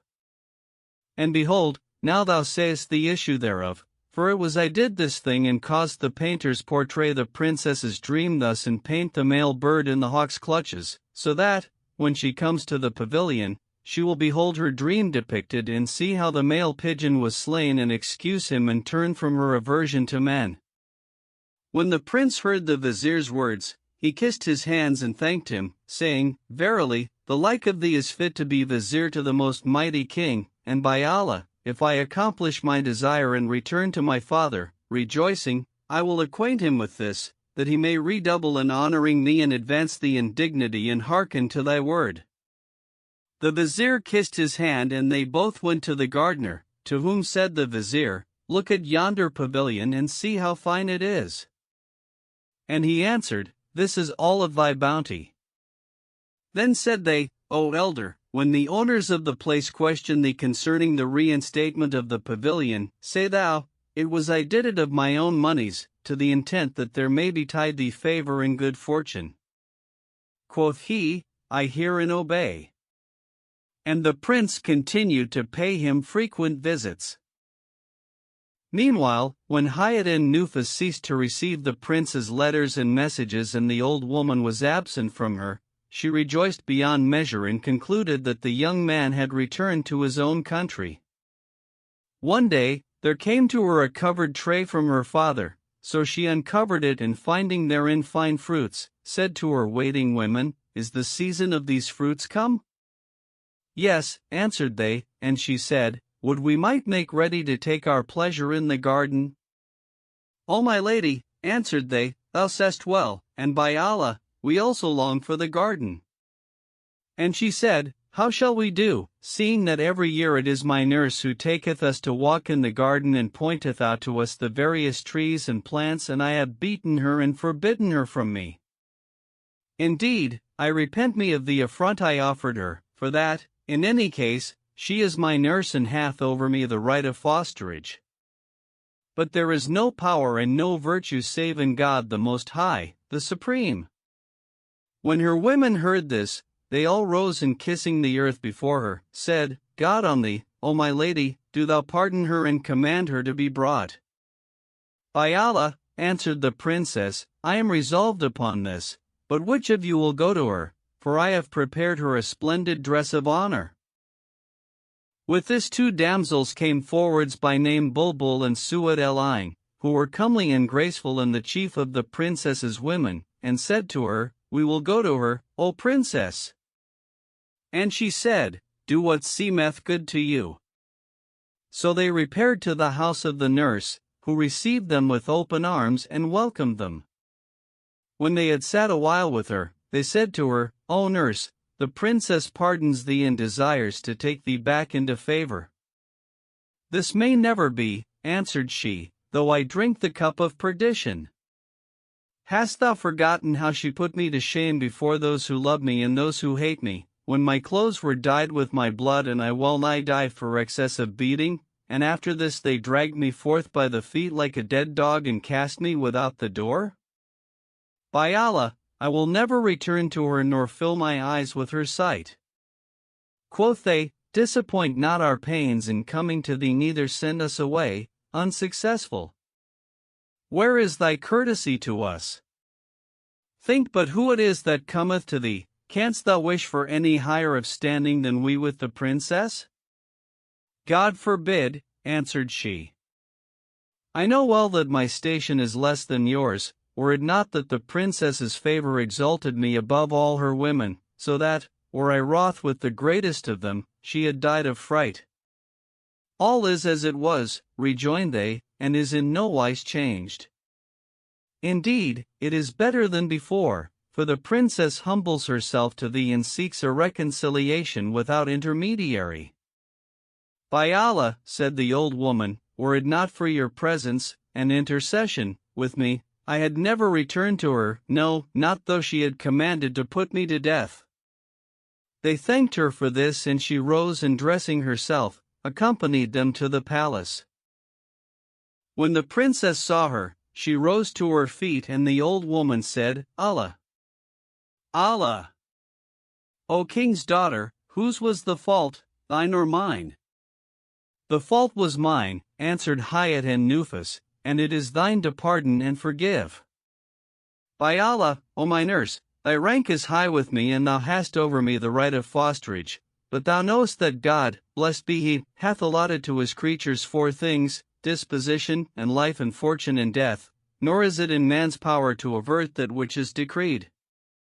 Verily, I was beside myself and could not govern my anger, but I repent, O my nurse, of what I did. With this, the nurse's anger ceased from her, and she rose and kissed the ground before the princess, who called for a splendid dress of honor and threw it over her, whereat she rejoiced with an exceeding joy. Things being thus happily accorded, in the presence of the princess's slaves and women, Hayat and Nufus said to the old woman, O my nurse, how go the fruits of our garden? O my lady, replied she, I see excellent fruits in the town, but I will inquire of the matter and return thee an answer this very day. Then she withdrew, attended with all honor and consideration, and betook herself to Ardeshir, who received her with open arms and rejoiced in her coming, for that he had long expected her. She told him all that had passed between herself and the princess, and how the latter was minded to go down into the garden on such a day, and said to him, Hast thou done as I bade thee with the keeper of the garden, and made him taste of thy bounties? Yes, answered the prince, and he has become my good friend. My way is his way, and he would well I had need of him. Then he told her all that had happened and of the paintings that the vizier had caused to be done in the pavilion, whereat she rejoiced greatly and said, God upon thee, do thou set thy vizier midmost thy heart, for this that he hath done points to the keenness of his wit, and he hath helped thee to the attaining thy desire. So rise forthright, O my son, and take a bath and don thy richest clothes, then go to the gardener and make shift to pass the night in the garden, for none may win to enter it, whilst the princess is there, though he should give the earth full of gold. When thou hast entered, hide thyself where none may see thee, and stir not till thou hear me say, O thou whose bounties are hidden, vouchsafe us assurance from that we fear. Then come forth and walk among the trees, and show thy beauty and grace, which put the moons to shame, to the intent that Hyatt and Nufus may see thee, and that her heart and soul may be filled with love of thee. So shalt thou attain to thy desire, and thy grief be done away. I hear and obey, answered the prince, and gave her a purse of 1,000 dinars, which she took and went away. As for Ardeshir, he went straight to the bath and washed, after which he arrayed himself in the richest of clothes of the apparel of the kings of the Khosrows, and girt his middle with a sash wherein were assembled all manner precious stones, and donned a turban laced with red gold and embroidered with pearls and jewels. His cheeks shone rosy red, and his lips were scarlet, his eyelids wantoned, gazelle-wise, and he swayed in his gait like a drunken man. Beauty and grace covered him, as with a garment, and his flexile shape shamed the swaying branches. Then he put in his pocket a purse containing 1,000 dinars, and repairing to the garden, knocked at the door. The gardener opened to him and received him with joy and honor. Then, observing that his face was overcast, he asked him how he did. Know, O elder, answered Ardeshir, that I am dear to my father, and he never laid his hand on me till this day, when words arose between us, and he reviled me and smote me on the face and beat me with the staff and drove me away. Now I have no friend to turn to, and I fear the perfidy of fortune, for thou knowest that a father's anger is no light thing. Wherefore I come to thee, O uncle, seeing that thou art known to my father, and desire of thy favor that thou suffer me abide, till the end of the day, in the garden, or pass the night there, till God make accord between my father and myself. When the old man heard this, he was sore concerned, and said, O my lord, give me leave to go to thy father, and be the means of reconciliation between him and thee. O uncle, replied Ardeshir, thou must know that my father is of a very impatient nature, and if thou proffer him reconciliation in his heat, he will make thee no answer, but when a day or two have passed, his humor will soften. Then go thou in to him, and thereupon he will relent. I hear and obey, said the gardener. But, O my lord, do thou go with me to my house, where thou shalt pass the night with my children and family, and none shall reproach this to us. O uncle, replied Ardeshir, I must be alone when I am angry. Quoth the old man, it were grievous to me that thou shouldst lie alone in the garden when I have a house. But Ardeshir said, O uncle, I have a purpose in this, that the trouble of my mind may be dispelled from me, and I know that in this lies the means of regaining his favor and softening his heart to me. If it must be so, rejoined the gardener, I will fetch thee a carpet to sleep on, and a coverlet to cover thyself withal. And the prince said, There is no harm in that, O uncle. So the keeper opened the garden to him, and brought him the carpet and coverlet, knowing not that the princess was minded to visit the garden. Meanwhile, the nurse returned to the princess and told her that the fruits were ripe on the trees of the garden, whereupon she said, O my nurse, go down with me tomorrow into the garden, that we may walk about in it and take our pleasure, so God please, and send meanwhile to the gardener, to let him know our purpose. So she sent to the gardener to tell him that the princess would visit the garden on the morrow, bidding him leave neither tree tenders nor water carriers therein, nor let one of all the creatures of God enter the place. So when word came to him, he set his trenches and channels in order, and going to Ardeshir, said to him, O my lord, the place is thy place, and I live only in thy favors, besides that my tongue is under thy feet. But do thou excuse me, I must tell thee that the Princess Hyatt-en-Nufus, the mistress of this garden, hath a mind to visit it tomorrow at the first of the day, and hath bidden me leave none therein to see her.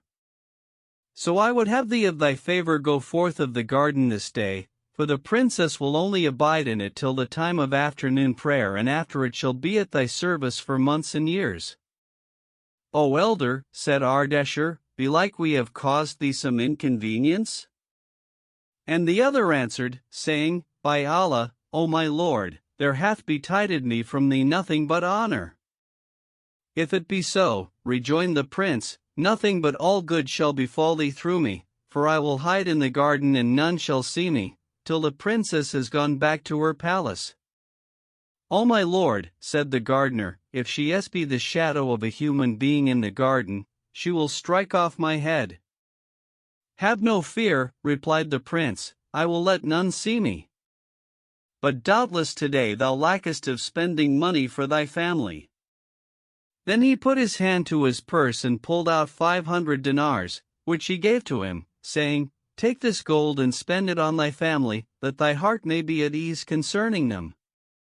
When the gardener saw the gold, his life seemed a light matter to him, and he suffered the prince to abide where he was, charging him straitly not to show himself in the garden. Meanwhile, when the eunuchs went in to the princess at break of day, she bade open the private door leading into the garden and donned a royal robe, embroidered with pearls and jewels, over a shift of fine silk, embroidered with rubies. Under the whole was that which the tongue refuses to describe, whereat the mind was confounded, and for love whereof the coward would become brave. On her head she set a crown of red gold, inlaid with pearls and diamonds, and put her feet in slippers of cloth of gold, embroidered with fine pearls and adorned with all manner precious stones. Then she put her hand on the old woman's shoulder and commanded to go forth by the privy door. But the nurse looked out, and seeing the garden full of eunuchs and girls, walking about, eating the fruits and troubling the streams and taking their ease of sport and pleasance therein, said to the princess, O my lady, is this a garden or a madhouse? Quoth the princess, What meaneth thy speech, O nurse? And the old woman answered, saying, Verily, the garden is full of slave girls and eunuchs, near 500 girls and the like number of eunuchs, eating of the fruits and troubling the streams and scaring the birds and hindering us from taking our ease and sporting and laughing and what not else, and thou hast no need of them. Wert thou going forth of thy palace into the highway, this would be fitting, as an honor and protection to thee, but thou goest forth of the privy door into the garden, where none of the creatures of God the Most High may look on thee. By Allah, O nurse, rejoined the princess, thou sayest sooth. But how shall we do? And the old woman said, Send them all away and keep only 2 of the slave girls, that we may make merry with them. So she dismissed them all, with the exception of 2 of her women, who were most in favor with her. Then, when the old woman saw that her heart was light and that the season was pleasant to her, she said to her, Now we can enjoy ourselves aright. Come, let us take our pleasance in the garden. So the princess put her hand on her shoulder and went out by the private door. The 2 waiting women walked in front, and she followed them, laughing at them and swaying gracefully to and fro in her robes, whilst the nurse forewent her, showing her the trees and feeding her with fruits, and so they fared on from place to place, till they came to the pavilion, which when the princess beheld and saw that it had been newly repaired, she said to the old woman, O my nurse, sayest thou yonder pavilion? It has been repaired and its walls newly plastered. By Allah, O my lady, answered she, I heard say that the keeper of the garden had taken stuffs of a company of merchants and sold them and bought bricks and lime and stones and plaster and so forth with the price. So I asked him what he had done with all this, and he said, I have put the ruined pavilion in repair. And when the merchants sought their due of me, I said to them, Wait till the princess visits the garden and sees the repairs and they please her, then will I take of her what she is pleased to bestow on me, and pay you your due. Quoth I, What moved thee to do this thing? And he said, I saw the pavilion in ruins, the coins thrown down and the plaster stripped from the walls, and none had the grace to repair it, so I borrowed the money on my own account and reinstated the place, and I trust in the princess to deal with me as befits her dignity. Quoth I, the princess is all goodness and generosity and will no doubt requite thee. And he did all this but in hopes of thy bounty. By Allah, replied the princess, he hath dealt nobly in rebuilding it and hath done the deed of a man of worth. Call me my purse-keeper. The old woman accordingly fetched the purse-keeper, and the princess bade the latter give the gardener 2,000 dinars, whereupon the nurse sent a messenger to him, bidding him to the princess's presence. When the gardener received the summons, he trembled in every limb and said in himself, doubtless, the princess has seen the young man, and this day will be the most unlucky of days for me. So he went home and told his wife and children what had happened and gave them his last injunctions, and they wept for him. Then he took leave of them and returning to the garden, presented himself before the princess, with a face the color of turmeric and scarce able to stand upright. The old woman remarked his plight and hastened to forestall him, saying, O old man, kiss the earth in gratitude to God the Most High and be instant in prayer to him for the princess, for I told her what thou didst in the matter of repairing the ruined pavilion, and she rejoiceth in this and bestoweth on thee 2,000 dinars in requital of thy pains. So take them from the purse-keeper and kiss the earth before the princess and bless her and go thy way. So he took the money and kissed the earth before Hayat and Nufus, calling down blessings on her. Then he returned to his house, and his family rejoiced in him and blessed him who had been the prime cause of all this. As soon as he was gone, the old woman said to the princess, O my lady, this is indeed become a fine place. Never saw I a purer white than its plastering nor goodlier than its painting. I wonder if he have repaired the inside also, else hath he made the outside white and left the inside black. Come, let us enter and see. So they entered and found the interior painted and gilded in the goodliest fashion. The princess looked right and left, till she came to the upper end of the estrade, when she fixed her eyes upon the wall and gazed attentively thereat, whereupon the old woman knew that she had lighted on the presentment of her dream and took the 2 waiting women with her, that they might not divert her attention. When the princess had made an end of examining the painting, she turned to the old woman, wondering and beating hand on hand, and said to her, O my nurse, come and see a wonderful thing. Were it graven with needles on the corners of the eyes, it would serve as an admonition to him who will be admonished. And what is that, O my lady? Asked she. Go, look at the upper end of the estrade, replied the princess, and tell me what thou sayest there. So she went up and came down, wondering, and said, By Allah, O my lady, here is depicted the garden and the fowler and his net and the birds and all thou sawest in thy dream, and verily, nothing but urgent necessity withheld the male pigeon from returning to free his mate, for I see him in the talons of a hawk, which has slaughtered him and is drinking his blood and rending his flesh and eating it, and this, O my lady, accounts for his tarrying to return and rescue her from the net. But the wonder is how thy dream came to be thus depicted, for, wert thou minded to set it forth in portraiture, thou hadst not availed thereto. By Allah, this is a wonder that should be recorded in history. Surely, O my lady, the angels, to whom are committed the care of the sons of Adam, knew that the male pigeon was wronged of us, when as we blamed him for deserting his mate, so they embraced his cause and made manifest his excuse. O my nurse, said the princess, verily, fate and foreordained fortune had course against this bird, and we wronged him. O my lady, rejoined the nurse, adversaries shall meet before God the Most High, but, O my lady, verily, the truth hath been made manifest and the male pigeon's excuse certified to us, for, except the hawk had seized him and killed him, he had not held aloof from his mate, but had returned to her and set her free, but against death there is no recourse, nor, O my lady, Is there aught in the world more tenderly solicitous than the male for the female, among all creatures that God the Most High hath created? And especially is it thus with man, for he starves himself to feed his wife, strips himself to clothe her, angers his family to please her, and disobeys and denies his parents to give to her.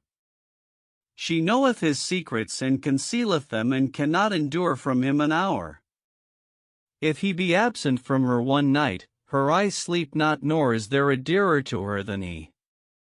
She tenders him more than her parents, and they lie down to sleep in each other's arms, with his hand under her neck and her hand under his neck, even as saith the poet in the following verses. I made my wrist her pillow, yea, and lay with her the night, saying to it, Be long, what while the full moon glittered white. Ah me, that night! God never did the like thereof create. Its first was sweetness, and its last was bitter to my sprite. Then he kisses her, and she kisses him, and I have heard that a certain king, when his wife fell sick and died, buried himself alive with her, submitting of his own accord to death, for the love of her and the strait companionship that was between them. Moreover, a certain king sickened and died, and when they were about to bury him, his wife said to her people, Let me bury myself alive with him, else will I slay myself, and my blood will be on your heads. So, when they saw she would not be turned from this thing, they left her, and she cast herself into the grave with her dead husband, of the greatness of her love and tenderness over him. And she ceased not to ply the princess with anecdotes of mutual fidelity between men and women, till there ceased that which was in her heart of aversion to the male sex, and when she saw that she had succeeded in renewing in her the natural inclination of women to men, she said to her, It is time to go and walk in the garden. So they went out and walked among the trees. Presently the prince chanced to turn, and his eyes fell on Hyacinthus, and when he saw the justness of her shape and her rosy cheeks and the blackness of her eyes and her exceeding grace and loveliness and her excelling beauty and elegance and her abounding perfection, his reason was confounded, and he could not take his eyes off her. His judgment failed him, for passion and love overpassed all limits in him. His entrails were occupied with her service, and his heart was aflame with the fire of love-longing, so that he swooned away and fell to the ground senseless. When he came to himself, she had passed from his sight and was hidden from him among the trees, so he sighed from his inmost heart and repeated the following verses. When as mine eyes her charms beheld, do wonder excellent, with passion and with love-longing my heart in twain was rent. And I became forthright o'erthrown, cast down upon the ground, nor knows the princess that which is with me of languishment. She turned and ravished in the act the slave of passion's heart. By God, have pity on my pain, have pity and relent. O Lord, make access near to me, vouchsafe me her I love, ere to the graveyard I descend and all my life is spent. I'll kiss her half a score of times in 10, and other 10 be on his wasted cheek who's pined for longing and lament. The old woman ceased not to carry the princess about the garden, till she brought her to the place where the prince lay in wait, when she said, O thou whose bounties are hidden, vouchsafe us assurance from that we fear. The prince, hearing the signal, left his hiding place and walked among the trees, swaying to and fro with a proud and graceful gait and a shape that shamed the branches. His brow was pearled with sweat and his cheeks red as the afterglow. Extolled be the perfection of God the Supreme in that he hath created. When the princess caught sight of him, she gazed a long while on him and sought his beauty and grace and symmetry and his eyes that wantoned, gazelle-wise, and his shape that outvied the branches of the myrobalan, wherefore her reason was confounded and her soul captivated and her heart transfixed with the arrows of his glances. Then she said to the old woman, O my nurse, whence came yonder handsome youth?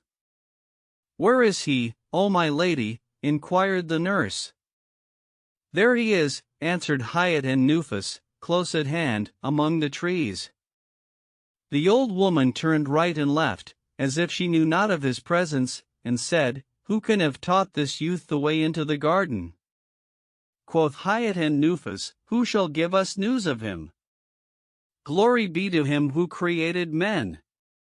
Dost thou know him, O my nurse? O my lady, answered the old woman, he is the young merchant who wrote to thee by me. Quoth the princess, and indeed she was drowned in the sea of her desire in the fire of her passion and love-longing. O my nurse, how goodly is this youth! Indeed he is fair of favor. Methinks, there is not on the face of the earth a goodlier than he. When the old woman was assured that the love of him had gotten possession of the princess, she said to her, O my lady, did I not tell thee that he was a comely youth of a bright visage?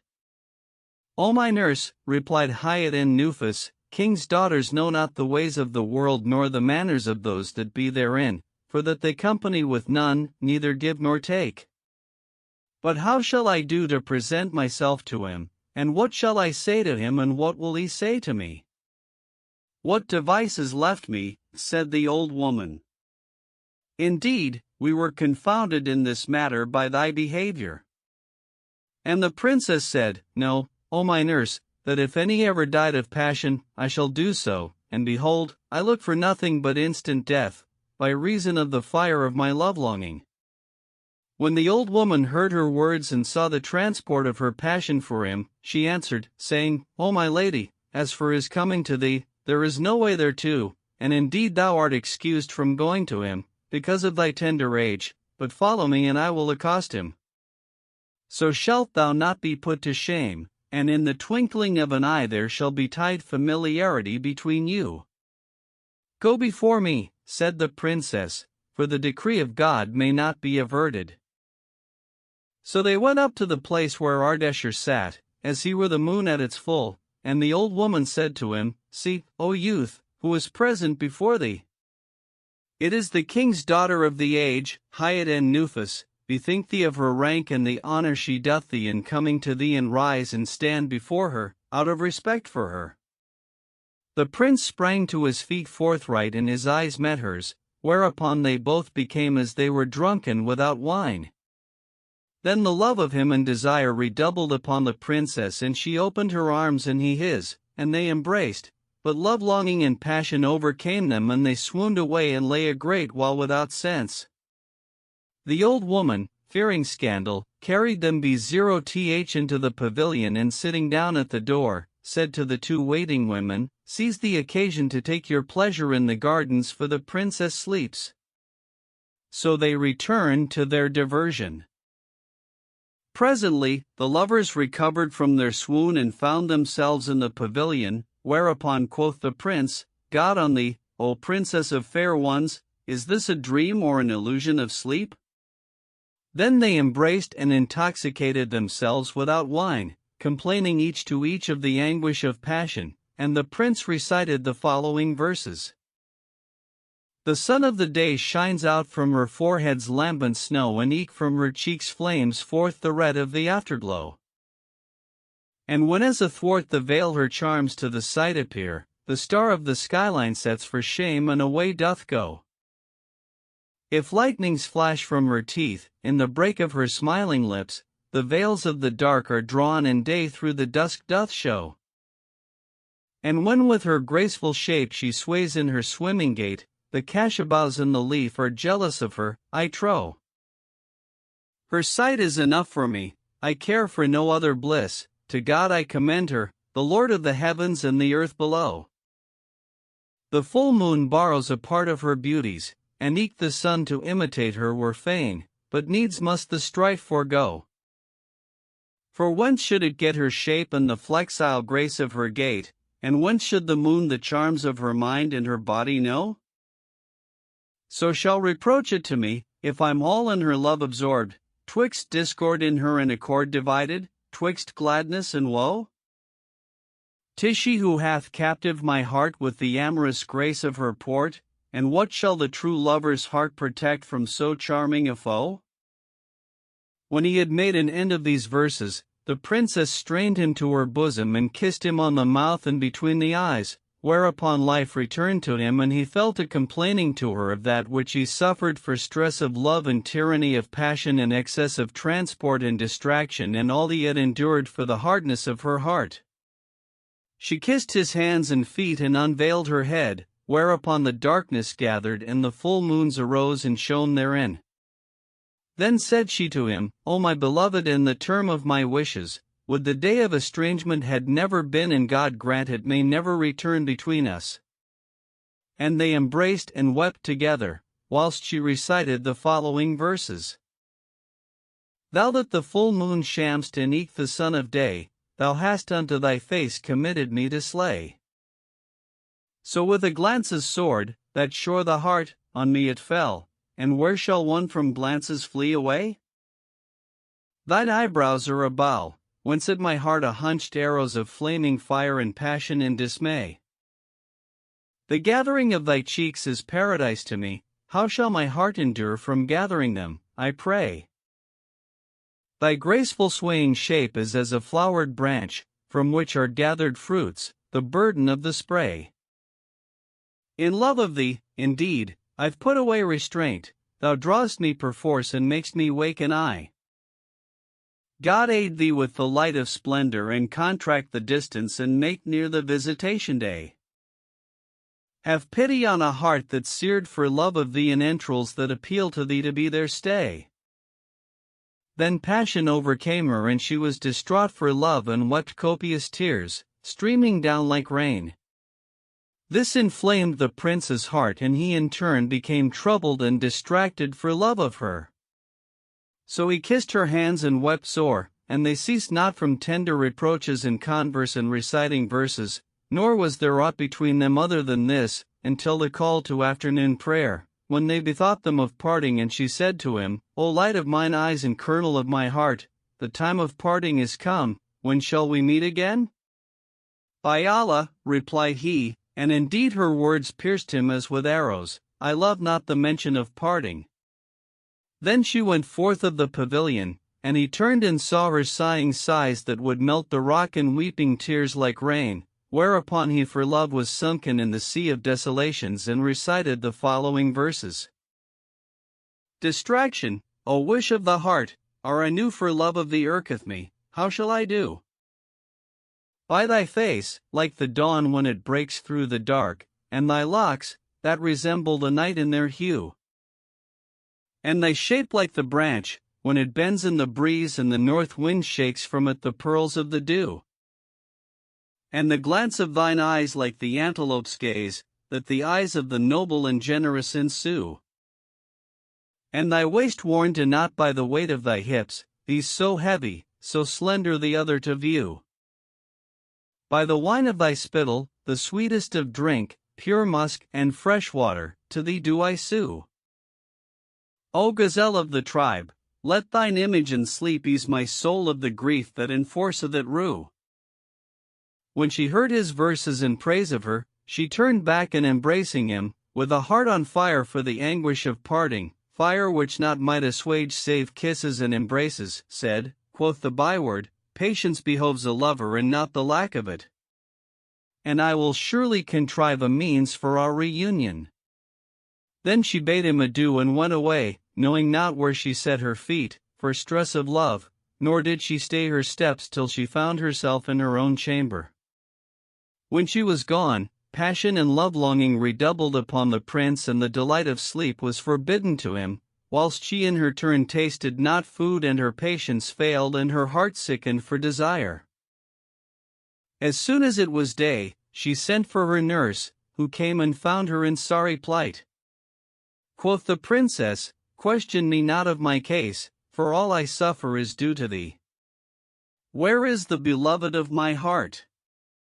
O my lady, answered the old woman, when did he leave thee?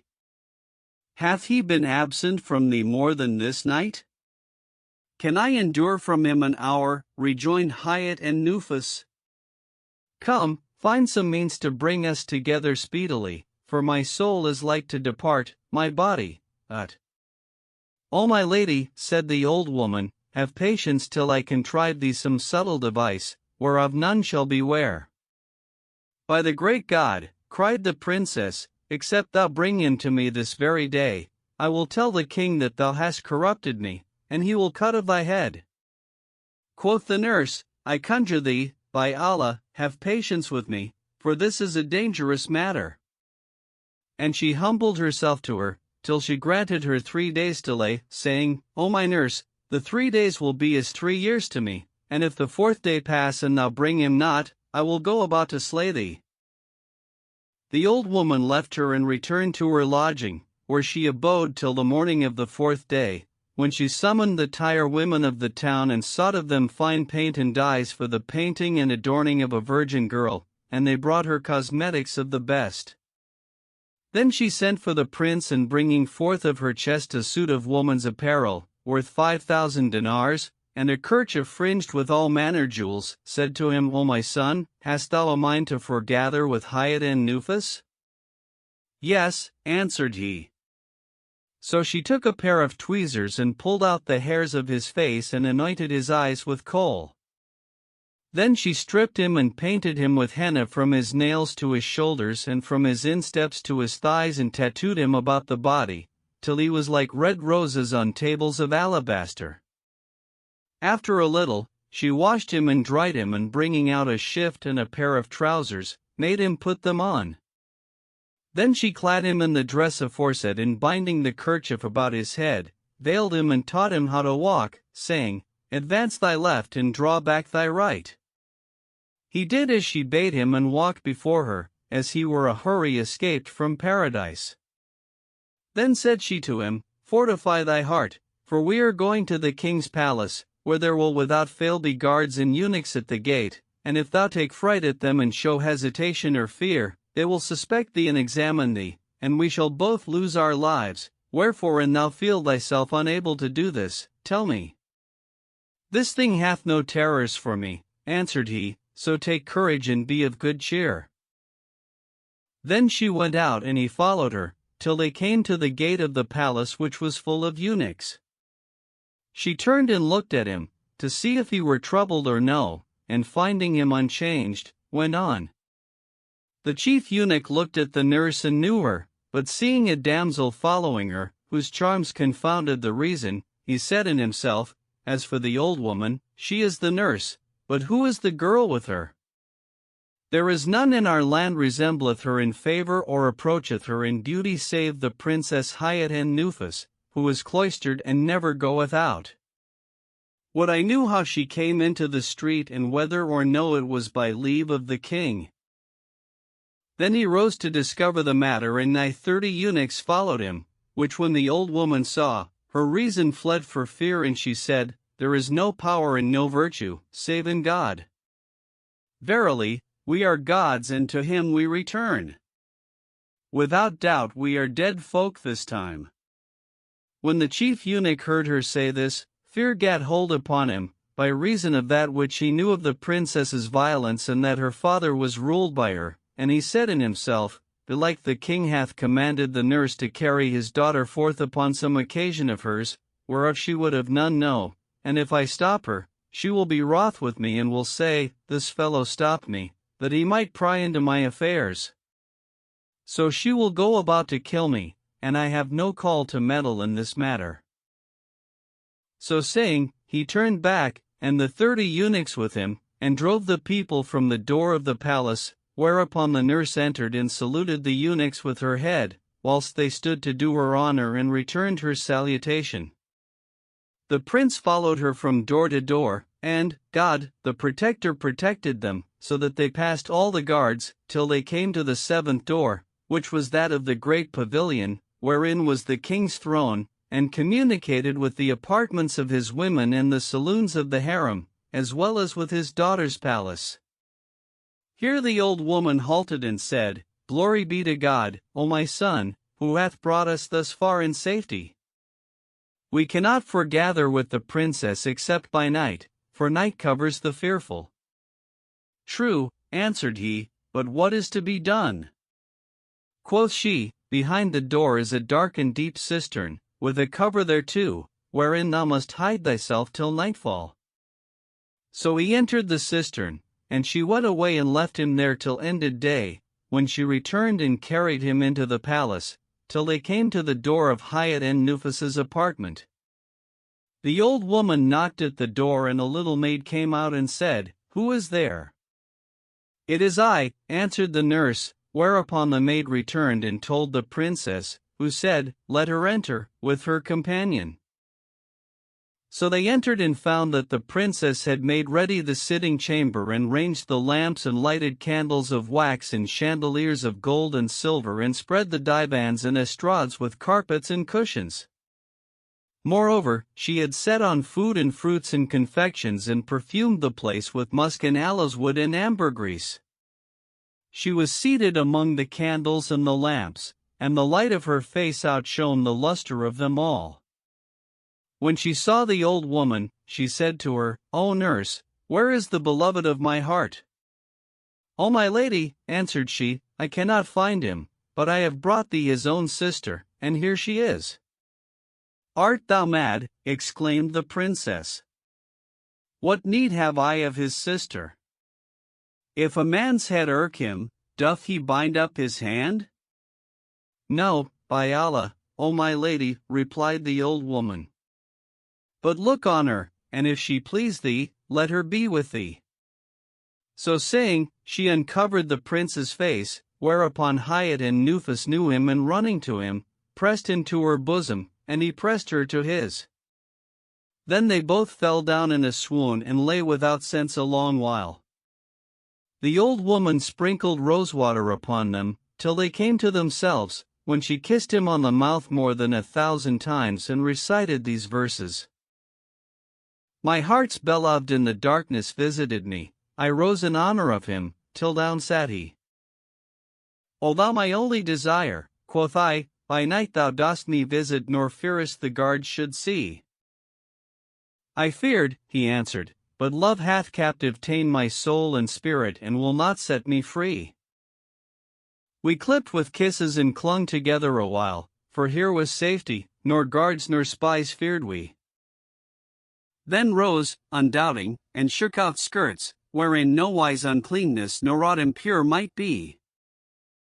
Quoth she, Is it indeed true that I see thee in my abode and that thou art my housemate and my cup companion? Then passion redoubled on her and love was heavy upon her, so that her reason well-nigh fled for joy, and she recited the following verses.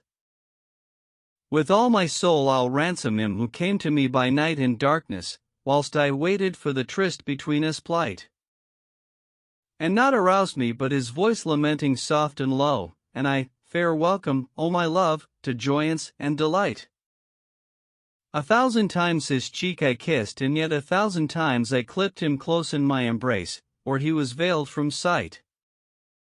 Quoth I, At last have I attained to that I wearied for, so to praise God for this his grace is only due and right.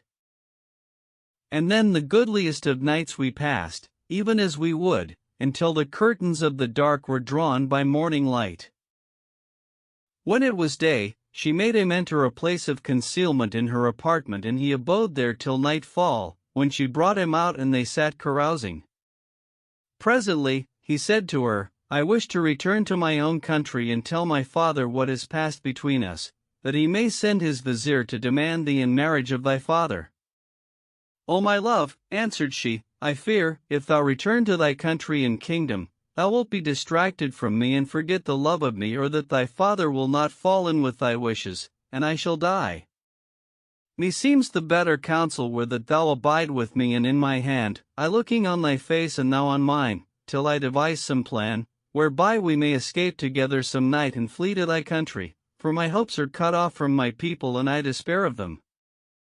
I hear and obey, replied he, and they fell again to their carousal. He abode with her thus for some time, till, one night, the wine was pleasant to them and they lay not down to sleep till break of day. Now it chanced that one of the kings sent her father a present, and amongst other things, a necklace of unique jewels, 29 in number, to whose price a king's treasures might not suffice. Quoth Abdulkader, This beseemeth none but my daughter Hayat en Nufus, and calling an eunuch whose jaw teeth the princess had knocked out, bade him carry the necklace to her and say to her, one of the kings hath sent thy father this as a present, and its price may not be paid with money, put it on thy neck. The slave took the necklace, saying in himself, God make it the last thing she shall put on in this world, for that she deprived me of the use of my teeth, and repairing to the princess's apartment found the door locked and the old woman asleep before it. He shook her, and she awoke in a fright and said, What dost thou want? Quoth he, The king hath sent me on an errand to his daughter. The key is not here, answered the old woman. Go away, whilst I fetch it. But he said, I cannot go back to the king, without having done his commandment. So she went away, as if to fetch the key, but fear overtook her and she sought safety in flight. The eunuch awaited her a while, then, finding she did not return, he feared that the king would be angry at his delay, so he shook the door, whereupon the bolt gave way and the door opened. He entered and passed on, till he came to the seventh door, which was that of the princess's chamber, and going in, found the place splendidly furnished and saw candles and flagons there. At this he marveled, and going up to the bed, which was enclosed with a curtain of silk, embroidered with a network of jewels, drew back the curtain and saw the princess asleep in the arms of a young man handsomer than herself, whereat he magnified God the Most High, who had created him of vile water, and said, This is a goodly fashion for one who hath an aversion to men. How came she by this fellow? Methinks it was on his account that she knocked out my teeth. Then he dropped the curtain and made for the door, but the princess awoke in a fright, and seeing the eunuch, whose name was Kafur, called to him. He made her no answer, so she came down from the bed and catching hold of his skirt, laid it on her head and kissed his feet, saying, Cover what God covers. Quoth he, May Allah not cover thee nor him who would cover thee. Thou didst knock out my teeth and saidst to me, Let none make mention to me of men and their ways. So saying, he disengaged himself from her grasp and running out, locked the door on them and set another eunuch to guard it. Then he went in to the king, who said to him, Hast thou given the necklace to Hayat and Nufus? By Allah, replied the eunuch, she deserves more than that. And the king said, What hath happened? Tell me quickly. I will not tell thee, save in private, answered Kafur, but the king rejoined, saying, Tell me at once and in public. Then grant me immunity, said the eunuch. So the king threw him the handkerchief of immunity, and he said, O king, I went in to the princess Hayat en Nufus and found her asleep in a carpeted chamber, in the arms of a young man. So I locked the door on them and came back to thee. When the king heard this, he started up and taking his sword in his hand, cried out to the chief of the eunuchs, saying, Take thy lads and go the princess's chamber and bring me her and him who is with her, as they lie on the bed, coverings and all. So the chief eunuch and his men repaired to the princess's apartment, where he found her and the prince standing up, dissolved in tears, and said to them, Lie down on the bed, as you were. The princess feared for her lover and said to him, This is no time for resistance. So they both lay down, and the eunuchs covered them up and carried them into the king's presence. Abdulkader pulled off the coverings, and the princess sprang to her feet, whereupon he looked at her and would have struck off her head, but the prince threw himself between them, saying, The fault was mine, not hers, kill me before her. The king made at him, to kill him, but Hayat en Nufus threw herself on her father and said, Kill me and not him, for he is the son of a great king, lord of all the land in its length and breadth. When the king heard this, he turned to his chief vizier, who was a compend of all that is evil, and said to him, What sayest thou of this matter, O vizier? Quoth the vizier, What I say is that all who find themselves in such case as this have need of lying, and there is nothing for it but to cut off both their heads, after torturing them with all manner of tortures. With this the king called the swordsman of his vengeance, who came with his lads, and said to him, Take this gallows bird and strike off his head, and after do the like with this harlot and burn their bodies, and consult me not again about them. So the headsman put his hand to her back, to take her, but the king cried out at him and cast at him somewhat he had in his hand, which had well nigh killed him, saying, O dog, wilt thou show clemency to those with whom I am wroth? Put thy hand to her hair and drag her along by it, so that she may fall on her face. So he haled the two lovers by their hair to the place of blood, where he tore off a piece of his skirt and bound the prince's eyes therewith, putting the princess last, in the hope that someone would intercede for her. Then he swung his sword 3 times, whilst all the troops wept and prayed God to send them deliverance, and raised his hand to cut off Ardeshir's head, when, behold, there arose a cloud of dust, that spread till it covered the landscape. When King Abdulkader saw this, he said, O folk, what is the meaning of yonder dust that obscures the sight? The Grand Vizier went out to reconnoitre, and found behind the cloud men like locusts, beyond count or limit, tilling the hills and plains and valleys. So he returned and told the king, who said to him, Go down and learn who they are and who is their commander, and salute him for me, and ask him the reason of his coming. If he come in quest of aught, we will aid him to his desire, and if he have a feud with one of the kings, we will ride with him, or, if he desire a gift, we will handsel him, for this is indeed a mighty host and a vast power, and we fear for our land from its mischief. Accordingly, the vizier went forth and walked among the tents and guards and troopers, and fared on from the first of the day till near sundown, when he came to tents studded with stars and guards with gilded swords. Passing these, he made his way, through emirs and viziers and captains and chamberlains, to the pavilion of the sultan, and found him a mighty king. When the king's officers saw him, they cried out to him, saying, Kiss the earth! Kiss the earth! He did so and would have risen, but they cried out at him a second and a third time. So he kissed the earth again and again, and raised his head and would have stood up, but fell down for excess of awe. When at last he stood before the king, he said to him, O august king, may God prolong thy days and increase thy sovereignty and exalt thy rank. King Abdulkader salutes thee and kisses the earth before thee, and asks on what weighty business thou art come. If thou seek to avenge thee on any king, he will take horse in thy service, or, if thou come in quest of aught wherein it is in his power to help thee, he is at thy service on account thereof.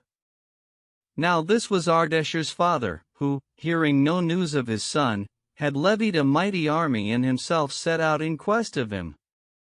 So he replied to the vizier, saying, O messenger, return to thy lord and tell him that the most mighty king, Seif-el-Azam Shah, king of Shiraz, had a son, who has been long absent from him, and news of him have been cut off from him, nor knoweth he what is become of him. If he be in this city, he will take him and depart from you, but, if any mischief have befallen him among you, his father will lay waste your land and slay your men and make spoil of your goods and your women. Return, therefore, in haste, to thy lord, and tell him this, ere evil befall him.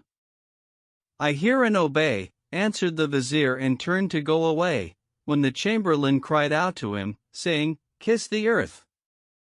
Kiss the earth! So he kissed the earth a score of times, and rose not till his heart was in his mouth. Then he returned to the city, full of anxious thought concerning the affair of this king and the multitude of his troops, and going in to King Abdulkader, pale with fear and trembling in every limb, acquainted him with that which he had seen and heard, whereat disquietude and fear for his people laid hold upon him, and he said to the vizier, O vizier, and who is this king's son? It is even he whom thou badest put to death, answered the vizier, but praised be God who hastened not his slaughter. Else had his father laid waste our lands and spoiled our goods. See now, quoth the king, thy corrupt judgment, in that thou didst counsel us to kill him. Where is the young man, the son of yonder magnanimous king? O mighty king, answered the vizier, thou didst command him to be put to death.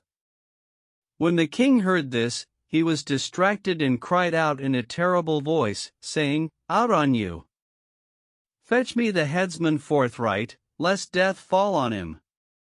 So they fetched the headsman, and he said, "O king of the age, I have smitten off his head even as thou badest me." "O dog," cried Abdulkader, "if this be true, I will assuredly send thee after him." Quoth the headsman, "O king, thou didst command me to slay him without again consulting thee." "I was in my anger," replied the king, "but speak the truth, ere thou lose thy life." And he said, "O king, he is yet in the chains of life." At this Abdulkader rejoiced and his heart was set at ease. Then he called for Ardeshir, and when he came, he stood up to receive him and kissed his mouth, saying, "O my son, I ask pardon of God for the wrong I have done thee, and say thou not aught that may lower my credit with thy father, the supreme king." "O king of the age," said the prince, "and where is my father?" "He is come hither on thine account," replied Abdulkader, and Ardeshir said, "By thy worship, I will not stir from before thee till I have cleared my honor and that of thy daughter from that which thou laidst to our charge, for she is a clean maid. Send for the midwives and let them examine her before thee. If they find her maidenhead gone, I give thee leave to shed my blood, and if they find her a pure virgin, her innocence and mine will be made manifest." So he summoned the midwives, who examined the princess and found her a clean maid and told the king, seeking largesse of him. He gave them what they sought, putting off his royal robes to bestow on them, and in like manner he made presents to all who were in the harem. And they brought forth the casting bottles and perfumed all the officers of state and grandees, and they all rejoiced with an exceeding joy. Then the king embraced Ardeshir and entreated him with all honor and consideration, bidding his chief eunuchs carry him to the bath.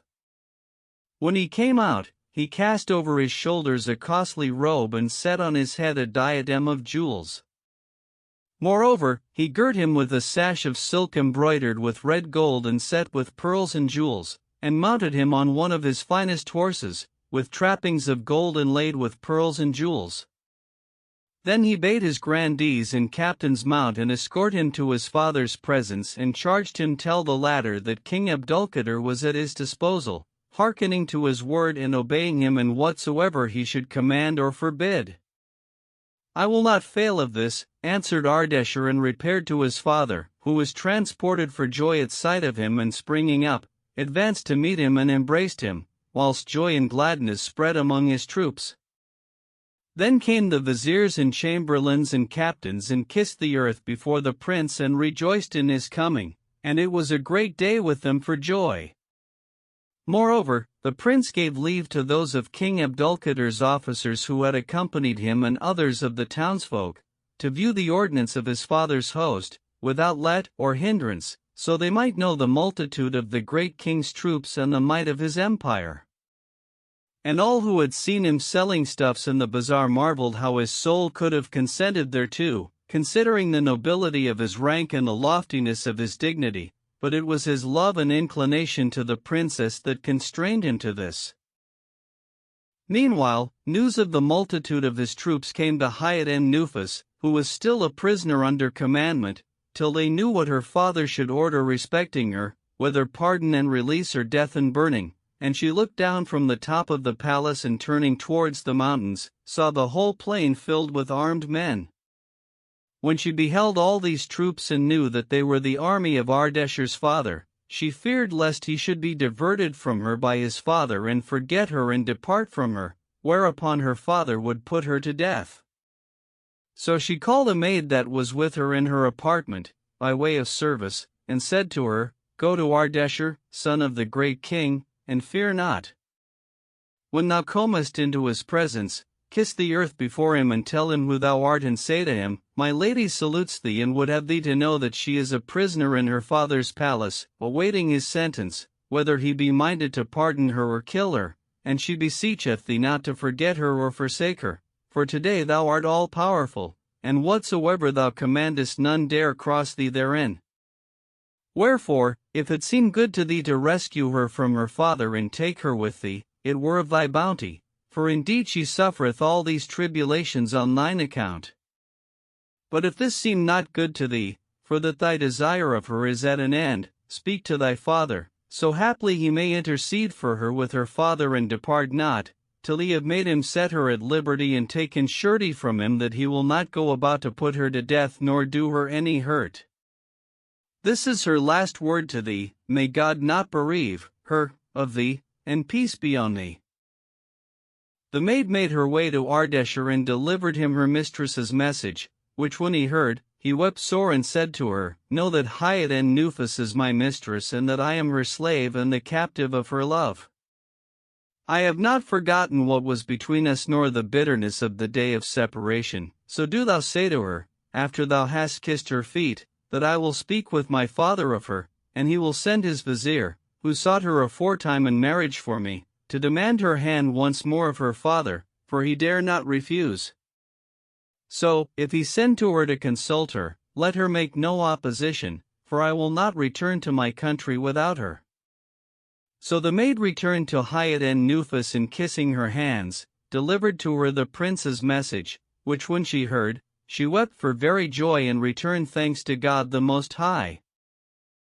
Meanwhile, Ardeshir being alone with his father by night, the latter questioned him of his case and he told him all that had befallen him, first and last, whereupon quoth the king, What wilt thou have me do for thee, O my son? If thou desire Abdulkadir's ruin, I will lay waste his lands and spoil his treasures and dishonor his family. O my father, replied Ardeshir, I do not desire that, for he hath done nothing deserving thereof, but I wish reunion with the princess, wherefore I beseech thee of thy favor to make ready a present for her father, but let it be a magnificent one, and send it to him by thy vizier, the man of just judgment. I hear and obey, answered the king, and sending for the treasures he had laid up from time past, chose out all manner of precious things and showed them to his son, who was pleased with them. Then he called his vizier and bade him carry the present to King Abdulkadir and demand his daughter in marriage for Ardeshir, saying, Accept the present and return him an answer. Now from the time of Ardeshir's departure, King Abdulkadir had been troubled and heavy at heart, fearing the laying waste of his kingdom and the spoiling of his realm, so, when the vizier came in to him and saluting him, kissed the earth before him, he rose to his feet and received him with honor. But the vizier made haste to fall at his feet and kiss them, saying, Pardon, O king of the age! The like of thee should not rise to the like of me, for I am the least of slave servants. No, O king, that Prince Ardeshir hath acquainted his father with some of the favors and kindnesses thou hast done him, wherefore he thanks thee and sends thee, by thy servant who stands before thee, a present, saluting thee and wishing thee all manner of prosperities. Abdulkadir, of the excess of his fear, could not believe what he heard, till the vizier laid the present before him, when he saw it to be such as no money could purchase nor could one of the kings of the earth avail to the like thereof, wherefore he was belittled in his own eyes and springing to his feet, praised God the Most High and glorified him and thanked the prince. Then said the vizier to him, O noble king, hearken to me and know that the great king sendeth to thee, desiring thine alliance, and I come to thee, seeking and craving the hand of thy daughter, the chaste lady and treasured jewel Hyatt and Nufus, in marriage for his son Ardeshir. Wherefore, if thou consent to this, accepting of him, do thou agree with me for her marriage portion. I hear and obey, answered Abdulkadir. For my part, I make no objection, and nothing can be more agreeable to me, but the girl is of full age and reason and her affair is in her own hand. So I will refer it to her and she shall choose for herself. Then he turned to the chief eunuch and bade him go and acquaint the princess with this. So he repaired to the harem and kissing the princess's hands, acquainted her with the great king's proposal, saying, What sayest thou in answer? I hear and obey, replied she. So the eunuch returned to the king and gave him her answer, whereat he rejoiced with an exceeding joy and calling for a sumptuous robe of honor, threw it over the vizier's shoulders. Moreover, He ordered him 10,000 dinars and bade him carry the answer to the great king and crave leave for him to pay him a visit. "I hear and obey," answered the vizier, and returning to his master, delivered him the reply and Abdulkadir's message, whereat he rejoiced greatly and Ardeshir was transported for joy and his breast expanded and he was glad. Moreover, King Seif el-Azam gave King Abdulkadir leave to come forth to visit him, so, on the morrow, he took horse and rode to the camp of the great king, who came to meet him and saluting him, seated him in the place of honor, and they two sat, whilst Ardeshir stood before them. Then arose an orator of the great king's court and pronounced an eloquent discourse giving Ardeshir joy of the attainment of his desire and of his marriage with the princess, queen of king's daughters. When he sat down, King Seif el-Azam caused bring a chest full of pearls and jewels, together with 50,000 dinars, and said to King Abdulkadir, "I am my son's deputy in all that concerns this matter." So Abdulkadir acknowledged to have received the marriage portion and amongst the rest, 50,000 dinars for the expenses of the nuptial festivities, after which they fetched the caddis and the witnesses, who drew up the contract of marriage between the prince and princess, and it was a notable day, wherein all lovers rejoiced and all haters and enviers were mortified. They made the marriage feasts and banquet and Ardeshir went in to the princess and found her an unpierced and unique pearl, a treasured jewel and a filly that none but he had ridden and notified this to her father. Then said King Seif el-Azam to his son, "Hast thou any wish thou wouldst have fulfilled ere we depart?" "Yes, O king," answered he, "I would fain take my wreak of the vizier who entreated us evil and the eunuch who forged a lie against us." So the king sent forthright to Abdulkadir, demanding of him the vizier and the eunuch, whereupon he dispatched them to him and he commanded to hang them over the gate of the city. After this, they abode a little while and then sought of Abdulkadir leave for his daughter to make ready for departure. So he equipped her and mounted her in a traveling litter of red gold, inlaid with pearls and diamonds and drawn by thoroughbred horses. She carried with her all her waiting women and eunuchs, as well as the nurse, who had returned, after her flight, and resumed her office. Then King Seif el-Azam and his son mounted and Abdulkadir mounted also with all the officers of his realm, to take leave of his daughter and his son-in-law, and it was a day to be reckoned of the goodliest of days.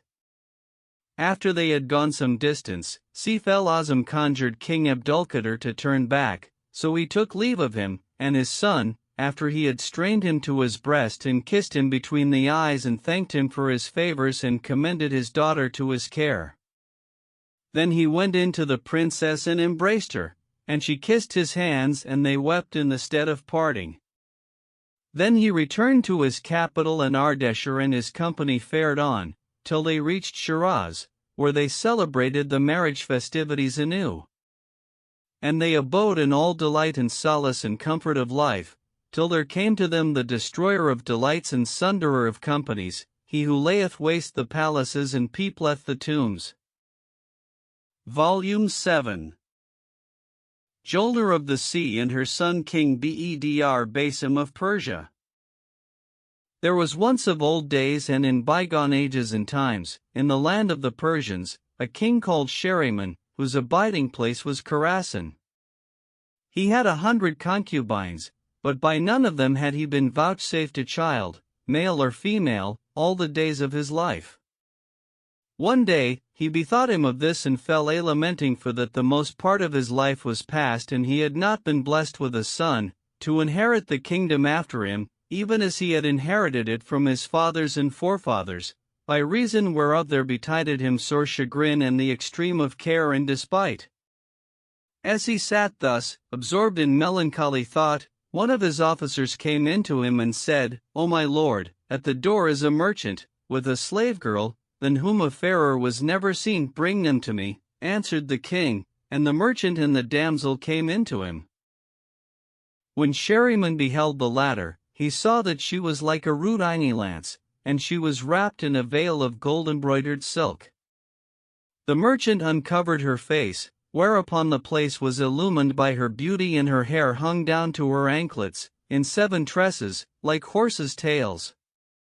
She had liquid black eyes, heavy buttocks, and slender waist. The sight of her healed the sickness of the ailing and quenched the fire of the thirsting, for she was even as saith the poet. I dote on her, for, lo, in beauty she's complete, yea, staidness crowns her charms and gravity sedate. Nor tall nor short is she, but of the hinder parts so big, her trousers still therefore are all too straight. Nor tallness to be blamed nor shortness is in her, her shape's the golden mean betwixt small and great. Her tresses overfall her anklets, black as night, but still her face as day no darkness may abate. The king marveled at her beauty and grace and symmetry and said to the merchant, O elder, what is the price of this damsel? O my lord, answered the merchant, I bought her for 2,000 dinars of the merchant who owned her before myself, since when I have travelled with her 3 years and she hath cost me, up to the time of my coming hither, other 3,000 dinars, but she is a gift from me to thee. The king bestowed on him a splendid dress of honor and ordered him 10,000 dinars, whereupon he kissed his hands, thanking him for his bounty and beneficence, and departed. Then the king committed the damsel to the tirewomen, saying, Amend ye the case of this damsel and adorn her and furnish her an apartment and set her therein. And he bade his chamberlains carry her all that she needed and shut all the doors upon her. Now his capital city, wherein he dwelt, was called the White City and was seated on the seashore. So they lodged her in an apartment, whose windows overlooked the sea, and Sherryman went into her, but she rose not to him neither took any note of him. Quoth he, It would seem she hath been with folk who have not taught her manners.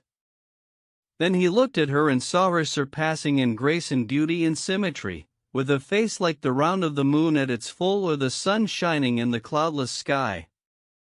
So he marveled at her beauty and symmetry and extolled the perfection of God the Creator, magnified be his power, after which he pressed her to his bosom and seating her on his knees, sucked the dew of her lips, which he found sweeter than honey.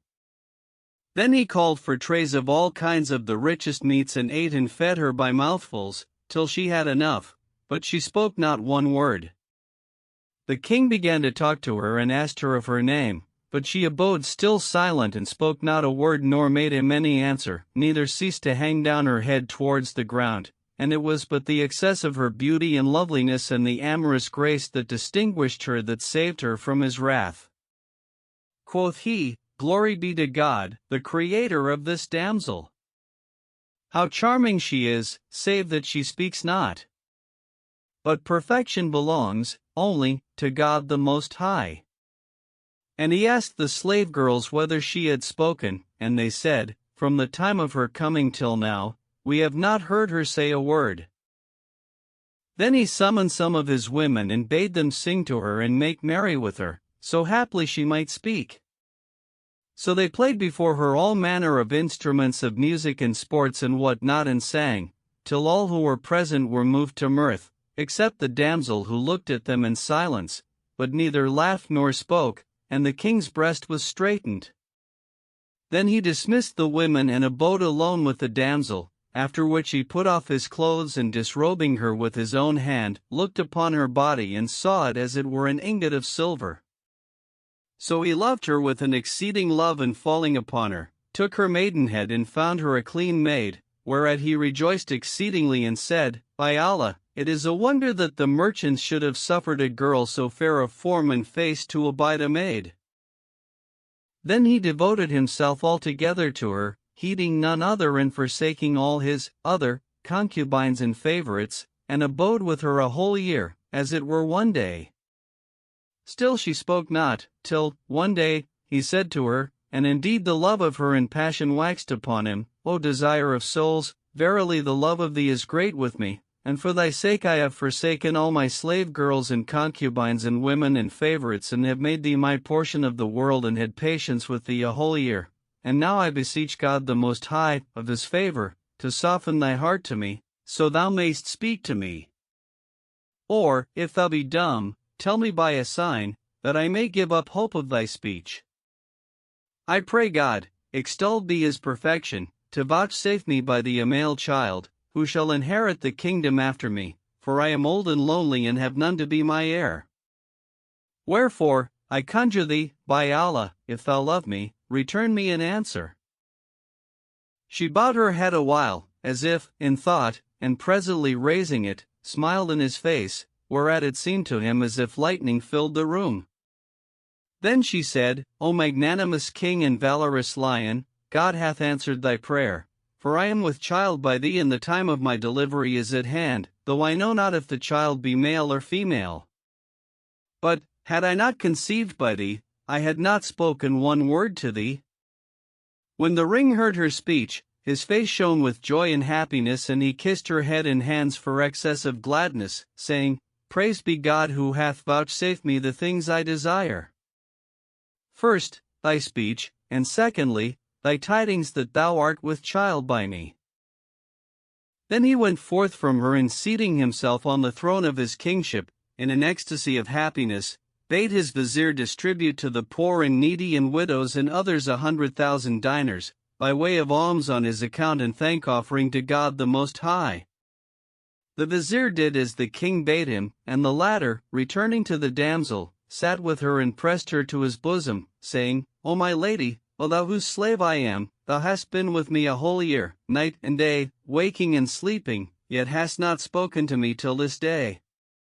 What was the cause of this thy silence? Hearken, O king of the age, answered she, and know that I am a wretched exile, broken-hearted, and parted from my mother and my family and my brother. When the king heard her words, he knew her desire and said, As for thy saying that thou art wretched, there is no ground for such a speech, for my kingdom and all that I possess are at thy service, and I also am become thy bondman. But, as for thy saying, I am parted from my mother and brother and family, tell me where they are and I will send and fetch them to thee. Know then, O august king, answered she, that I am called Jolner of the sea, and that my father was of the kings of the sea. He died and left us his kingdom, but one of the other kings arose against us and took it from our hands. My mother also is a woman of the sea, and I have a brother called Salih, with whom I fell out and swore that I would throw myself into the hands of a man of the folk of the land. So I came forth of the sea and eat down on the shore of an island in the moon, where a passer-by found me, and carrying me to his house, besought me of love, but I smote him on the head, that he all but died, whereupon he carried me forth and sold me to the merchant from whom thou hadst me, and he was a good and virtuous man, pious and loyal and generous. Were it not that thy heart loved me and that thou preferredst me over all thy concubines, I had not remained with thee an hour, but had cast myself from the window into the sea and gone to my mother and kindred, but I was ashamed to go to them, being with child by thee, for they would have deemed ill of me and would not have credited me, though I swore to them, if I told them that a king had bought me with his monies and made me his portion of the world and preferred me over all his wives and all that his right hand possessed. This then is my story, and peace be on thee. The king thanked her and kissed her between the eyes, saying, By Allah, O my lady and light of mine eyes, I cannot endure to be parted from thee 1 hour, and if thou leave me, I shall die forthright. What then is to be done? O my lord, replied she, the time of my delivery is at hand, and my family must be present, that they may tend me. For the daughters of the land know not the fashion of childbearing of the daughters of the sea, nor do the daughters of the sea know the fashion of the daughters of the land, and when my people come, I shall be reconciled to them and they to me, and I will tell them that thou boughtest me with thy money and hast used me with kindness and beneficence. And it behoves that thou confirm my speech to them, and that they see shine estate with their own eyes, and know that thou art a king, the son of a king. O my lady, rejoined the king, do what seemeth good to thee and that which liketh thee, for I consent to thee in all thou wouldst do. But how do the people of the sea walk therein, without being wedded? O king of the age, answered Jolner, we walk in the sea with our eyes open, as do ye on the land, by the blessing of the names engraved upon the seal of Solomon son of David, on whom be peace, and see what is therein, and behold the sun and moon and stars and sky, as it were on the face of the earth, and this irketh us not. Know, also, that in the sea are many peoples and various forms and creatures of all the kinds that be in the land, and that all that is on the land is but a very small matter, compared with that which is in the sea. And the king marveled at her words. Then she pulled out from her bosom 2 pieces of camor and aloes wood, and kindling fire in a chafing dish, threw in somewhat thereof, then gave a loud whistle and spoke words which none understood, whereupon there arose a great smoke. And she said to the king, who was looking on, O my lord, arise and hide thyself in a closet, that I may show thee my mother and brother and family, whilst they see thee not, for I design to bring them hither, and thou shalt presently see a wonderful thing and marvel at the various creatures and strange shapes that God the Most High hath created. So he arose straightway, and entering a closet, fell a watching what she should do. She continued her fumigations and conjurations till the sea foamed and became troubled, and there rose from it a handsome young man of a bright countenance, as he were the moon at its full, with flower-white forehead, red cheeks, and teeth like pearls and jewels. He was the likest of all creatures to his sister, the damsel Julnar, and the tongue of the case spoke these verses in his praise. The full moon groweth perfect once monthly, but thy face each day anew perfected in loveliness and grace. Yea, and the full moon's dwelling is but in one sign's heart, to thee all hearts, O fair one, are as a dwelling place. After him there came forth of the sea a grey-haired old woman and 5 damsels, as they were moons, bearing a likeness to the damsel Julnar. They all walked upon the surface of the water, till they drew near the window and saw Julnar, whereupon they knew her and went into her. She rose to them and received them with joy and gladness, and they embraced her and wept sore. Then said they to her, O Julnar, how couldst thou leave us 4 years, and we unknowing of thine abiding place? By Ayla, the world has been straitened upon us, for stress of severance from thee, and we have had no delight of food or drink, no, not for 1 day, but have wept day and night for the excess of our longing after thee. Then she fell to kissing the hands of her brother and mother and cousins, and they sat with her a while, questioning her of her case, and of what had befallen her, as well as of her present estate. No, replied she, that, when I left you, I issued from the sea and sat down on the shore of an island, where a man found me and sold me to a merchant, who brought me to this city and sold me to the king of the country for 10,000 dinars. The latter entreated me with honor and left all his concubines and women and favorites on my account, and was distracted by me from all he had and all that was in his city. Praised be God, said her brother, who hath reunited us with thee. But now, O my sister, it is my purpose that thou arise and go with us to our country and people. When the king heard this, he was transported for fear lest she should accept her brother's words and he himself avail not to stay her, passionately as he loved her, and he became distracted with fear of losing her. But Julnar answered her brother, saying, By Allah, O my brother, he who bought me is lord of this city, and he is a mighty king and a wise, good, and generous in the extreme. Moreover, he is a man of great worth and wealth, and hath neither son nor daughter. He hath entreated me with honor and done me all manner of favor and kindness, nor, from the day of his buying me, have I heard from him an ill word, to grieve my heart, but he hath never ceased to use me courteously, doing nothing without my counsel, and I am in the best of case with him and the perfection of fair fortune. Were I to leave him, he would perish, for he cannot endure to be parted from me an hour, and I, also, if I left him, I should die, for the excess of the love I bear him, by reason of his great goodness to me during the time of my sojourn with him, for, were my father alive, my estate with him would not be like that I enjoy with this great and glorious and puissant king. Moreover, ye see me with child by him, and I pray God the Most High to vouchsafe me a son who may inherit of this mighty king that which he hath bestowed upon him of lands and palaces and possessions. Verily, God hath not cut me off, but hath abundantly compensated me that which I lost, and praised be he for that he hath made me daughter of a king of the sea and my husband the greatest of the kings of the land.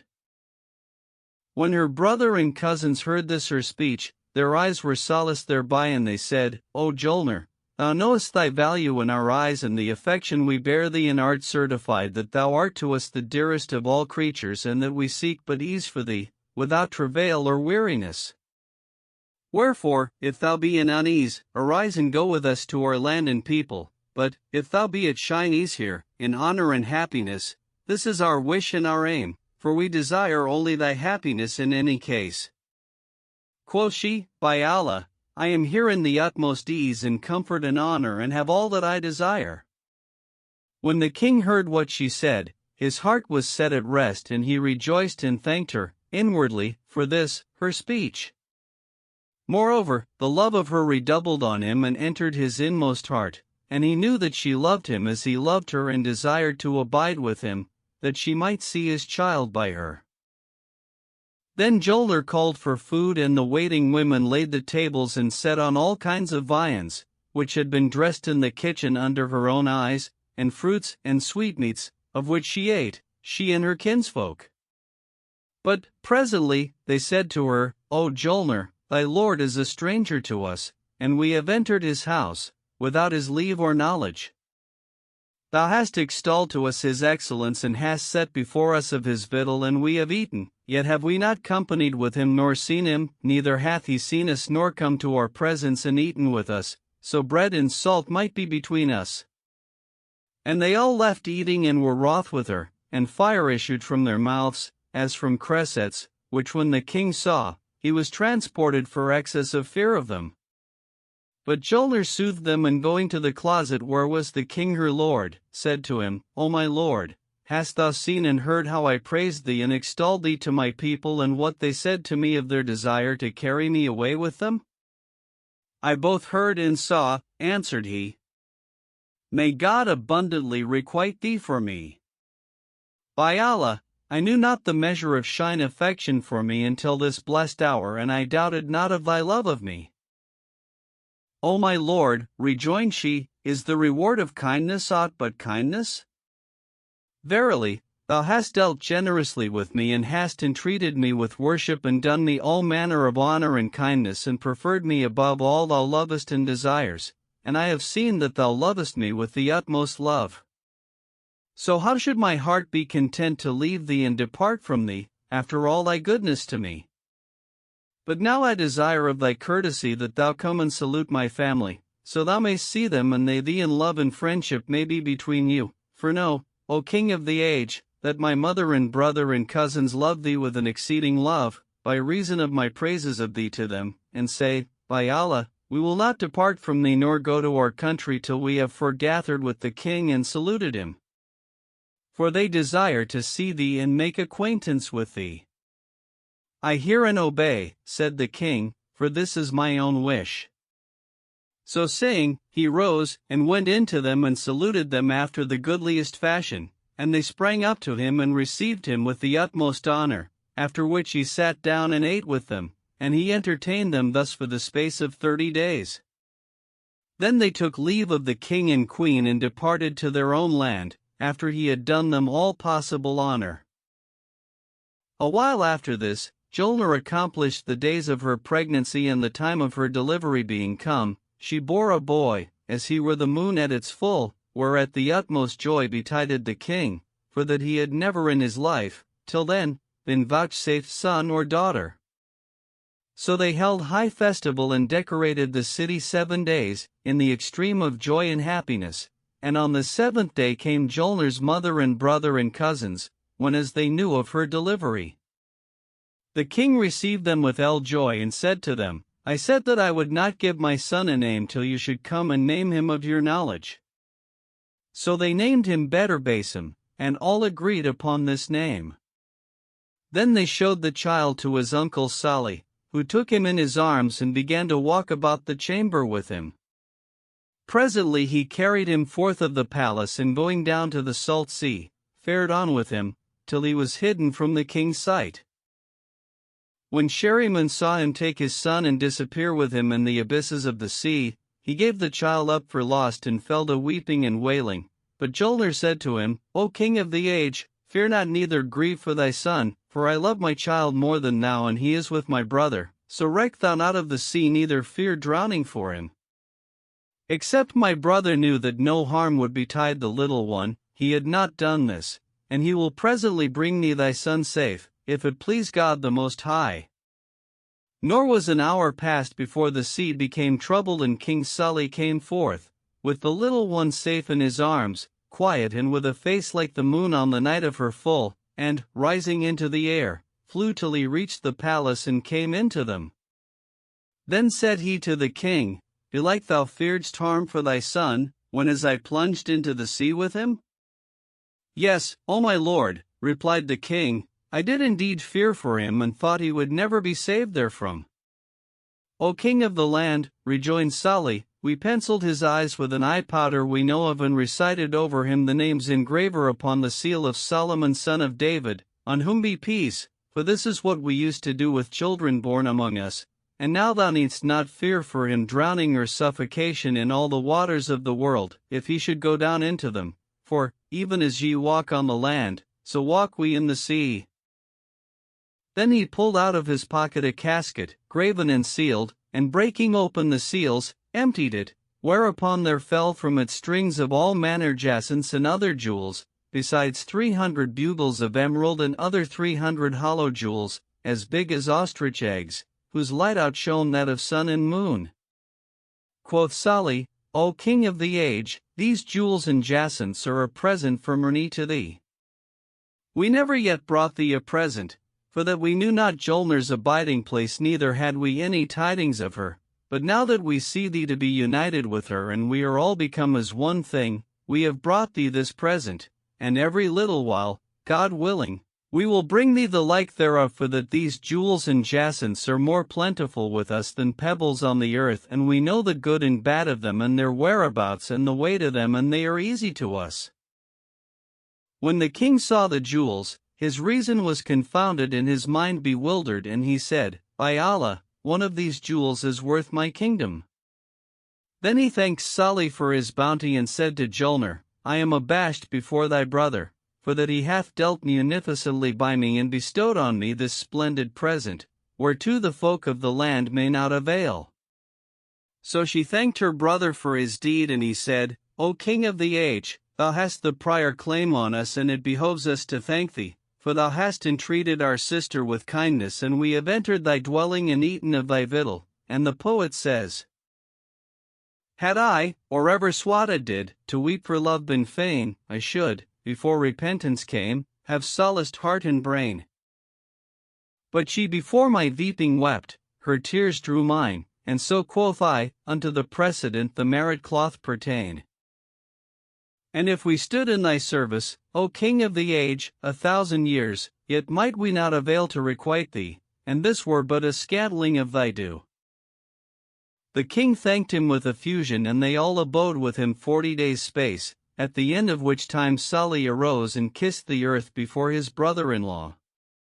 Quoth the latter, What wantest thou, O Sully? And he answered, saying, O king of the age, indeed thou hast done us many favors, and we crave of thy bounties that thou deal charitably with us, and give us leave to depart, or we yearn after our people and country, and Caiusful and our homes. So will we never forsake thy service, nor that of my sister and her son, and by Allah, O king of the age, it is not pleasant to my heart to part from thee. But how shall we do, seeing that we have been reared in the sea, and that the sojourn of the land liketh us not? When the king heard this, he rose to his feet and took leave of Sully of the sea and his mother and cousins, and they all wept, because of parting, and said to him, We will be with thee again anon, nor will we forsake thee, but will visit thee every few days. Then they flew off, and descending into the sea, disappeared from sight. After this, King Sheriman redoubled in honor and kindness to Jolner, and the little one grew up and flourished, whilst his uncle and grandmother and cousins visited the king every few days and abode with him a month or 2 months at a time. The boy ceased not to increase in beauty and grace, with increase of years, till he attained the age of 15 and was unique in his perfection and symmetry. He learnt reading and writing and history and syntax and lexicography and archery and spear play and horsemanship and what not else behoveth the sons of kings, nor was there one of the children of the folk of the city, men or women, but would talk of the youth's charms, for he was of surpassing beauty and perfection, even such an one as is described in the saying of the poet. The whiskers right upon his cheek, with ambergris on pearl, 2 lines, as 'twere with jet upon an apple, line for line. Death harbors in his languid eye and slays with every glance, and in his cheeks is drunkenness, and not in any wine, and in that of another. Upon the table of his cheek, a fringe of jet, I wis, the whiskers grow, and sore threat my soul's amazement is. As if his visage were a lamp that burns all night, hung up, beneath the darkness of his hair, with chains of ambergris. And indeed the king loved him with an exceeding great love, and summoning his vizier and emirs and the chief officers of state and grandees of his reign, required of them a binding oath that they would make better base him king over them after himself, and they took the oath gladly, for the king was beneficent to the people, pleasant in speech and saying naught but that wherein was advantage for them, brief, a very compend of goodness. On the morrow Sheriman mounted, with all his troops and emirs and grandees, and went forth into the city and returned. When they drew near the palace, the king dismounted, to wait upon his son, whilst the latter abode on horseback, and he and all the emirs and grandees bore the saddle-cloth of honor before him, each in his turn, till they came to the vestibule of the palace, where the prince alighted and his father and the emirs embraced him and seated him on the throne of kingship, whilst they all stood before him. Then Bedr judged the people, deposing the unjust and appointing the just, till near upon midday, when he descended from the throne and went in to his mother, Julnar of the sea, with the crown on his head, as he were the moon. When she saw him with the king before him, she rose and kissing him, gave him joy of the sultanate and wished him and his father length of life and victory over their enemies. He sat with her and rested till the hour of afternoon prayer, when he took horse and repaired, with the emirs before him, to the tilting ground, where he played at arms with his father and his grandees, till nightfall, when he returned to the palace, preceded by all the folk. He rode forth thus every day to the tilting ground, returning to sit and judge the people and do justice between emir and poor man, and thus he did a whole year, at the end of which time he began to ride out hunting and to go round about in the cities and countries under his rule, proclaiming peace and security and doing after the fashion of kings, and he was unique among the people of his day for glory and valour and just dealing among the folk. One day, the old king fell sick and his heart forebode him of translation to the mansion of eternity. His sickness increased on him till he was nigh upon death, when he called his son and commended his mother and subjects to his care and caused all the emirs and grandees once more swear allegiance to the prince and assured himself of them by oaths, after which he lingered a few days and was admitted to the mercy of God the Most High. His son and widow and all the grandees and emirs and viziers mourned over him, and they built him a tomb and buried him therein. They ceased not to mourn for him a whole month, till Salih and his mother and cousins arrived and condoled with them for the king and said, O Julnar, though the king is dead, yet hath he left this noble and peerless youth, the fierce lion and the shining moon, and whoso leaveth the like of him is not dead. Moreover, the grandees and notables of the empire went in to Bedr and said to him, O king, there is no harm in mourning for the king, but continuance of mourning beseemeth none save women. Wherefore occupy thou not thy heart and ours with mourning for thy father, for he hath left thee behind him, and whoso leaveth the like of thee is not dead. Then they comforted him and diverted him and carried him to the bath. When he came out thence, he donned a rich robe, wroughten with gold and embroidered with jewels and jacinths, and setting the royal crown on his head, sat down on his throne of kingship and ordered the affairs of the folk, doing equal justice between the weak and the strong and exacting from the emir the poor man's due, wherefore the people loved him with an exceeding love. Thus he abode a great while, whilst, every now and then, his kinsfolk of the sea visited him, and his life was pleasant and his eye unheated by tears. It chanced that his uncle Sali went in one night to Julnar and saluted her, whereupon she rose and embracing him, made him sit by her side and asked him how he did, he and his mother and cousins. "O my sister," answered he, "they are well and in great good case, lacking naught save the sight of thy face." Then she set food before him and he ate, after which talk ensued between them and they spoke of Badr Basim and his beauty and grace and symmetry and skill in horsemanship and his wit and good breeding. Now Badr was reclining, upon a daybed within earshot, and hearing his mother and uncle speak of him, he feigned sleep and listened to their talk. Presently Salih said to his sister, "Thy son is now 17 years old and is unmarried, and I fear lest aught befall him and he have no son, wherefore it is my wish to marry him to a princess of the princesses of the sea, who shall be a match for him in beauty and grace." Quoth Julnar, "Name them to me, for I know them all." So Salih proceeded to name them to her, one by one, but to each she said, "This one liketh me not for my son, I will not marry him but to one who is his like in beauty and grace and wit and piety and good breeding and worth and dominion and rank and lineage." Quoth Salih, "I know none other of the daughters of the kings of the Gear, for I have enumerated to thee more than 100 girls and none of them pleaseth thee, but see, O my sister, whether thy son be asleep or no." So she felt better and finding on him the signs of sleep, said to Salih, "He is asleep, what hast thou to say and what is shine object in, assuring thyself of his sleeping?" "O my sister," replied Salih, "know that I have bethought me of a girl of the girls of the sea who befitteth thy son, but I fear to name her, lest he be awake and his heart be taken with her love and maybe we shall not avail to win to her, so should he and we and the grandees of the realm be wearied, in vain, and trouble betide us through this, for, as saith the poet, love, at the first, is as a drip of water, verily, but, when the mastery it gains, 'tis as a spreading sea. "Tell me the name and condition of this girl," rejoined Julnar, "for I know all the damsels of the sea, kings' daughters and others, and if I judge her worthy of him, I will demand her in marriage for him of her father, though I spend on her all that my hand possesseth. So tell me who and what she is and fear not, for my son is asleep."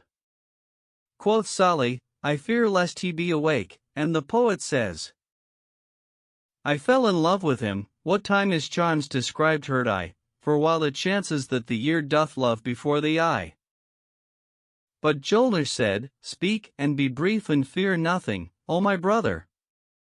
So he said, "O my sister, none is worthy of thy son save the Princess Johara, daughter of King Simandel, for that she is like unto him in beauty and grace and brightness and perfection, nor is there, in the sea or on the land, a sweeter or pleasanter of parts than she, for she is fair and graceful and shapely, with red cheeks and flower-white brows, teeth like jewels and great black eyes, heavy buttocks and slender waist and a lovely face. When she turns, she shames the wild cattle and the gazelles, and when she walks, the willow branch is jealous of her. When she unveils, her face outshines the sun and the moon and she enslaves all that look on her, and she is sweet-lipped and soft-sided." When Julnar heard what Salih said, she answered, "Thou sayest sooth, O my brother. By Allah, I have seen her many a time and she was my companion, when we were little, but now I have not set eyes on her for 18 years and we have no knowledge of each other, for constraint of distance. By Allah, none but she is worthy of my son." Now Badr heard all they said and fell in love with the princess on report, wherefore fire was kindled in his heart on her account and he was drowned in a sea without shore or bottom. Then said Salih, "By Allah, O my sister, there is no greater fool among the kings of the sea than her father nor one more violent of temper. So name not thou the girl to thy son, till we demand her in marriage of her father. If he favor us with his assent we will praise God the Most High, and if he refuse to give her to thy son to wife, we will say no more about it and seek another in marriage. It is well judged of thee, answered Julner, and they said no more, but Bedr passed the night with a heart on fire with passion for the Princess Johanna. However, he concealed his case and spoke not of her to his mother or his uncle, albeit he was on coals of fire for love of her.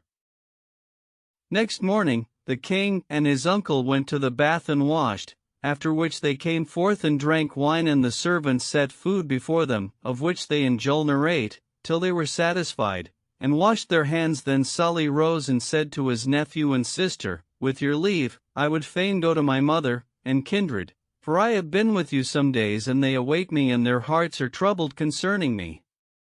But Bedr said to him, "Abide with us this day," and he consented. Then said the king, "Come, O my uncle, let us go forth to the garden." So they sallied forth to the garden and walked about and took their pleasure a while, after which Bedr lay down under a shady tree, thinking to rest and sleep, but he called to mind his uncle's description of the princess and her beauty and grace, and shed copious tears, reciting the following verses. If, whilst within mine entrails the fires of hell did stir and flames raged high about me, 'twere spoken in mine ear. Which wilt thou have the rather, a draught of water cold, or sight of her thou lovest? I'd say, the sight of her. Then he sighed and wept and lamented, reciting these verses also. Ah, who shall be my helper in love of a gazelle, even as the sun in visage, but fairer, sooth to tell? My heart was free and careless, but now 'tis all on fire with passion for the daughter of King Esimundel. When Sully heard what his nephew said, he smote hand upon hand and said, "There is no God but God. Muhammad is the apostle of God, and there is no power and no virtue save in God the Most High, the Supreme. O my son, didst thou hear what passed between thy mother and myself respecting the Princess Johanna?" "Yes, O my uncle," answered Bedr.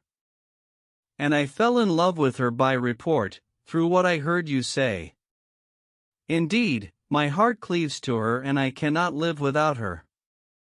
"O king," rejoined his uncle, "let us return to thy mother and tell her how the case stands, and ask her leave that I may take thee with me and seek the princess in marriage of her father, for I fear to take thee without her leave, lest she be wroth with me, and indeed the right would be on her side, for I should be the cause of her separation from thee, even as I was that of her separation from us.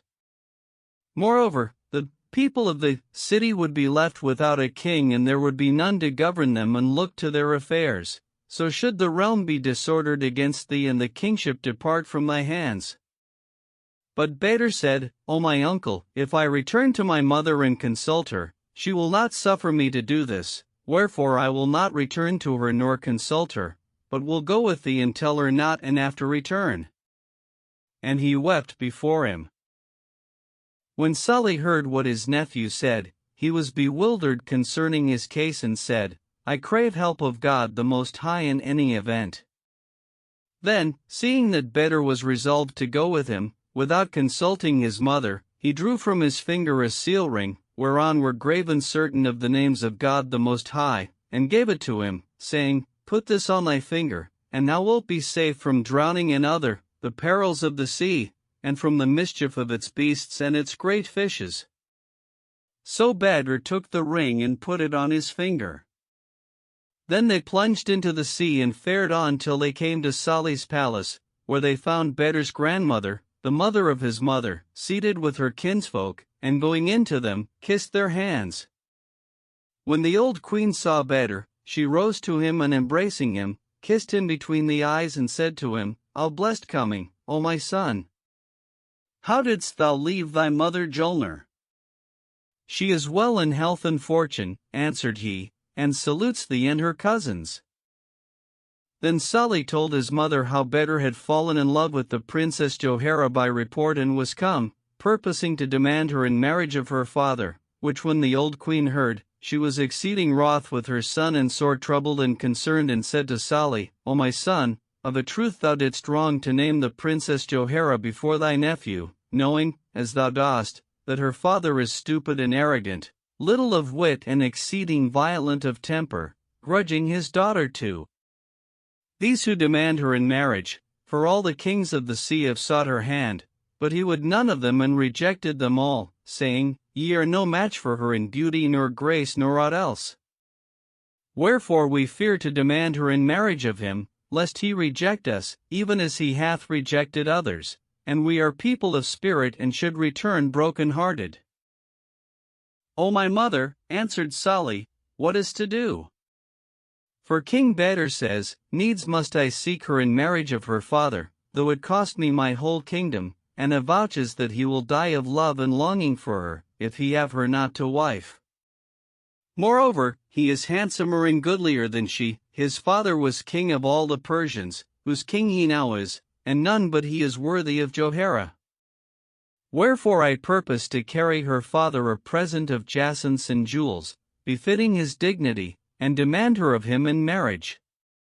If he object that he is a king, behold, Bedr also is a king and the son of a king, or, if he object her beauty, behold, Bedr is handsomer than she, or, again, if he object the extent of his dominion, behold, Bedr's dominion is vaster than hers and her father's, and he hath greater plenty of troops and guards, for that his kingdom is greater than that of Semandel.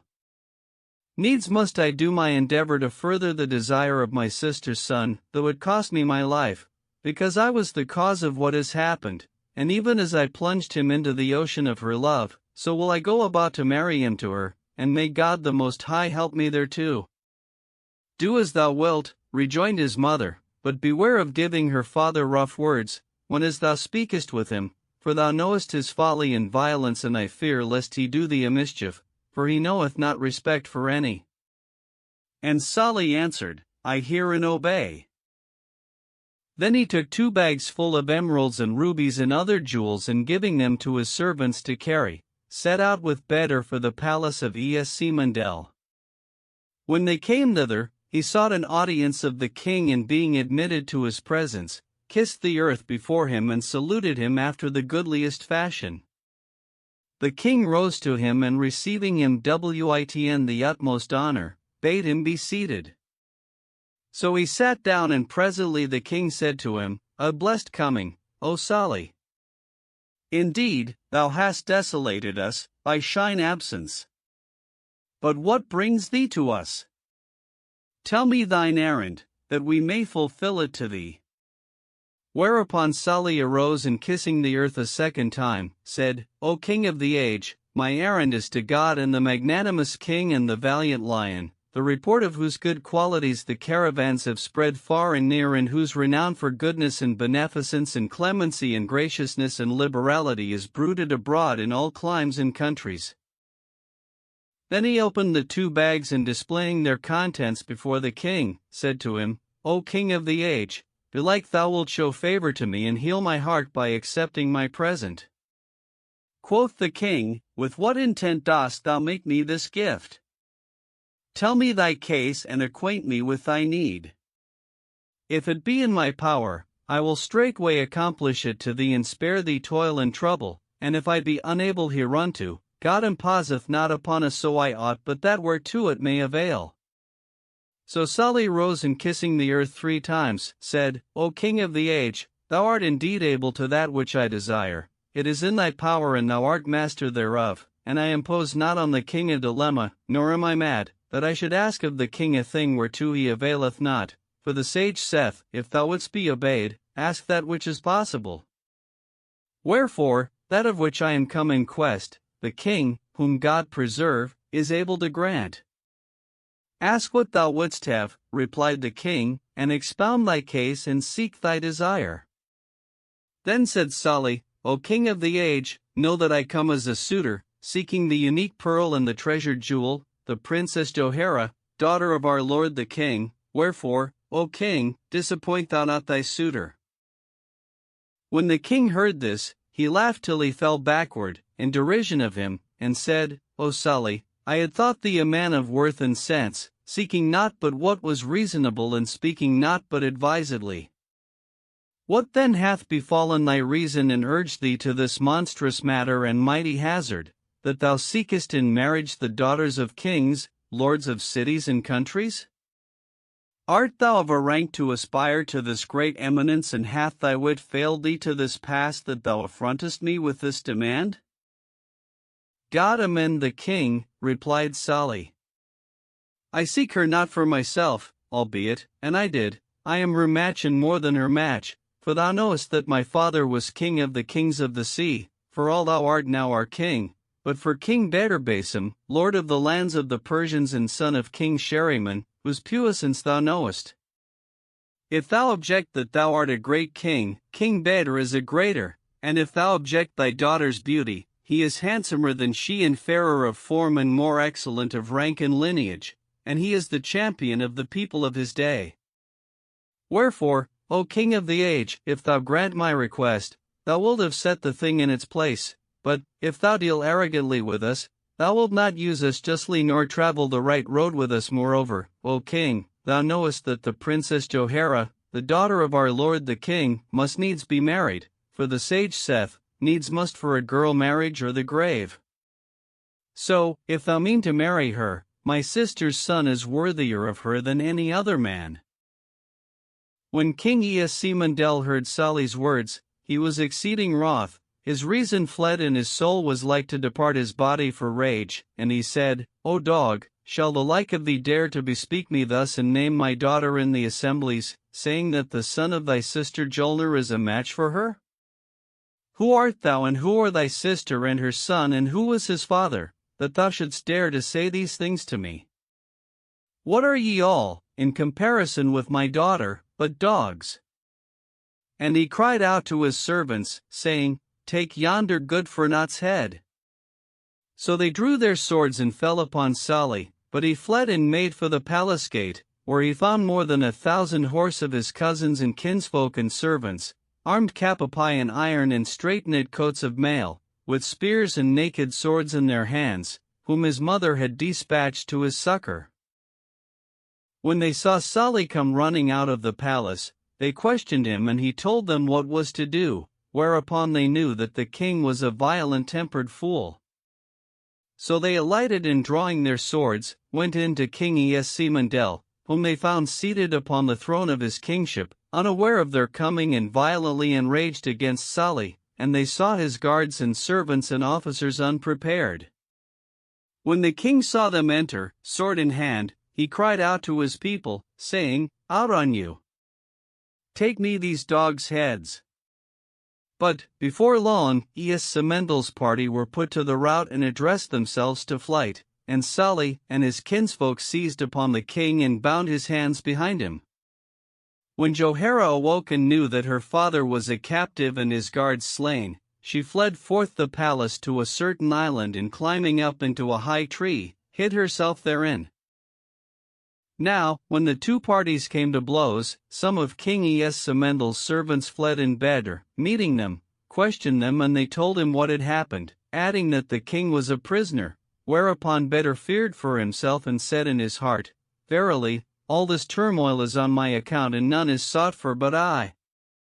So he sought safety in flight, knowing not whither he went, but fate foreordained from all eternity drove him to the island where the princess had taken refuge, and he came to the very tree on which she sat and cast himself down, like a dead man, thinking to lie and rest and knowing not that there is no rest for the pursued, for none knoweth what destiny hides for him in the future. As he lay down, he raised his eyes to the tree and they met those of the princess. So he looked at her and seeing her to be like the shining moon, said, Glory to him who created yonder perfect form, him who is the creator of all things and almighty. Glory to the great God, the creator, the shaper and fashioner. By Allah, except my presentiments deceive me, this is Johanna, daughter of King Easimundel. Methinks that, when she heard of our coming to blows with her father, she fled to this island and hid herself in this tree, but, if this be not the princess herself, it is one yet goodlier than she. Then he bethought himself and said, I will arise and lay hands on her and question her of her case, and if she be indeed Johanna, I will demand her in marriage of herself and so accomplish my desire. So he stood up and said to her, O end of all desire, who art thou and who brought thee hither? She looked at him, and seeing him to be as the full moon, when it breaks from under the black clouds, slender of shape and sweet of smile, answered, saying, O fair of fashion, I am the Princess Johara, daughter of King Easimundel, and I took refuge in this place, because Salih and his men made war on my father and slew his troops and took him prisoner, with some of his men, wherefore I fled, fearing for life, and know not what fortune hath done with my father. When Bedr heard this, he marveled exceedingly at the strange chance and said in himself, Doubtless I have come to my desire by the taking of her father. Then he looked at Johara and said to her, Come down, O my lady, for I am one slain for love of thee, and thine eyes have captived me. Know that all these broils and troubles are on thine account and mine, for I am Bedr Basim, king of the Persians, and Salih is my uncle, and he it is who came to thy father to demand thee in marriage. As for me, I have left my kingdom for thy sake, and our meeting here is a rare coincidence.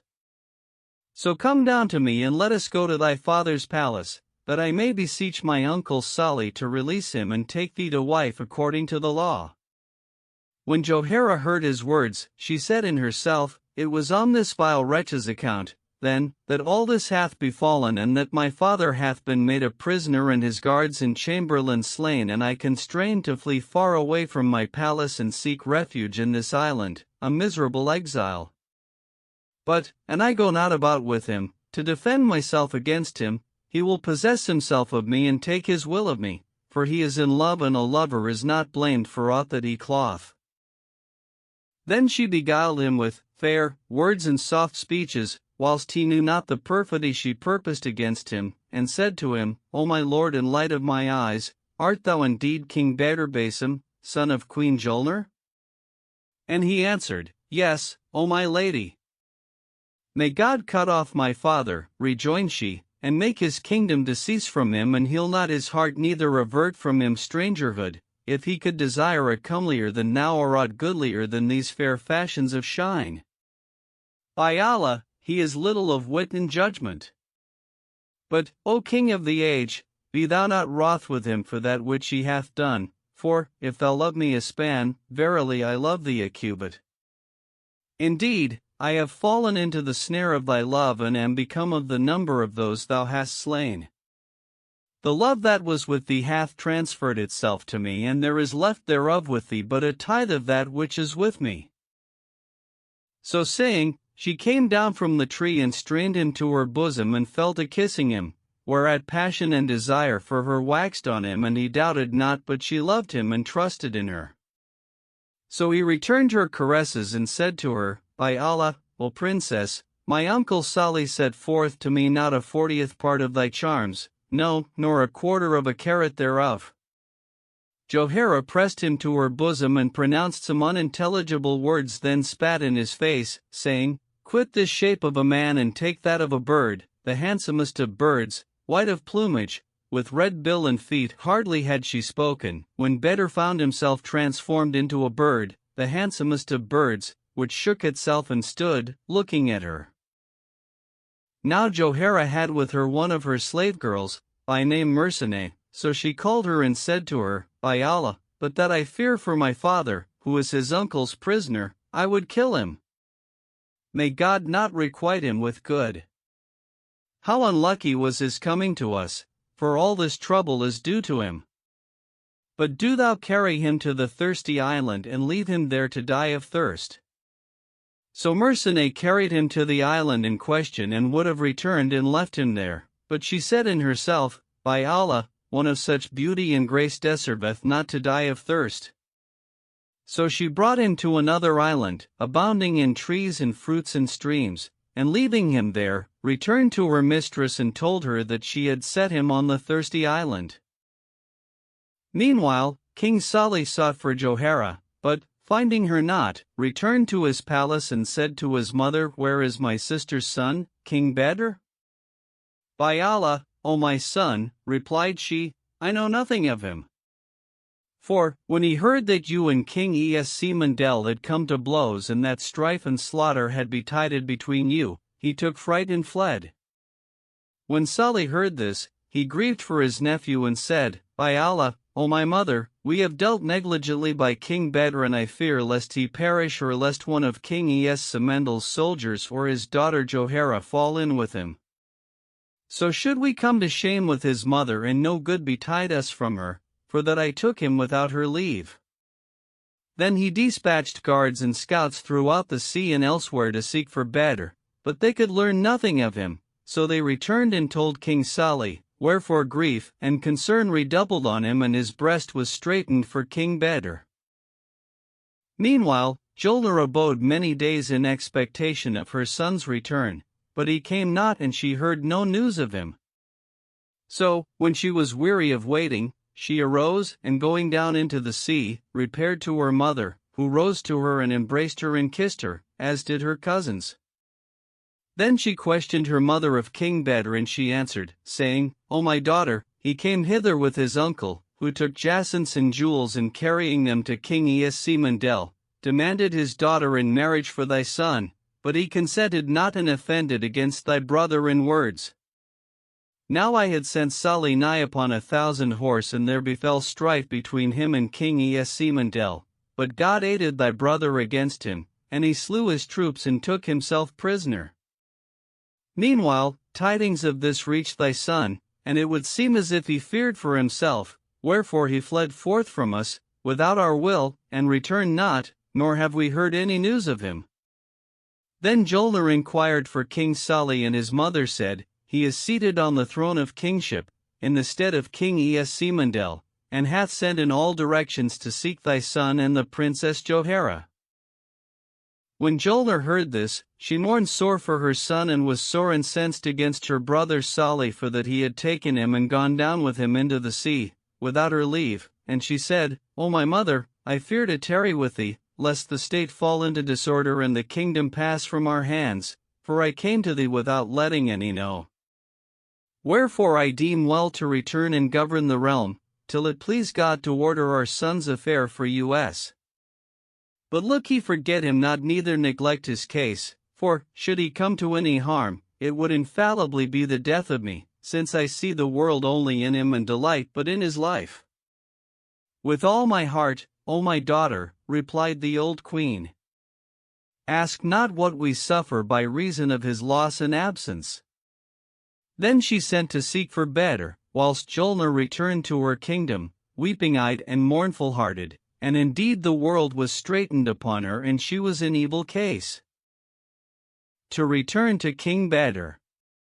He abode days and nights in the semblance of a bird, in the island where Mersine had left him, eating of its fruits and drinking of its waters, and knowing not whither to go nor how to fly, till, one day, there came a fowler to the island to catch somewhat wherewithal to get his living.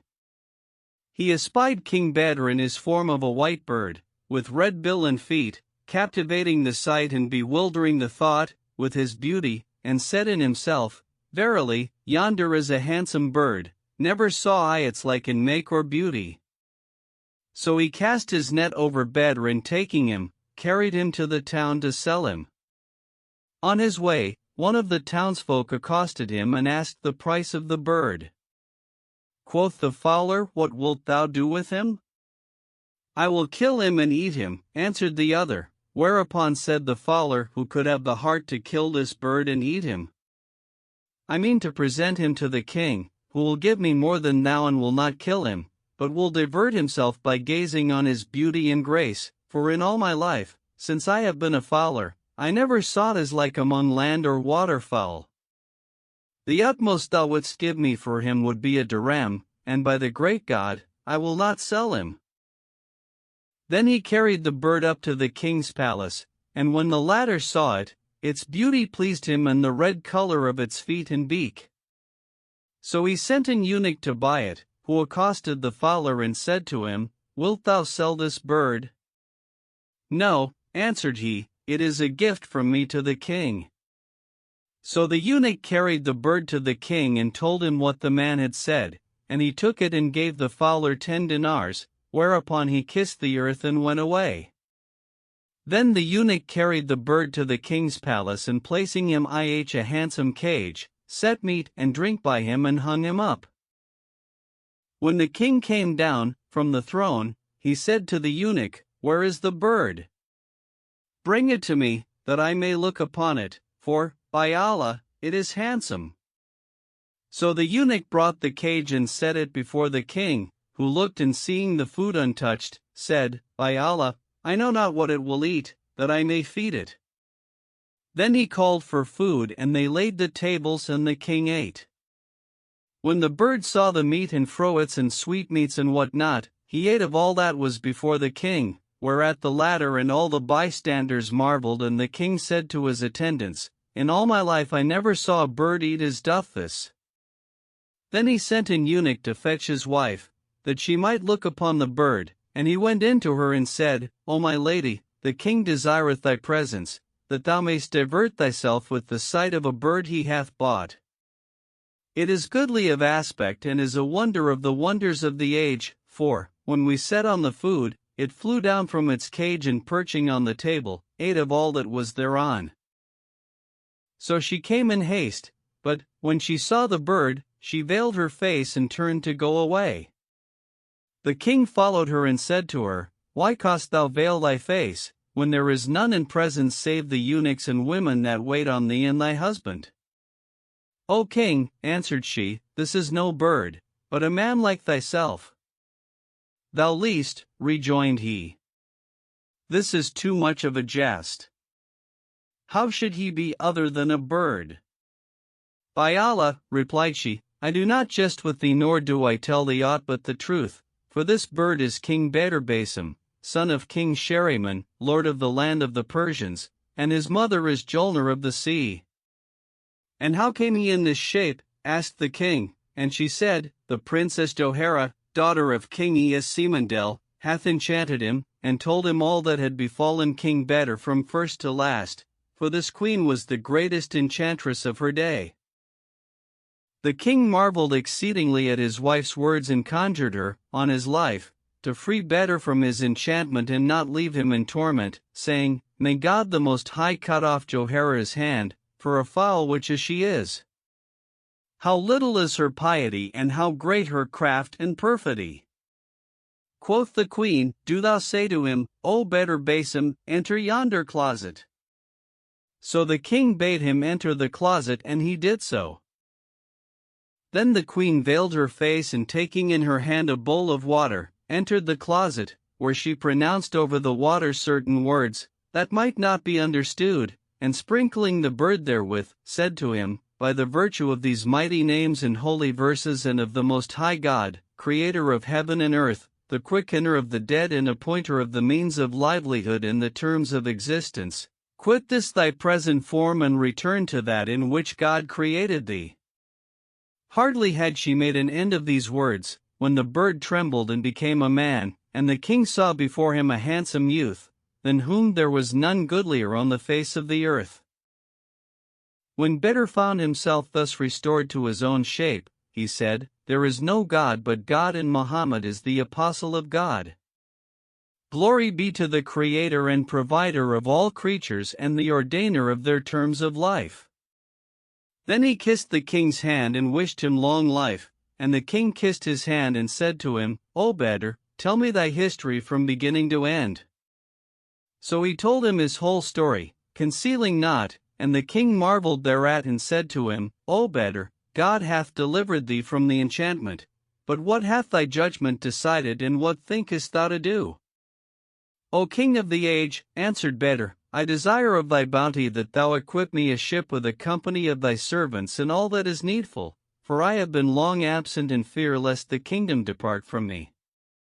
And I misdoubt me my mother is dead of grief for my loss, for she knows not what is come of me nor whether I am alive or dead. Wherefore, I beseech thee, O king, to crown thy favors to me by granting me what I seek." The king was moved by Badr's beauty and sweet speech and said, "I hear and obey." So he fitted him out a ship, which he furnished with all that was needful and mammaled with a company of his servants, and Badr set sail in it, after having taken leave of the king. They sailed 10 days with a favoring wind, but, on the 11th day, the sea became exceeding troubled, the ship rose and fell and the sailors availed not to govern her.